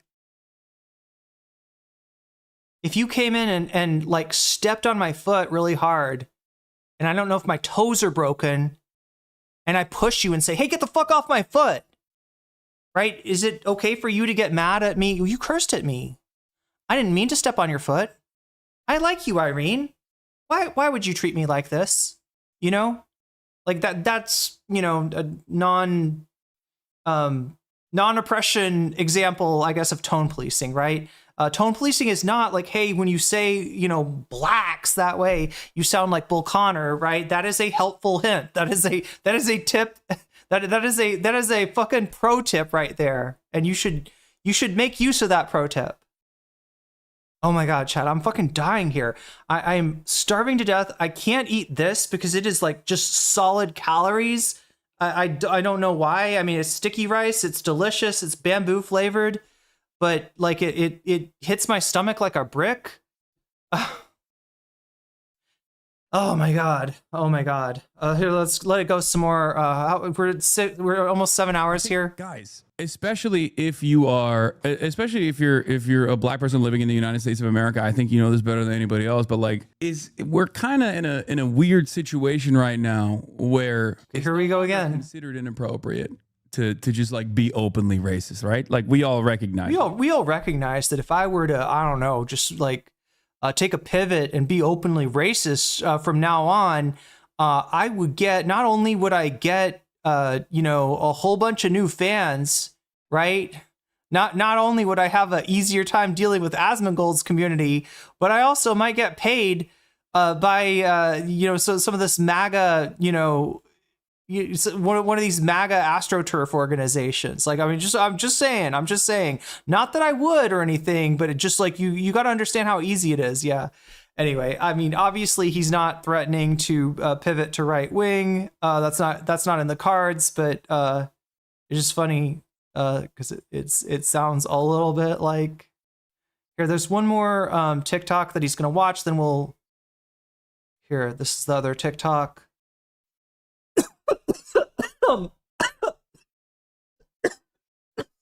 What is wrong with me? Oh my God.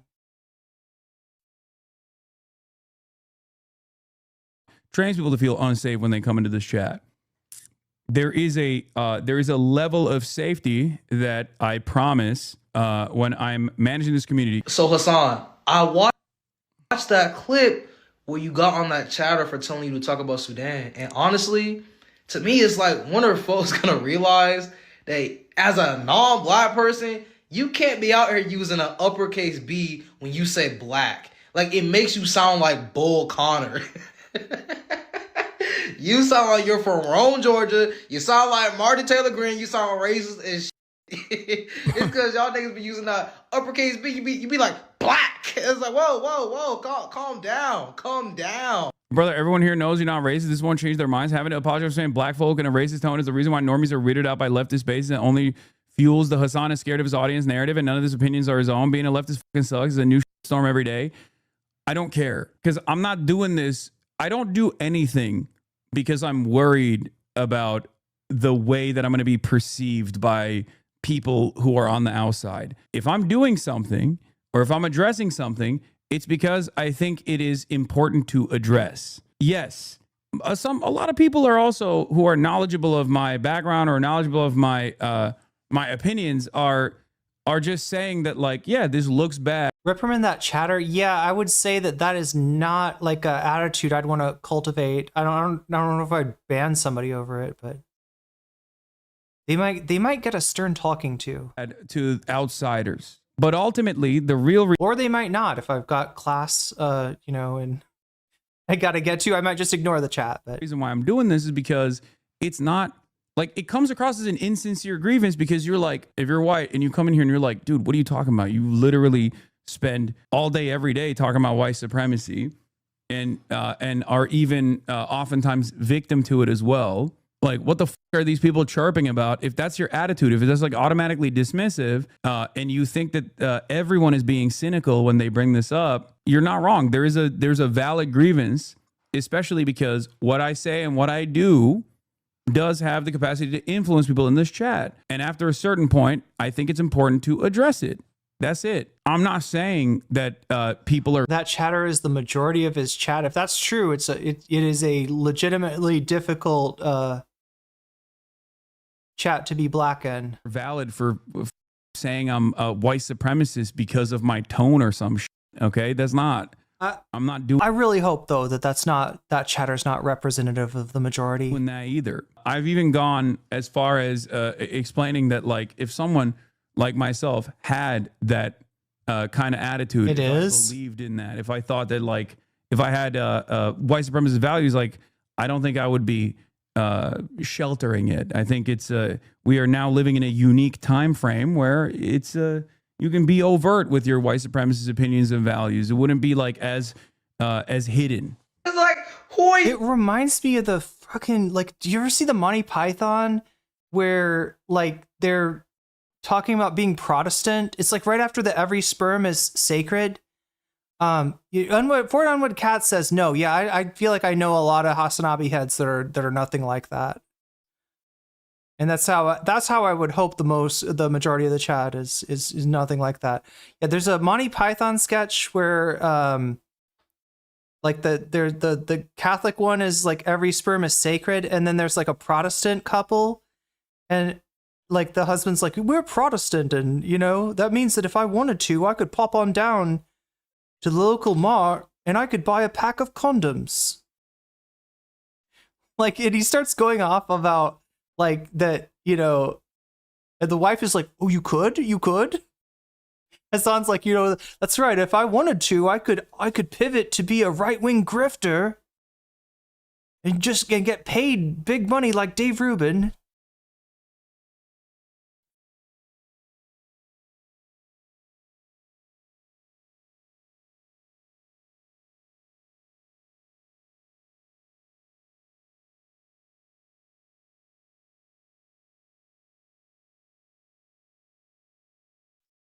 Anyway, chat, I better switch to the French tickler. The French tickler. Oh god, I forgot about the whole thing where, yeah, Monty Python, they're all guys, so the women's roles are played by the guys too, and then what is, like, one of the dudes is like transphobic now or something? Yeah, I probably shouldn't have brought up Monty Python. Anyway, let us see if we can shed some light on this with Sean's response. Hey. No, mute. That's my one weakness, chat, is copyrighted music.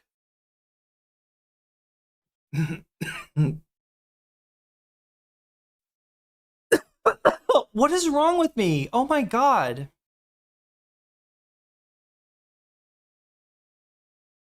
I don't think I'm actually sick, but.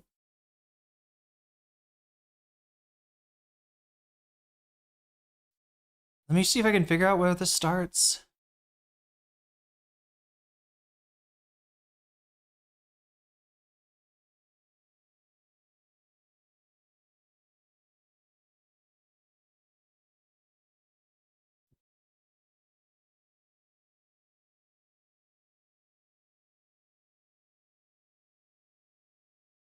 Okay, let me grab this link.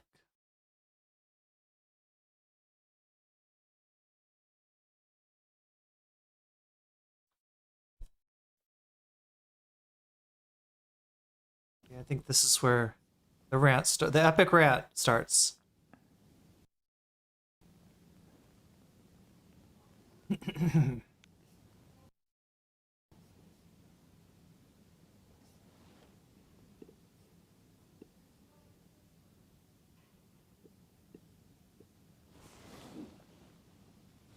Oh, the stream died. I get it. Behind. That's so behind. Jeez Louise.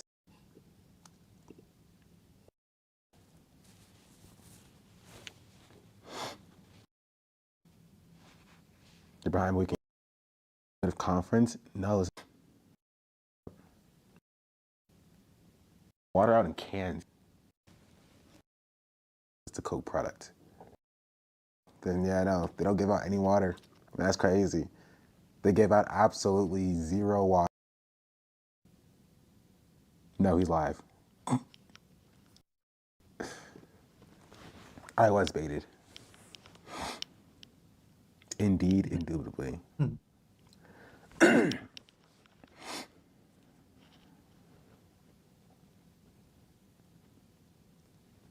No, just an F. Conference. Like a normal person. Your fault, you should have been. I'm gonna cover this.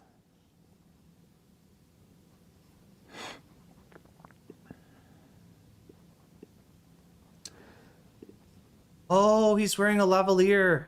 That's why it's picking up every sound. So if you may or may not know, this is something I talked about a few times over the past few months. And as recently as like 2 days ago, right? Vayner chatter. This video was the night before the Hasan video, the Hasan response video. There's logs. Listen, that is the point to this. Very recently, I found myself just like not watching Hasan streams. This isn't for anything that Hasan did specifically. Even though I have my critiques of Hasan, as you know, I don't keep them secret, right? Wait, what chatter are we talking about?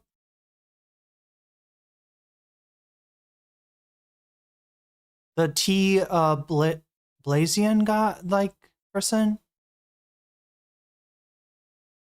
At me like this and I will never come here?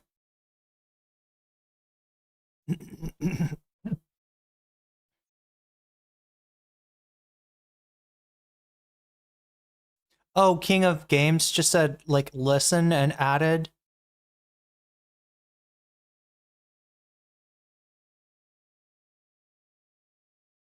Yeah.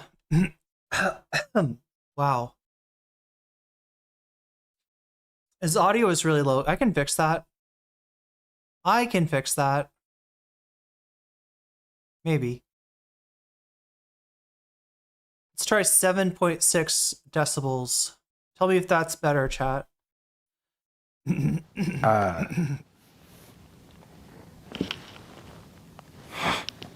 a lot of people outside. I don't know what that's about. But I found myself watching Hasan streams just less, right? The environment that is crafted and that is created is just not one that I feel that I want to participate with pretty consistently. right? And so, I think yesterday, like a few hours ago. Oh, wait a minute. This is not Sean's chat. Sorry, chat. The one we see right up there, right? That's somebody else's chat. I can tell because Sean has a VIP logo next to here. Let me see what it looks like. What does it look like when I type something? I'm the streamer, so it gives me the logo of a Wait a minute. If I go in somebody else's chat though, will it still give me the video camera logo? But he's got the VIP, which makes it seem like he's in somebody friendly's chat. He's in Hasan's chat.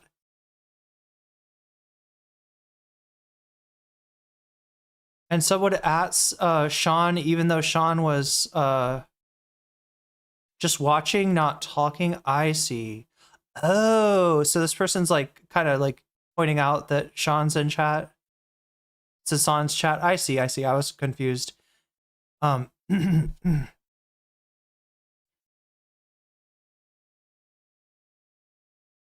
think now maybe I am having allergies.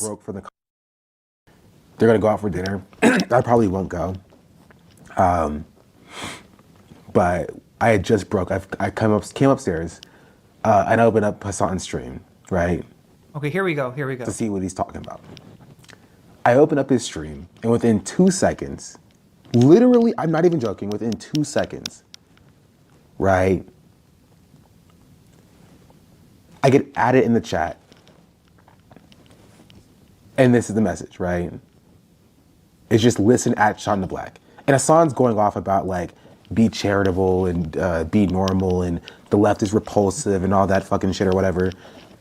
Oh, wait. So it's King of Games that's the chatter saying listen and adding. Why did I focus on? Oh, I see. T Blazian is responding to King of Games. I got it.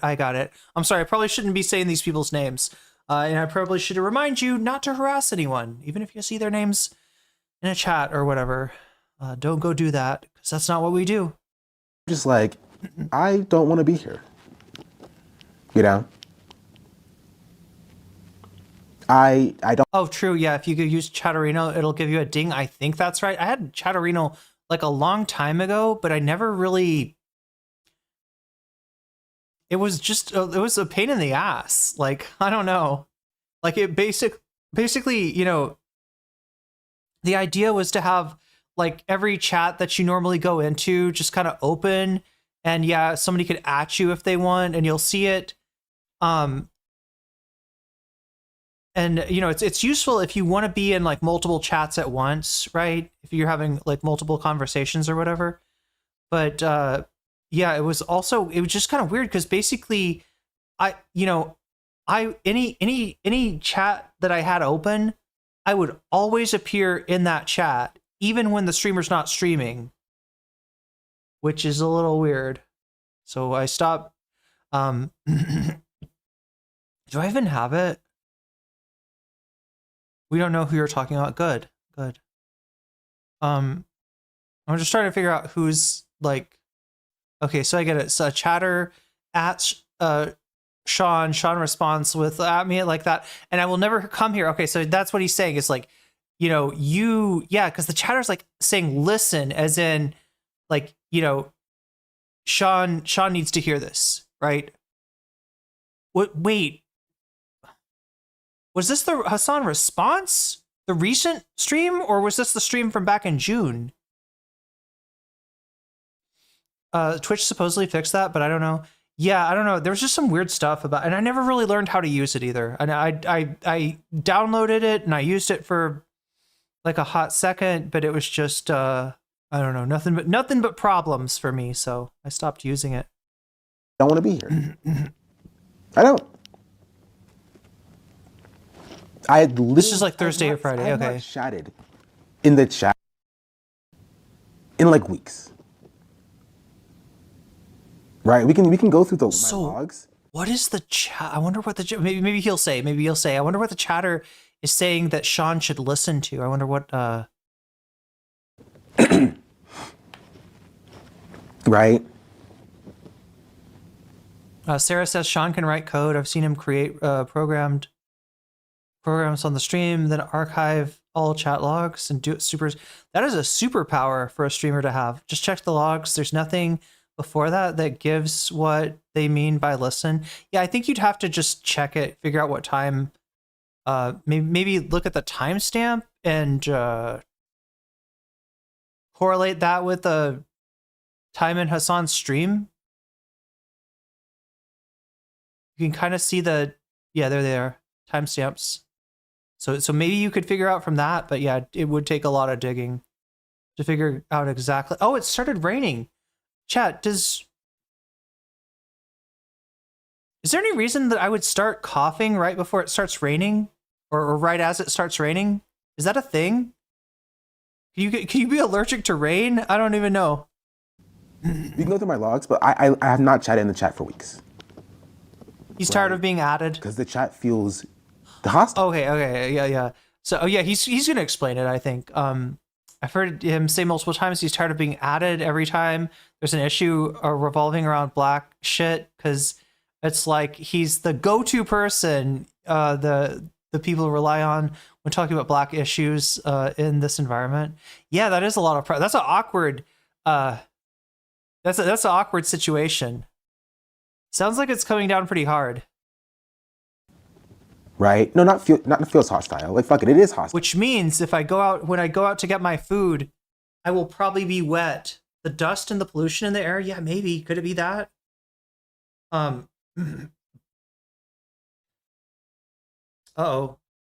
The food is here. The food is here, and the rain is quite hard. Anyway, let's let him go. I'm sorry, chat. Style. Right? It's hostile.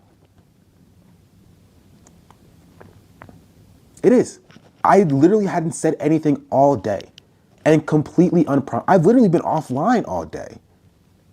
Right? And I purposely do not critiques of Hasan into the chat and start mouthing off in the chat to derail the stream, right?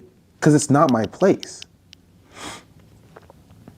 And even still, I'm gonna have to get my hoodie to keep from getting I can't even watch the stream without my being hair from getting wet. So wait, can somebody just describe this to me? Am I still in Cambodia? No, I'm not. I'm in Thailand now. I took a short trip to Vietnam, and now I'm back in Thailand. Although Cambodia seems really interesting, I might have to go sometime if the border issue settles down. The pressure change might affect you. Yeah, maybe something really weird just happened. I just coughed my head off, and then I had this when you feel like you got to clear your throat, but you do it and nothing comes. It's like that, where you just constantly feel like there's something you got to clear out of your throat.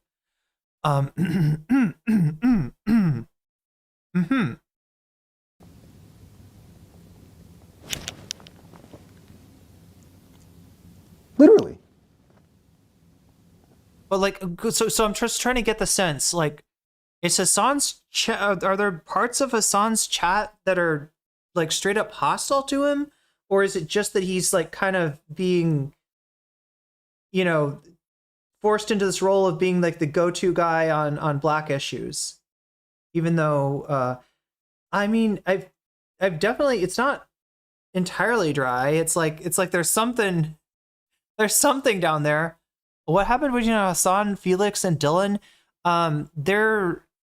Felix came on the stream, and I think they were talking about what Cuomo went on Jake Paul, and somehow they ended up talking about Dylan Burns and Infrared Haas and the American Communist Party. So yeah, they get into some rehashing some gargle with hot salt water. That's a good idea. I'll try that. I do have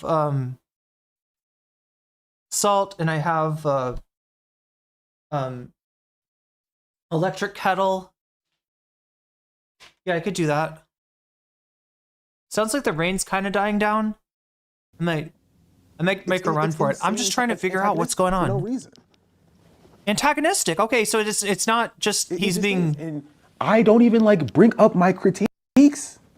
I talk about it separate, like in my stream, what my issues are, and if it's big enough, I'll bring it up to Hasan himself. I don't go into the chat starting shit. I don't go into the chat starting drama. And even then, I can't even watch the streams with being attacked. He's spoken to him. We talked about it when we had our conversation live, like literally live. I said the chat environment feels hostile, right? Yeah, he's having connection issues too. This is not on my end. I think this is on his. It feels hostile.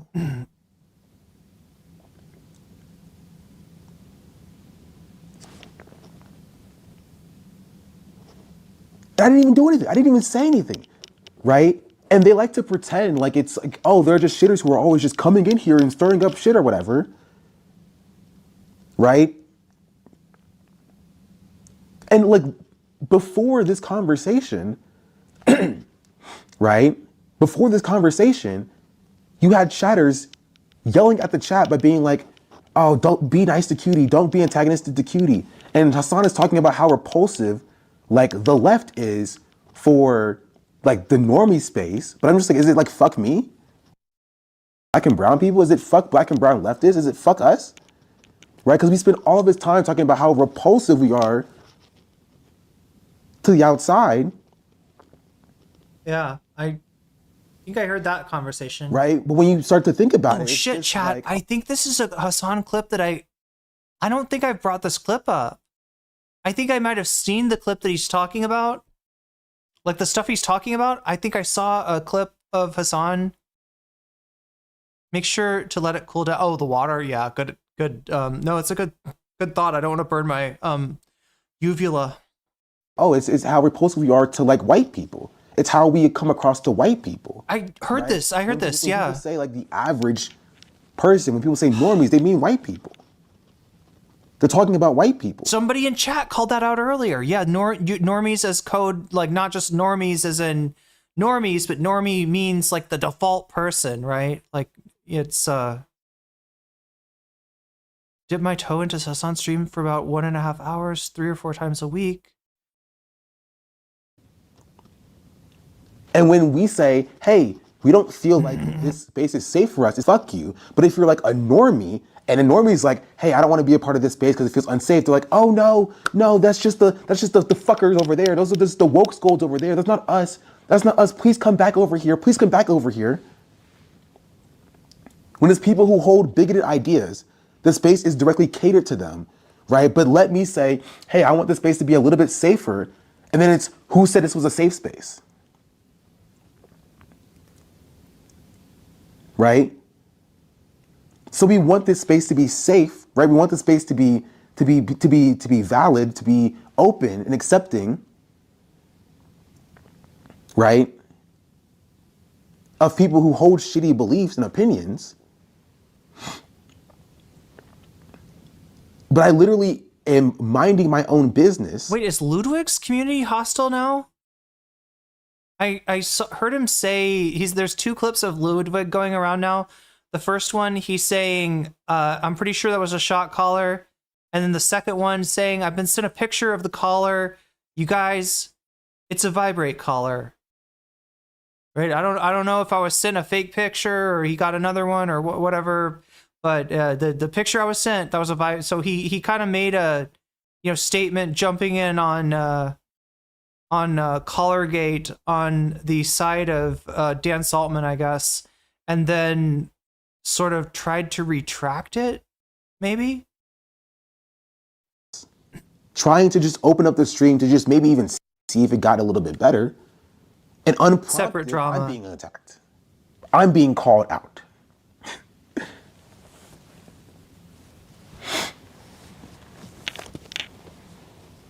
And it's frustrating. But I'm seen as the crazy one when I say I don't feel like I want to be a part of this chat anymore. Wait, what's the deal? Cutie defending herself for having racist friends?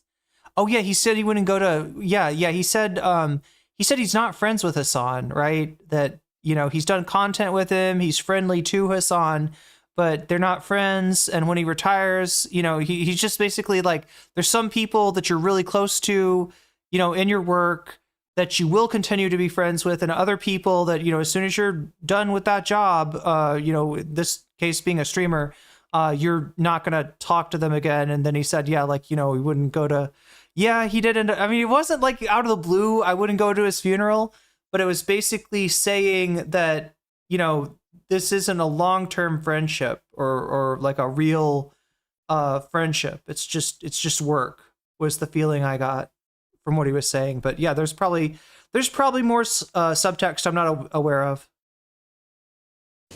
Right, I'm seen as the crazy one when I say this community is not for me anymore.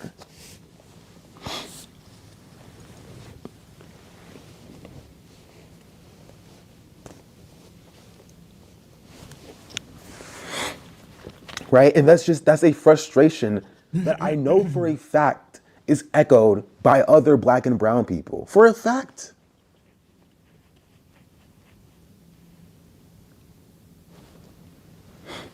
Does that do with you? That was racist more? No, I just. So what is this? QT was streaming with Vanilla Mace and KDB and went on a rant about how not leaving racists behind. QT went on a race about not leaving racists behind. And then asked how to delete their VODs? Oh, wow. With that. I disagree. I'm not writing this off as a singular, isolated chatter.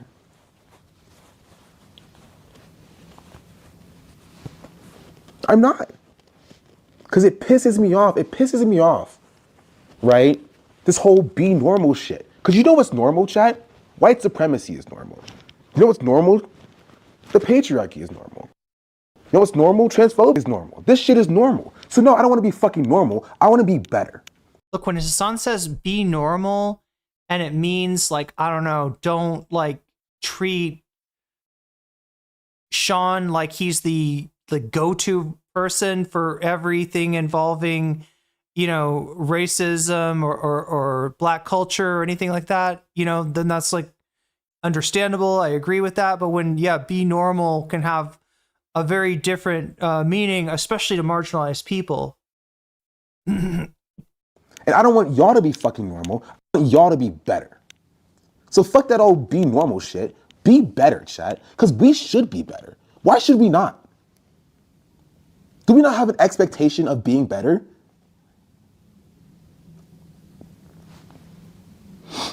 Oh, I see. That's his... Right? I was going to say that chat's really cooking. The space is growing. What does it matter? It looks like it's a combination of... Is it a combination of YouTube and Twitch, or is he just streaming on Twitch? If there are more people in the space, if the space is still directly hostile, the same way it was when Hasan had 10 viewers. The same way it was when he had 30 viewers. The same way it was when he had 300 viewers. What is the purpose of growing the space if the space is not actually being safer? What are we doing this for? Are we not speaking out for marginalized people so that it's safer for marginalized people? Are we not advocating for marginalized people so that it's safer for marginalized people? What is the point of any of this? Why are we doing this? Why? It doesn't make sense to me. Why are we garnering power, right? Why are we trying to grow the space if we can't utilize or leverage that power? It's a little bit safer for the most marginalized among us. And it's frustrating. It's frustrating because it's not just me. I see people, right, who don't have the privilege that I have, being a right, at least being able to explain myself on a broadcast that people will watch, right? Chatters who are just coming in and immediately being taken as bad faith and being kicked out of the community. And then we're surprised when like random Black people on TikTok are like, hey, this Hasanabi guy, I don't know how I feel about him.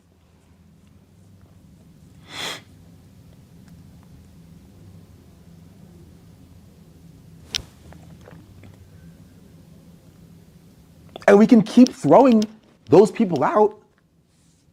Like, sure, we can keep doing that.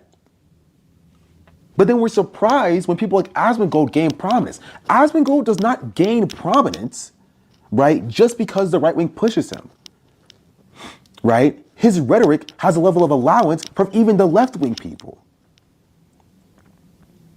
right? We've just decided that fighting for marginalized people is a losing battle.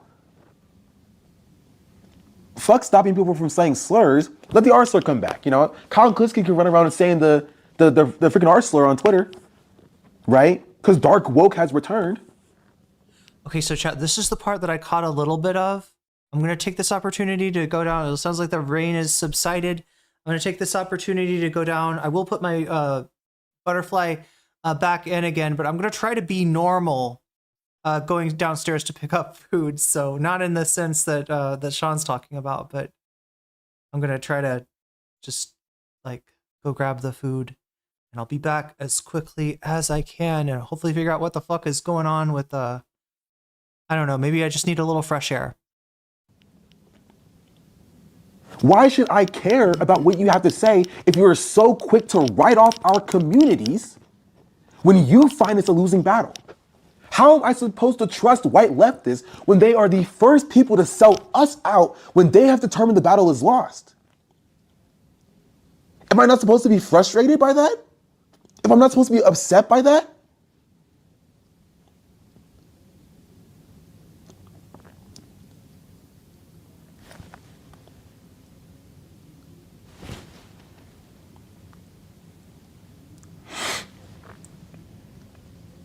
And I was going crazy. I was going crazy. I was going crazy. I was going crazy for the last fucking week when I saw progressive people, supposedly, when I saw leftists, supposedly, and by the way, fuck leftist shit, right? Fuck that. I no longer identify as a leftist. Fuck that. Call me a socialist. That's it. Fuck leftists and fuck leftism. I am not a leftist. Do not address me as such. You will call me a socialist. You will call me a communist. Call me a fucking Marxist if you want to. I am not a leftist. I am not in community with these people. If that is what leftism is, if leftism is selling out these communities at the first sign of you finding the battle is lost, then fuck you. Fuck you.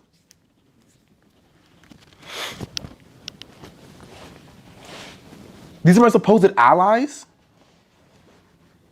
Really?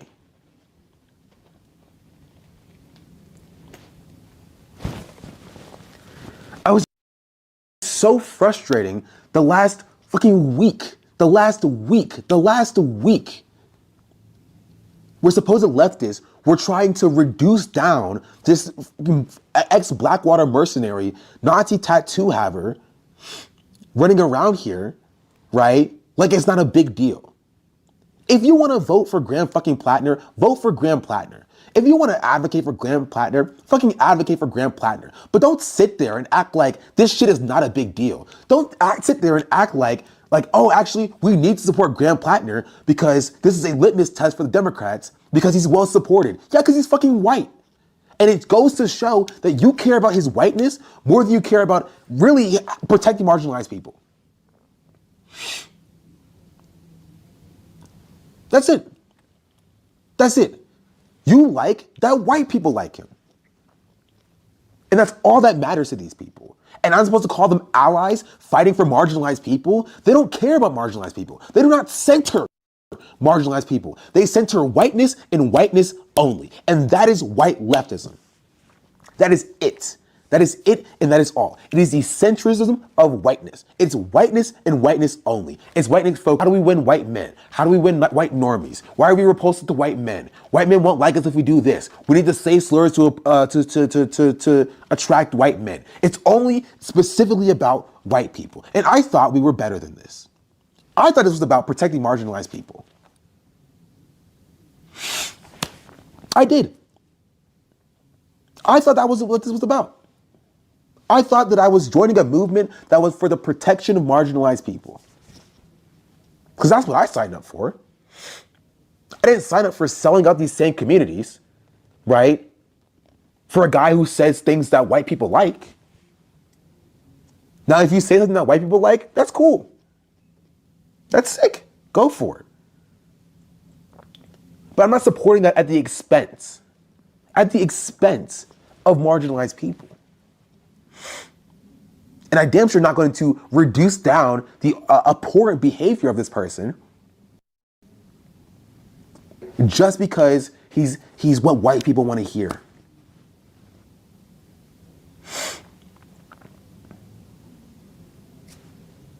Because that's it. Because what you're saying is you're telling black and brown people that their issues come second. And white leftists have been saying that for decades. That's all they've been saying, really. That's why I was so upset about the fucking universality conversation. Right? We address white people's needs first and foremost, and maybe it'll trickle down to you, and then we'll get to whatever racism you're dealing with later. That's it. That's it. That's it. We are at the starting point of what do white people want? And if it helps black people too, that's fine, right? If women benefit from that too, that's chill. You know, if trans people get a leg up for that too, that's okay. But first and foremost, if white people benefit from it, that's what they market to. That's their shit. That's their shit. And it's frustrating. It's frustrating. Because where do I fit into this? Right? At what point should I advocate for my rights?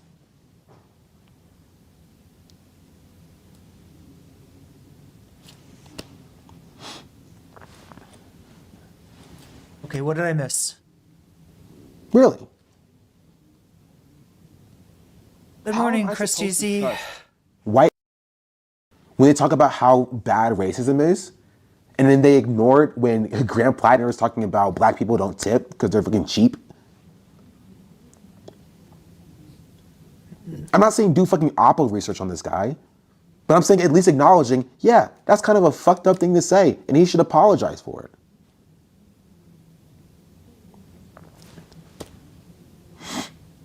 How am I supposed to trust white leftists when they can't even fucking identify Nazi iconography? Sean was cooking, yeah. Like, I swear. I think I saw all this earlier. Profile left-wing accounts that came out the last week that said, I didn't even know what a totem conf was. Wow, that's crazy. Fucking high-profile, supposedly well-read leftists cannot recognize Nazi iconography. Really? Really? Is he a Hasan mod? I think he's a Hasan VIP. Right? See up there? The chat that he's got pinned is actually Hasan's chat. And if you look next to his name, there's a check mark. That means that he's a partner. There is I don't know, is that like a sub icon or something? And then the thing on the very left is a diamond.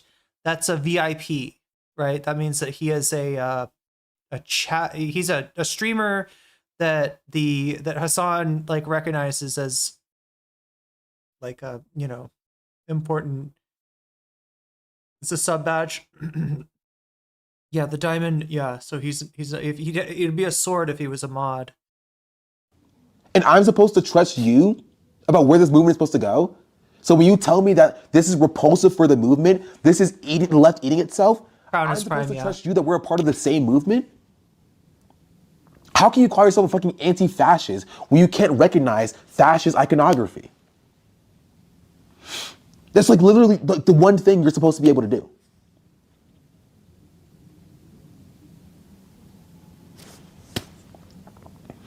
That's it. That's it. But honestly, I don't think none of this matters to them. I don't think any of this matters to them because they have one goal and one fucking goal only. And that is how do we appeal to white men? Because that's how they want to build a movement. I don't want to be a part of that movement. That's it. That's it. That's it.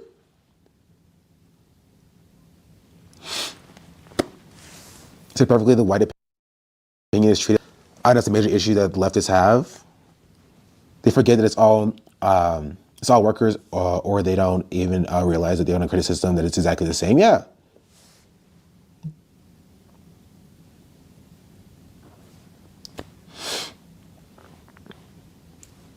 It's frustrating.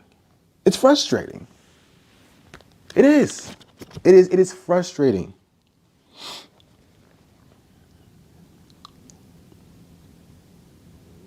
because I wish people were more honest about what their intentions were or are. I do. I do. Right? I wish they would just say, I only care about attracting white men. Right? Because I will know that I know that you're not in community with me. Right? You can do that shit over there, and that's fine. I wish that people will be more honest to say, I want to attract white men. I wish people were more honest in saying that. But now I'm being lied to. I'm being lied to. Acting like my needs are being addressed. It's literally FDR shit. I'm being lied to that my needs are being addressed while it's very clear that they have a very singular focus. If anybody's confused by the FDR reference, FDR did the New Deal. From my understanding, it's like, the realignment in the parties in which the Democrats, which were the party of the Confederacy and of the Klan, over the course of the 20th century, kind of like left the Democratic Party. Black voters around in the post-Civil War period voted almost exclusively for Republicans, because Republicans were the ones trying to do an actual Reconstruction and trying to enfranchise Black people in the South until they gave up on it. I think that FDR, it's around the time where, it starts, but importantly speaking, the New Deal contained provisions that were segregated, right? Some of the, really strong programs that Roosevelt had were only for white people. I think that's the reference that he's making. A singular focus. It is a battleground of how do we get the white men? It is. You have conservatives fighting for the white men. You have the liberals fighting for the white men. And you have the leftists fighting for the white men. And that's all anybody cares about. Fuck the black and brown people who were on their couch in election night because they feel disenfranchised and they felt no reason to go vote for somebody. Fuck them, right? We must address the white male shift. 18 to 24-year demographic. We have to address the Joe Rogan constituent. Yeah, we should be mandating, chat, a trad wife for every incel, right? If we want to win that crucial 18 to 24 white male vote, right? We got to just suck it up. Do what you ask yourself, what would Ezra Klein do? And obviously, Ezra Klein would mandate a trad wife for every incel out there. See. That's what we must do. And that's it. Okay, let's make this cow soy happen. It's frustrating. The last time people are frustrated. Chat, the last time I tried to eat cow soy on stream, I think I spilled it all over the place. I think I literally just I don't remember what happened, but somehow I knocked over the bowl, and it was just I had to clean it on stream, which is cow soy is like a northern Thai soup, and the soup base is kind of flavored with turmeric. So it's you know how a turmeric based sauce will stain the fuck out of anything. I had to clean that up right then, otherwise I knew it wasn't ever gonna come out. So hopefully we're good here, chat. We got two types of noodles: the yellow noodles and the crunchy noodles. A little bit of lime in here, some kind of a vegan meat product, and some pickled mustard green, which is I don't know. It's one of my favorite things. So anyway, let's get this. I see that Sean's really started a discourse in chat Too far? Wait, what's too far? I'm too far from the... Was I too far from the mic? Or was I far from reality?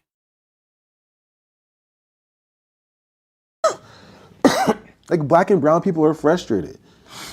That's why I made my tweet yesterday. Because I needed to make sure that I wasn't crazy. Because I felt like I was crazy.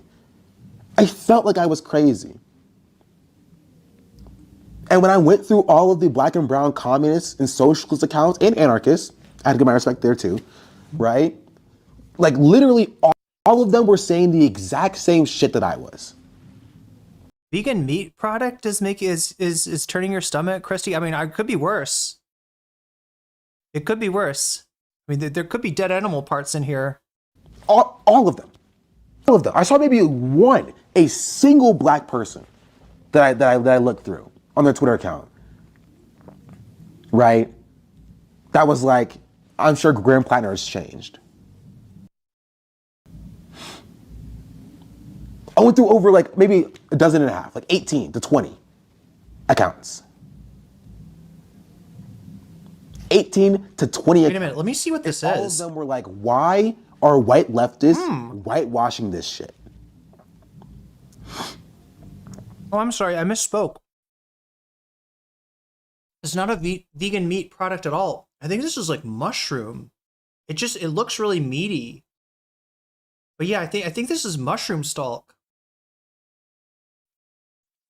You know how mushroom stalks are kind of stringy? It looks like they kind of, you know, like the way that barbecue pork is, you know? I think they sort of did that with a mushroom stalk. Huh. Anyway, Ezra Klein was too far. True.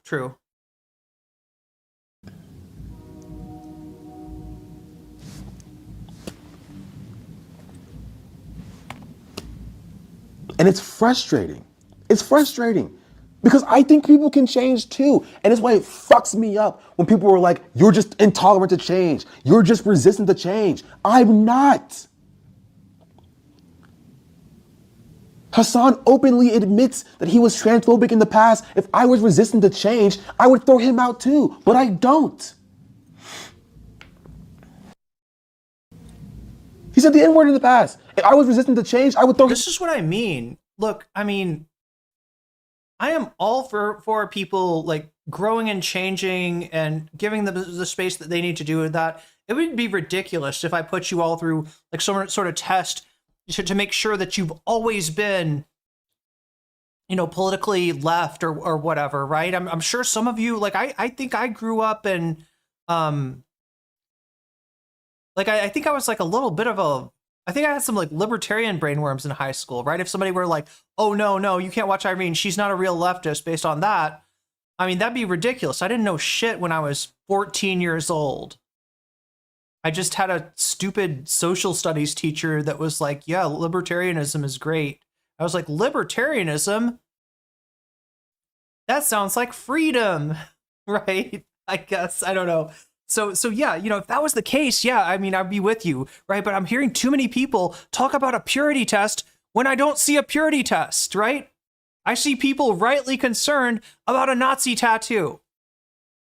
And I don't actually see a lot of people saying, well, therefore we got to vote for Janet Mills. Therefore we got to vote for Susan Collins, right? That's not the conclusion they're making. They're just, you know, reacting in a sane way to a pretty insane thing that exists on Plattner's chest.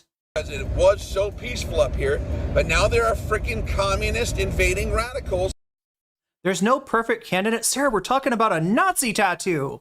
We are not talking about a inarticulately worded statement, right?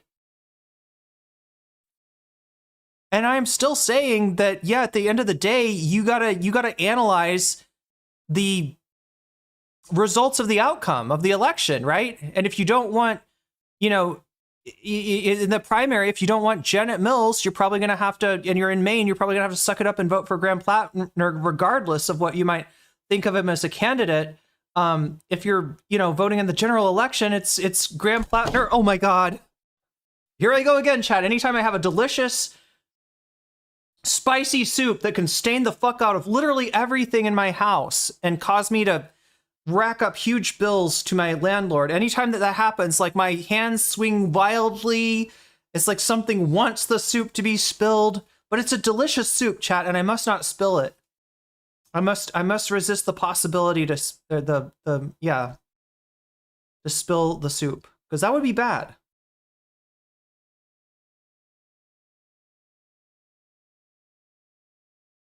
Skull and crossbones? It's not a fucking One Piece flag, okay? It's a Totenkopf. It has a German name. It's not. Let's not confuse this with, like, you know, Luffy D Monkey. About too, but I don't. I'm not resistant to change, but I swear people need to at least demonstrate. People need to demonstrate that they have the capacity to change first. And Hasan said today, he said, all that matters to me is what you're saying now. And I'm sorry, but fuck that. Fuck that. Genuinely, that is not all that matters.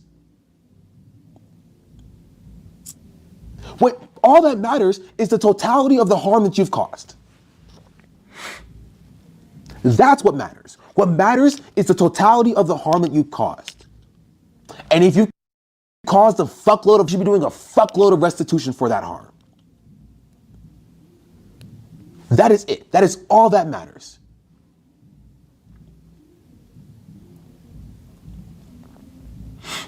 Right? Because that's what rehabilitation is. It's not just saying the right things in this exact moment. If that was the case, this is an important part of the concept of restorative justice. A lot of people throw this around. If it's Vosh, it's literally an excuse for the worst things that he does. Hey, I thought we believed in restorative justice. Are you carceral leftists? Yeah, how dare you hold me to, you know, accountable for anything, right? But yeah, part of, like, restorative justice, the process is making things right for the victim as much as you can. Now, with the Graham Plattner thing, you know, the victim is a little bit more nebulous. Let's watch the Are We the Baddies on the Surfs. Oh, nice. I didn't know you. I wasn't sure if you could watch. I wasn't sure if that would get copyright claimed. I had it up yesterday. Wait, what the fuck? People are getting auto-modded for emotes? Is there something about that emote that could be...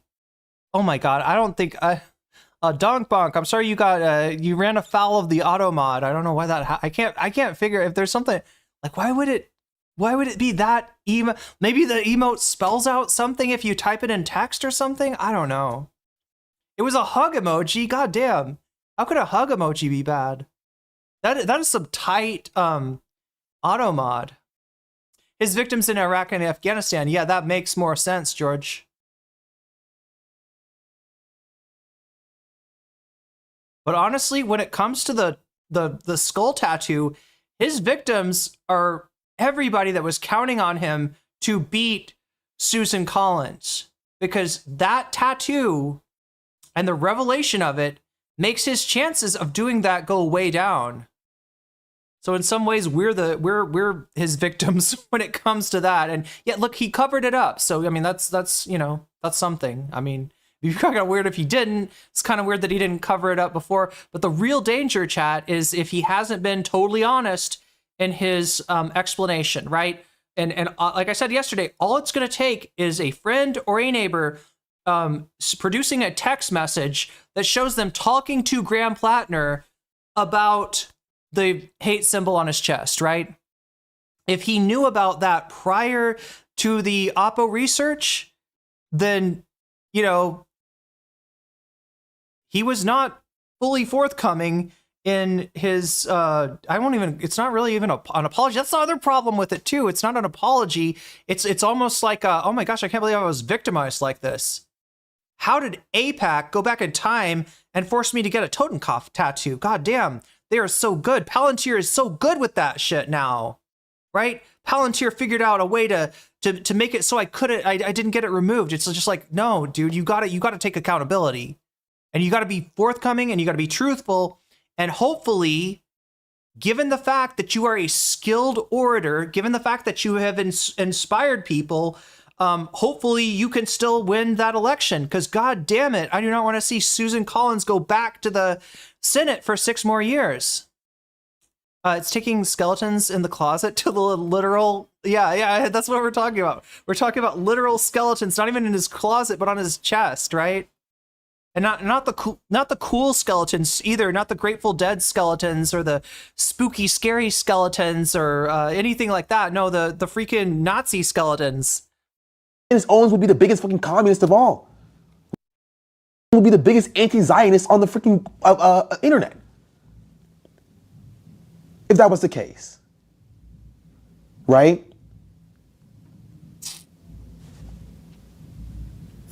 Right? Marjorie Taylor Greene would be the biggest anti-Zionist in fucking Congress. Maybe not that far, but you know what I mean. If that was the case, Marjorie Taylor Greene would be a bigger anti-Zionist than Bernie fucking Sanders.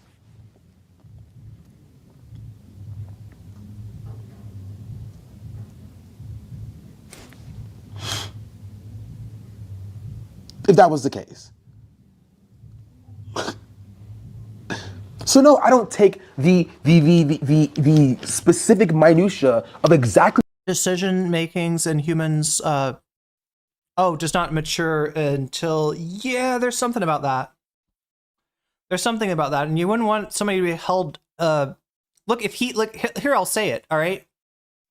If he used to be friends, I don't know, like say his friends were into the Nazi punk scene. And he wasn't like anti-Semitic, but he was friends with these guys, and they all went down to a special tattoo shop to get a special tattoo.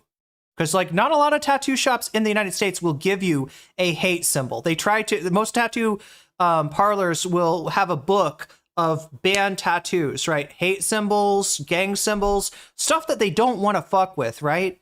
And, you know, partly it, you know, they might have like a moral compunction with, with doing a tattoo like that, but they also might just for very practical reasons, they don't want to be known as the tattoo parlor for Nazis. They don't want Nazis as clientele. They don't want gang members as clientele, because that could really, you could imagine, you know, how that shit could go. You got a gang member getting a tattoo, and rival gang finds out that he's there, your tattoo parlor gets shut up. So they don't want to do these tattoos mostly in America now. Now, Croatia is a different story. Croatia was with the Nazis, I think, in World War II. I don't know how people feel about it now, but obviously, you know, that was available for him. But let's say that he got a Nazi tattoo because his friends were Nazi punks. And maybe they're posers. Maybe they weren't real Nazis either, right? He's not anti-Semitic. His friends aren't anti-Semitic, but they went and got a known hate symbol to look edgy, right? Let's say that he did that. And then 5 years later, he's like, what the fuck do I have this Nazi symbol on my chest for? This is fucked up. And he gets it covered up. And then it just comes out that, he used to run with some Nazi punks, right? Forgive him. Forgive him. In fact, I would say even more, he should incorporate his story of de-radicalization, right? How he came to recognize what was wrong with that. He should incorporate that into his speeches and stuff, right? I don't think that this guy could have been a fucking Nazi as like like an 18-year-old, a 19-year-old, a 20-year-old, and then had some kind of, moment of change. And I don't think that should, that should preclude him for possibly running for office. The problem with this is that he just didn't seem to think that it was a problem until he's running for Congress and the opposition gets a hold of his wedding video, right? That's the problem. And then when he starts to explain it, if his explanation doesn't line up with other verifiable facts and it starts to look like he is, lying, then that's a huge problem, because then people will tend to assume the worst at that point. So he's got to be completely forthcoming. He should be a little bit less defensive. And I'm just saying, this is what I'd tell him if I was his campaign aide, right? You got to be less, I don't think I would want to work that job, but if I did, right, you know, if I had to give him advice, I'd say be, you know, completely honest, be completely forthcoming. If there's anything else, spill it right now, and be a little bit contrite. Be a little bit contrite. It's not a skull and crossbones spirit. It's a totem cough. All right. It's not Luffy. We're not watching One Piece. Okay. What you believe right now to be the totality of your belief system, right? Because if you believe the correct things now, but you are unable, right, and you refuse, right, to condemn your past behavior. And yeah, if you accidentally got a Nazi tattoo, I mean, that fucking sucks, but at some point you would think that there would be an occasion to take that shit off or to cover that shit up or something. And work towards change. I don't think, is anybody saying Susan Collins is a better option? Is one in chat if you think Susan Collins is a better option? One in chat if there's literally anybody in my chat that says they want 6 more years of Susan Collins, right? I don't think anybody thinks that Graham Plattner is going to vote for the American flag to be changed to the swastika. I don't think that anybody in chat thinks that he's going to get in there and be like, let's do Nazism, right? That's not the concern. So no, is he worse than Collins? Fuck no. I don't think he's worse than Mills from what I've seen, right? Mills is endorsing a very active current genocide. Yeah, certainly nobody in this chat is, you know, saying, well, let's just go with Collins again. And I don't think there's anybody saying they'd prefer Mills because, yeah, like, again, Mills is, you know, at least from what we've heard from Plattner, it sounds like he's going to vote the right way on issues like arming Israel, right? So yeah, it's still worth, just like I told you, chat, that it was worthwhile to vote for Kamala Harris potentially if you live, especially if you live in a swing state, right? Not because you endorse what she did, not because your stomach's not turned by her rhetoric around Israel and the Biden policy around Israel, but yeah, for the very real reason that we don't want to end up here. I said it's a, you know, good idea to consider that, right? I'm not going to tell somebody who's like, I don't know, family was killed by the IDF, you got to go down and vote for Kamala. I don't think they'd listen to me. And I could understand why. But yeah, just like that, you know, I am saying that, yeah, Graham Plattner is probably a better option than the alternatives, unless a, you know, progressive candidate without a Nazi tattoo on his chest, you know, starts running and starts to gain, you know, starts to, you know, rack up support, right? But just the same as I didn't bullshit you about Kamala, I'm not going to bullshit you about Graham Plattner and tell you he's a great guy and that the things that he's done so far give me a lot of confidence in his ability to beat Susan Collins, to beat Janet Mills, and to and to serve, you know, as a you know, good representative in the Senate, right? I can't tell you that because that doesn't seem to be true. This isn't an ideal situation, but you do make the best out of a shitty situation. And yeah, if that's voting for Graham Plattner, great. But I don't think that it helps Graham Plattner to pretend that his fuck-ups aren't fuck-ups anymore, that it helps Kamala Harris to say that her monstrous policy on Gaza is not a monstrous policy on Gaza. I think the best thing you could do for Kamala Harris, you know, prior to the election was to push her to say something a little bit more about Gaza, to give people some hope that she's going to be a little bit different than Biden. Redgrave, I would never vote for Kamala. I would never vote for Plattner, but I would vote for Kamala. I would vote for Plattner. I would never adore. Yeah, that's my whole deal is I'm not like excited about, you know, Graham Plattner at this point. That's what I'm saying. That's the takeaway from it, right? And I don't think that glazing him or, you know, pretending that everything is peachy keen and hunky dory in the Plattner campaign, I don't think that's, you know, I don't think that's actually helpful. And if you want Plattner to win, if you want Collins to lose, you want, the fucking, Zionist governor of Maine, the octogenarian governor, not to be the one that runs against her, then you should be, applying pressure towards him, coming clean with this stuff, right?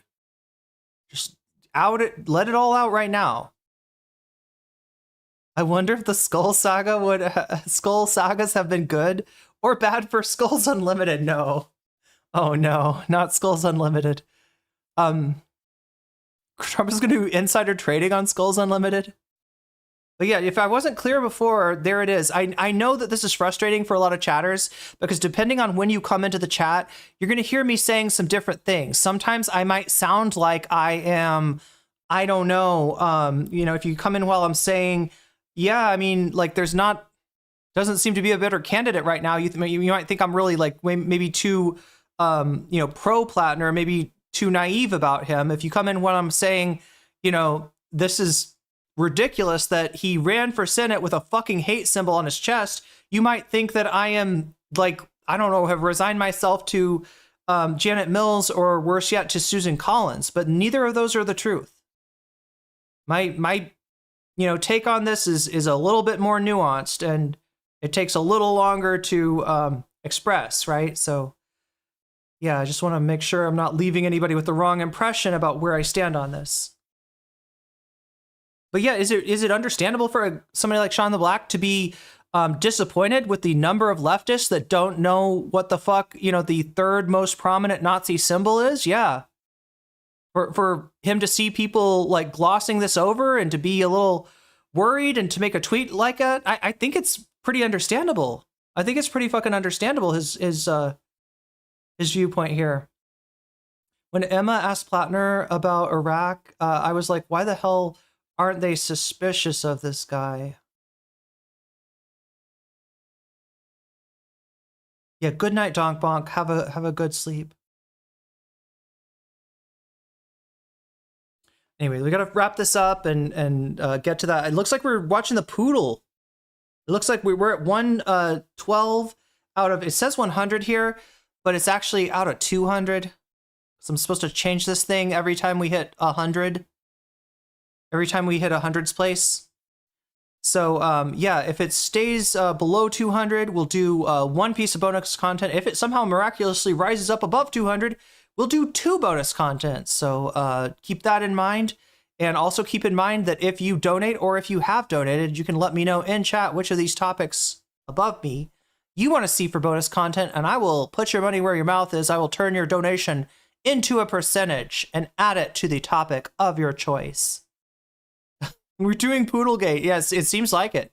It seems very likely that we're getting Poodlegate content, as people seem pretty thrilled about that. So get ready for Anna Kasparian, Karen versus Karen, with Anna Kasparian and her Zionist neighbor fighting their dogs. I don't know.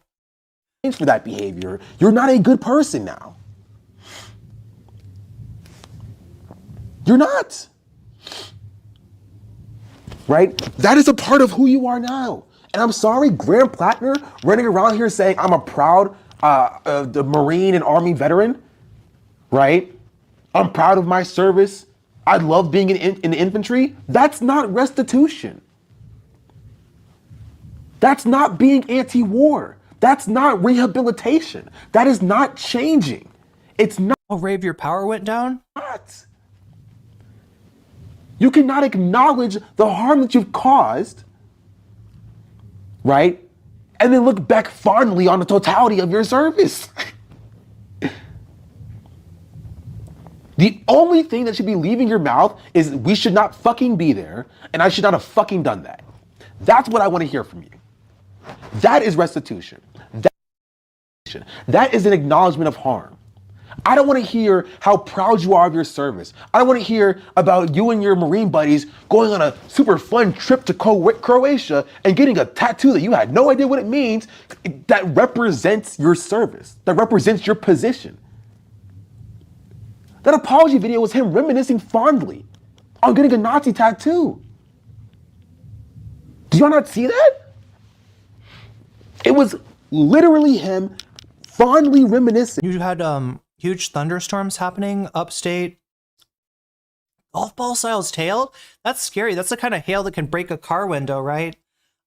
Yeah, we just had a downpour, but I mean, you know, just like most of the rainy season, it's like on and off, right? There's a downpour, then it disappears, then maybe it happens again. Well, yeah, we're kind of nearing it's supposed to be the end of the rainy season. I don't know if it's the end of the rainy season for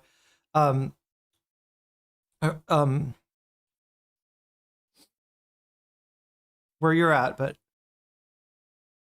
on him getting a Nazi tattoo. He was like, yeah, we were fighting in Fallujah, right? And then we had a stop in Croatia, and yeah, me and my buddies, yeah, Jim, that's you over there. We were like, we do what Marines do, you feel me? And we were like, we got a tattoo party. We walked in the tattoo shop, and we were like, that is a fucking sick skull and crossbones, bro. W Skull, yeah. How is this going from the Hasan thing to Plattner?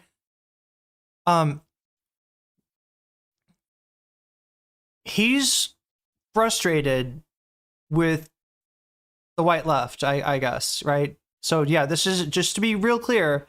This criticism of Plattner and of people's, you know, kind of nonchalant attitude towards the revelation that he's got a Nazi tattoo is not a criticism of Hasan. In fact, Hasan was one of the ones to be. I mean, he's I think got a similar viewpoint that I do of like, what the fuck is this? Is bad, right?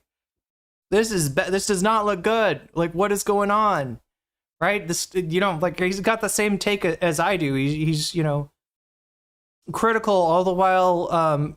You know, I guess like recognizing the relative harm of like electing of you know, Janet Mills, who might very likely lose to Susan Collins, or Susan Collins returning her for another 6 years to you know, just kind of wring her hands, pretend to be very concerned, and then go ahead and vote for Trump's agenda nonetheless. So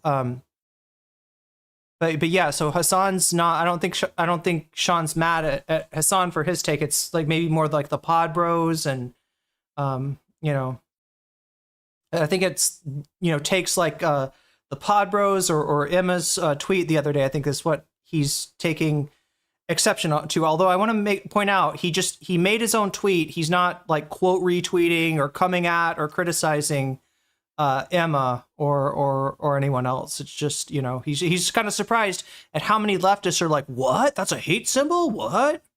You know, it's just kind of like we're engaged in a battle against fascism. You got to know your enemy. And if you didn't know this one, that's fine. Just, you know, try to, you know, educate yourself as much as you can, because you're going to be seeing a lot of dog whistles in the next 3+ years. You're going to be seeing a lot of fascism. So yeah, be able to recognize it. We are machine gunners. That represents us. And I got that shit. Oh, damn, this is so good. And I didn't know what it was at the time. I can't finish it. Told me what it was. It's too filling. That's how we told us. Yeah, George, I guess Ryan Grimm's another one. Story. Is that somebody who regrets getting the tattoo? Or is that somebody who regrets getting caught? Right? Is that somebody who regrets having Nazi imagery permanently affixed to their body? Or is that somebody who's trying to save face for their Senate run? Wait, what the fuck? Mehdi debated Jink just recently. Jink didn't even know that was a Nazi symbol? Are you serious? I think that, didn't Emma go after, or sorry, didn't Anna go after Emma based on her take? I'm not completely caught up, chat. I mean, that's on the bonus content, but we didn't get it yet. We didn't get to bonus content yesterday, and we did not pick it today. So, or at least not yet. Remember, if we do get to 200, then we don't just get one bonus content item, we get 2. So there's still a chance of seeing what TYT is going after. I think it's over Emma's Plattner take, if I'm not mistaken. I think it's Anna. Wait a minute. Wait, I thought people are saying, okay, so Jink kind of agrees with Emma on this one, but is still like kind of mad at her, because I think what they're doing is they're like, okay, so they couldn't call out somebody for having a Nazi tattoo, and yet they went after poor Anna for saying that she didn't want to be called a birthing person. What's worse, not wanting to be called a birthing person or having a Nazi tattoo, right? I think that's their approach, which is obviously incredibly disingenuous, especially since it sounds like Jink agrees with Emma. So, but he's still mad at her about calling Anna a TERF. Wait, no, she didn't even call Anna a TERF, did she? This always like Anna always blows this shit up, and sometimes I catch myself forgetting. Oh, wait a minute, I don't think Emma actually said that. I don't think there was any point where Emma actually called. I mean, like Anna's like retconned it to the point where, you know, the story she tells, Emma's calling her a TERF. Olaimi is gleefully, time to cook up Anna. Time to cook Anna. I can't wait for all this clout we're gonna get for criticizing her over not wanting to be, I don't know. She retells the story. Everybody becomes a villain. Like, especially Olaimi. Anna's really got that smoke for Olaimi. Oh my god, why is my... Chat, I gotta put my hair up. Oh yeah, and I told you I'd put I put the butterfly back in too. Anna got her PhD in petty? Yeah, pretty much.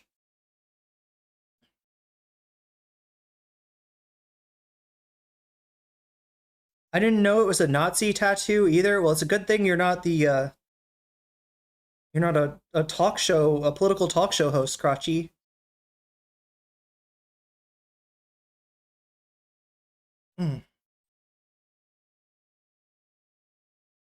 Anna is a fucking TERF, but Emma never said that. Yeah, Emma's not. Yeah, Emma kind of like I don't know why she's got this reputation as being like a, you know, some kind of savage assassin, but she's usually pretty nice to people.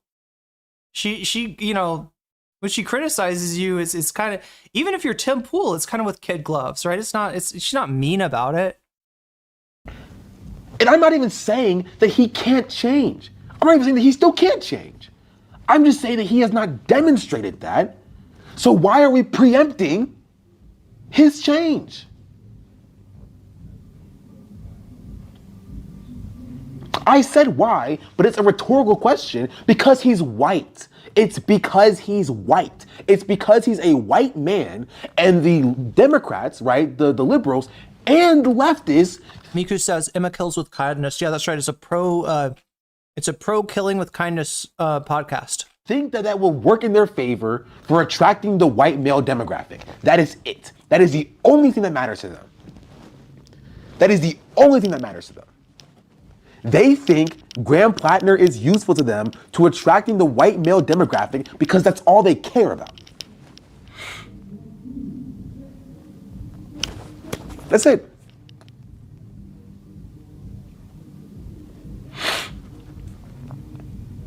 Do y'all understand how that's frustrating? Do you understand how going through your entire life, imagine it, right? White chatters, I beg of you, right? If you are a white, cis, like heterosexual male, and if you're a woman, you get this, you understand it. It may be different for you, but you get it. If you're trans, you get this, you understand it. It may be different from you, but you get it, right? I want you to just imagine going through the entire life like you're the fucking side character. You just try to imagine it. Imagine every single day of your life, you're the fucking side character. And that's how society treats you. Second fucking fiddle. And you find a space that's supposed to be for you. And you find a space that's supposed to speak towards your needs. You find a space that's supposed to center or at least attempt to center who you are. And you're the fucking side character there too.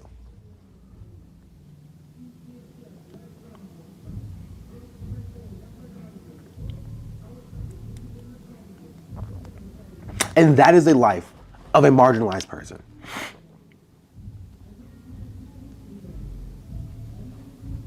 That's it.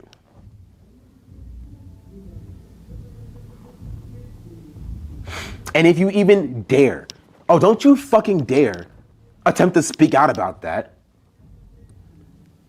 Shut the fuck up, black person. This is white people time. Why are you wrecking us talking to white people? Because that's what they mean when they call you a wrecker, chat. Why are you fucking up what we're doing here with white people? Right? We got a good thing trying to approach white people here today. Why are you fucking that up for us? Because that's what they mean. That's what they mean when they use that term.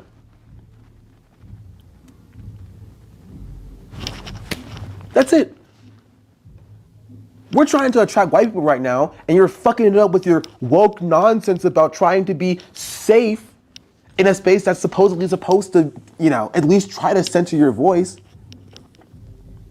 So imagine you live as the fucking side character in all of society, and then you have an entire section of the media landscape fucking loaded off the backs of your identity. And you're like, hey, can you please speak to me for a second? Can you at least attempt to center my my personhood here? And it's like, fuck you, we're talking to white people now.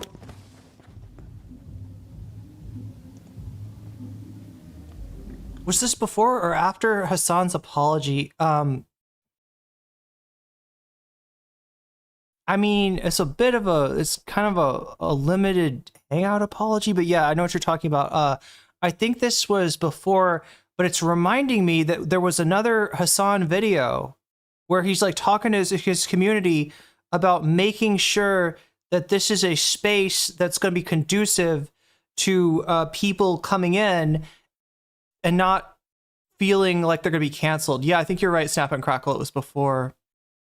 It was somebody said last Thursday or something.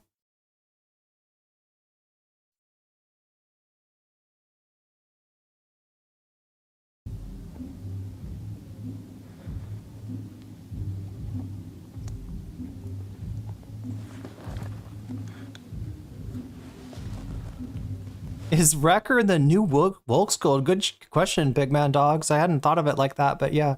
So you need to download the new patch, yeah.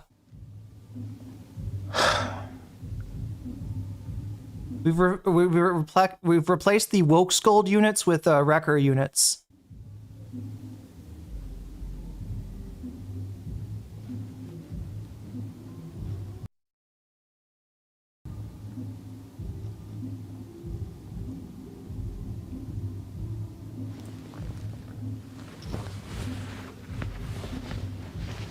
And now imagine you speak up for yourself a single time. Hasan's chat says Wrecker with a hard R. Oh, damn. Fall into the position. You are the largest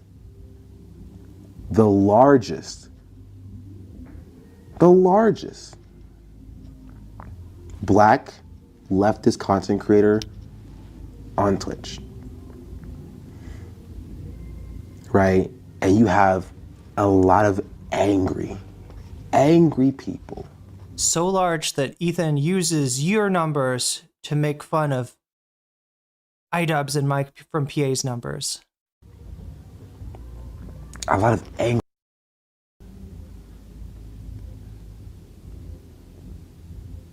Who use you as their vector of anger, and you become the guy, right? You become the mascot of that anger.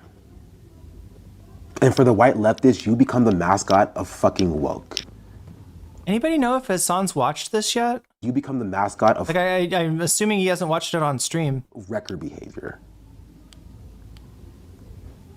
And no matter what you do or what you don't do, when they have anger at wokeness, when they have anger at wrecker shit, when they have anger at radlib shit, you're the face that pops into their head. And you become a vector of their anger.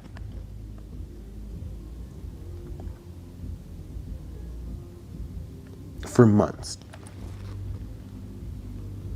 Now imagine you go to a space that's supposed to be safe for you. Ash Bradford says Hasan shouldn't minimize other people's issues, but Hasan is the mascot for Islamophobia, for racist. Yeah, no, definitely he gets I mean, like, yeah, if his name was not Hasan, he would not be such a tempting target for the likes of Andrew Cuomo at all. Like, you know, what Elon Musk. I'm trying to think of all the people that have just like punched down at Hasan, like all, you know, major national figures. Like, you know, I wouldn't be surprised if I heard Donald Trump bring him up at some point. Like, I mean, that's how it goes. He really is a lightning rod for that. But yeah, at the same time,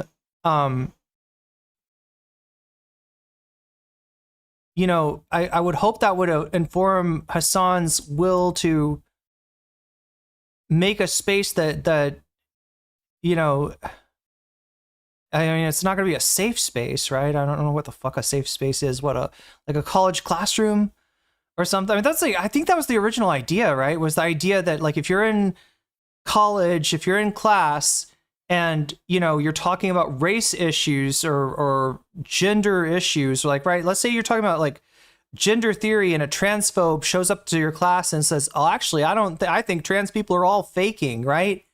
Is that really something you should have to put up with? Yeah, so that's what an actual safe space is. A space that that, you know, like a class that kicks the transphobe out so that trans people in the class can learn, kicks the homophobe out, the person that's saying homophobic shit, the person that's harassing their classmates gets kicked out, because we value the right of the marginalized person to you know, to exist in that class and to be able to learn. Because yeah, you kind of gotta, you don't learn as well when your anxiety is up, and if you're around racists and transphobes and homophobes and, you know, like all the time, that are constantly making your identity a fucking issue, turning your identity into like a ideology to be discussed, then you know, it's near impossible. Right, that's what an actual safe space is. So, you know, Hasan's not trying to make a safe space. Sean's not trying to make a safe space. That's a whole different thing. That's on a whole nother level. But just to make, you know, a space where you are not that lightning rod for either like racism, or let's just say, I don't know, racial curiosity or whatever, and that you're not getting added every time, you know, Hasan. You know, in this case, I'm guessing that this is a chatter that was adding Sean in order to be like, Sean, you should listen to Hasan when he says we need to cultivate a space that is actually, you know, where people with some unpacked or not unpacked bigotry aren't going to feel like they're going to be called out, right? That's what he's getting from Hasan's chat. And that's understandable. I hope everybody... Davy Cliff super chatted $9.99. Yeah, if you want to be an anti-safe space, join a debate club. That's true. You can definitely find anti-safe spaces in all kinds of debate spheres, including on this very platform of YouTube. To a space that you've... And thank you for the super chat. ...fed into for 57 fucking months of your life, that you've uplifted, and that has uplifted you.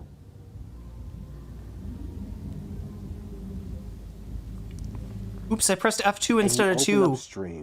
I hope F2 doesn't do something bad. On a random day, and unprompted, people are using you as their vector of anger.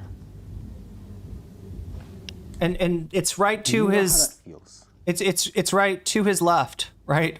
Where that's happening. That's in Hasan's chat. Do you understand how that feels. It's a screen cap from Hasan's chat where he's literally getting added so that he can make sure to listen to Hasan's tirade against overly woke leftists.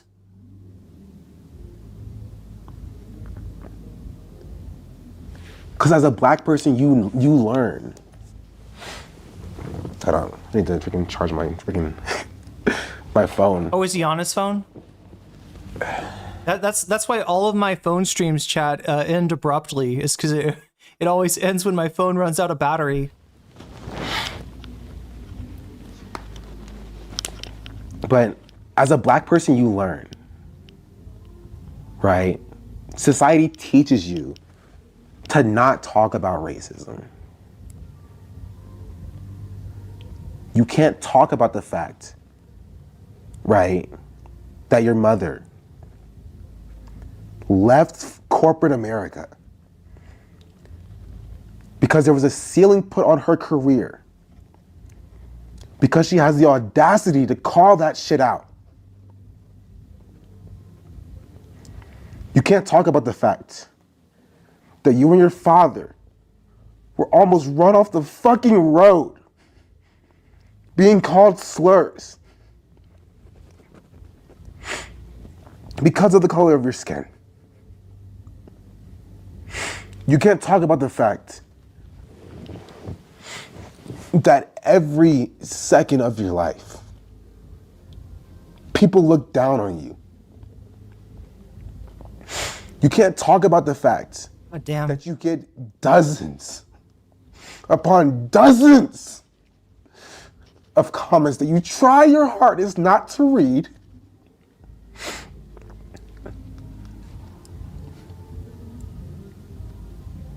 And you try to go to a space that's supposed to be safe for you.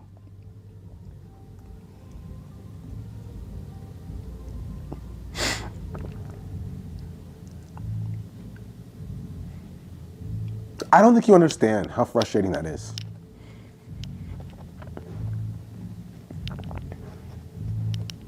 Because what do? Where do you go? Who do you talk to?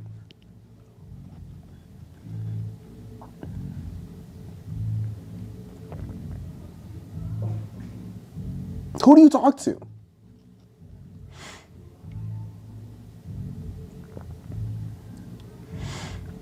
Because the most you can do is sit down in front of your computer screen, set up your phone, set up your nice little camera you bought for yourself as a gift, and press the go live button, and hopefully you can make that space for the next you.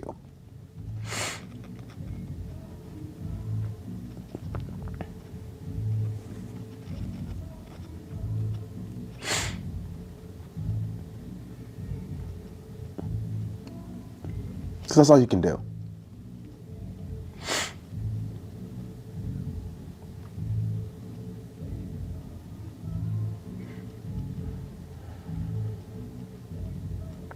I mean, like, look. I'm. Sounds like he responded. Even then, just knowing that most of the population, most of society, just won't take you seriously. Even for people who will then go outside and then proclaim your rights. People who will assign themselves the label of anti-racist. Davy Cliff super chatted $9.99. I've always been confused about Hasan. Did he grow up in the USA? He certainly looks and reads more white because Western Turk. But did he not have a similar situation too?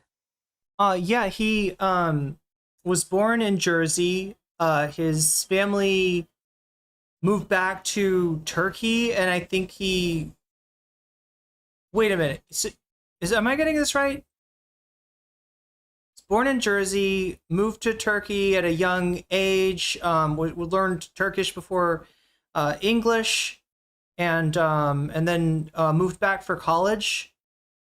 Think I got the timeline right? Yeah. A good question. I'm looking for that one, the clip that people are talking about that Sean is actually responding to, or the one where, you know, he's getting added from the in Hasan chat, while Hasan is going off, I think, on how the community needs to be like better about not making people feel like they're gonna get canceled. Basically, it's like a anti-cancel culture tirade that he kind of goes on, and somebody's like, you know, at SeanDaBlack, listen, like, you want to talk about listen, sweetie, like, right? It's your chat. It's Hasan's chat that's doing that to Sean.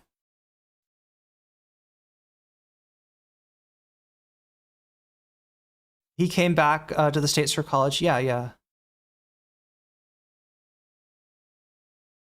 Born in New Jersey, moved to Turkey at a very young age, and then back to US for college. Yeah.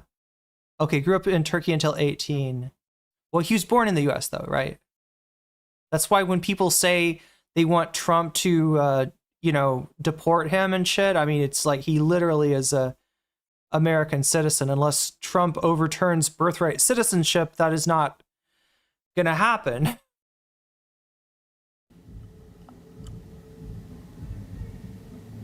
Will never do you the respect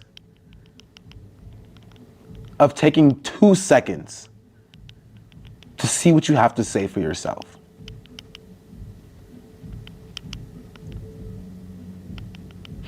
And I don't think most of you know what that feels like.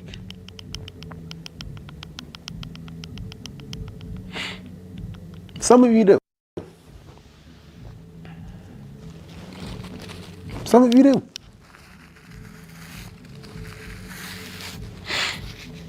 I mean, like, look. I'm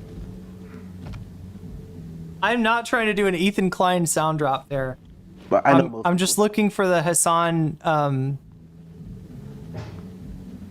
just looking for the clip from, what was it, Thursday? Let's check on Hasanabi Productions, maybe. His own words. I don't know if there's anything else to say, honestly.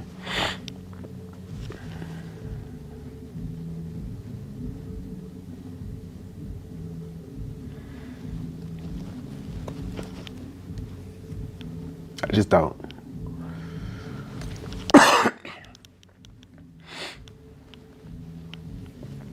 His own words, that the city has been getting screwed by the state. Stop. Who was leading the state? It was you!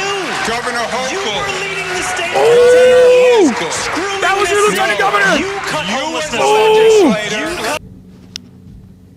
Sorry about that. I don't know what's going on with my YouTube. I'm not even on a video now. I don't know if I'm going to be... I probably don't even have time to play this, even if I do happen to find it. Wait. Okay, so it was Friday,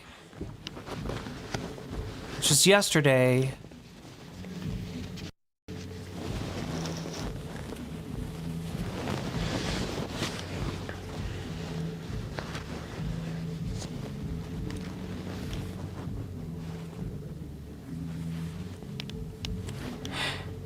Is it?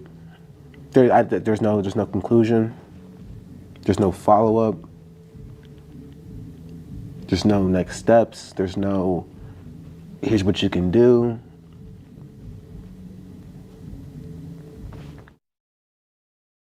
And that's the end of the clip.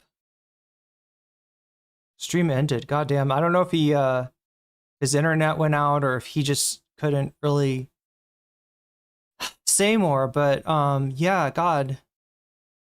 Like I said, I felt like he was being put in a really bad place. He's you know, Hasan's friend, and also I didn't even really understand the situation that he was dealing with in chat, but it sounds like more than anybody should be expected to have to deal with.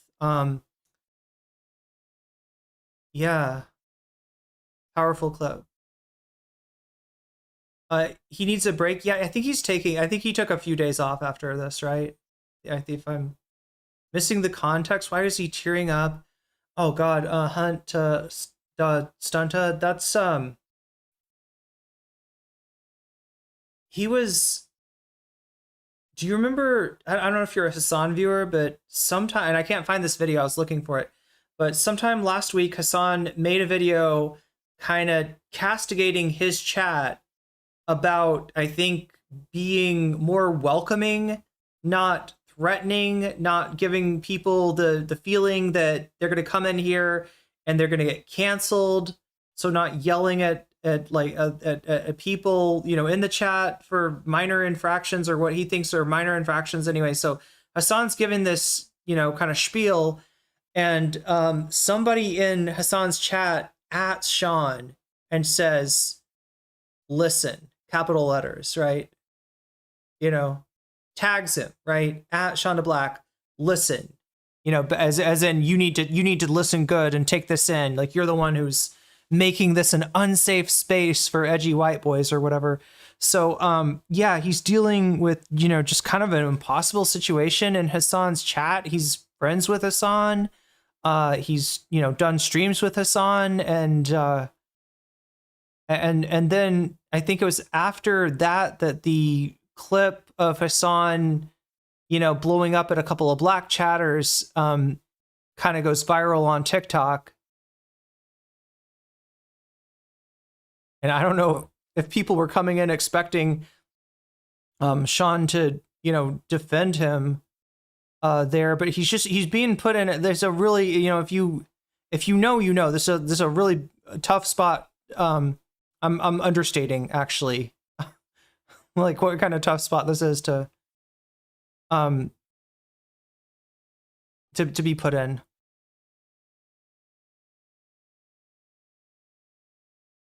All right, so it looks like we're going to be watching some poodle fights, if I'm correct. If I have everything correct. We're at, what is it, 130 now? Or we want 130 out of 200? So we're going to do one of these bonus content items. It looks like what's winning right now is the poodles. Frank Zappa might even say poodle play, but if you know about the negative dialectics of poodle play, you probably know why that's a bad reference for me to be making right now. Not a little bit of a Voshian reference there for me to be making. If you know, you know. The poodle bites. Poodle chews it. Anyway, chat. Let's not go there. Let's go to some attack poodles, some APAC attack poodles that were sicked on. One, Anna Kasparian, just last week. No, she's got a neighbor, I guess, who's a big Zionist, and because of you know, a little gesture that she did in talking about, was it Harlan Ellison that she was talking about? But she does basically like the happy merchant gesture. Now, I don't think she was trying to be anti-Semitic there. It's poodle time. I don't think that Anna was trying to be anti-Semitic, but I have noticed that she doesn't seem to mind. And in fact, she seems to be doing, like, you know, things that are going to get her, that are ingratiating herself to the far right. And I'll show you that if I have, what am I looking for here? TYT. I'll see if I can pull up the tweet. So I got to look at TYT. Figure out which of the clips. Every day, which of the clips has the poodle? It's not going to say poodle. It's going to say something like Anna attacked by neighbor or something like that.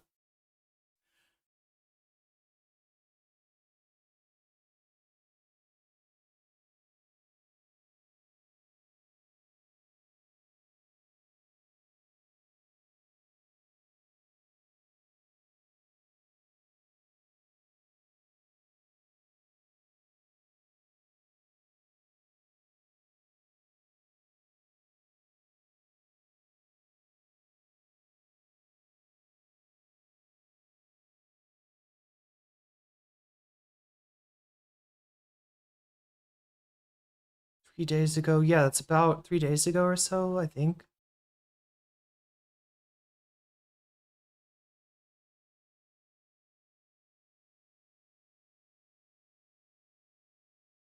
Private conversation with Tucker.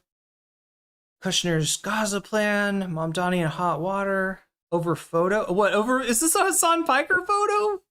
Oh no, it's the photo with the imam that they were trying to blame 9/11 on. Wow.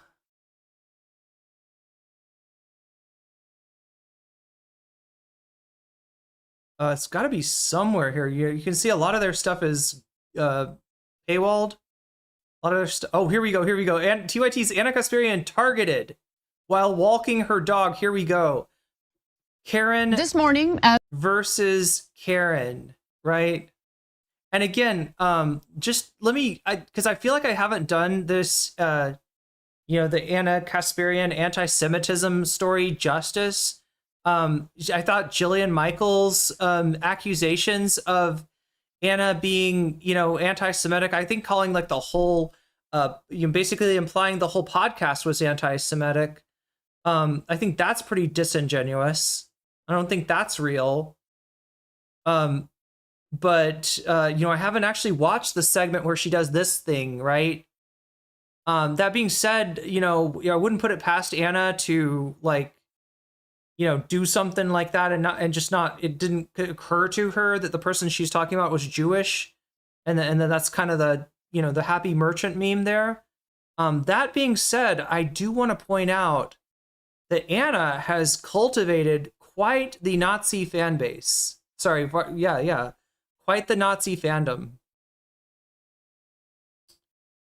All right, so here I will show you what I'm talking about, all right?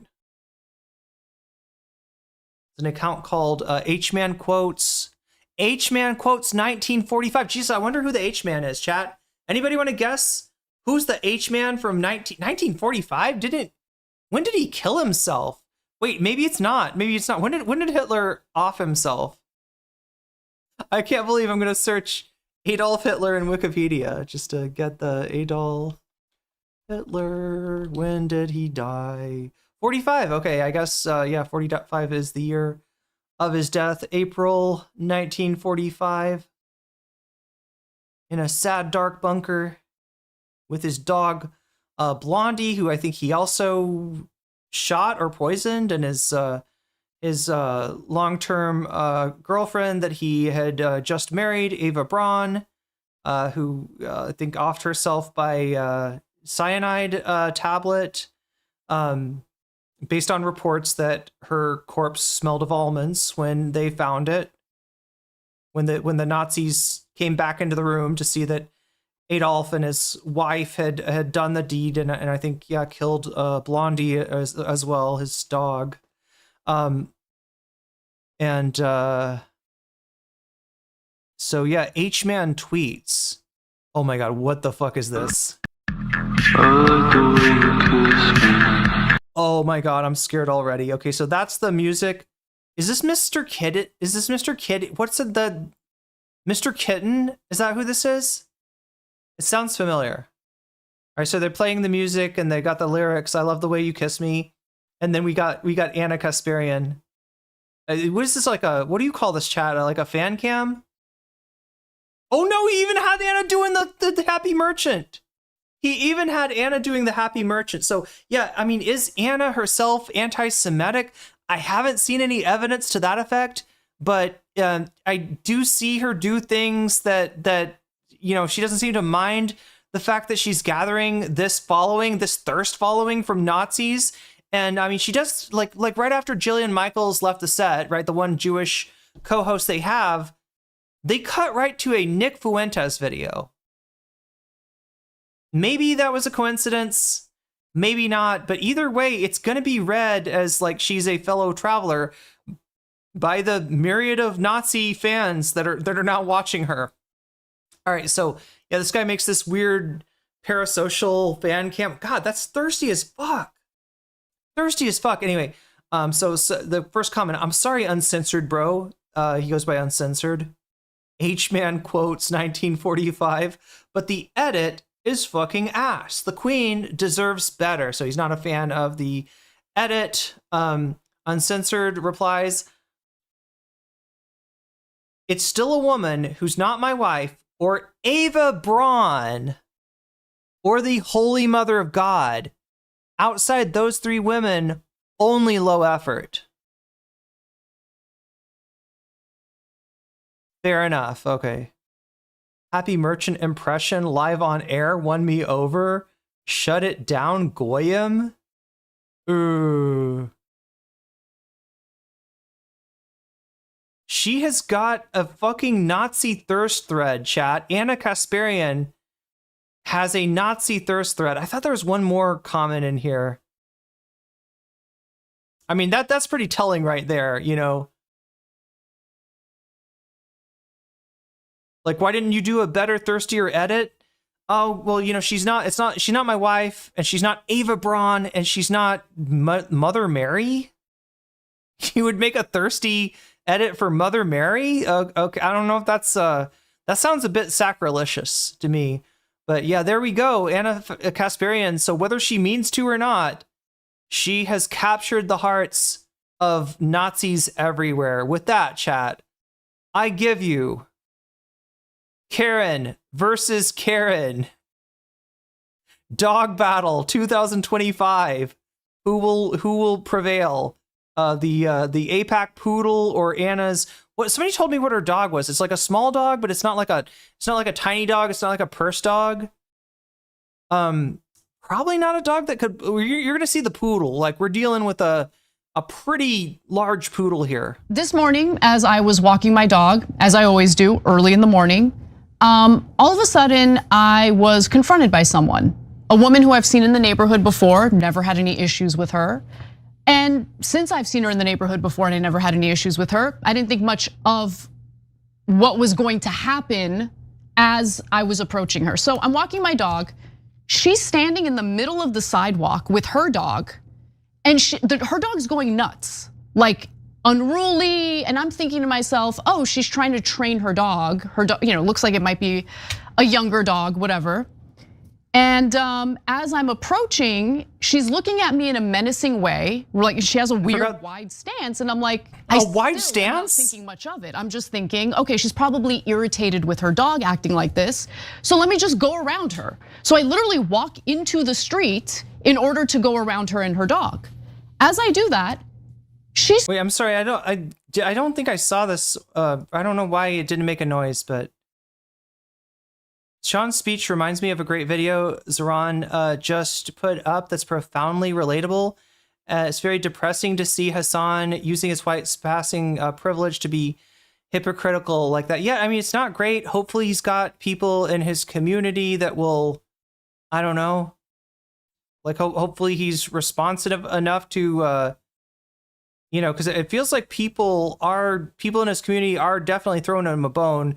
There's people in his community, including mods, that want him to be better. Oh my God, I sound like I'm doing like be better. You know, like this is the stereotype he's you know, portraying. Anybody having an issue with him putting some real stink on the word black when he talks about black people, right? That was what one of it. Yeah, the one TikTok, the one guy that made a TikTok that knows him was just like, listen, when you verbally capitalize the B in black, you sound like Bull Connor. You sound racist as fuck. Like, you know, this is like somebody that is like, I know you're not racist, but just, you know. So I mean, he got some advice, and he did, you know, apologize, I guess, for that. You know, he didn't, you know, react to that with fragility. Try to say, oh, you're policing my tone now, right? He was like, okay, I see what you're saying. But yeah, I don't know. It was a whole ass clip. It's made its rounds around TikTok. A lot of people are being introduced on TikTok to Hasan either through the dog collar incident, which again, that's a clip that doesn't look great, even though there's nothing really of substance there. But in this one, there's a little bit more substance, so it's also not great. But anyway, back to our queen. Starts with her crazy unruly dog approaching me and Charlie, essentially like sicking her dog at me, but not letting the dog loose from the leash. Thank God, okay? At that point, by the way, I'm listening to music, I'm minding my own business, I'm trying to avoid her. And then when she's like coming at me with her dog, I like take my headphones out and I'm like, what's going on? And she's like, you're a Jew hater. And I'm like, okay, well, obviously there's a misunderstanding, so let me have a conversation with her. But she's like screaming at me, it's 7 in the morning. And I'm like, wait, hold on. And then she brings up, oh, you were rubbing your hands and making fun of the Jews. She saw the clip. This is Canary Mission propaganda, full stop. And it's in reference to this. Let me show you. I mean, maybe the Canary Mission picked this up, but they're not the only ones. Yeah, rubbing your hands like while you're talking about a Jewish person, probably not the smartest thing to do. I don't think that Anna was doing it to be anti-Semitic, but that clip is also made its rounds, and this is like she's dealing with somebody confronting her in real life about what's been represented to them as Anna Kasparian just being racist as fuck. And despite her fans on the far right, despite her Nazi fanboys, I don't think that Anna is trying to be anti-Semitic. Anyway, what they've posted on social media. Now, they claim that I'm doing the happy merchant meme, which, by the way, I mean, when you put it right next to it, it really does make it look like it's a pretty. There's a lot of similarity there. She's even like hunched over, right? Is Larry Ellison Jewish? I guess from the way people are talking about this. I've seen that photo all over the internet before. I didn't know it was called the happy merchant meme. Is this about Hasan being an animal abuser? No, he's done being an animal abuser. He went ahead and had Kaya converted into a robot dog so he could just press the sleep button whenever so he doesn't have to buy batteries for the shock collar. It's easier this way, right? He just had Kaya turned into a cyborg with the I don't live in 4chan, okay? We were talking about one specific person, so I brought that up to her. I was like, I was talking about Larry Ellison, one specific person who wants to surveil us 24/7, so we're all on our best behavior. And then she immediately switched to a different aggrieved, issue that she had, the other issue that she's aggrieved about, which I'll get to in a second. Go ahead. Yeah, and so look, I feel like the pro-Israel radicals have planted so-called tropes all around us so that you're never allowed to criticize Israel in any way, shape, or form, or in any style, or with any body motions, or with any words. And definitely don't put a stank on it, right? When you say, don't say Jews with a capital J. I don't know what the equivalent for the anyway, chat. Anyway. Because everything's a trope. Everything's a trope. I wasn't even criticizing Israel. You can't even do the okay sign. Oops, I just did. Jake. Ellison was born in August 17th, 1944 in New York City to a Jewish mother, Florence Spellman. Biological father was an Italian-American United States Army co-pilot. Yeah, I mean, I'm not... are we getting anti-Semitic in here? God, I hope not.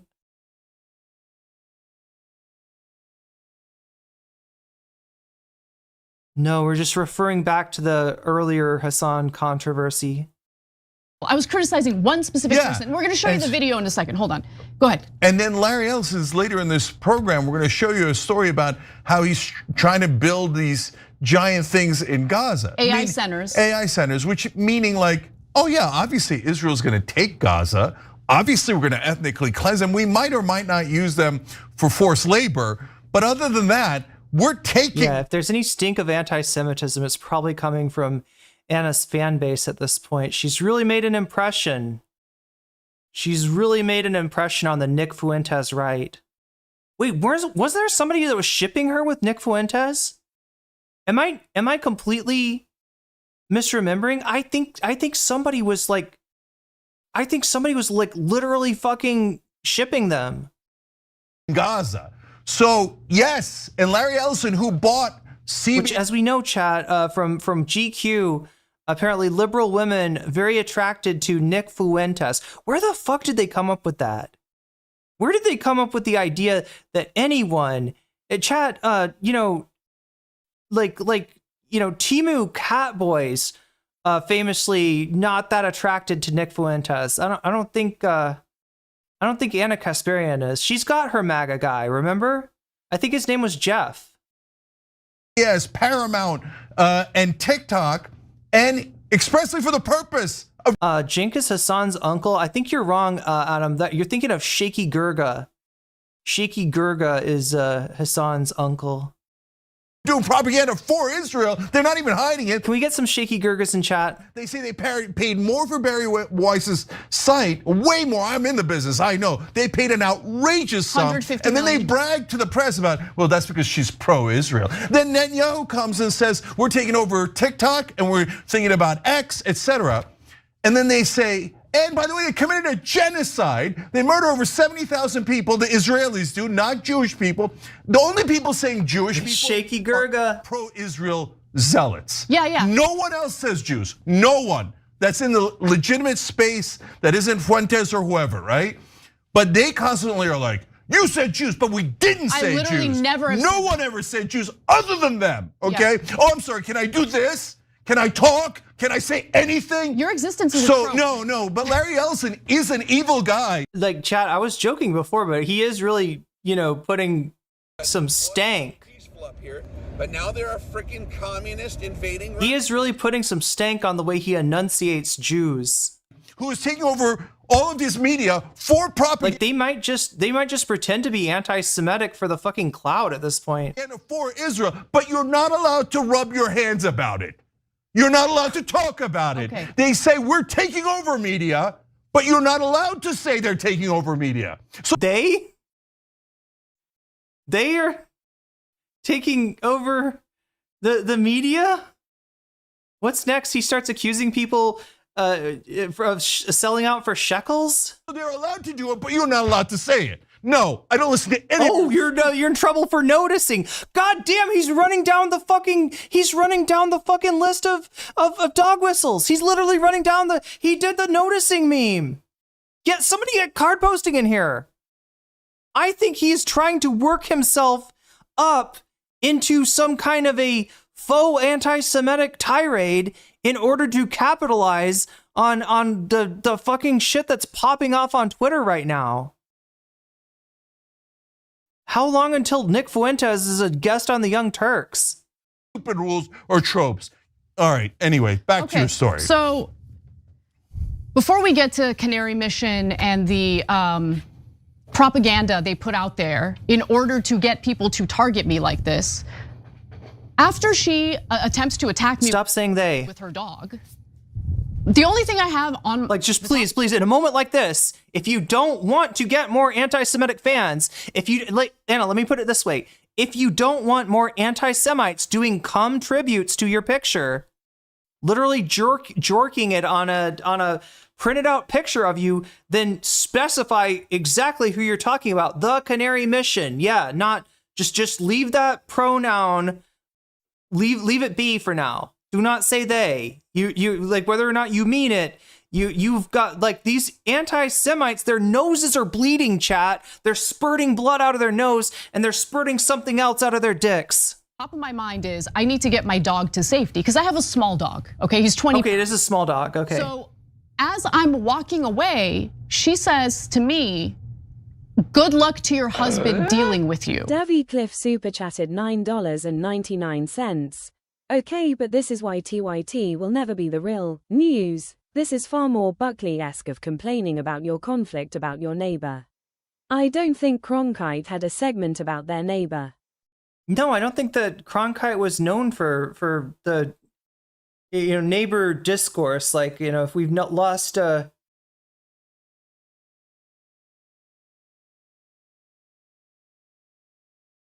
my God.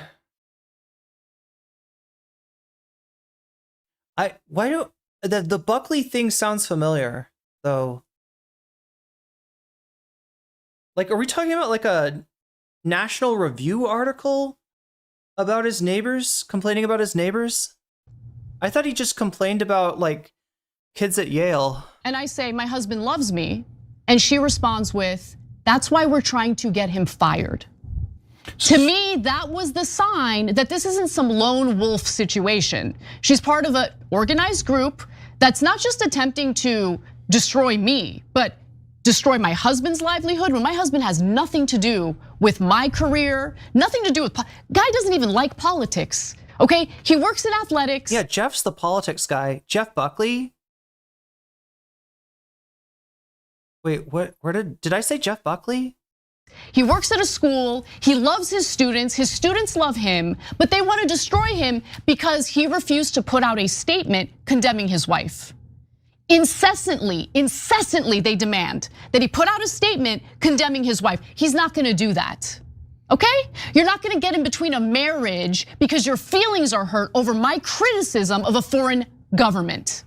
Now, she said that and I was like, because I was talking about, William F. Buckley. But then somebody asked me who my favorite band is, and Jeff Buckley's not exactly a band, but he's a pretty good musician. I gotta call Christian. So I'm trying to get Charlie home. I call Christian, I tell him what happened. Leave Charlie, drop him off at home. Charlie's the dog. Christian and I go downstairs because he wants. Charlie's the dog, Christian's the husband. Who is this woman? Jeff is the affair. Right?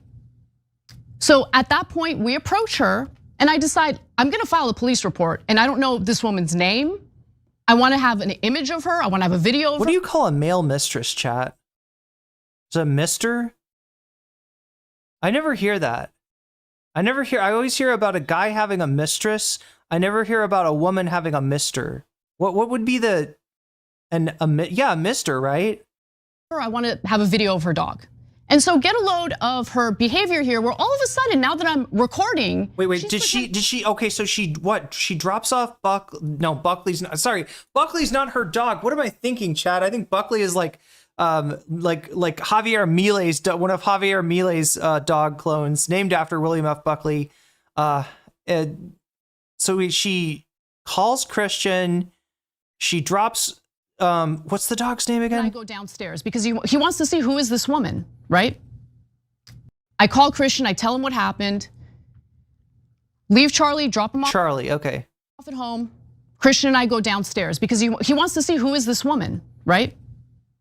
So at that point, we approach her and I decide I'm gonna file a police report and I don't know this woman's name. I wanna have an image of her, I wanna have a video of her, I wanna have a video of her dog. You wanna canary mission her and her, no. And so get a load of her behavior here where all of a sudden, now that I'm recording, she's pretending like she's the victim when she's the one who tried to sick her dog at me and Charlie, and pay very close attention to her treatment of her own dog, how her dog is behaving and what she's saying. Do you think it was appropriate for you to try to sick your dog on me? I did not. Do you think that was appropriate to sick your dog at me? You sicked your dog at me. I told you to stay away from me because my dog is barking. Was that appropriate? Was it appropriate for you? Okay. Wait, that's a poodle, but it's also something else. What else? Get away from me. Look at Dude, can I talk to you? No. Why did you try to sick your dog at me? I told you to get because away you don't like from my me. political views? I told you to get like this. Psycho. I told you to stop Totally insane. following me. Now you're acting different because you're being I told you to recorded, get right? away from me. I told you to get away from me. I told you my dog is barking. Why did you I try to said sick your stop dog? stalking me. Why did I you said try stop to yelling sick your at dog me. at me? Why did you sick your dog at me? Yeah. So chat, for the record, this is not a great way to get proof, right? You know, if you can, film it in the moment. If somebody comes up to you and says, why do you hate Jews? You kind of got to get that, right? Otherwise, it's just Karen versus Karen. It's her story against, it's her word against her word, right? But I don't know, maybe she'll get the Karen to say something. Maybe the Karen will slip up and she'll catch her. Oh, now you're a victim after you tried to sick your dog at me and my dog. Come back and attack me. No. You called her a Jew hater. You called me a Jew hater. You called me a Jew hater. Okay, So there's another video that we're gonna go to that's going to prove that what I'm telling you guys is true. Okay. Because she told on herself, but go ahead, Jane. So, okay, she knows Anna. Did the Karen take a video? She's waiting for Anna. Yep. She's blocking the sidewalk. Yep. She says this ludicrous comment about Jew hater. Then she knows about Anna's husband and his job and how she's part of a group who's trying to get him fired because he has a wife who has criticized Israel. Just because she has a wife that's cheating on him with a MAGA guy named Jeff that carries her bike everywhere, you know, it's like she thinks she's the victim. She thinks she's the victim. Oh my God! Oh, you caught me terrorizing you? Oh, I'm the victim. I'm the victim. Can I make these noises? Can I do these? It's just wild to see TYT doing a story about Anna's next door neighbor, and he's doing the same shit that he'd do about anybody. Like if he's talking about Trump, if he's talking about Sam Cedar, if he's talking to whoever, right? This is like it's the same thing. And we're talking about Anna's neighbor. It's all Karen next door. Everything's a trope. You wait like a thug ambushing someone. And then all of a sudden, when they call you out on it, how do you know my name? How do you know my information? How do you know my husband? Oh, stop stalking me. Nah. By the way, I get notes like this all the time. You have to fire Anna. You have to fire. How you are not allowed to criticize Israel. Yeah, you're doing that. You're not the. He knows that Anna's the only thing holding his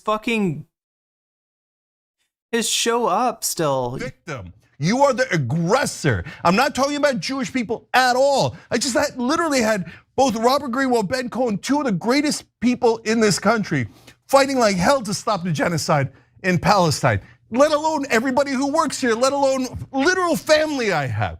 I'm talking about pro-Israel radicals. Radicals who think that they are justified to do anything. Terrorize people, assault people, threaten sick dogs on people, vicious poodle attack their lives on people. We are doing self-defense. We are the victims. No, you're not. If you are supporting this genocide in Israel, you are not at all the victims. You are enabling everything you said you were against. 100%. I grew up in a town that was about half Jewish, and I heard things that I loved. That's why I love Jewish culture. And we fight for the underdog. We fight for the people who are oppressed, and never again. And I heard things that I love. What is he talking about? I heard things that I love, like what? Fiddler on the Roof songs? What are we? What? Now these pro-Israel. I mean, to be fair, that musical has some bangers. Radicals. So many good songs from Fiddler. Totally lost sight of that wonderful tradition and culture. Coming around going, let's threaten people, let's fire them, let's take the media over. That was supposed to be a trope, now you're doing it. Let's terrorize people. You are not the victim. You are supporting and enabling one of the. This is one area where I'll actually give them the rare benefit of doubt. Yeah, if I had to place a bet on it, I'd say, this woman probably did confront Anna. Although it's just like, I feel weird saying it because she said there's another video, so let's give her a chance, right? She says there's another video. This woman's gonna tell on herself. Maybe that, Fiddler on the Roof, so many good songs. Like literally every song is the sickest genocides I have ever seen. Yeah. So now she's denying everything, but what's really interesting is in the next clip that I'm gonna show you, she tells on herself because remember, she talked about how they're trying to get my husband fired. Tell my husband about it. We go and confront her about what she's saying and what she did to me. And pay close attention to what she says here. Watch. Wait. Go ahead. You're trying to get me fired? No, I did not. I said I'm telling everybody about her. Oh, that's what she just said. You said that you're trying to get my husband fired. Everybody's trying to get him fired. Exactly. Yeah, you're part of that, everybody. Be careful, that woman's dangerous. She tried to sick that dog at me. So yeah, it sounds like she did say something to her. Was it Jew hater? Maybe. Like she's going after. Get you fired? Was it? So when she says trying to get you fired, does she mean Anna? the husband thought it was about him, but then she like corrects the husband and she's like, no, I was trying to get you fired. I can't tell who she's indicating there. But I mean, look, does this prove that, you know, this woman said something to her? It sounds like, you know, this isn't just some random woman that Anna's going out to harass. So there's something going on here with the neighbor. It would have been nice if she could have gotten at least an audio recording, if not a video of the initial encounter. But dog. That's what she tried to do. That's what she tried to do. She tried to sick her dog at me and my dog because she doesn't like my political views, because I don't like a genocidal government. See, I mean, you can't shout genocidal government across the street. That doesn't really, I don't know if that other lady knows what you're referring to. So in the middle of that, you hear her saying, no, I said everybody's trying to get him fired. Thus confirming what I said earlier. No, it could just be she was reporting what she's seen on the internet. I mean, it's not really proof. It's not really definitive. That woman is dangerous. Wait, who said? Did Anna say that about her, the poodle lady, or did the poodle lady say that about Anna? She literally lied that the woman was going to sick her poodle on her. Well, the original confrontation we didn't see, so there's every chance. I don't know that maybe I don't know, she was wielding that poodle in a threatening manner. But yeah, it's you know, Karen versus Karen. Whose word do you believe? But more importantly, Anna said that. Wait, Anna said that woman's dangerous. Oh yeah, you're right. Sorry, Anna's the one who said that woman's dangerous. Stay away from her. She's got an attack poodle, and it works for AIPAC. That this woman apparently knows. It's proof that the poodle, yeah, you know, she definitely knows who they are, and is not a fan of them, and very likely said something to them, right? Everything about me, knows who my husband is, know where he works, knows about the campaign to try to get him fired. So she was standing there in the middle. I walk my dog, and maybe this is a mistake. I walk my dog at the same time every day. I have a super packed, regimented schedule. I don't want to talk to anybody when I'm walking my dog. I just want to do what I need to do to help my dog relieve himself and get back. What is this, like the Conan O'Brien thing on Curb, right? Where Conan is like Larry wants to talk to Conan, but Conan's got a thing where, you know, like he doesn't talk to, what is it, like he's got to have a friend, like, you know, like if you want to talk to Conan and you're living on that street, you got to go through one of Conan's friends or something. She's got such a regimented life, and she's such a big star that she literally can't, you know, talk to anyone or any of her neighbors. But she, like, I thought they said they knew her. I thought they said that this was like a neighbor lady that they knew. Home so I can get back to work. Okay, I'm not looking for trouble. Yeah, AIPAC, more like poodle pack. I'm not accosting people, I'm not confronting people. She decided to literally wait in the middle of the sidewalk with her dog to intimidate me like that. And when I walked around her, I walked into the street. When I walked around her into the street in order to avoid her, she starts approaching me with her dog in a threatening manner and then acts like she's the victim. Okay, look, guys. First of all, that second lady has nothing to do with any of this. Okay, so leave her out of it. Okay. Number two, on this lady who accosted Anna, we do not do the same things that they do. Okay, we are the good guys. We don't accost people in the streets.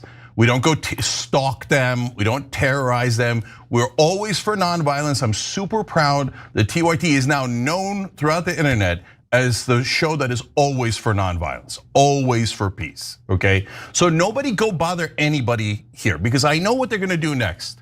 Oh my God, they showed it online. Oh yeah, we did. We sure did. I was just trying to stalk her. We sure did. I will never apologize for that. You came for my dog and my husband? You want to come for me, that's a different story. Okay, mano a mano, that's a different story. You come at me with my dog? With my dog. You try to sick your dog at my dog. You try to threaten my husband's livelihood. You think I'm gonna, I'm a little, wilting flower and I'm so scared. I'm not scared. I'm not scared. This isn't gonna stop me from doing the commentary that I do. And by the way, look at what kind of disgusting, despicable, dishonest pieces of crap Canary Mission is. Because while they were pretending as if I was doing the so-called happy merchant meme and that I'm some big anti-Semite, let's take a look at the video in full context, shall we? Your best friend's Jewish. They don't care. No, my point is, did Larry Ellis? Right, I'm gonna have to pause this for a second because Chad, I just got some exclusive footage of the neighbor's dog. All right, this is apparently an attack. Yeah, look at that. This is the neighbor's dog going after the mailman. Look at that. Like, this is a vicious poodle, chat. Like, this dog is not kidding around. Okay. Or Bill Ackman or Netanyahu call her and say, hey, are you okay with this? Larry Ellison can tell me how my ass tastes. Okay, Yeah. how about that? Yeah, All right, so- disgusting, weird Oracle founder going around talking about like, yes. Okay, so I got a question from chat, and it's a good question. What is Canary Mission? Right, because if one chatter doesn't know, there's probably a lot of chatters that are unfamiliar. Canary Mission is a online pro-Israel group that I think they started when the campus protests began. And what they do is they try to dox people who are involved with the pro-Palestine movement. So, yeah, I mean, it's almost like libs of TikTok, but for Israel, if that makes sense. That's what Canary Mission is. I'm sure they do more than just that, but that's kind of what they're famous for. Yeah, her dog's name is Cujo. We're gonna surveil everybody. Everyone will be on their best behavior. Yes, you're a freak. You're a total creep. Okay. All right, So total creep.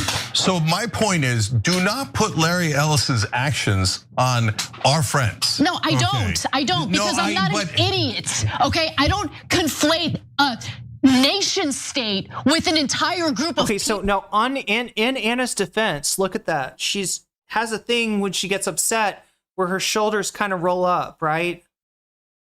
So it's not like she just did she did the bad posture when she started doing the rubbing the hands together. And I mean, look, it's the happy merchant is a hate symbol, but also like, rubbing one's hands together in glee is a universal symbol of villainhood, right? That I would assume doesn't stem from a trope. It's in a lot of cartoons. What, like Shinji's dad, so it's kind of similar to the Evangelion meme. People who have no say in what's going on in Gaza, no say over what these disgusting billionaires in America are doing. No, I don't conflate the two because I'm not stupid and I'm not hateful. Interesting that Canary Mission left that out. Also interesting that Canary Mission photoshopped this disgusting, image onto our background to make it appear as though we were using that. I don't think that we're trying to imply that, but go on. In our background, there's such disgusting, dishonest. I think that was just in the look it's like Photoshop. Like, did I Photoshop Davi's super chat into my stream, or did I just forget to to put it back down after I read it? Right. Like, if I edit this video and I don't know, put like bunny ears on Anna, I don't know, that actually would be a Photoshop, wouldn't it? Put up a picture of Anna with brown hair, not angry, up next to Anna with blonde hair, very angry, very vitriolic. That's not a Photoshop. That's just me adding something to, I don't know. Photoshopping is when you're trying to, but I mean, I guess, I don't know. Could somebody see that and think that it's, Canary Mission has been around prior to campus protests? Yeah, I don't really know. That's the first I heard of them, but yeah, that's, I guess, what they're known for. Scum. They're their scum. Scum. Their job is to They're scum. terrorize Americans. Yep. And have us bow our heads to Israel. Yep. Because if you ever say anything against Israel, we will pretend that you're a hateful bigot. Even in a clip where we literally said this has nothing to do with Jewish Americans, our Jewish friends and family. They're like, shh, Don't say that, don't share that. Let's just make them look like they're anti-Semites, and then hopefully someone will do violence against them and terrorize them and stalk them. Congratulations, Canary Mission. Yeah, you've successfully activated your APAC poodle. You know, this is the fruits of your labor. The death threats that Anna gets and that I get, the fruits of your labor. You must be so proud because your job is to terrorize Americans into compliance with Israel. I would love to know, and every reporter in the country should be asking if they didn't all work for goddamn Israel, where the funding for Canary Mission comes from. Where does it come from? Who are the people trying to terrorize Americans and saying, if anyone in your family ever criticizes beloved Israel in the middle of a genocide, we'll have your family members stalked, we'll have your family members fired, we'll ruin your life. Now look guys, we're tough and strong and we're not gonna stop. No, hold on. We're not gonna stop. Hold on. We're not gonna stop. So we're not gonna stop. I get it. God knows what they're gonna do to us. Please, Anna, whatever you say, please don't say we need to secure the future for our children. Do not say anything, with the numbers 14 or 88 in it. I feel like everything, they're just stepping on like all of the tropey rakes that they possibly could in this. And it makes me think that not that Anna is like, anti-Semitic herself, but that they're like sort of grifting in that direction, that they sort of don't mind gathering like an anti-Semitic fan base. She doesn't mind like all the weird, and the weird Nazis on Twitter just like, cutting like fan cams of her and probably pleasuring themselves to them. God knows what they're gonna do to us, okay? But I run into, now we're talking about normal Americans here, Christians, has nothing to do with Palestine. Anna has nothing to do with Palestine. They're not Muslim, they're not Arab, they're not anything, okay? And by the way, we shared a report with you guys last week. I have an update on that, maybe I'll share later in the week, about groups now trying to get normal Americans fired from work for supporting Palestine in social media. Not attacking Israel, let alone Jews, but just somebody put a Palestinian flag in their Facebook profile, concerted effort, total rando American. You have to fire her, she's an anti-Semite, fire them. Israel is the kings of cancel culture, and they keep just pressing down on all of America. You better not criticize, you better follow Israel's orders, you better give us another $300 billion. We should not give a single dollar to Israel, zero. Is that anti-Semitic? Yeah, of course they are. They're gonna say, if you don't give us $300 billion, you hate Jews. Are you insane? You're driving anti-Semitism. Cut it out. You're endangering Jews in America and across the world with your vicious efforts to terrorize anyone who criticizes Israel. Your vicious attack poodles, terrorizing the neighborhood. I think she likes it or sees them as that's what I'm thinking. That's what I'm thinking. I think that somehow, look, like you say, Bad Lefty, it's numbers. And that's the one thing that TYT doesn't have right now. And even if ultimately she doesn't want to be known as the fucking queen of the anti-Semites on Maine, right? Having people watch her show will lead you to, just like when you watch my show, or just like when you like the stream, right? Just like when you interact in chat or in comments, right? YouTube now sees this video as being more worthy of being shared with other people. And so Anna Kasparian having any kind of views, even if it's, a bunch of anti-Semites jerking it to her, is gonna potentially, give her, a way to garner another audience, because they've pretty much driven away all of the original progressives. The TYT used to be the home of the progressives, right? She might have picked up a few fans from, like, I don't know, the PBD community, but I mean, she sort of found a niche with these Nazis thirst for her. No, we're not gonna stop. But most people, I run into Muslim Americans, they're like, I can't say anything. I'm an American citizen, I came here for freedom, and I cannot say a word online, because if I say one thing, hey, could you please stop murdering children?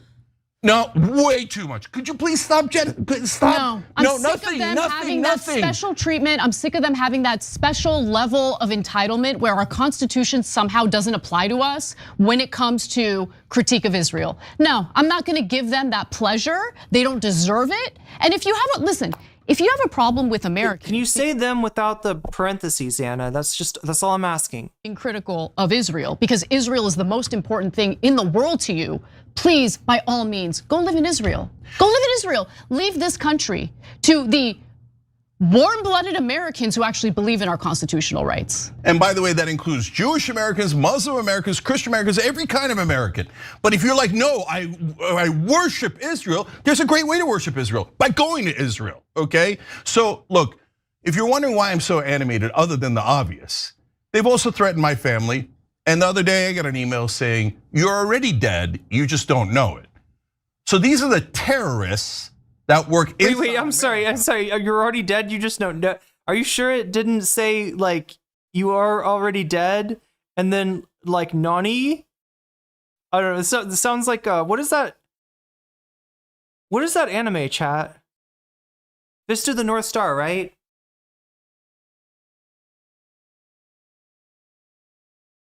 Owe ma mu shendairu. Nani? On behalf of Israel. So if I do die, by the way, it was definitely someone. Kelly Voicer X, the dual loyalty trope. Kelly, they're running down all the tropes, right? We're running down all the tropes and all the dog whistles here on TYT, it seems like. Who was in favor of Israel, maybe the Israeli government itself. Now, why do I say, oh, you're anti-Semitic? They literally said, they wrote an email, you are already dead, you just don't know it yet, and this is on behalf of Israel. So who's the terrorist? By the way, who killed 20,000 children? Who has a worse civilian kill ratio than Hamas or any other terrorist group in the world? IDF. Israel. Oh wait, did I say it wrong? Yeah, Omewa mu Shindairu. Done at least 70 October 7th. Israel. Yep. Not Jews, Israel. There's wonderful Jewish Americans fighting against that today here in America, and I love them for it. Because you know why? They're Americans. Yep. And they're good, decent people who actually listened in synagogue and temple and learned the actual faith of Judaism and not this nationalistic, sick Zionism that demands obedience and terrorizes the whole world. And if anyone dares disagree with their nationalism, then they get accused of the worst things in the world, and they try to end their careers. They've been terrorizing this country. Yo, Attack the Block, you're right about that. Is it bothering you too?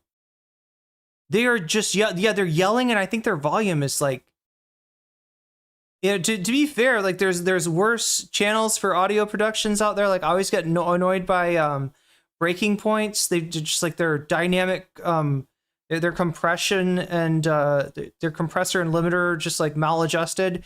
But yeah, no, I was feeling that too. I actually turned it down at the very beginning. I don't usually have to use my gain filter to turn stuff down below 0, but I might here. I'm just gonna use YouTube. Maybe this will be better. Yeah, you're right. It was bothering me too. For year after year, decade after decade, and we're sick of it. The left's sick of it, the right is sick of it, the whole country's sick of it. The only Nick Fuentes is sick of it. Puppets, trope, that still work for Israel. Oh, he said work for Israel. Yeah, goddamn right I did. 90% of Congress gets money from the Israeli lobby. Yes, it's legal, but that is legalized broad. Noise gates, no, they don't actually do that. Noise gate, it's a common like it would be nice if you could just press a button to be like noise down. Like there's too much, they're noisy, right? Let me just hit the noise gate. No, but noise gates, what a noise gate does is like, let's say I had papers, right? And I'm shuffling my papers like Alex Jones reading stuff out, right? If I have a noise gate, then assuming that the paper shuffling is softer than my voice, softer than the threshold for the noise gate, nothing gets picked up. Now, if I'm talking and shuffling papers, then as I'm talking, you're going to hear the paper shuffling, right? But what it does is it takes out background noise, actually. It's a pretty amazing and pretty useful thing. You can also use an expander as a noise gate funny, trick. A funny trick. Why? I don't know. I guess it's not a funny trick, but it's a neat trick. And everybody knows it. We know it when Big Pharma does it. You could use it. You think I'm noisy? Or you're hearing me burp and you're hearing me like clear my throat on the. That's kind of what it's for, right? Is like incidental background noise. We know when Big Oil does it, and we know when Israel does it. We see you now. We see you. We're noticing. Oh no, Jinx, stop it! Stop doing the freaking. All of our politicians. That's why people like Cory Booker are like, oh, AIPAC. I don't know what AIPAC is. Oh, they only give me a time. Oh, I love Israel. I'm sorry. Is Cory Booker gay now? Are we like? Are we like gay shaming Cory Booker? I love Israel. I love Israel. I bow down to Israel. We see you, Cory Booker. I'm a little lad who loves berries and cream and also Israel. Booker, we see you, Democrats. We see you, Republicans. And yes, mainstream media. Most of all, we see you doing hasbara, propaganda for Israel. He put some stank on that hasbara. Decade after decade. Today in the news, Israel slaughters 45 Palestinians. And what New York Times reporting, well, they say that Hamas killed the IDF soldiers. Well, did it? You're the New York Times. You're supposed to give us the truth. It turns out they didn't. It was one of their own unexploded bombs. But the New York Times didn't tell you that. No, the New York Times said, oh, Hamas broke the ceasefire. A bunch of liars. Mainstream media, we see you.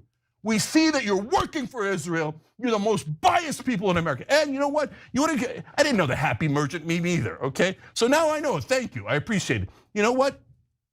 I'm now going to call this the Larry Ellison. Not about Jews, not even about Israel. This one is just about Larry Ellison, okay? So when you see that son of a bitch scheming to make sure that no one's allowed to criticize Israel and take away our First Amendment rights on behalf of his country, then you do this. Okay, that's not. I didn't do the meme. You didn't. You washed your hands. That's not the. Anna was doing the meme, for the record, right? I don't know what Jink was doing. It feels like he was just, he's hand sanitizer. I didn't do the meme. I'm just saying this. Okay, this is the Larry Ellison. Hey, give me TikTok, work for Israel. Give me CBS, work for Israel. Give me the American government. He bought Marco Rubio for $5 million when he was running against Donald Trump. He sure did. There's a state, we got his emails, leaked emails saying, reports back to the Israeli ambassador. If you're gonna report back to the Israeli ambassador, go live in Israel. Get the hell out of our country, because you don't love this country. You love Israel. So what did he do? I bought him for $5 million. He didn't say bought. He said, I checked to see if he was pro-Israel. He passed my test, so I sent $5 million to his super PAC. Rubio was submitting. That is buying Marco Rubio. Yeah, it is. And it was a good purchase because he's now Secretary of State and works for Israel. So that's how politics is in this country. It isn't about just Israel. It's about all of the lobbies and all the donors who buy all of our politicians and the media who covers it up and goes, oh, don't worry about the money. Don't follow the money. Don't follow the money. It's anti-Semitic to follow the money. No, bow your heads to Israel. Bow your heads to Big Pharma and defense contractors and to all the donors. Well, we're not bowing anymore. We're not bowing. Hey, Larry, go stuff this in your treasure chest or whatever the hell you. Treasure chest! Chad, he's got a trope treasure chest. What? With all that money that you've got in there. With all your shekels. I don't know, Chad. They're not exactly beating the allegation here. If you want to know what grifting looks like when it's, when it attaches itself to a noble cause and then, I don't know, just tries to maximize conflict and engagement. I mean, this is a pretty good example. I mean, yeah, your trope treasure chest. He's got a trope, That's what, wow. Wow. I mean, to be fair, chat, he wasn't, maybe he was calling him a pirate. I don't know. Keep your nonsense things. And I'm sure he'll come after us because he's so rich and he loves money to bully people, and to terrorize terrorize people in this country. That's what I think of Larry Ellison. Every time you ring the bell below, an angel gets his wings. Totally not true. But it might be an anti-Semitic angel at this point, but yeah, it's yeah, I don't know what game they're playing. I don't think Anna minds having all these anti-Semitic you know, fanboys at the very least. You know, it's people that are watching her shit. It's numbers. It's wow, chat. I did a 9-hour and 30-minute stream. That is crazy. Is it as crazy as having a Nazi tattoo on somebody's chest and then running for Senate? No, it's not that crazy. Is it as crazy as you know, Karen on Karen dogfighting? No, it's not that crazy, but it's still pretty crazy. It's still not good. I'm trying to avoid this because again, when I stream for too long, that makes it harder to stream the next day. So I am going to cut my losses at this point. And you know, and try to get some sleep so I can get back to you tomorrow, because I can see we still have content. We still have a shit ton of content to get through. I did not get through nearly everything.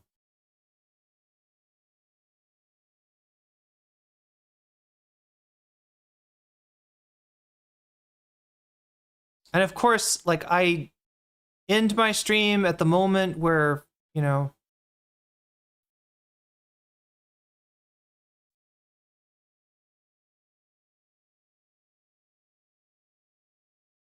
here we go.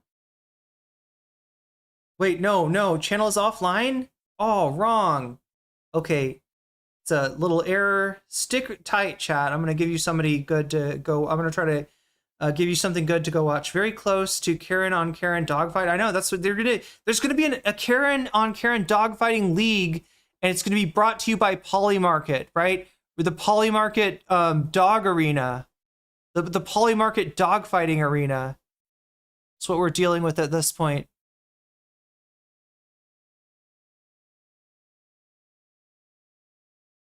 Okay, what do we have? Ooh, wow.